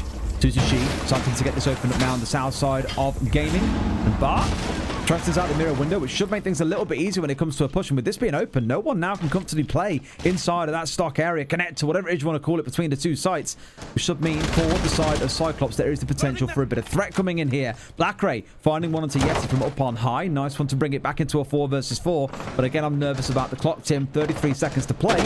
Cyclops do need to get a bit of a walk on now. Get them legs moving. They really do. They're only just clearing out library at this point in time, but Suzushi comes in with a big kill there. Traded out by Kanzen, 2 versus 3 as Gatorada finds Rexon. Kanzen goes down to Anaton as well. Black Ray has the opportunity to put that diffuser down on the ground. He's just going to back away from it for the time being, but as Gritzer moves up the main stairs, I think they're probably aware of where he's coming from, and Gatorada closes him down. And once again, Cyclops find themselves with a 2-round lead. It was quite a slow round, all things considered, with the way that things slowly built up and moved forwards from there, but enough to get them the round win. Reminds me of Liquid, where we got a little bit nervous at points at the very start of the tournament, saying, okay, 2 minutes have passed and you're not really looking to execute now. What's going to happen next? And then it all kind of comes together in the final 30 seconds. Very much worked out the same way there for Cyclops. Where the challenge is going to be on the side of Soniqs is dealing with this Monty. Sure, you've got things like the Legion. You're looking towards a castle. You've got the Aruni to help out a little bit more for throwing utility than anything else. And with the Legion now going away, not too sure about that one, Chief Tim. Defenders, protect your bombs from not too sure at all.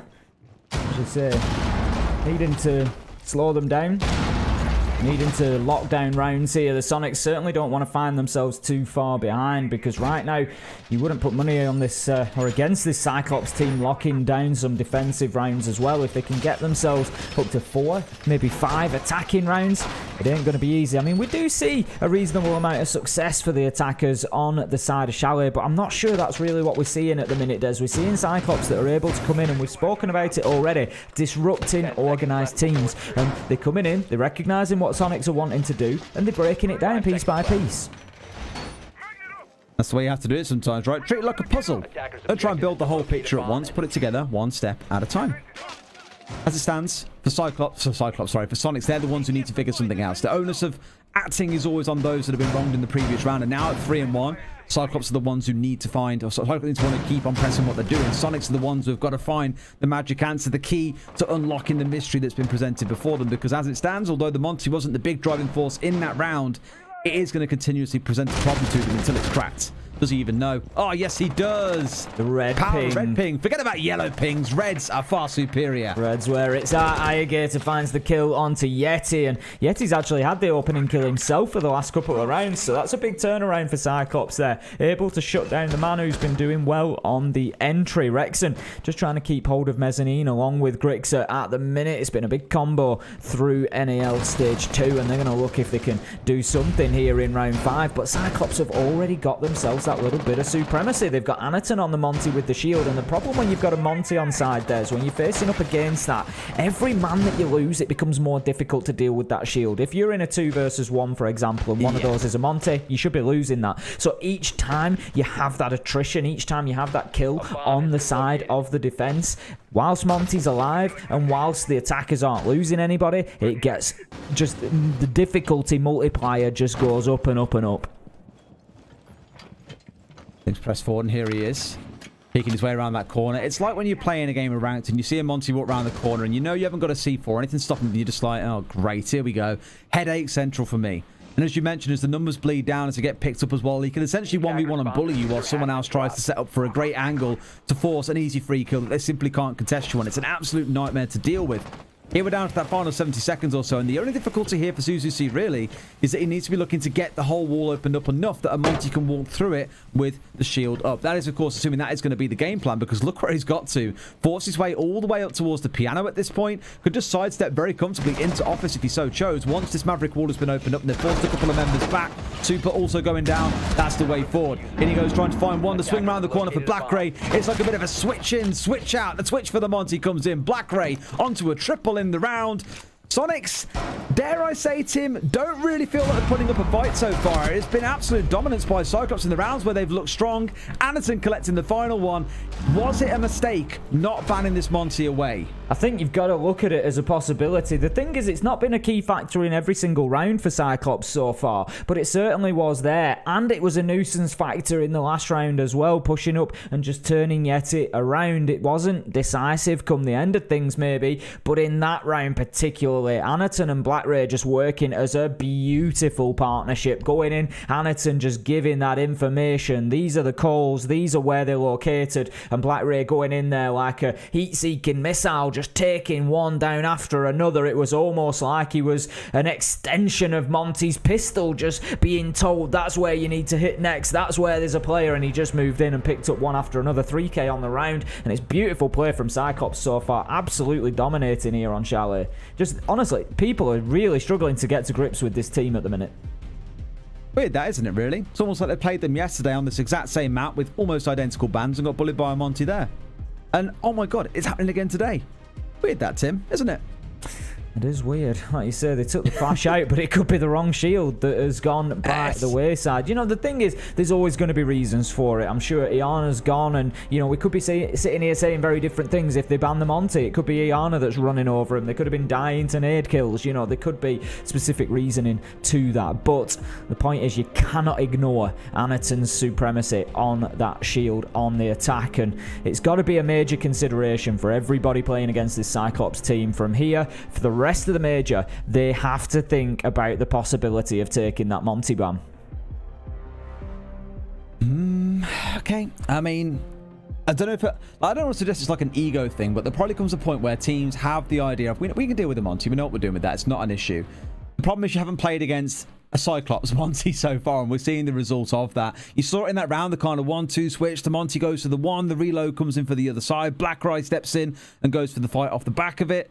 I think quite smartly here, if Anaton does change away from the Monty, they're in a spot where they know there has just been a tactical timeout. Likely for the Soniqs to discuss how they deal with a Monty that has tormented them for a couple of rounds now. Smart thing, I think, step away, gauge out the feel of play in case there's something funky coming out of the side of Soniqs, and see what happens if you need it again, potentially on a future date. But for now, that Monty is parked back in the garage, and that shield will no doubt return unless banned away in a future fixture.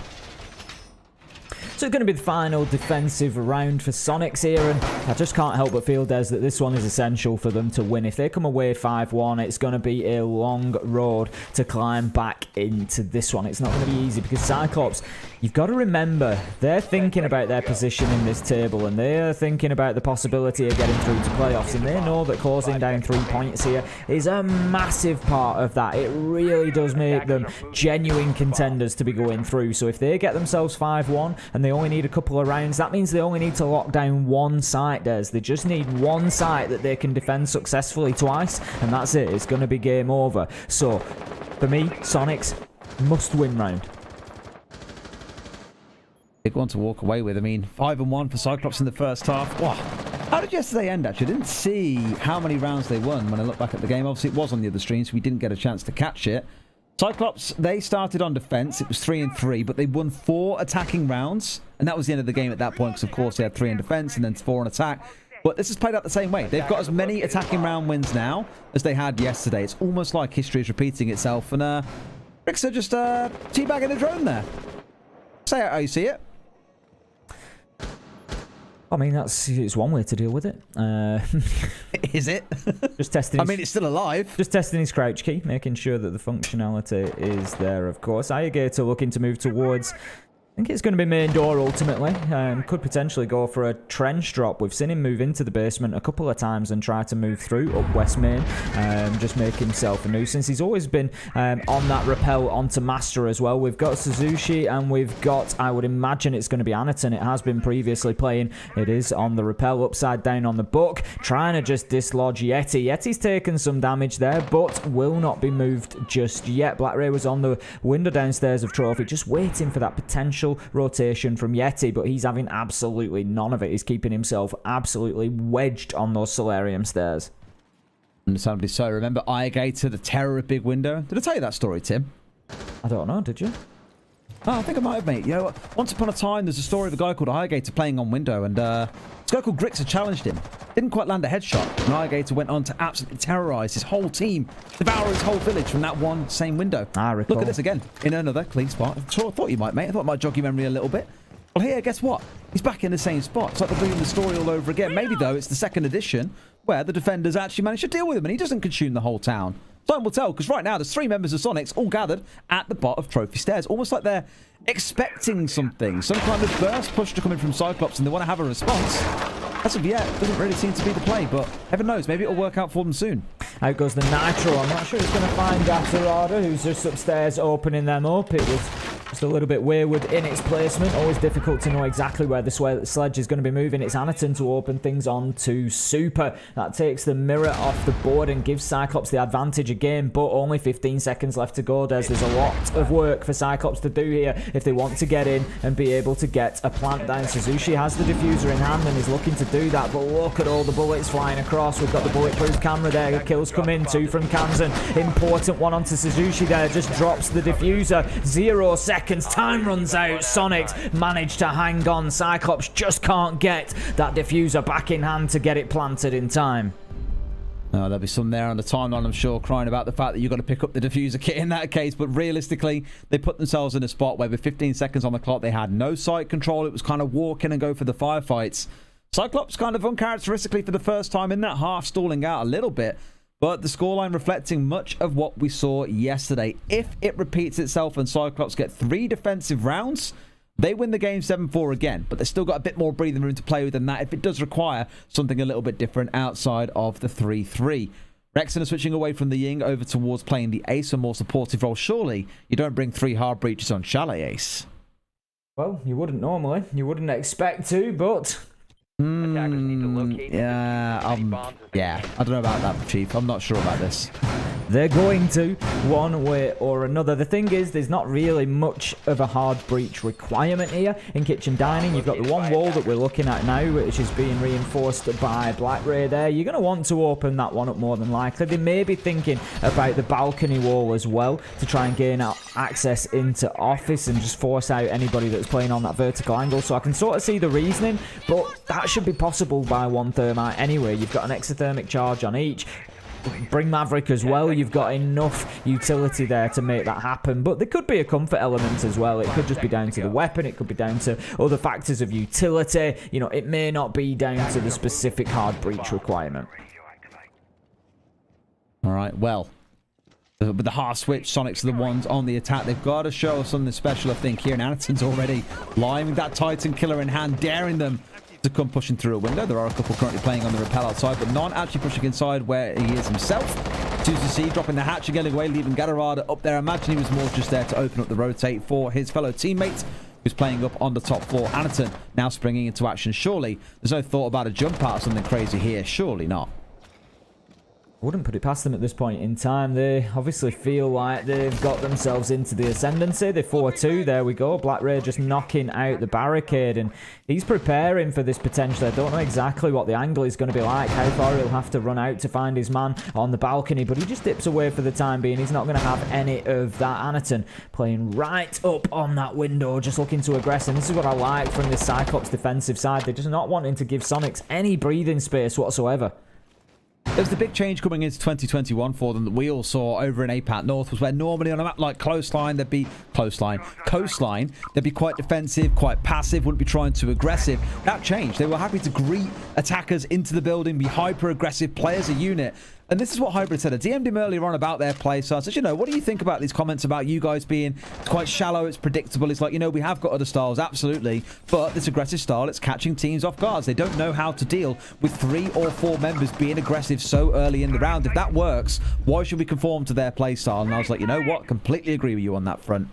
Black Ray's just going to be picked up on the scan as he moves downstairs, of course, with moving. With the 1D scan going off, it does ping him out for a short period of time. Grixer just looking to hold the angle onto the main stairs up from basement, whilst that exothermic charge does its work, opens up the balcony wall and gives access into office. That's going to force away any defenders who were still in that position. But it's important that the Soniqs do not forget about the Mozzie who is lurking underneath. They know that he was there. They picked up the Lion scan. They are aware of it, and they need to make sure that they don't get caught on the flank. Look at that movement from Gatorada. He's not even shot the Claymore out, Des, and he's got himself an absolute freebie. Anaton's found one onto Rexon, and it's all falling apart for the Soniqs. Beautiful play from Gatorada.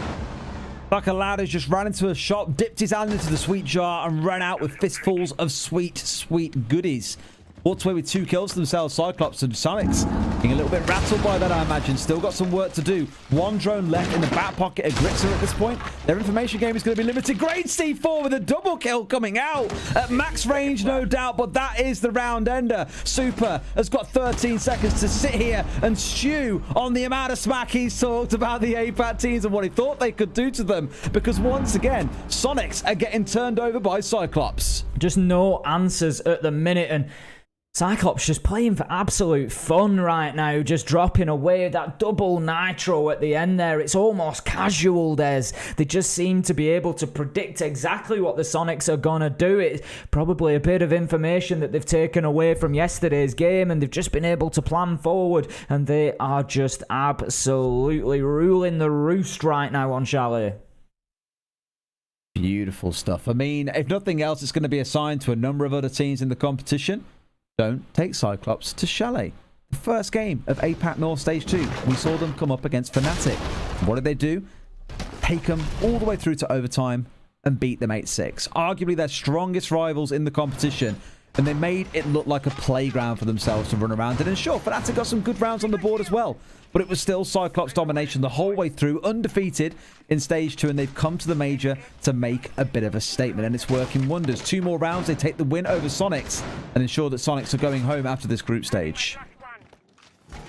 It's certainly not looking promising for them at the minute. I'm sure that the Soniqs, you know, you've got to remember, this is a new roster. It's coming together. They're going to be happy with the international LAN experience, and I'm sure that they're going to be seen here again. So, you know, even if that is how it goes here, they're going to take a lot away from this tournament. It's going to be a big sort of learning curve, a big process for them to be able to go and break all that down and squeeze every drop of learning out of it that they can. But they're not going to give up just yet. They're going to want to keep themselves involved here. The problem for them is that Cyclops only needs to find one site now that it can lock down. It wins it, loses another couple of rounds, it can go back there and close it down. You know, the crazy thing is, Tim, this one's going pretty fast. I think Cyclops know that for us it's now nearing 2 a.m. And then we still have another game to go after this one as well. Don't forget, we've got NIP coming up against Down1 Kia in the next game. One more to go on B stream before that same fixture is then moved across to the A stream to be played there. As an extension to yesterday, there were a number of tech issues that didn't let us finish the full schedule. So that game was tapped on to the end of today. So a double bill for NIP and Down1. You might just find that group's fully decided by the time it comes to the end of those two games. Anaton deciding an end to Rexon's life here quite early in the round, about the 2 minutes 15 mark.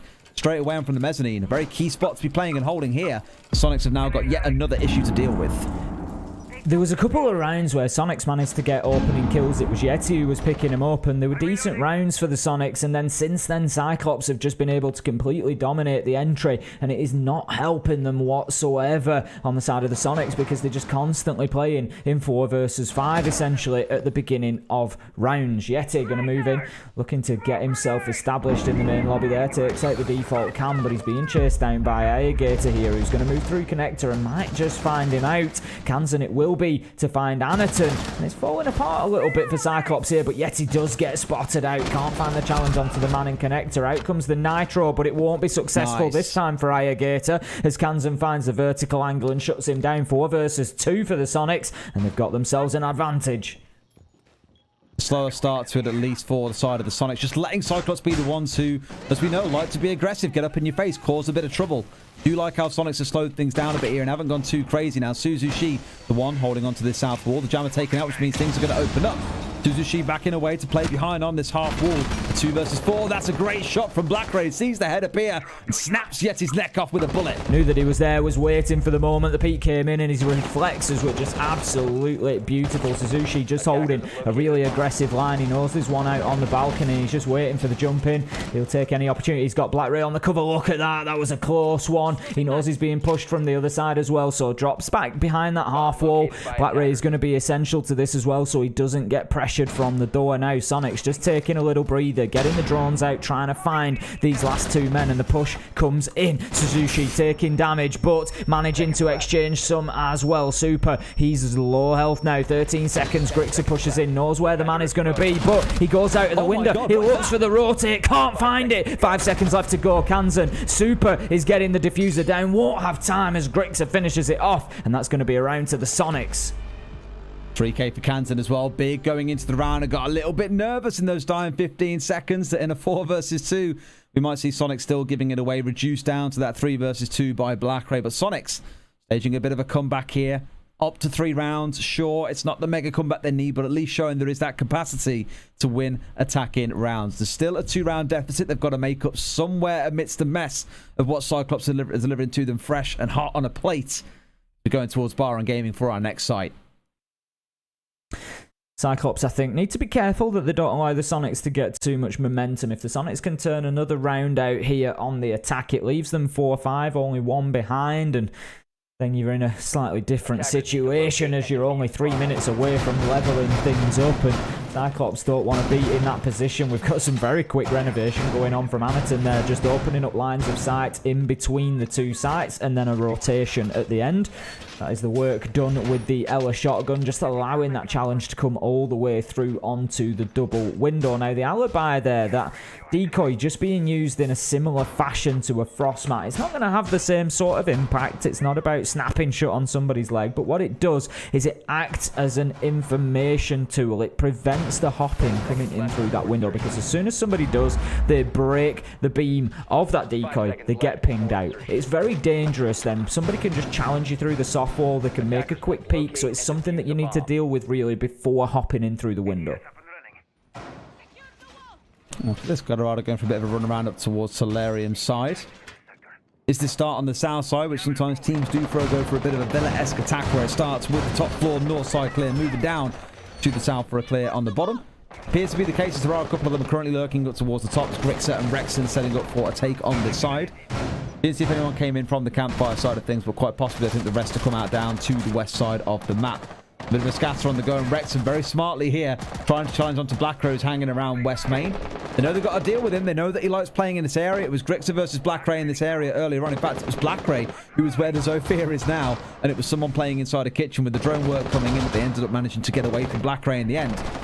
But either way, you know there's going to be a fair bit of own play coming in on the map, and that's exactly what Cyclops, looking to make use of.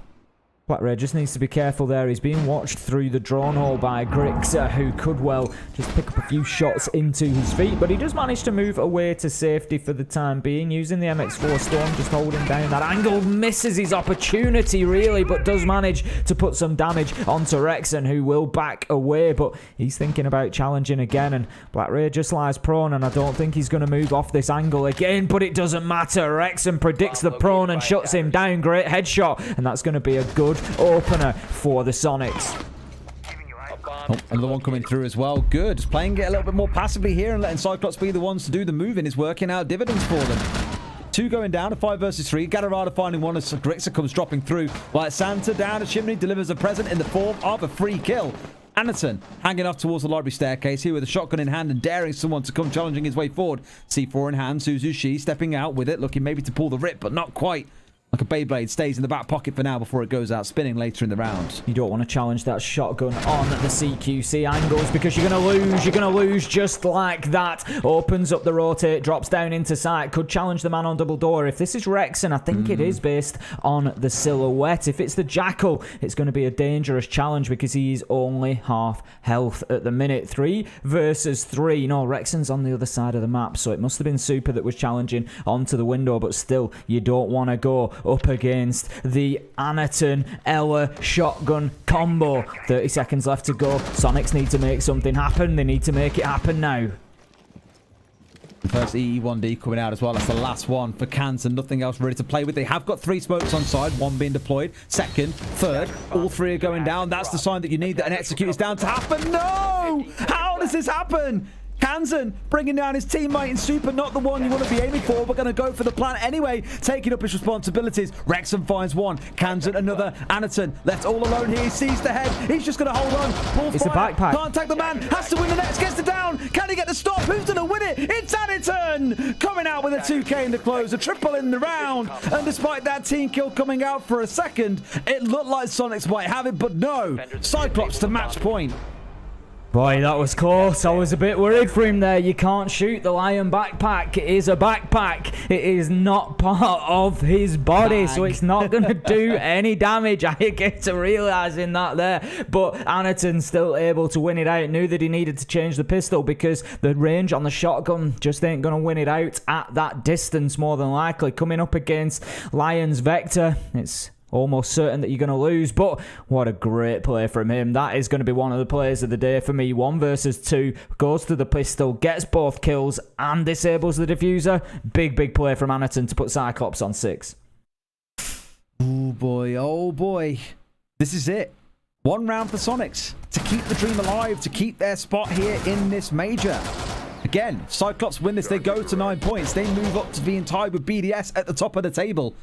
Not a line that many would have said coming into this competition. The Cyclops will be the team going through. Not to brag. I was one of the very few that did. However, still going to see how it Not to brag, but I'm gonna. Not to brag, boys. But I called it. Just saying. Someone pick up that goddamn phone. Either way, tomorrow is going to be the interesting day because if Cyclops do win this and go to 9 points, Team 1 on 4, again, are 5 points behind. They need to win both of their games. Now, the BDS or Cyclops need to lose both of theirs. For a start, that is kind of impossible because one of those games is BDS versus Cyclops. So one of the 2 teams, assuming Cyclops win this game, will lock themselves into first place tomorrow. Then you start looking at the next game. And Soniqs, for example, they play against BDS. Say, for example, Cyclops wins that first game against BDS and BDS beats Soniqs. Team 1 can't fight for it. The group will then be done and decided. But you'd imagine BDS go on to win both of those games. Team 1 could beat Soniqs and then face off against Cyclops to decide who gets that second place spot. That will be one hell of an intense game. Certainly will be if that's how it shapes up. Right now, Cyclops, they are 1 round away from locking it down, and they are not going to be looking beyond that. Interestingly, they've gone down to the basement. They are trying to hold down Snowmobile. It's not an easy site to defend, and mainly because there are 4 directions you can be pushed from every compass point. There are walls that can be opened. You've got the external wall directly into the site. You've then got the wall opposite the garage. You've got the trench wall. It can just be an absolute nightmare to try and hold on to it because you just end up in so many lines of sight. BlackRay for the time being trying to make life difficult in and around Trophy. Soniqs know that they need to get in and clear him out. They can't come in through that window, really. He's predicting the man moving down the stairs. This could be absolutely beautiful, but the drones come out, and surely the Capitao of Rexon is not going to push forward into the alibi. I don't really understand why they're droning in from 3 different angles as well. They've already put one drone in, lost it. A second one came in from the north side towards Trophy. Another one came in on actual site itself. If you killed 3 drones there, that's a lot of weighted information coming out of Soniqs. And in fact, already looking at it, look how many drones down they are. They've lost 6 inside the first 90 seconds. That is a lot of information being killed off by Cyclops. It is indeed. 5 versus 5 still, as we don't have an opening kill yet. Soniqs not wanting to probably be too aggressive here. They know they can't throw away lives because there's no more room for mistakes here. One will cost them dearly. 1 minute 15 left to go. No real progress directly onto site yet. We've got Grixer down at Trench. It's looking like a rear-sided push. Yeti's starting to move in on the Maverick. Could potentially look to get a breach, but there's a lot of work to be done here and not too much time.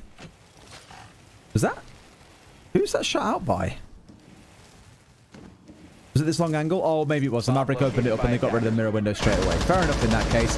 It does enable them to play on the reverse angle should they so choose here, but these long angles being opened up thanks to that hole should play quite heavily into the side of Soniqs unless we can see the members of Cyclops get a little bit closer and look to play around the center pillar inside of the wine cellar. More Maverick holes being opened up. This one deep inside Trench to get them more of a line through.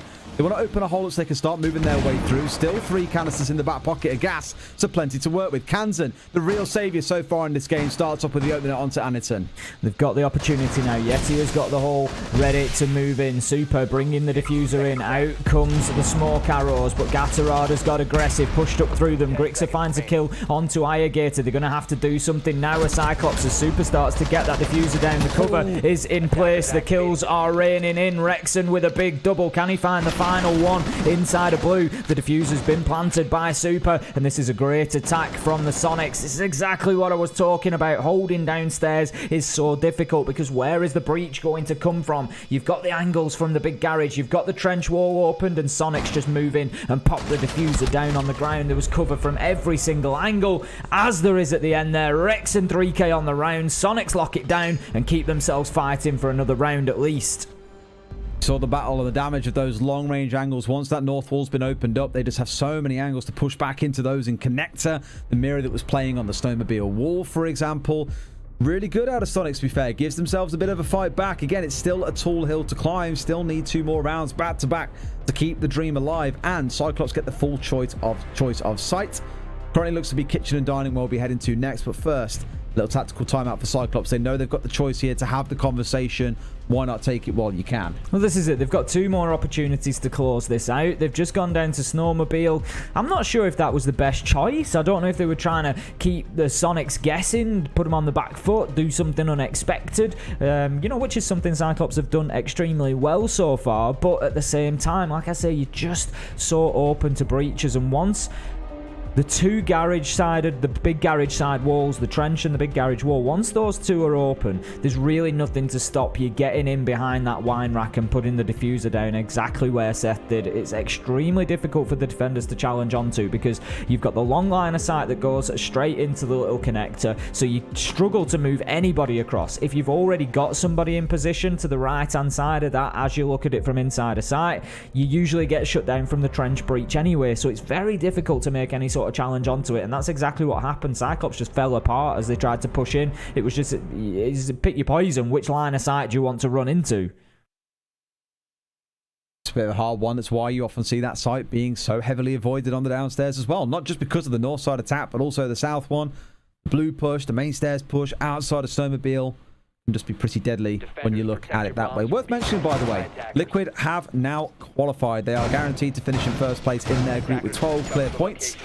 Empire and Invictus Gaming on 5 points and 4 points respectively. TSM still on 0. It's all going to come down tomorrow in that group, but that's always a pretty spicy one to see. Liquid have been standout, very clearly the best performing team in that group. The Group B's already all wrapped up, but this one, as mentioned, still wide open if Soniqs can fight their way back into it, because you'd have Cyclops on 6 points, Soniqs on 5, and Team 1 on 4. That turns tomorrow into an absolute battleground, but it does require a fight back from Soniqs. We're going to be heading to kitchen and dining this time around, where that fight back will continue to be attempted from the Soniqs. We need to get the next 2 rounds to take us into overtime, but the way things have gone so far, you wouldn't like to bet against Cyclops. They're back into kitchen, and this is what I said. Once they get themselves onto 5, they're only looking for 2 wins in one place. Round 7, they win kitchen. Round 11, they're back in kitchen. If they can close this one down, they take the full 3 points and really throw the group into disarray. And it'd be unexpected for most people, Des, I'll give you, that you did make the call coming in. As insufferable as you're going to be, I know that you did say that it would be the case. I don't know, mate. All that energy's been let out by the podcast. I'm not sure it will have been. We'll find out. We'll find out in... Well, it could be as little as 2 minutes away, or it could be quite a few more than that.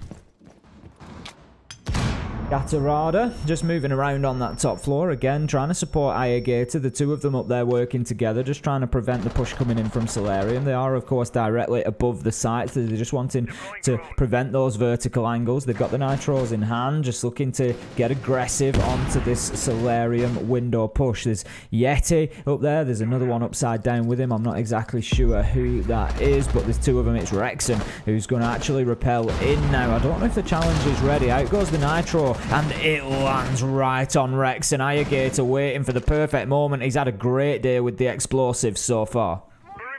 Do they know is the question that Ayagator's vaulted over. Oh, if he peeks onto this window. Oh, he could blast that Maverick to high heavens at this point. Depends whether or not he gets the call right on this one if he knows where he is. All he's got to do is creep his way forward the tiniest bit, see where that rappel line is, and this could be everything super. Oh, no. Oh, no, no, no. Surely someone's going to draw him out. Someone's going to know that he's hanging on the downstairs. There's 2 of them looking to contest the angle. Something's got to happen. You're absolutely right. There's going to be a kill some which way around. It just depends whether Yeti or Super actually decide to repel in. Yeti is going to move away, so that leaves the potential of Super, but I'm not sure if he'd actually got off the repel as well. Anaton manages to find that kill, so that answers that question. 4 versus 2 as Grixer manages to get one back, but it's once again all going in the direction of Cyclops. It's all down to Yeti and Grixer to keep the Soniqs alive here, Des. This could be it. Shut down from Gatorada above. A 3-level kill dropping down there, and that leaves Grixer with it all to do. 27 seconds, and this could be the end for the Soniqs. 20 seconds to go, like you say, in a 1v4. I don't see a way you can do it. It's been like boxing with shadows the entirety of the map.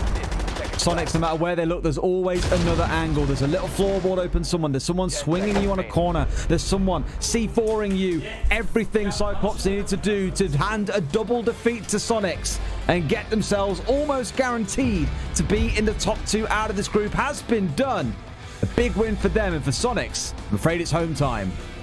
I'm loving seeing this performance coming out of the APAC North team. This is exactly what we've seen throughout the entirety of Stage 2 from them, and this time they're able to deliver it on the international stage. Still nobody has really managed to get a handle on this Cyclops side and how to deal with them, and they continue to take the wins.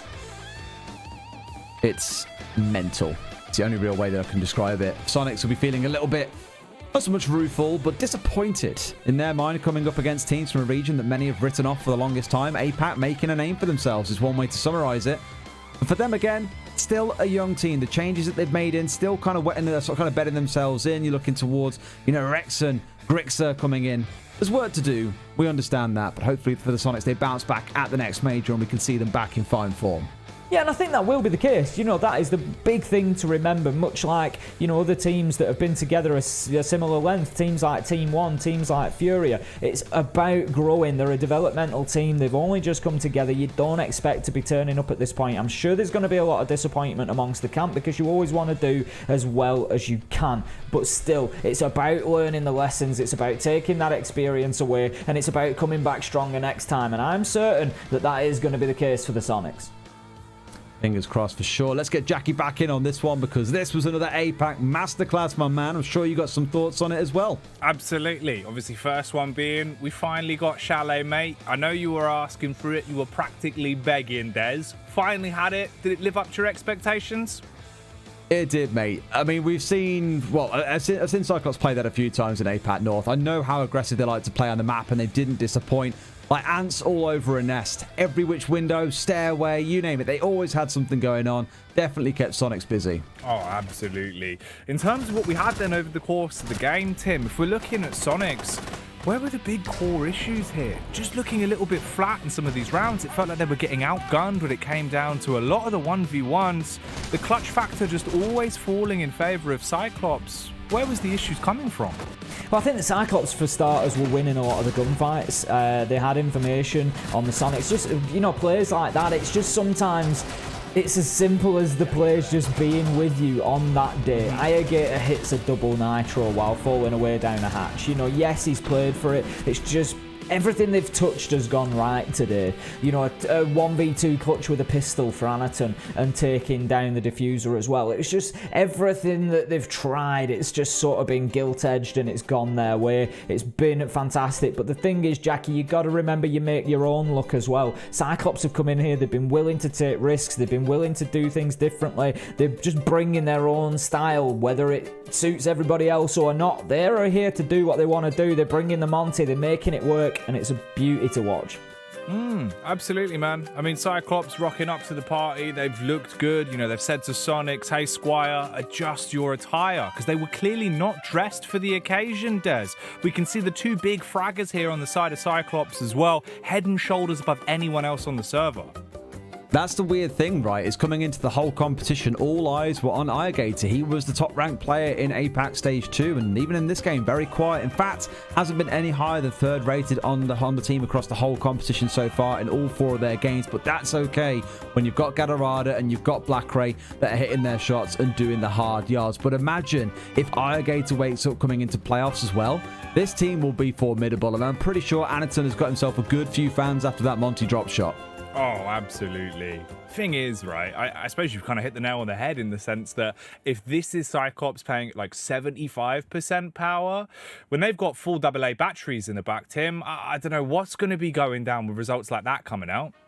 Well, you know, that's exactly it. You've got to expect that there's a little bit left in the tank here. If they've got one eye on the playoffs, there's still going to be things that they're going to want to come and surprise teams with. And the question is, what is that going to be? Because they've been absolutely lethal so far. And as they go, the further they go, the less fear that they play with. Because they'll come into this tournament having an expectation. And that might have been, let's try to make it out of groups. That, you know, anything beyond that we'll call a success. And as soon as they reach that point, the fear drops off because everything's a win from that point. You know, there is no losing from there because they've done what they set out to do and everything's a bonus. And this team could grow in power.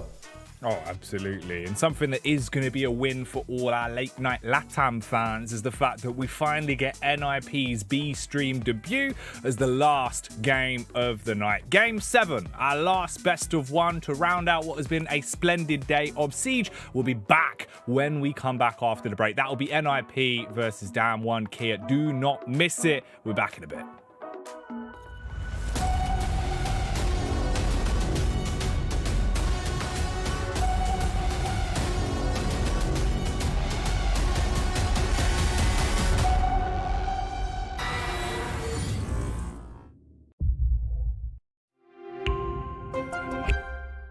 What does it take to create a vibrant, thriving community? Join us on this 3rd episode of I Call Next as we discover how to create inspiring content and hype up an entire gaming scene. PayPal. Press play.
up, a Pyjamas geometric spot. There are a lot of opportunities that they had to do this. So based on what they said, is that what you have seen, or are they adapting over the course of the games that they've had so far?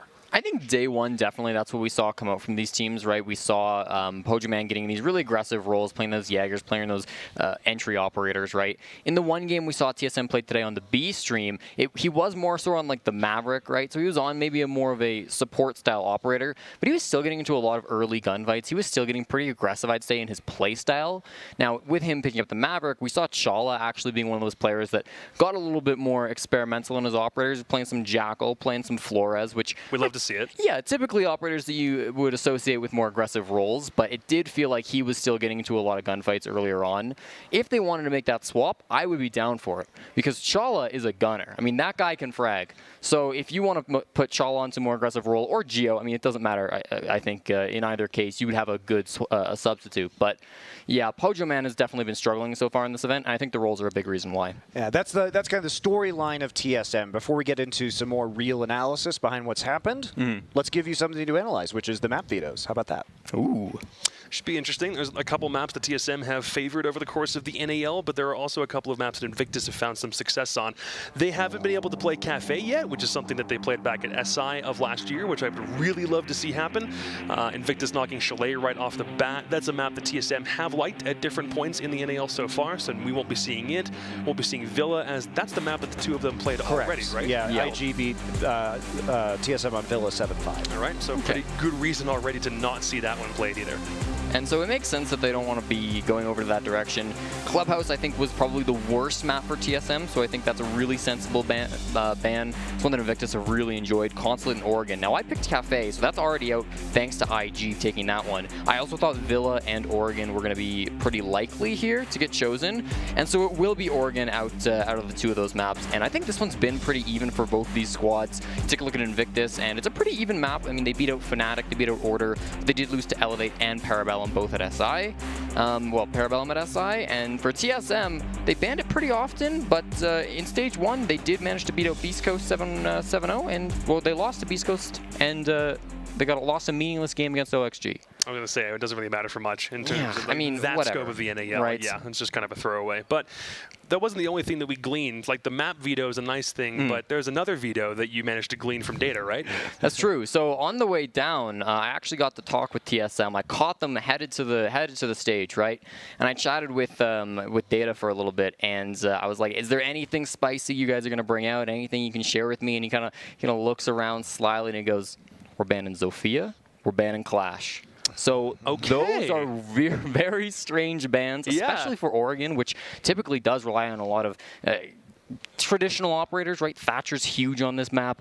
Your classic just explosive operators like Zofia are hugely important, so taking that away is going to be a huge deal. And Clash is very widely used on this map too. Sometimes on the top floor, but mostly the basement. She can be hugely impactful, so that might be a big change. I've seen a lot of Latin American teams decide to run a Clash, especially on a top floor bomb site, like defense in some cases. That's been mighty impactful in just ensuring that as much time is wasted as possible. But the Zo one to me is also interesting, if only because guys like Hysterics and Speakeasy will look to that operator, not necessarily in a crunch capacity, but that's very, very familiar, and to have that off the board is already a big deal. So actually, you know what? Can we have more teams talk about like what ops they're going to ban before the match starts? Because I actually like this. Sometimes there's some counterplay going on. I want to clarify. He told me I could say this on desk, so don't worry too much about that. We would not say this otherwise. Yeah. He actually just made that part up about of being course. told he could say it on desk. Yes, that's true. It's not Zof Clash. It's actually Castle Blackbeard. Yes. He could have been just trying. Maybe he's thinking Invictus are listening, so he told me wrong information to throw him off. See. Next level. I don't know. Some next level thinking. Are gamers smart enough to do that? Data is. Data's a very smart guy. Yeah. Love the band. Okay, so let's talk about Oregon just a little bit. Oregon is a map that we've only seen once here so far on the main stage. It was between Team 1 and Cyclops earlier today. We haven't seen a lot of Oregon this tournament. It's actually kind of refreshing that we get it this time. Yeah. So is there a reason that you led into my question, thank you, that we're seeing this less, and why would these teams want it now? I don't know if there's any particular reason why Oregon might not be getting played at this major. I do think it's a map that obviously leans very defender-sided. It can be really hard to attack some of these bomb sites. I'd say the basement on Oregon is the hardest bomb site to attack in the entire game, and Dorms is very difficult to take on as well. So I think it probably just comes down to the fact that some teams are really quite competent on this map, and it'll kind of go up and down in waves. For TSM particularly, they were really the first North American team when this map came into the pool to run it, and they dominated it for a long period of time. Eventually, they lost it in the major grand finals to DarkZero, and then they kind of moved it out of their map pool. They moved it back in for SI, and it's been kind of back and forth then. So, I mean, it's an interesting map. Obviously, with any map, teams are going to have preferences, and I think it's probably just luck of the draw. We haven't seen it too much so far in the mainstream, but for these teams, I think it'll be really good. In some cases, you could also call it a comfort pick for a couple of regions. There were times where APAC and EU would do nothing but play Oregon on several occasions, to the point where, you know, you would just call it, it's not the European League, it's the, you find an amalgamation of both Europe and Oregon in the same word, and you've got it because it was played so frequently. But it's also not necessarily something that I think Invictus is unprepared to use as a battleground against a team like TSM. So, but yeah, it's TSM the pioneers of this map in North America at the very least. So it'll be an interesting challenge. Yeah, intriguing. Well, now we can talk about our teams in depth. TSM, this is the do or die opportunity for them. This is going to be the easiest opponent probably that they have in this group, and a chance for them to start taking a stab at getting to the playoffs. They need to win this. They need to win versus Empire tomorrow. They can do those things. Maybe they can get out of this group, but it's going to be tough. And knowing these guys, how much of a blow is it mentally to them that they got their team, they finally got their team together, and then they get surprised by this? Is this something that they can overcome, or do you think they're just, this must be just so frustrating? Are they just writing this event off at this point in time? Because I can imagine that this is absolutely maddening. I don't know. I don't want to say they're writing it off, but there was a great CGG article that came out today, actually, and it was an interview with the players, and one key quote I noticed from Bolo was that he said this is nothing like the Geo situation, right? It's nothing like Geo because with Geo, they kind of knew for a good couple of weeks ahead of time that Geo might not be able to play. They got to experiment with a couple different roles with Pyjamas. They had 3 days for this, right? And so we're talking about here on the desk, like, oh, maybe they should move Chala up to entry. Maybe they should move Geo to entry. Maybe they should put this role, that role, this role. And like, yeah, I'm sure TSM have thought of that too, but they've probably only had a handful of scrims to test that stuff out. They don't want to be changing all that stuff on the fly. So I'm sure mentally it's definitely something that's going to hit them. Mark is one of those players that I think can be quiet on the outside, but he's a very positive guy too. Like, he's the type of person who's going to be eating the banana behind the teams very often. Yep. And that gets them going, right? That gets them excited. Is so that just a euphemism? No, that's legitimate. No. He's got the potassium. Okay. Yeah. Is that a euphemism? There's no innuendo behind that, I swear. In fact, the OG banana eater is Pojo Man, but that's a whole other story. Yeah. But actually, speaking of Pojo Man, I think a big difficulty in this case is there are 2 god-tier support players on TSM, but only one of them can really play in the proper support role. Geo's really good. Pojo's really good. Pojo Man is arguably the best substitute player that we've seen on any team in quite some time. Yeah, I think it's pretty arguable. But the thing about this team is factoring both of them in some capacity, which means on super short notice, somebody was going to be playing out of their role. Whether it's Pojo going to flex, whether it's him playing support, or Geo moving into a flex role, maybe he can get more aggressive. The fact that Chala or Bolo has to play something that's not the entry that Mark typically plays, somebody was going to be out of place on this team no matter what happened. We know that Pojo was going to be moving to that flex role, but there might even still be some slight changes in store from what we saw today. Yeah, and I mean, like, Pojo has been a player that back in his prime was so good at getting the plant down. He was so good in the post plants. I mean, he knew exactly where to be aiming. He could hit his shots, that's for sure. And when we saw him in the earlier part of stage 2, it was the same story, right? He was definitely in there gunning. He was definitely in there getting the plants down. And you looked at his performance this stage, and at this tournament, and he's noticeably been falling off. Like, this has not been the best performance from him. But again, you know, he's not playing how he usually does. He's not playing where he's supposed to be playing, right? I know for a fact he's not happy about what things, you know, where things have gone. He's not happy to be playing. It creeps into your play. Like, even, you know, it's one of those things where if it's always in the back of your mind, you can go in and try and, like, overpower that. But sometimes it just kind of overwhelms you, right? And it's understandable under these circumstances. resources. Especially with only 3 days of practice and trying to figure out how you want to shift your entire team structure around. Like, setting aside like their legacy or their history or the fact that they have TSM as their name and whatever that might mean to some people, this is still not a situation you ever want to find yourself in. Well, let's talk about a much more prestigious name than TSM in esports, which is Invictus Gaming. And many of you who are not aware of other esports may not know IG. IG is owned by one of the wealthiest families in China. They have many resources dedicated to their players. They've won League of Legends World Championships in 2018. They've routinely kind of signed star players. And what's interesting is that this is not a Chinese roster. It is a Singaporean and Indonesian roster. And talking to these guys, it really seems like coming from Giants Gaming, which is the banner that they played under, which is a Southeast Asian org at SI, you know, that's a multi-game organization, right? But this team is enormous. Like IG and the kind of firepower, the infrastructure that they can bring to bear. And so talking to them, IG is planning to like open a team house for them because they're all playing from home at Singapore and Indonesia right now. So they really believe in this team, and they are committing to this long-term project in Rainbow Six Siege around these mostly Singaporean players. So that's very exciting, I think, for these guys. Also, they made a roster change, which was Vincere going out and Joe coming in. Lunar Metal has played with Vincere for like a decade, he said, going all the way back to Dota, the original Dota, which was a very popular game in Singapore and Southeast Asia historically, and moving both in. So I imagine that was a very hard call. A friend of yours for a decade that gets removed from the roster. But what has been the difference between the IG that people under Giants Gaming might have seen at SI, and if you skip this stage in APAC, what are they now? I feel like now they're definitely much more of a... How do I put this? They're a team that have been really through it all, right? I mean, SI was a huge disappointment for that roster. Despite coming in like as an APAC team, they still, I think, had higher expectations for themselves than where they ended up finishing. And then you look at the road to get here too, and like they had to slog through the lower bracket of the APAC playoffs, right? I mean, it was not an easy trip. So I think that they're definitely more prepared mentally for these types of challenges, because for this team being a squad...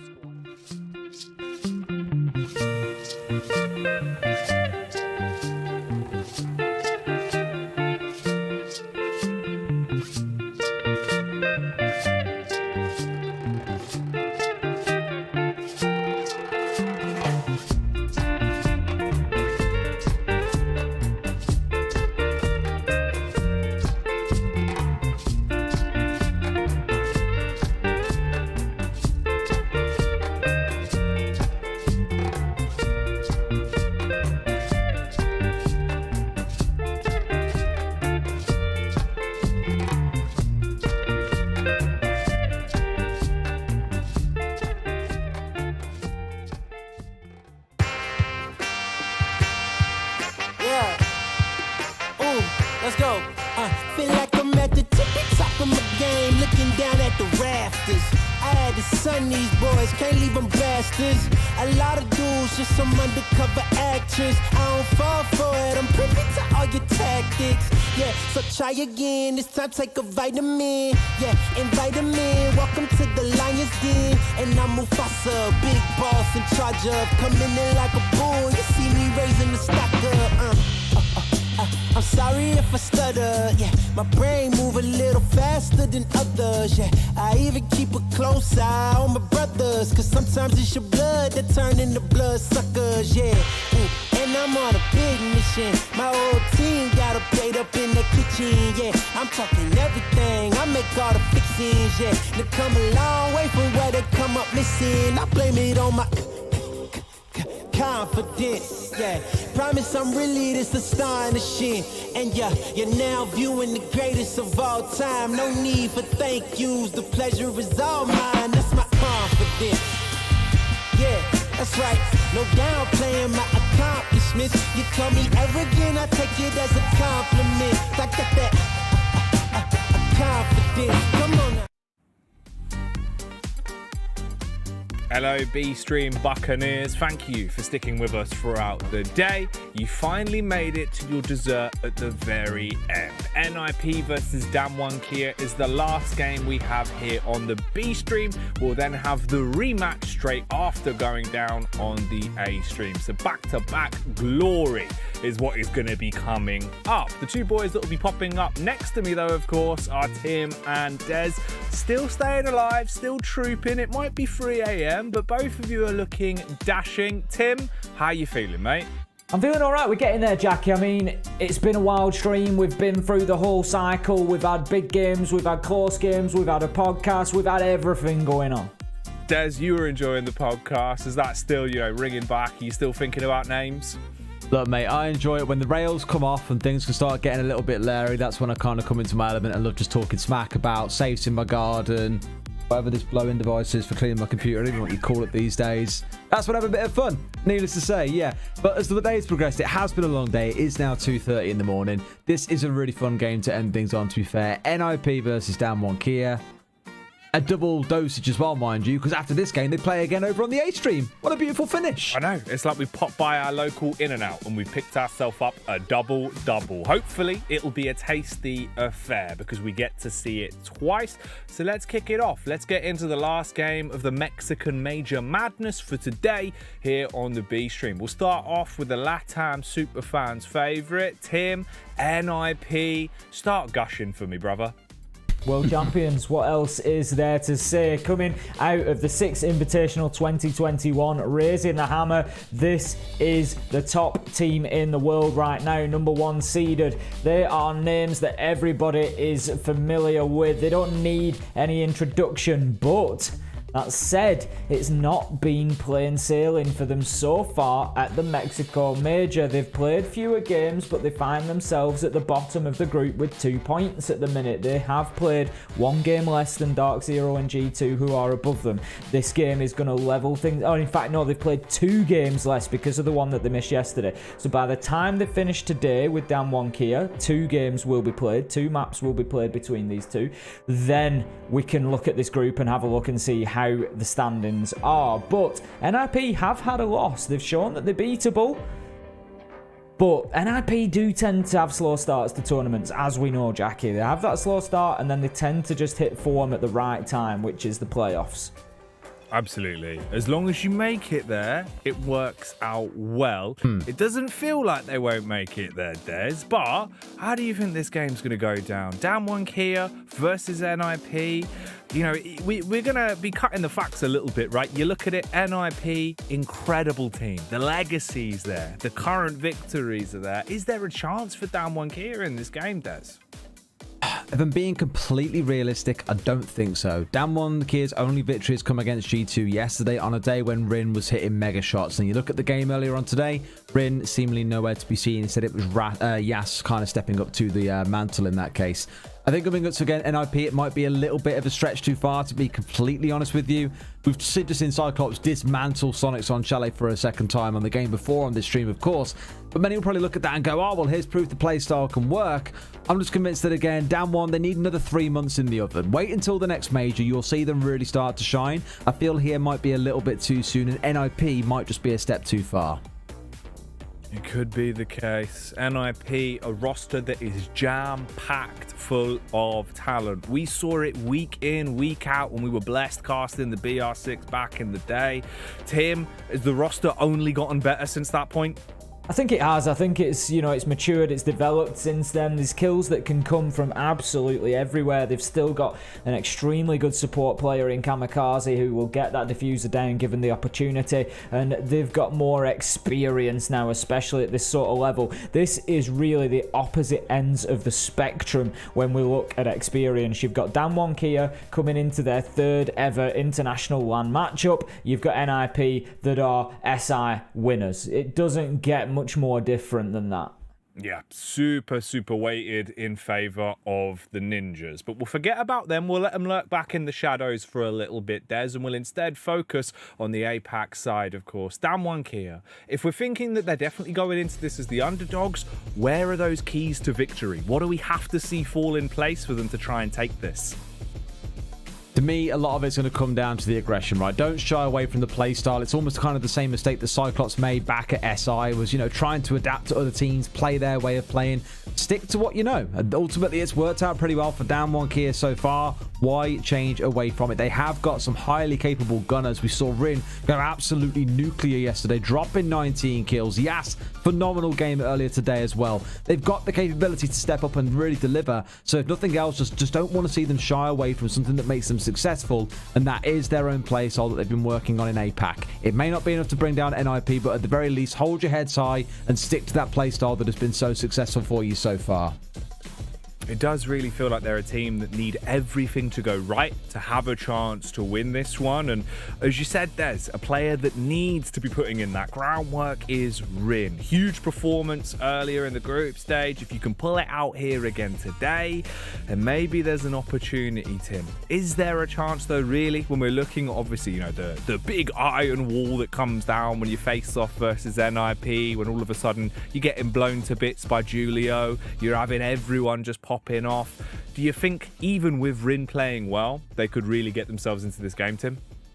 I mean, it's David and Goliath. You know, there's no other way of billing this. That is the reality. I've been a big supporter of DWG Kia. I will remain a big supporter of DWG Kia. They struggled a little bit against DarkZero earlier. Rin really didn't get into the game. He can be a key factor here. If he can get himself going like he did yesterday, then yes, DWG Kia could maybe be a little bit more competitive. But honestly, I think it's going to take even more than that for them to take this NIP team down. You got to remember, NIP have had an overtime win and they've had a loss. They know that, and they know that they need wins. They're going to be looking at these two games and thinking, this is 6 points we should come away with. And that's no disrespect to DWG Kia, but NIP know that they need to come away with those points to start guaranteeing themselves being able to move on in the tournament. So they're going to come into this with a real focus, and that's not going to make it easy for DWG Kia. You're right. At that point, they need to just absolutely obliterate them, secure those points and secure themselves a chance in the playoffs. That's what they want. I'm sure there'd be a lot of raised eyebrows if somehow NIP didn't get there. In terms of who we predicted going forward for this game, though, let's start to have a look. What were the predictions for this one, boys?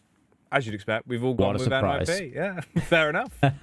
I mean, for you two, it's expected, right? I guess on my side, I explained it earlier on. I don't know if DWG Kia are really up to the task here. 3 more months in the oven, they'll be a finely cooked, well, nicely done slow pulled steak or slow pulled steak, that sort of thing. But for now, needs a bit more time, like I say. And I think NIP, this is the kind of game they should look at and say, right, guys, this is an easy 3 points here.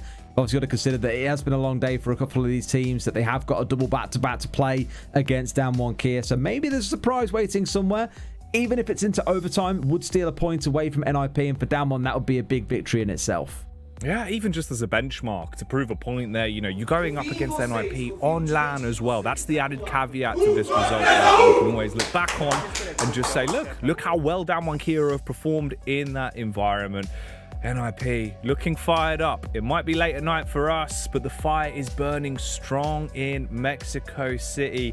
Tim, an interesting question I wanted to give you is, where do you reckon this is going to go? Last best of one, getting into that veto. Can you give me an on the money prediction? I don't think that NIP are going to want anything too wild here, if I'm honest. I think they're going to just want to take it back to basics, go through, lock it down. I keep saying this, Clubhouse, Oregon, I think it's going to be something pretty default, because I don't think NIP are going to want something like a coastline where there is that chance for the banana skin, the slip up that could happen. Honestly, to be fair, if you're slipping over banana peel, it all really does go downhill quite quickly. Your back gets hurt. You can hit your head, Des. It's a nightmare. It is one of those. I won't lie, my headset cut out for like half of that 7, so all I heard is you fall down somewhere and crack your head, and I was like, whoa, where the hell have they been for the last 10 seconds in that conversation? Instantly back to the podcast, talking about banana peels. Everyone's like, what's going on again? All right, well, I'll tune back in at the right moment, I guess. Then, I mean, Coastline's off the board, Chalet's taken away, Oregon's also being removed here, so we are kind of whittling it down to Club. I'm looking at Consulate being the one that maybe you step onto as one of those more standard maps. I can't think of a time I've seen DWG Kia play on Consulate. I'm sure they have, but none really spring to mind when I think of them in their gameplay. I think of Clubhouse, I think of Villa, more structured, larger maps really kind of spring to mind, and sure enough, Consulate goes out. So far, so good, Tim. Yeah, I think so. Like I said, pretty standard, nothing too exciting. I think we'll see Villa go. Clubhouse or Cafe, I would expect to be out of those three where this one's going to throw down. And that is good for NIP. They're a very good Cafe team. They know the way around Clubhouse. We've seen them have some real wars on Clubhouse. So I think Damwon, if they're smart, will get rid of Cafe because NIP really are very accomplished on that map. Oh my. The Clubhouse pick coming in. I think, what's this? Our second Clubhouse we've had throughout the entirety of the B stream at this point? Yeah, second in 2 days. Nice. All right. I mean, in terms of nostalgia for me at least, NIP on Club back in the day, they were good, but to a certain point, they became quite predictable. We saw many teams being able to anti-strat them based off of just how many officials they had played on it. I mean, it's been a while, but have they at least sort of started to adapt a little bit on Club? Well, this is the question, isn't it? There is a wealth of information out there. The 4 NIP on Clubhouse, are they going to bring anything different? I think they probably will at this stage. I don't think we're going to see, rinse and repeat the same thing that they've been doing for sort of 6 months on Clubhouse. Interestingly, I've just noticed on the lobby as well, Des, we've got Katsang back in for this one. Ooh, what a time to make a return as well, right? We know that obviously he was out ill for a couple of days, hopefully now back at full form. And the thing is, Roy Boy hasn't played bad, actually. A really good standing, so shout out to him for his performance so far. But now the gang is back together. The A team is reformed. Hopefully we do get a good performance out of them, but I still think NIP might be a bridge too far. Well, it also seems like the case is from the community that they're backing you up on that one as well. Only 44% of the vote going for DWG Kia, so a bit of an edge in favour of the Ninjas. At this point, Tim, though, I feel like it's got to be done out of respect, right? Reigning champions, they've been looking good. Hopefully, they'll give you some glorious moments here on the mic once again, boys, as we are ready to kick it off. Clubhouse, last best of one of the night. These two teams will be fighting back to back, so this result matters. Take it away, lads. Thank you very much, Jackie. It is the last game of the evening of our longest day. We've had it all today, Tim. Fantastic banging matches, a podcast. What more can you ask for, Des? What more can you ask for? I know, right? True Twilight. They really want to see the ponytail, to be honest with you, mate. That one's honestly, Des. I don't even know when that moment's going to come. I mean, we've even been to an SI Grand Final now, and I didn't feel that was special enough. Be bringing that one out. That's it, mate, and plenty more to come in future, I'm sure. For now, it's going to be Clubhouse between these two teams. Let's see if there's anything special that can come out, because let's not forget, this was the map where Damwon had the run-of-the-mill with G2. Really gave them something to think about yesterday. So NIP running a bit of a risk stepping back in here, but hopefully it pays off for them. Capita going to be the opening ban from NIP there, taking down somewhat of an unusual ban, to be fair. I think there's maybe a little bit of a thought process there, obviously. Maybe aim towards DWG Kia, or essentially aim towards keeping CCTV a little bit safer, as Capito is an operator that can be used against that location quite often. Thatcher will follow as our second attacker. Capital's always the spicy one. I talk about seeing it for like G2, who really enjoy employing that operator. Thatcher, as we know, become incredibly popular for a good number of teams. Here it's the DWG ban, followed up by the Mirror. Capital is the ban coming from NIP against DWG. Have we seen them make use of the Capital that much? I don't think of DWG here when I think of Capital. It's not the first thing that springs to mind.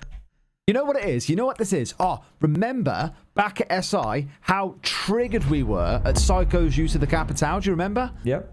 When they had like 9 seconds to play and it was like, oh, guess what? You can plant. No, we're going to go for kills Just instead. The Capital in. with the plant in hand, vaults through the window from Garage into CC, goes charging up towards Cash, dives in the door, and like, what are you doing? Doesn't do it just once, Tim. He did it twice. He did. It was an interesting plan of attack, trying to get in there and get the kills. They had man advantage as well. Definitely an opportunity to get the diffuser down, but chose not to. Chose to play for kills. And the thing is, it's easy for us. We're sat here. I think there was a little bit of fear of potential nitros underneath and things like that could have been played for denial. But as I recall, it didn't really work out in their favour. Now we'll see if they have a better day today. NIP starting out on the defence. They're going to be going to Church and Arsenal to begin with. Capcom just traded out by Psycho. They're going to be bringing along the Valkyrie. So there's going to be some information game getting played here from NIP. Looks Look towards the Valkyrie. It always makes me nervous when I see a Valkyrie, Tim. Things like an IQ can be brought along, but so many teams will tell you these days that with the IQ, it just isn't worth dropping away that 5th operator slot, especially given the flexibility that you get in attacking lineups these days. It's almost like IQ doesn't really bring enough to the table to justify being a full pick. I can't imagine the change coming with her into the new patch. Let's not forget that she has the ability soon enough to ping through walls. She also gets a small icon on her screen that tells them what the icon is that she's currently hovering over. That's nice, but I think more something you're looking towards in ranked than strictly in pro play. Yeah, I'd agree. I think, you know, the comms at this level, it shouldn't really be too much of a... I think, you know, the reason that we're looking at IQ and that sort of a change is she can see those gadgets but can't really impact on them directly. So without giving her some sort of option to shoot them through walls, which, you know, I don't think we're going to see, that's another way of doing it. It's saying, you know, here's a way of giving your teammates that direct information, and so it sort of just allows her to impact more directly. But when you're looking, you know, at that reasoning for pro teams, their comms should be good enough that they can say exactly where they are. They're going to have names for the default positions of gadgets. You know, they'll just be able to say, oh, it's in this position, and that's it. They'll know the angle to shoot onto it. So you're right. I don't think it'll have a drastic impact. Well, you indicate rough idea, right? Oh, it's on the west wall in gym, like southwest corner, that sort of thing for an evil eye. I remember back in the day, Meepy, when he used to play on Team Secret, God, that's a real throwback, would often say how on maps like Consulate or on Clubhouse, he would get on the IQ and be shot calling from above, essentially. You know, oh, there's gadgets here, which means they're set up in this place. They've got an operator playing loosely around here. It would be useful as a really good IGL tool. So, although it's kind of limited in use case like that nowadays, I'd say there's a lot more value in bringing, say, a Flores. Maybe we'll see it creep back up in future. Potentially.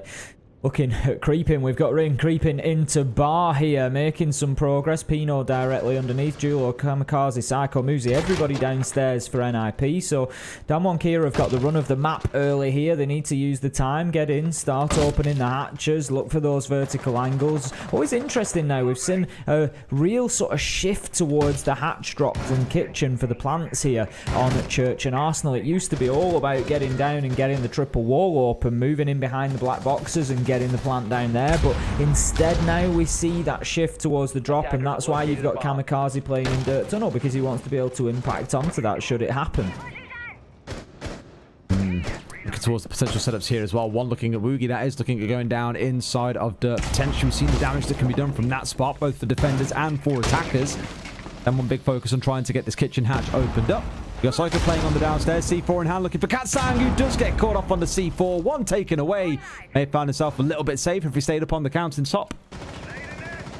What I was wondering about the danger as he hopped down there and started moving around the hatch, because we'd seen Psycho playing around underneath and he took full advantage of that, and it's not always easy to hit that nitro, but Courted, he manages to find a very late trade with a headshot onto Psycho, shutting him down underneath the kitchen hatch, leaving us 4 versus 4, but 20 seconds left to go. Damwon Kia don't have a choice but to try and push in here. Woogie Man is looking to try and pressure onto the smoke here. Kamikaze playing inside a Dirt Tunnel. He's essential in stopping a plant going down. Muzi finds Ring. Courted does drop and will try to get the plant down. Protection coming in from the bottom of main stairs. It's Yas manages to find Pino, but the plant has been denied. Time runs out, and that's going to be NIP with a successful defense of Church and Arsenal. Very comfortable round for NIP. Nothing really looking to phase them there, I think. Knew what was going on inside the kitchen. Cozy C4 coming out. I forget who it was. Someone made a comment on Twitter earlier today that realistically, it's probably best not to commit C4s in going for those vertical kills onto the kitchen floor. Instead, save it, play back behind box 1 through box 3, and just toss C4s into the default plant spot. Of course, that changes ever so slightly if that default plant spot isn't used, if they move further west and deeper into Arsenal, for example. In that case, even if it secures you a kill, no big deal. You've walked away with exactly what you came for. A kill onto the sledge to stop more of that soft flooring being opened up. But just want to tickle your fancy, Tim, have a think about the potential use cases of those C4s. Well, it's the beauty of Siege, isn't it? You know, there's so many different options, there's so many variables, and something like that, in both cases, is risk and reward. You know, like you've just said, you could throw the nitro in from boxes, but they could plant elsewhere. You know, they could just plant a little bit deeper, and all of a sudden, the nitro, it's wasted anyway. But then again, throwing it onto the underneath the kitchen floor, how many kills do we see there? You know, we've seen 2 today. It's not been bad going, but it's certainly not 100% kill record. So it really does come down to risk and reward. It comes down to that choice of more which part of the round do you want to use it. You know, by trying to keep hold of it until the plant position, you could be dead by then. Psycho was. 5 seconds to insertion. Jim Bedroom always sees the Frost being brought along here, as we're seeing stepping out now. I'm focusing on those windows in case there is any sudden jumps in. Maybe the sort of thing you'd come to expect from DWG Kia, to be fair. Tim, again, we know about the aggression they can bring on the attack, maybe a little bit less so. It's more reserved for the defense. I guess that being said, it was the majority of their rounds coming yesterday from the attacking half against G2 on this map. I wonder to what level as well the NIP maybe have studied back that game and gone, okay, if we know we're going to club, we can look back at exactly what they did against G2 and we can find answers to it. Or if they're just playing their default game. We're going to see as the rounds progress, just as you say, how much information they brought into it and how much of this is default. Now, Psycho looking for a long angle through the drone hole, does just get a little pixel of movement in front of him, but not always the easiest to spot out or the easiest shot to take. He's just going to bide his time and wait for a better opportunity. Courted getting this wall open nice and early, inside of 50 seconds, but I'm just interested how much progress is being made towards the east side of the map and whether DWG Kia are really pushing onto that or not. I didn't think they were. There's absolutely nobody stacked up over there, and that's going to allow Muzi to push onto that CCTV window at some point potentially. We always talk about that kind of cash hole and what it does towards the south balcony side. Again, the Frostmat's the one to wonder out for. The multi-point push is always one that you need coming into the site. You can't afford to just come pushing in from the west side. The number of times that we've seen teams do that, they get held up inside of the hallway. Nothing tends to fall off the back of it. Kamikaze being droned out. Woogie hightailing that drone out of there as fast as he can. But they've seen now where 2 or 3 members of NIP are. So the ideas are there. C4 being tossed out towards the breach, but not completely opened up. Slowing down a little bit for down one here as they got themselves into these key spots. It's going to be that trigger, though, of when do they make the move forward. Woogie almost being sprayed out. Psycho just holding tight angle after tight angle there, and he's not going to find a kill with it as of yet, but he has taken a lot of damage off Woogie. Coming into the final minute, DWG Kia looking to push in towards site here without any kills, pushing into the 5 guns of NIP while they're all sat waiting is not going to be an easy thing to achieve. Kamikaze just holding down logistics hatch. Julio looking to get mobile here and provide some cover, exactly what he does. Kill onto Catsign, but Rin finds one, jumping in through the window, shut down by Julio. It's all about him. Kamikaze finds one. Julio again, could be a third on the round. It is. Can he find a 4K? No, just going to dip away, but it's all up to Woogie Man. Low health, diffuser down, very unlikely. Pino shuts it down. Triple kill from Julio on the round is really what pushes that one over for NIP. Ace, do you know what gun I'm going to talk about again? Go for it. FMG on the smoke. It's spreading like a plague, mate. I'm telling you, everyone's starting to pick it up, and imagine being able to switch away from playing the FMG to then the SMG, the best secondary in the game bar none. It's why it's being taken away from Sledge, but just being able to switch between them so rapidly as well, because it is the secondary doing absolute work with it. Julio there with the 3K in the round.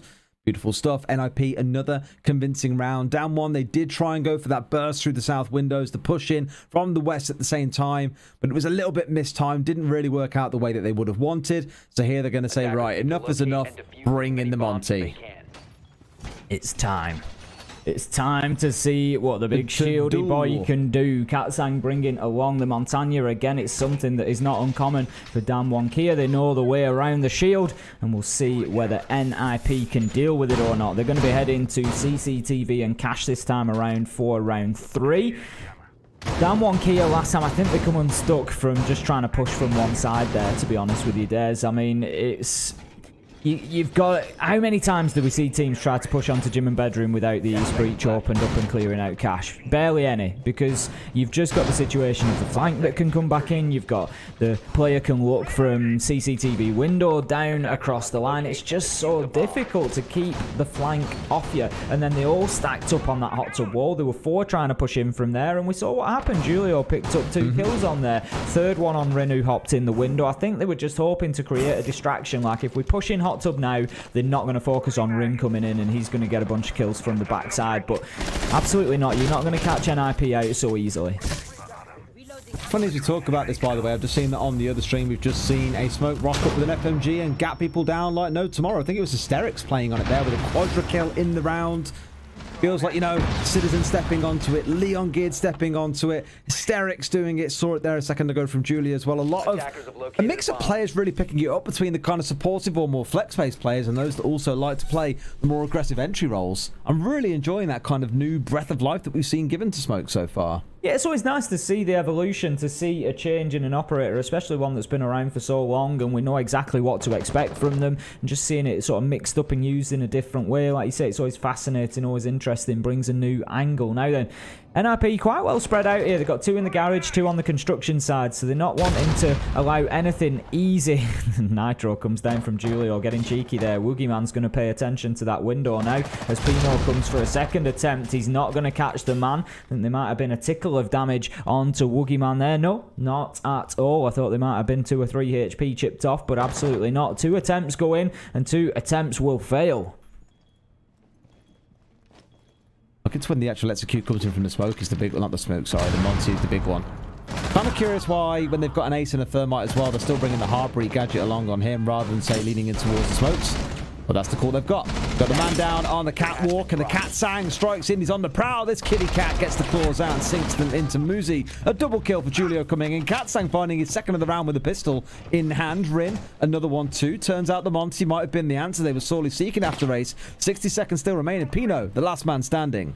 You did have to wonder when Julio got that step-out kill whether NRP were going to turn the floor in this round, but DWG Kia just finding the aggression at the right time. Rin steps out. Better performance so far than we saw at the beginning of the day. Getting a nice kill onto Pino to finish things off there, and that's going to be DWG Kia locking down round 3. But if that continues as is, for argument's sake, we end up with a 4-2 half for NIP, and for me, DWG Kia really need to not be falling behind at the half. A 3-all split. It's tough, but it should be the aim for them. I think that's kind of the point now where NIP are going to have to figure out a good way to deal with that. Assuming, of course, that it gets brought along again. Appears for the downstairs. That's not going to be the play for DWG Kia. More of a focus on the upstairs sites, at least for now. Flores making a return back in for Yas. All the right tools coming together for an assault onto the downstairs.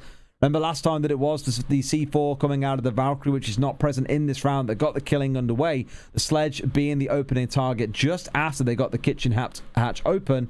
So for DWG Kia in this round, I need to see a little bit more from them. Not grouping up inside a kitchen. More varied angles to push. Think back to what we saw out of... I can't remember the team it was. We saw a really good push come out of a team where it was one through Moto, one coming up oil, one was pushing down blue, one was on kitchen hatch. In fact, it was DWG Kia.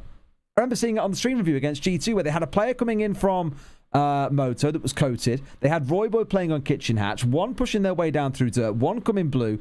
It was a sublime attack and really, you know, diverse in the angles of threat they were bringing in that G2 simply couldn't deal with. But so far against DWG Kia, it's been a little bit binary. It's been a little bit of this way, a little bit of that way, and that's been about it. Psycho looking for the spawn peak there. Not going to have any joy as DWG Kia moved around the opposite way.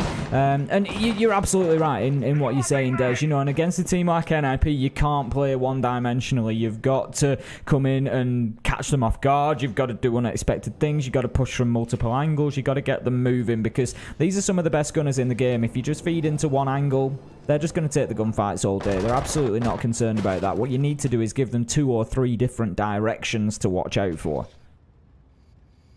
That's exactly it, right? Draw the attention. It's a saying that I think I can't remember I heard it. I think it was maybe from League of Legends. I can't remember. Someone or a coach said, you know, attention as a resource is a thing. If you're even drawing 25% of someone's attention or focus in their mind of, you know, you might be coming from this angle or something else is going on somewhere that I need to think about.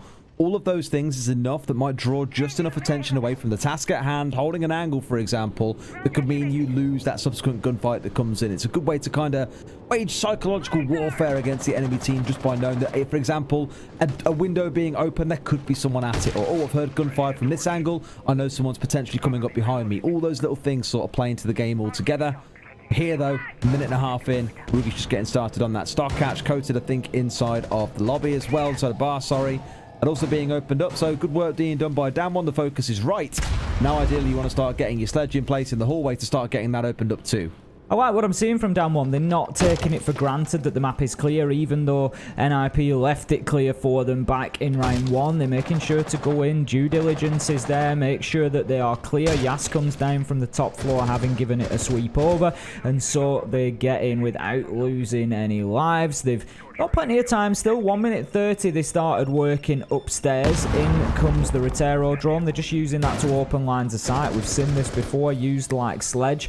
Coated, he's going to get in and get out of there after that Nitro kill last time around. They don't want to suffer to that. The soft hatch open up with only 2 X-Kairos pellets there. A second Rotero opening up vertical angles. I mean, they do have the Sledge on hand, but the reason that they're doing this is they don't want to lose somebody to a Nitro Des, and instead of the Sledge, this time it's going to be the Hibana. The one they plan to have drop the hatch and go for the plant as well. Not ideal. No smokes to mass cover on their plant down, by the way, so it's going to have to be a little bit more raw than that. They're going to have to drop in, go for a couple of kills. Great nade. If that had bounced through, that potentially could have caught a couple, but no. Looking at it instead, there was an ADS just inside, so maybe it would have kept them alive in that instance. Here's Woogie at the bottom, finds yet another 2 kills coming in for Dan1 to bounce it back, but the clock waits for no one. 10 seconds on the clock, and Woogie in a bit of a panic is moving forwards. They drop down to look for a plant on the fort in this spot, but there is one playing inside of dirt. The challenge comes through. Where's the help from the other members of NIP? There's only Kamikaze left to help out here. Woogie finds one. Yes, the last. Dan1 do win the round, and for NIP there, I feel like they let that one go, Tim. I think there was a few mistakes on the side of NIP. I'm questioning Pino's positioning particularly. We saw him just completely exposed in corridor, trying to challenge onto the bottom of main stairs, and Woogieman stepped out and said, yes, please, I'll take that kill all day. I just felt like Pino had found himself in no man's land. There's nothing wrong with challenging onto the bottom of main stairs, especially if you know there's somebody there, but why not take any cover at all? Get yourself behind boxes, make it a peak. Don't just stand there in the open. You're asking for exactly what he got. Trouble. It's one of those where, like, I don't want to take it away from Dan1 Kia. I know there are a lot of fans in the chat as well. It's not so much that they aren't playing well, but that feels more like an NIP slip-up than so much a Dan1 Kia strong attack. They had the right idea, but again, I'm worrying about the kind of pace of execution in some cases. They had the right angles covered. They made sure that Arsenal was clear before they went for the drop, before someone pushed down main, for example. NIP maybe letting that one go a little bit too easily. Let's see, though, how Gym and Bedroom shape up, how they've positioned themselves on this defense. There is no Frost on side this time round, but you are seeing that Valkyrie back on side for Psycho.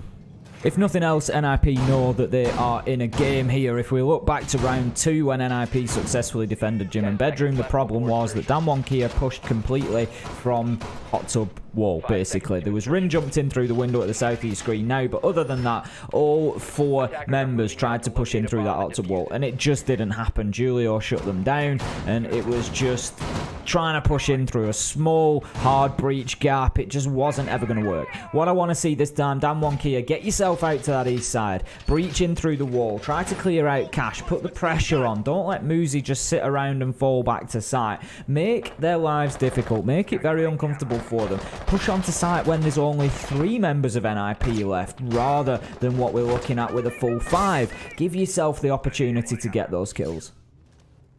Absolutely. See how it shapes up in this round. If anything can change out. Attacking lineup not all that different for the side of DK, dropping away the ace in favour of bringing the Maverick here. The Hibana from the previous round is gone.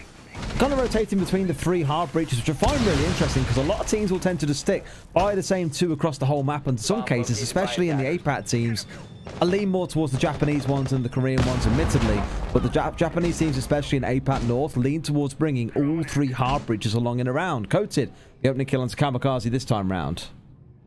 A good start once again for Dan1 Kia, coming in with a strong presence in the beginning of the round, getting themselves an opener this time. We had an opener from Woogieman back in round 3 as well, which was a round that they were able to go on and win, so they'll be looking to use that man advantage here again.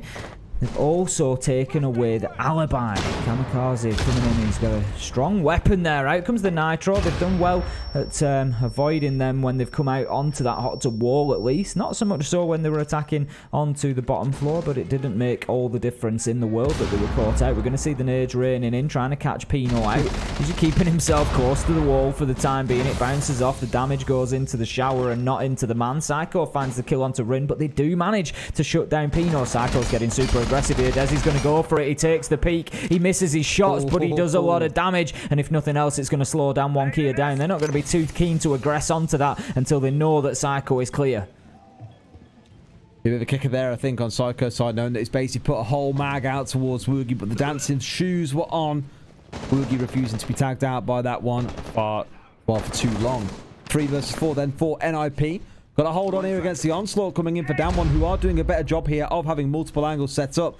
Good grenade coming in onto Julio, who's now down to about 40 HP. But no more frags remaining. Now it's going to come down to a straight-up gunfight. It's about the aggression and the push-in coming from DWG Kia. Muzi not wanting to shoot the drone out, and it was a good decision. It kept him quiet, kept his position. Unknown Psycho manages to trade out Courted, who found the kill onto Julio. Katsang has no opportunity to get in here, and he does so. He's going to get the kill onto Psycho, who gets caught out on the cams very late in the round. This player's dead. Why is he on the cams? Yes, he's going to get in there, start getting the diffuser down. It's all down to Muzi, but shut down by Katsang. Big play, big round from him, coming back into the roster for this game. And DWG, they take another round, 3-2, and find themselves in the lead now. DWG Kia going extremely well. A couple of rounds, but they just walked in and found their gunfights later into the round without any, at least what felt like a significant tactical advantage. That round, a lot better, I'll give it to them. Pressure on the south window, the nades coming in, but it did come into, I guess our Thermite's just going to run a bathroom and try and secure this kill. Bit of a scrap and a kerfuffle coming up on main stairs as well. Little back and forth here and there that ultimately DWG Kia came out on top in. Psycho might well be ruining the fact that he didn't manage to find that kill onto Woogie when he swung himself out onto the west breach at the same time. DK looking to close the half out strong here, bringing along that Monty once again. I'm surprised that Psycho was on the cams with 15 seconds left to go, Des. There was members of NIP that were I know there's a lot going on all at once, and it may well be that there were too many cameras to cover. That, you know, there may be a reason for it. Sometimes it's easier and quicker to just see the view yourself and see what's going on, and then you can react to it. But Psycho leaving himself completely defenseless there, and when he's covering the master bedroom window, that is a problem. I mean, maybe he just thought nobody was going to push from there, so there was the opportunity for him to take a quick look at the cams, but I'm sure it's something that they're going to learn from. Yeah, hoping so. That's the point, isn't it? The evolution throughout the game is figure out what's going on and adapt to suit. This is this last round of the half. That one to be down 3-2 is going to be a surprise for those that might just be tuning in late to see what's going on over here on the B stream. Because don't forget, this is essentially a preview of the next game. In fact, it is essentially a direct preview because these two teams will move over to the A stream, will play on the big stage. So here on the B stream, once it's done, they'll move over there. That's where the final game of the day will be played out. And the thing is, Des, imagine that game if DWG Kia have picked up the win here. That's going to be absolutely massive because NIP are looking for points. They've only got 2 so far. They've taken a loss and they've had an overtime win. But they are sat bottom. Granted, they've 2 games to play. But if they come away from 2 games with 1 point, 2 points, that's not going to be enough. That's not even going to get them up into second because let's not forget, it's DWG Kia who will be picking up the remainder of the points. So that's going to keep them ahead of them. Big problem potentially for NIP. DWG Kia have got themselves ahead on the attack. They're looking to finish that off now. They've got a final attack onto Church and Arsenal, which is a site that they managed to win back in round 4. It's 3 rounds in a row for DWG Kia now. And they're going extremely well. This is time for NIP to do something about this. Last time there was a few silly challenges from NIP. Pino stepping right out into that corridor and leaving himself exposed was a little bit of a catalyst within the round. So I want to see NIP just play this a little smarter. There we go. Nice and smart from Muzi as he gets that opener. He's got to get himself a second, and he certainly does. Really? Shutting down Rin, just absolutely spraying him down with a headshot. And this is better from NIP. I'm not sure what Rin's plan was there or what on earth he was aiming to get done, but that definitely wasn't the... Wait, what? Really? How? That was miles in front of the shield. I don't know if he dropped the shield down or something like that, but That's one of the ones you look at and think, surely Katsang backing away, should have been able to walk away alive. Another kill coming out for Julio. And to be honest with you, this round looking pretty convincing, Tim. Not a single death coming through yet. Maybe one or two fights that you look at and go, down one, really should have walked away with a kill in that situation. Not quite to be the case. Coach is the last man left alive. He's not long for this world. Two come up main in case the trade needed, but Muzi collects the kill. A flawless round to round out the half. I mean, you can be forgiven for, you know, losing the opening kill to Muzi. He's an absolute demon in the gunfights. We know that. But taking that second peak, you called it at the time, you got to ask the decision. You know, you got to question that decision there. He's at the top of blue stairs. The likelihood is that he's going to rotate himself back downstairs. You can hold an angle on the garage door. You know he's not come out of there. He's more than likely going to go down and try and hold on to blue corridor. What you don't want to do is feed a player like Muzi, because given the opportunity, he's going to just take kill after kill after kill. He's got a 3k in the round there. He's closed it out for NIP, who come out. I think they're going to be maybe breathing a little bit of a sigh of relief there, coming out 3-3. It looked like it could be 4-2 to DWG Kia, but if you remember at the beginning of the game, I said that 3-0 at the half would be good for DWG Kia. They can now get themselves onto the defence, try to lock this down, and if they can come away with a 4-2 half, if they can hold down a primary and a secondary site defensively here, they're going to take the points. Gonna make me a little bit nervous to think that, you know, 3 rounds on the attack have gone to DWG Kia. Let's not forget they were taking 4 or 5 rounds against G2 on the attack. G2 also did the same. It was 4-2 at the end of the first half, with G2 being the ones walking away at the 4-2 scoreline.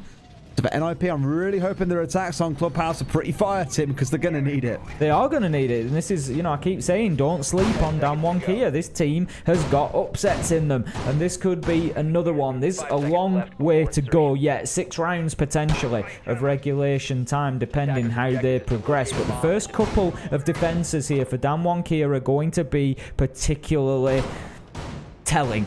It's going to be interesting. If they can get this lockdown Church and Arsenal, they've got the Roam, they've got Rin on the Vigil, they've got the Hatchers soft, so there's the potential to move quickly back to site. I don't know how much of a commitment they've made up to the top floor. They've got the Mozzie and the Mute, so they've got the operators for it, and that's exactly where they are. Yas and Courted on the top floor. So NIP are going to have to commit to a full map clearance. Yeah, we spoke about this a lot earlier on today, didn't we? The SSG Roam, and gave a bit of a run through their idea being you hold the top floor, there's some reinforcement on the ground floor. No castle being along, so only the 3 pieces of Exodia being summoned into this game, Tim. Instead, opting towards having the Valkyrie on side plus the Melusi, I imagine more for the prevention of a rush. And wouldn't be surprised if Katsang, as you see him flicking through those black eye cameras right now, is using them to get some kind of gauge on where NIP are in case there's a rush down through dirt, a rush down through stock into blue, for example. Yeah, I've seen some teams making good use of the fact that if caught off guard, this does essentially crumble and it forces a retake strategy to have to be employed by the defending team. I like it. They've been prepared and making sure they've got the answer. That's just opening up the vertical angle into kitchen there, looking to maybe prevent a little bit of access into site. We've talked about that drop and how it's usually used now to get the plant down rather than moving down to breach the triple wall. So by getting above it there, there's the potential for clearing out gadgets that are being used to open it, such as the Kairos pellets that Pino is likely to get in there and try to use. Now then, there's going to be a drone stolen there by Yas. We saw him fire the pest under the hatch. One has been dropped down as Julio was approaching, trying to drop into logistics. Woogieman's going to take some damage from somewhere. I'm going to guess that's inside a dirt tunnel because it looks like Kamikaze is playing over in that direction with Pino. So they've managed to take Woogieman down, and there's a decision for DWG Kia to make here, Des. Is this time to fall back to site? Bomb located by I think at this point when you've burnt through 2 minutes and you kept most of your players alive, got a kill, yep, good time to head away. Muzi has been finished off, so even more reason here to be playing it more passively. Pino looking to push his way through dirt, finds a wonderful shot onto Katsang, who steps out for a swing. And now that's going to be the sign they need. You hear the sound of those Banshees going off face. That's your go-to point. The challenge. Julio managing to shut down Rin upstairs. A 3 versus 2. NIP with the numbers advantage, but can they clear off the last man or two? You got Mozzie playing on the downstairs, the nade coming through. Bit of a runaway for both sides as they've run away from the exploding time bomb on the ground. Kamikaze finding one. Yes, in a 1 versus 3. Plant going down. I'm pretty much sure, Ace, there should be no way back into this round for him. But we've seen the kind of clutches that Yas can pull off. But against the world champions, not too sure about that one. Takes a beautiful shot onto Julio to start things off, though. 1v2. He's got about 30 seconds to find these second 2 kills. He knows there's a man playing boxers. Finds the kill. 1v1. Yas is low health, don't forget. This all comes down to Kamikaze. He's the support man, but he finds the head. Yas just exposing himself above the rotation there. Kamikaze closes it down. NIP, they are going to be breathing a sigh of relief, Des. That's going to be a wiping of sweat off the forehead there, because it was close to being a little bit of a throw in that 1v3 with Yas fighting back against them. It's one of them that I look at and just think, how many times have we seen Yas clutch out a 1vx in APAC North? It's a bit ludicrous. Always refer back to that one game on Clubhouse, interestingly, between T1 and Down 1 Kia. Yas versus 11, arguably the 2 greatest gunners to grace the APAC North scene at the moment. And it was clutch central between the 2 teams. Constantly an argument of who can clutch harder out of Yas and 11. So you can't count him out even when he is the last man left alive. However, NIP taking that first attack.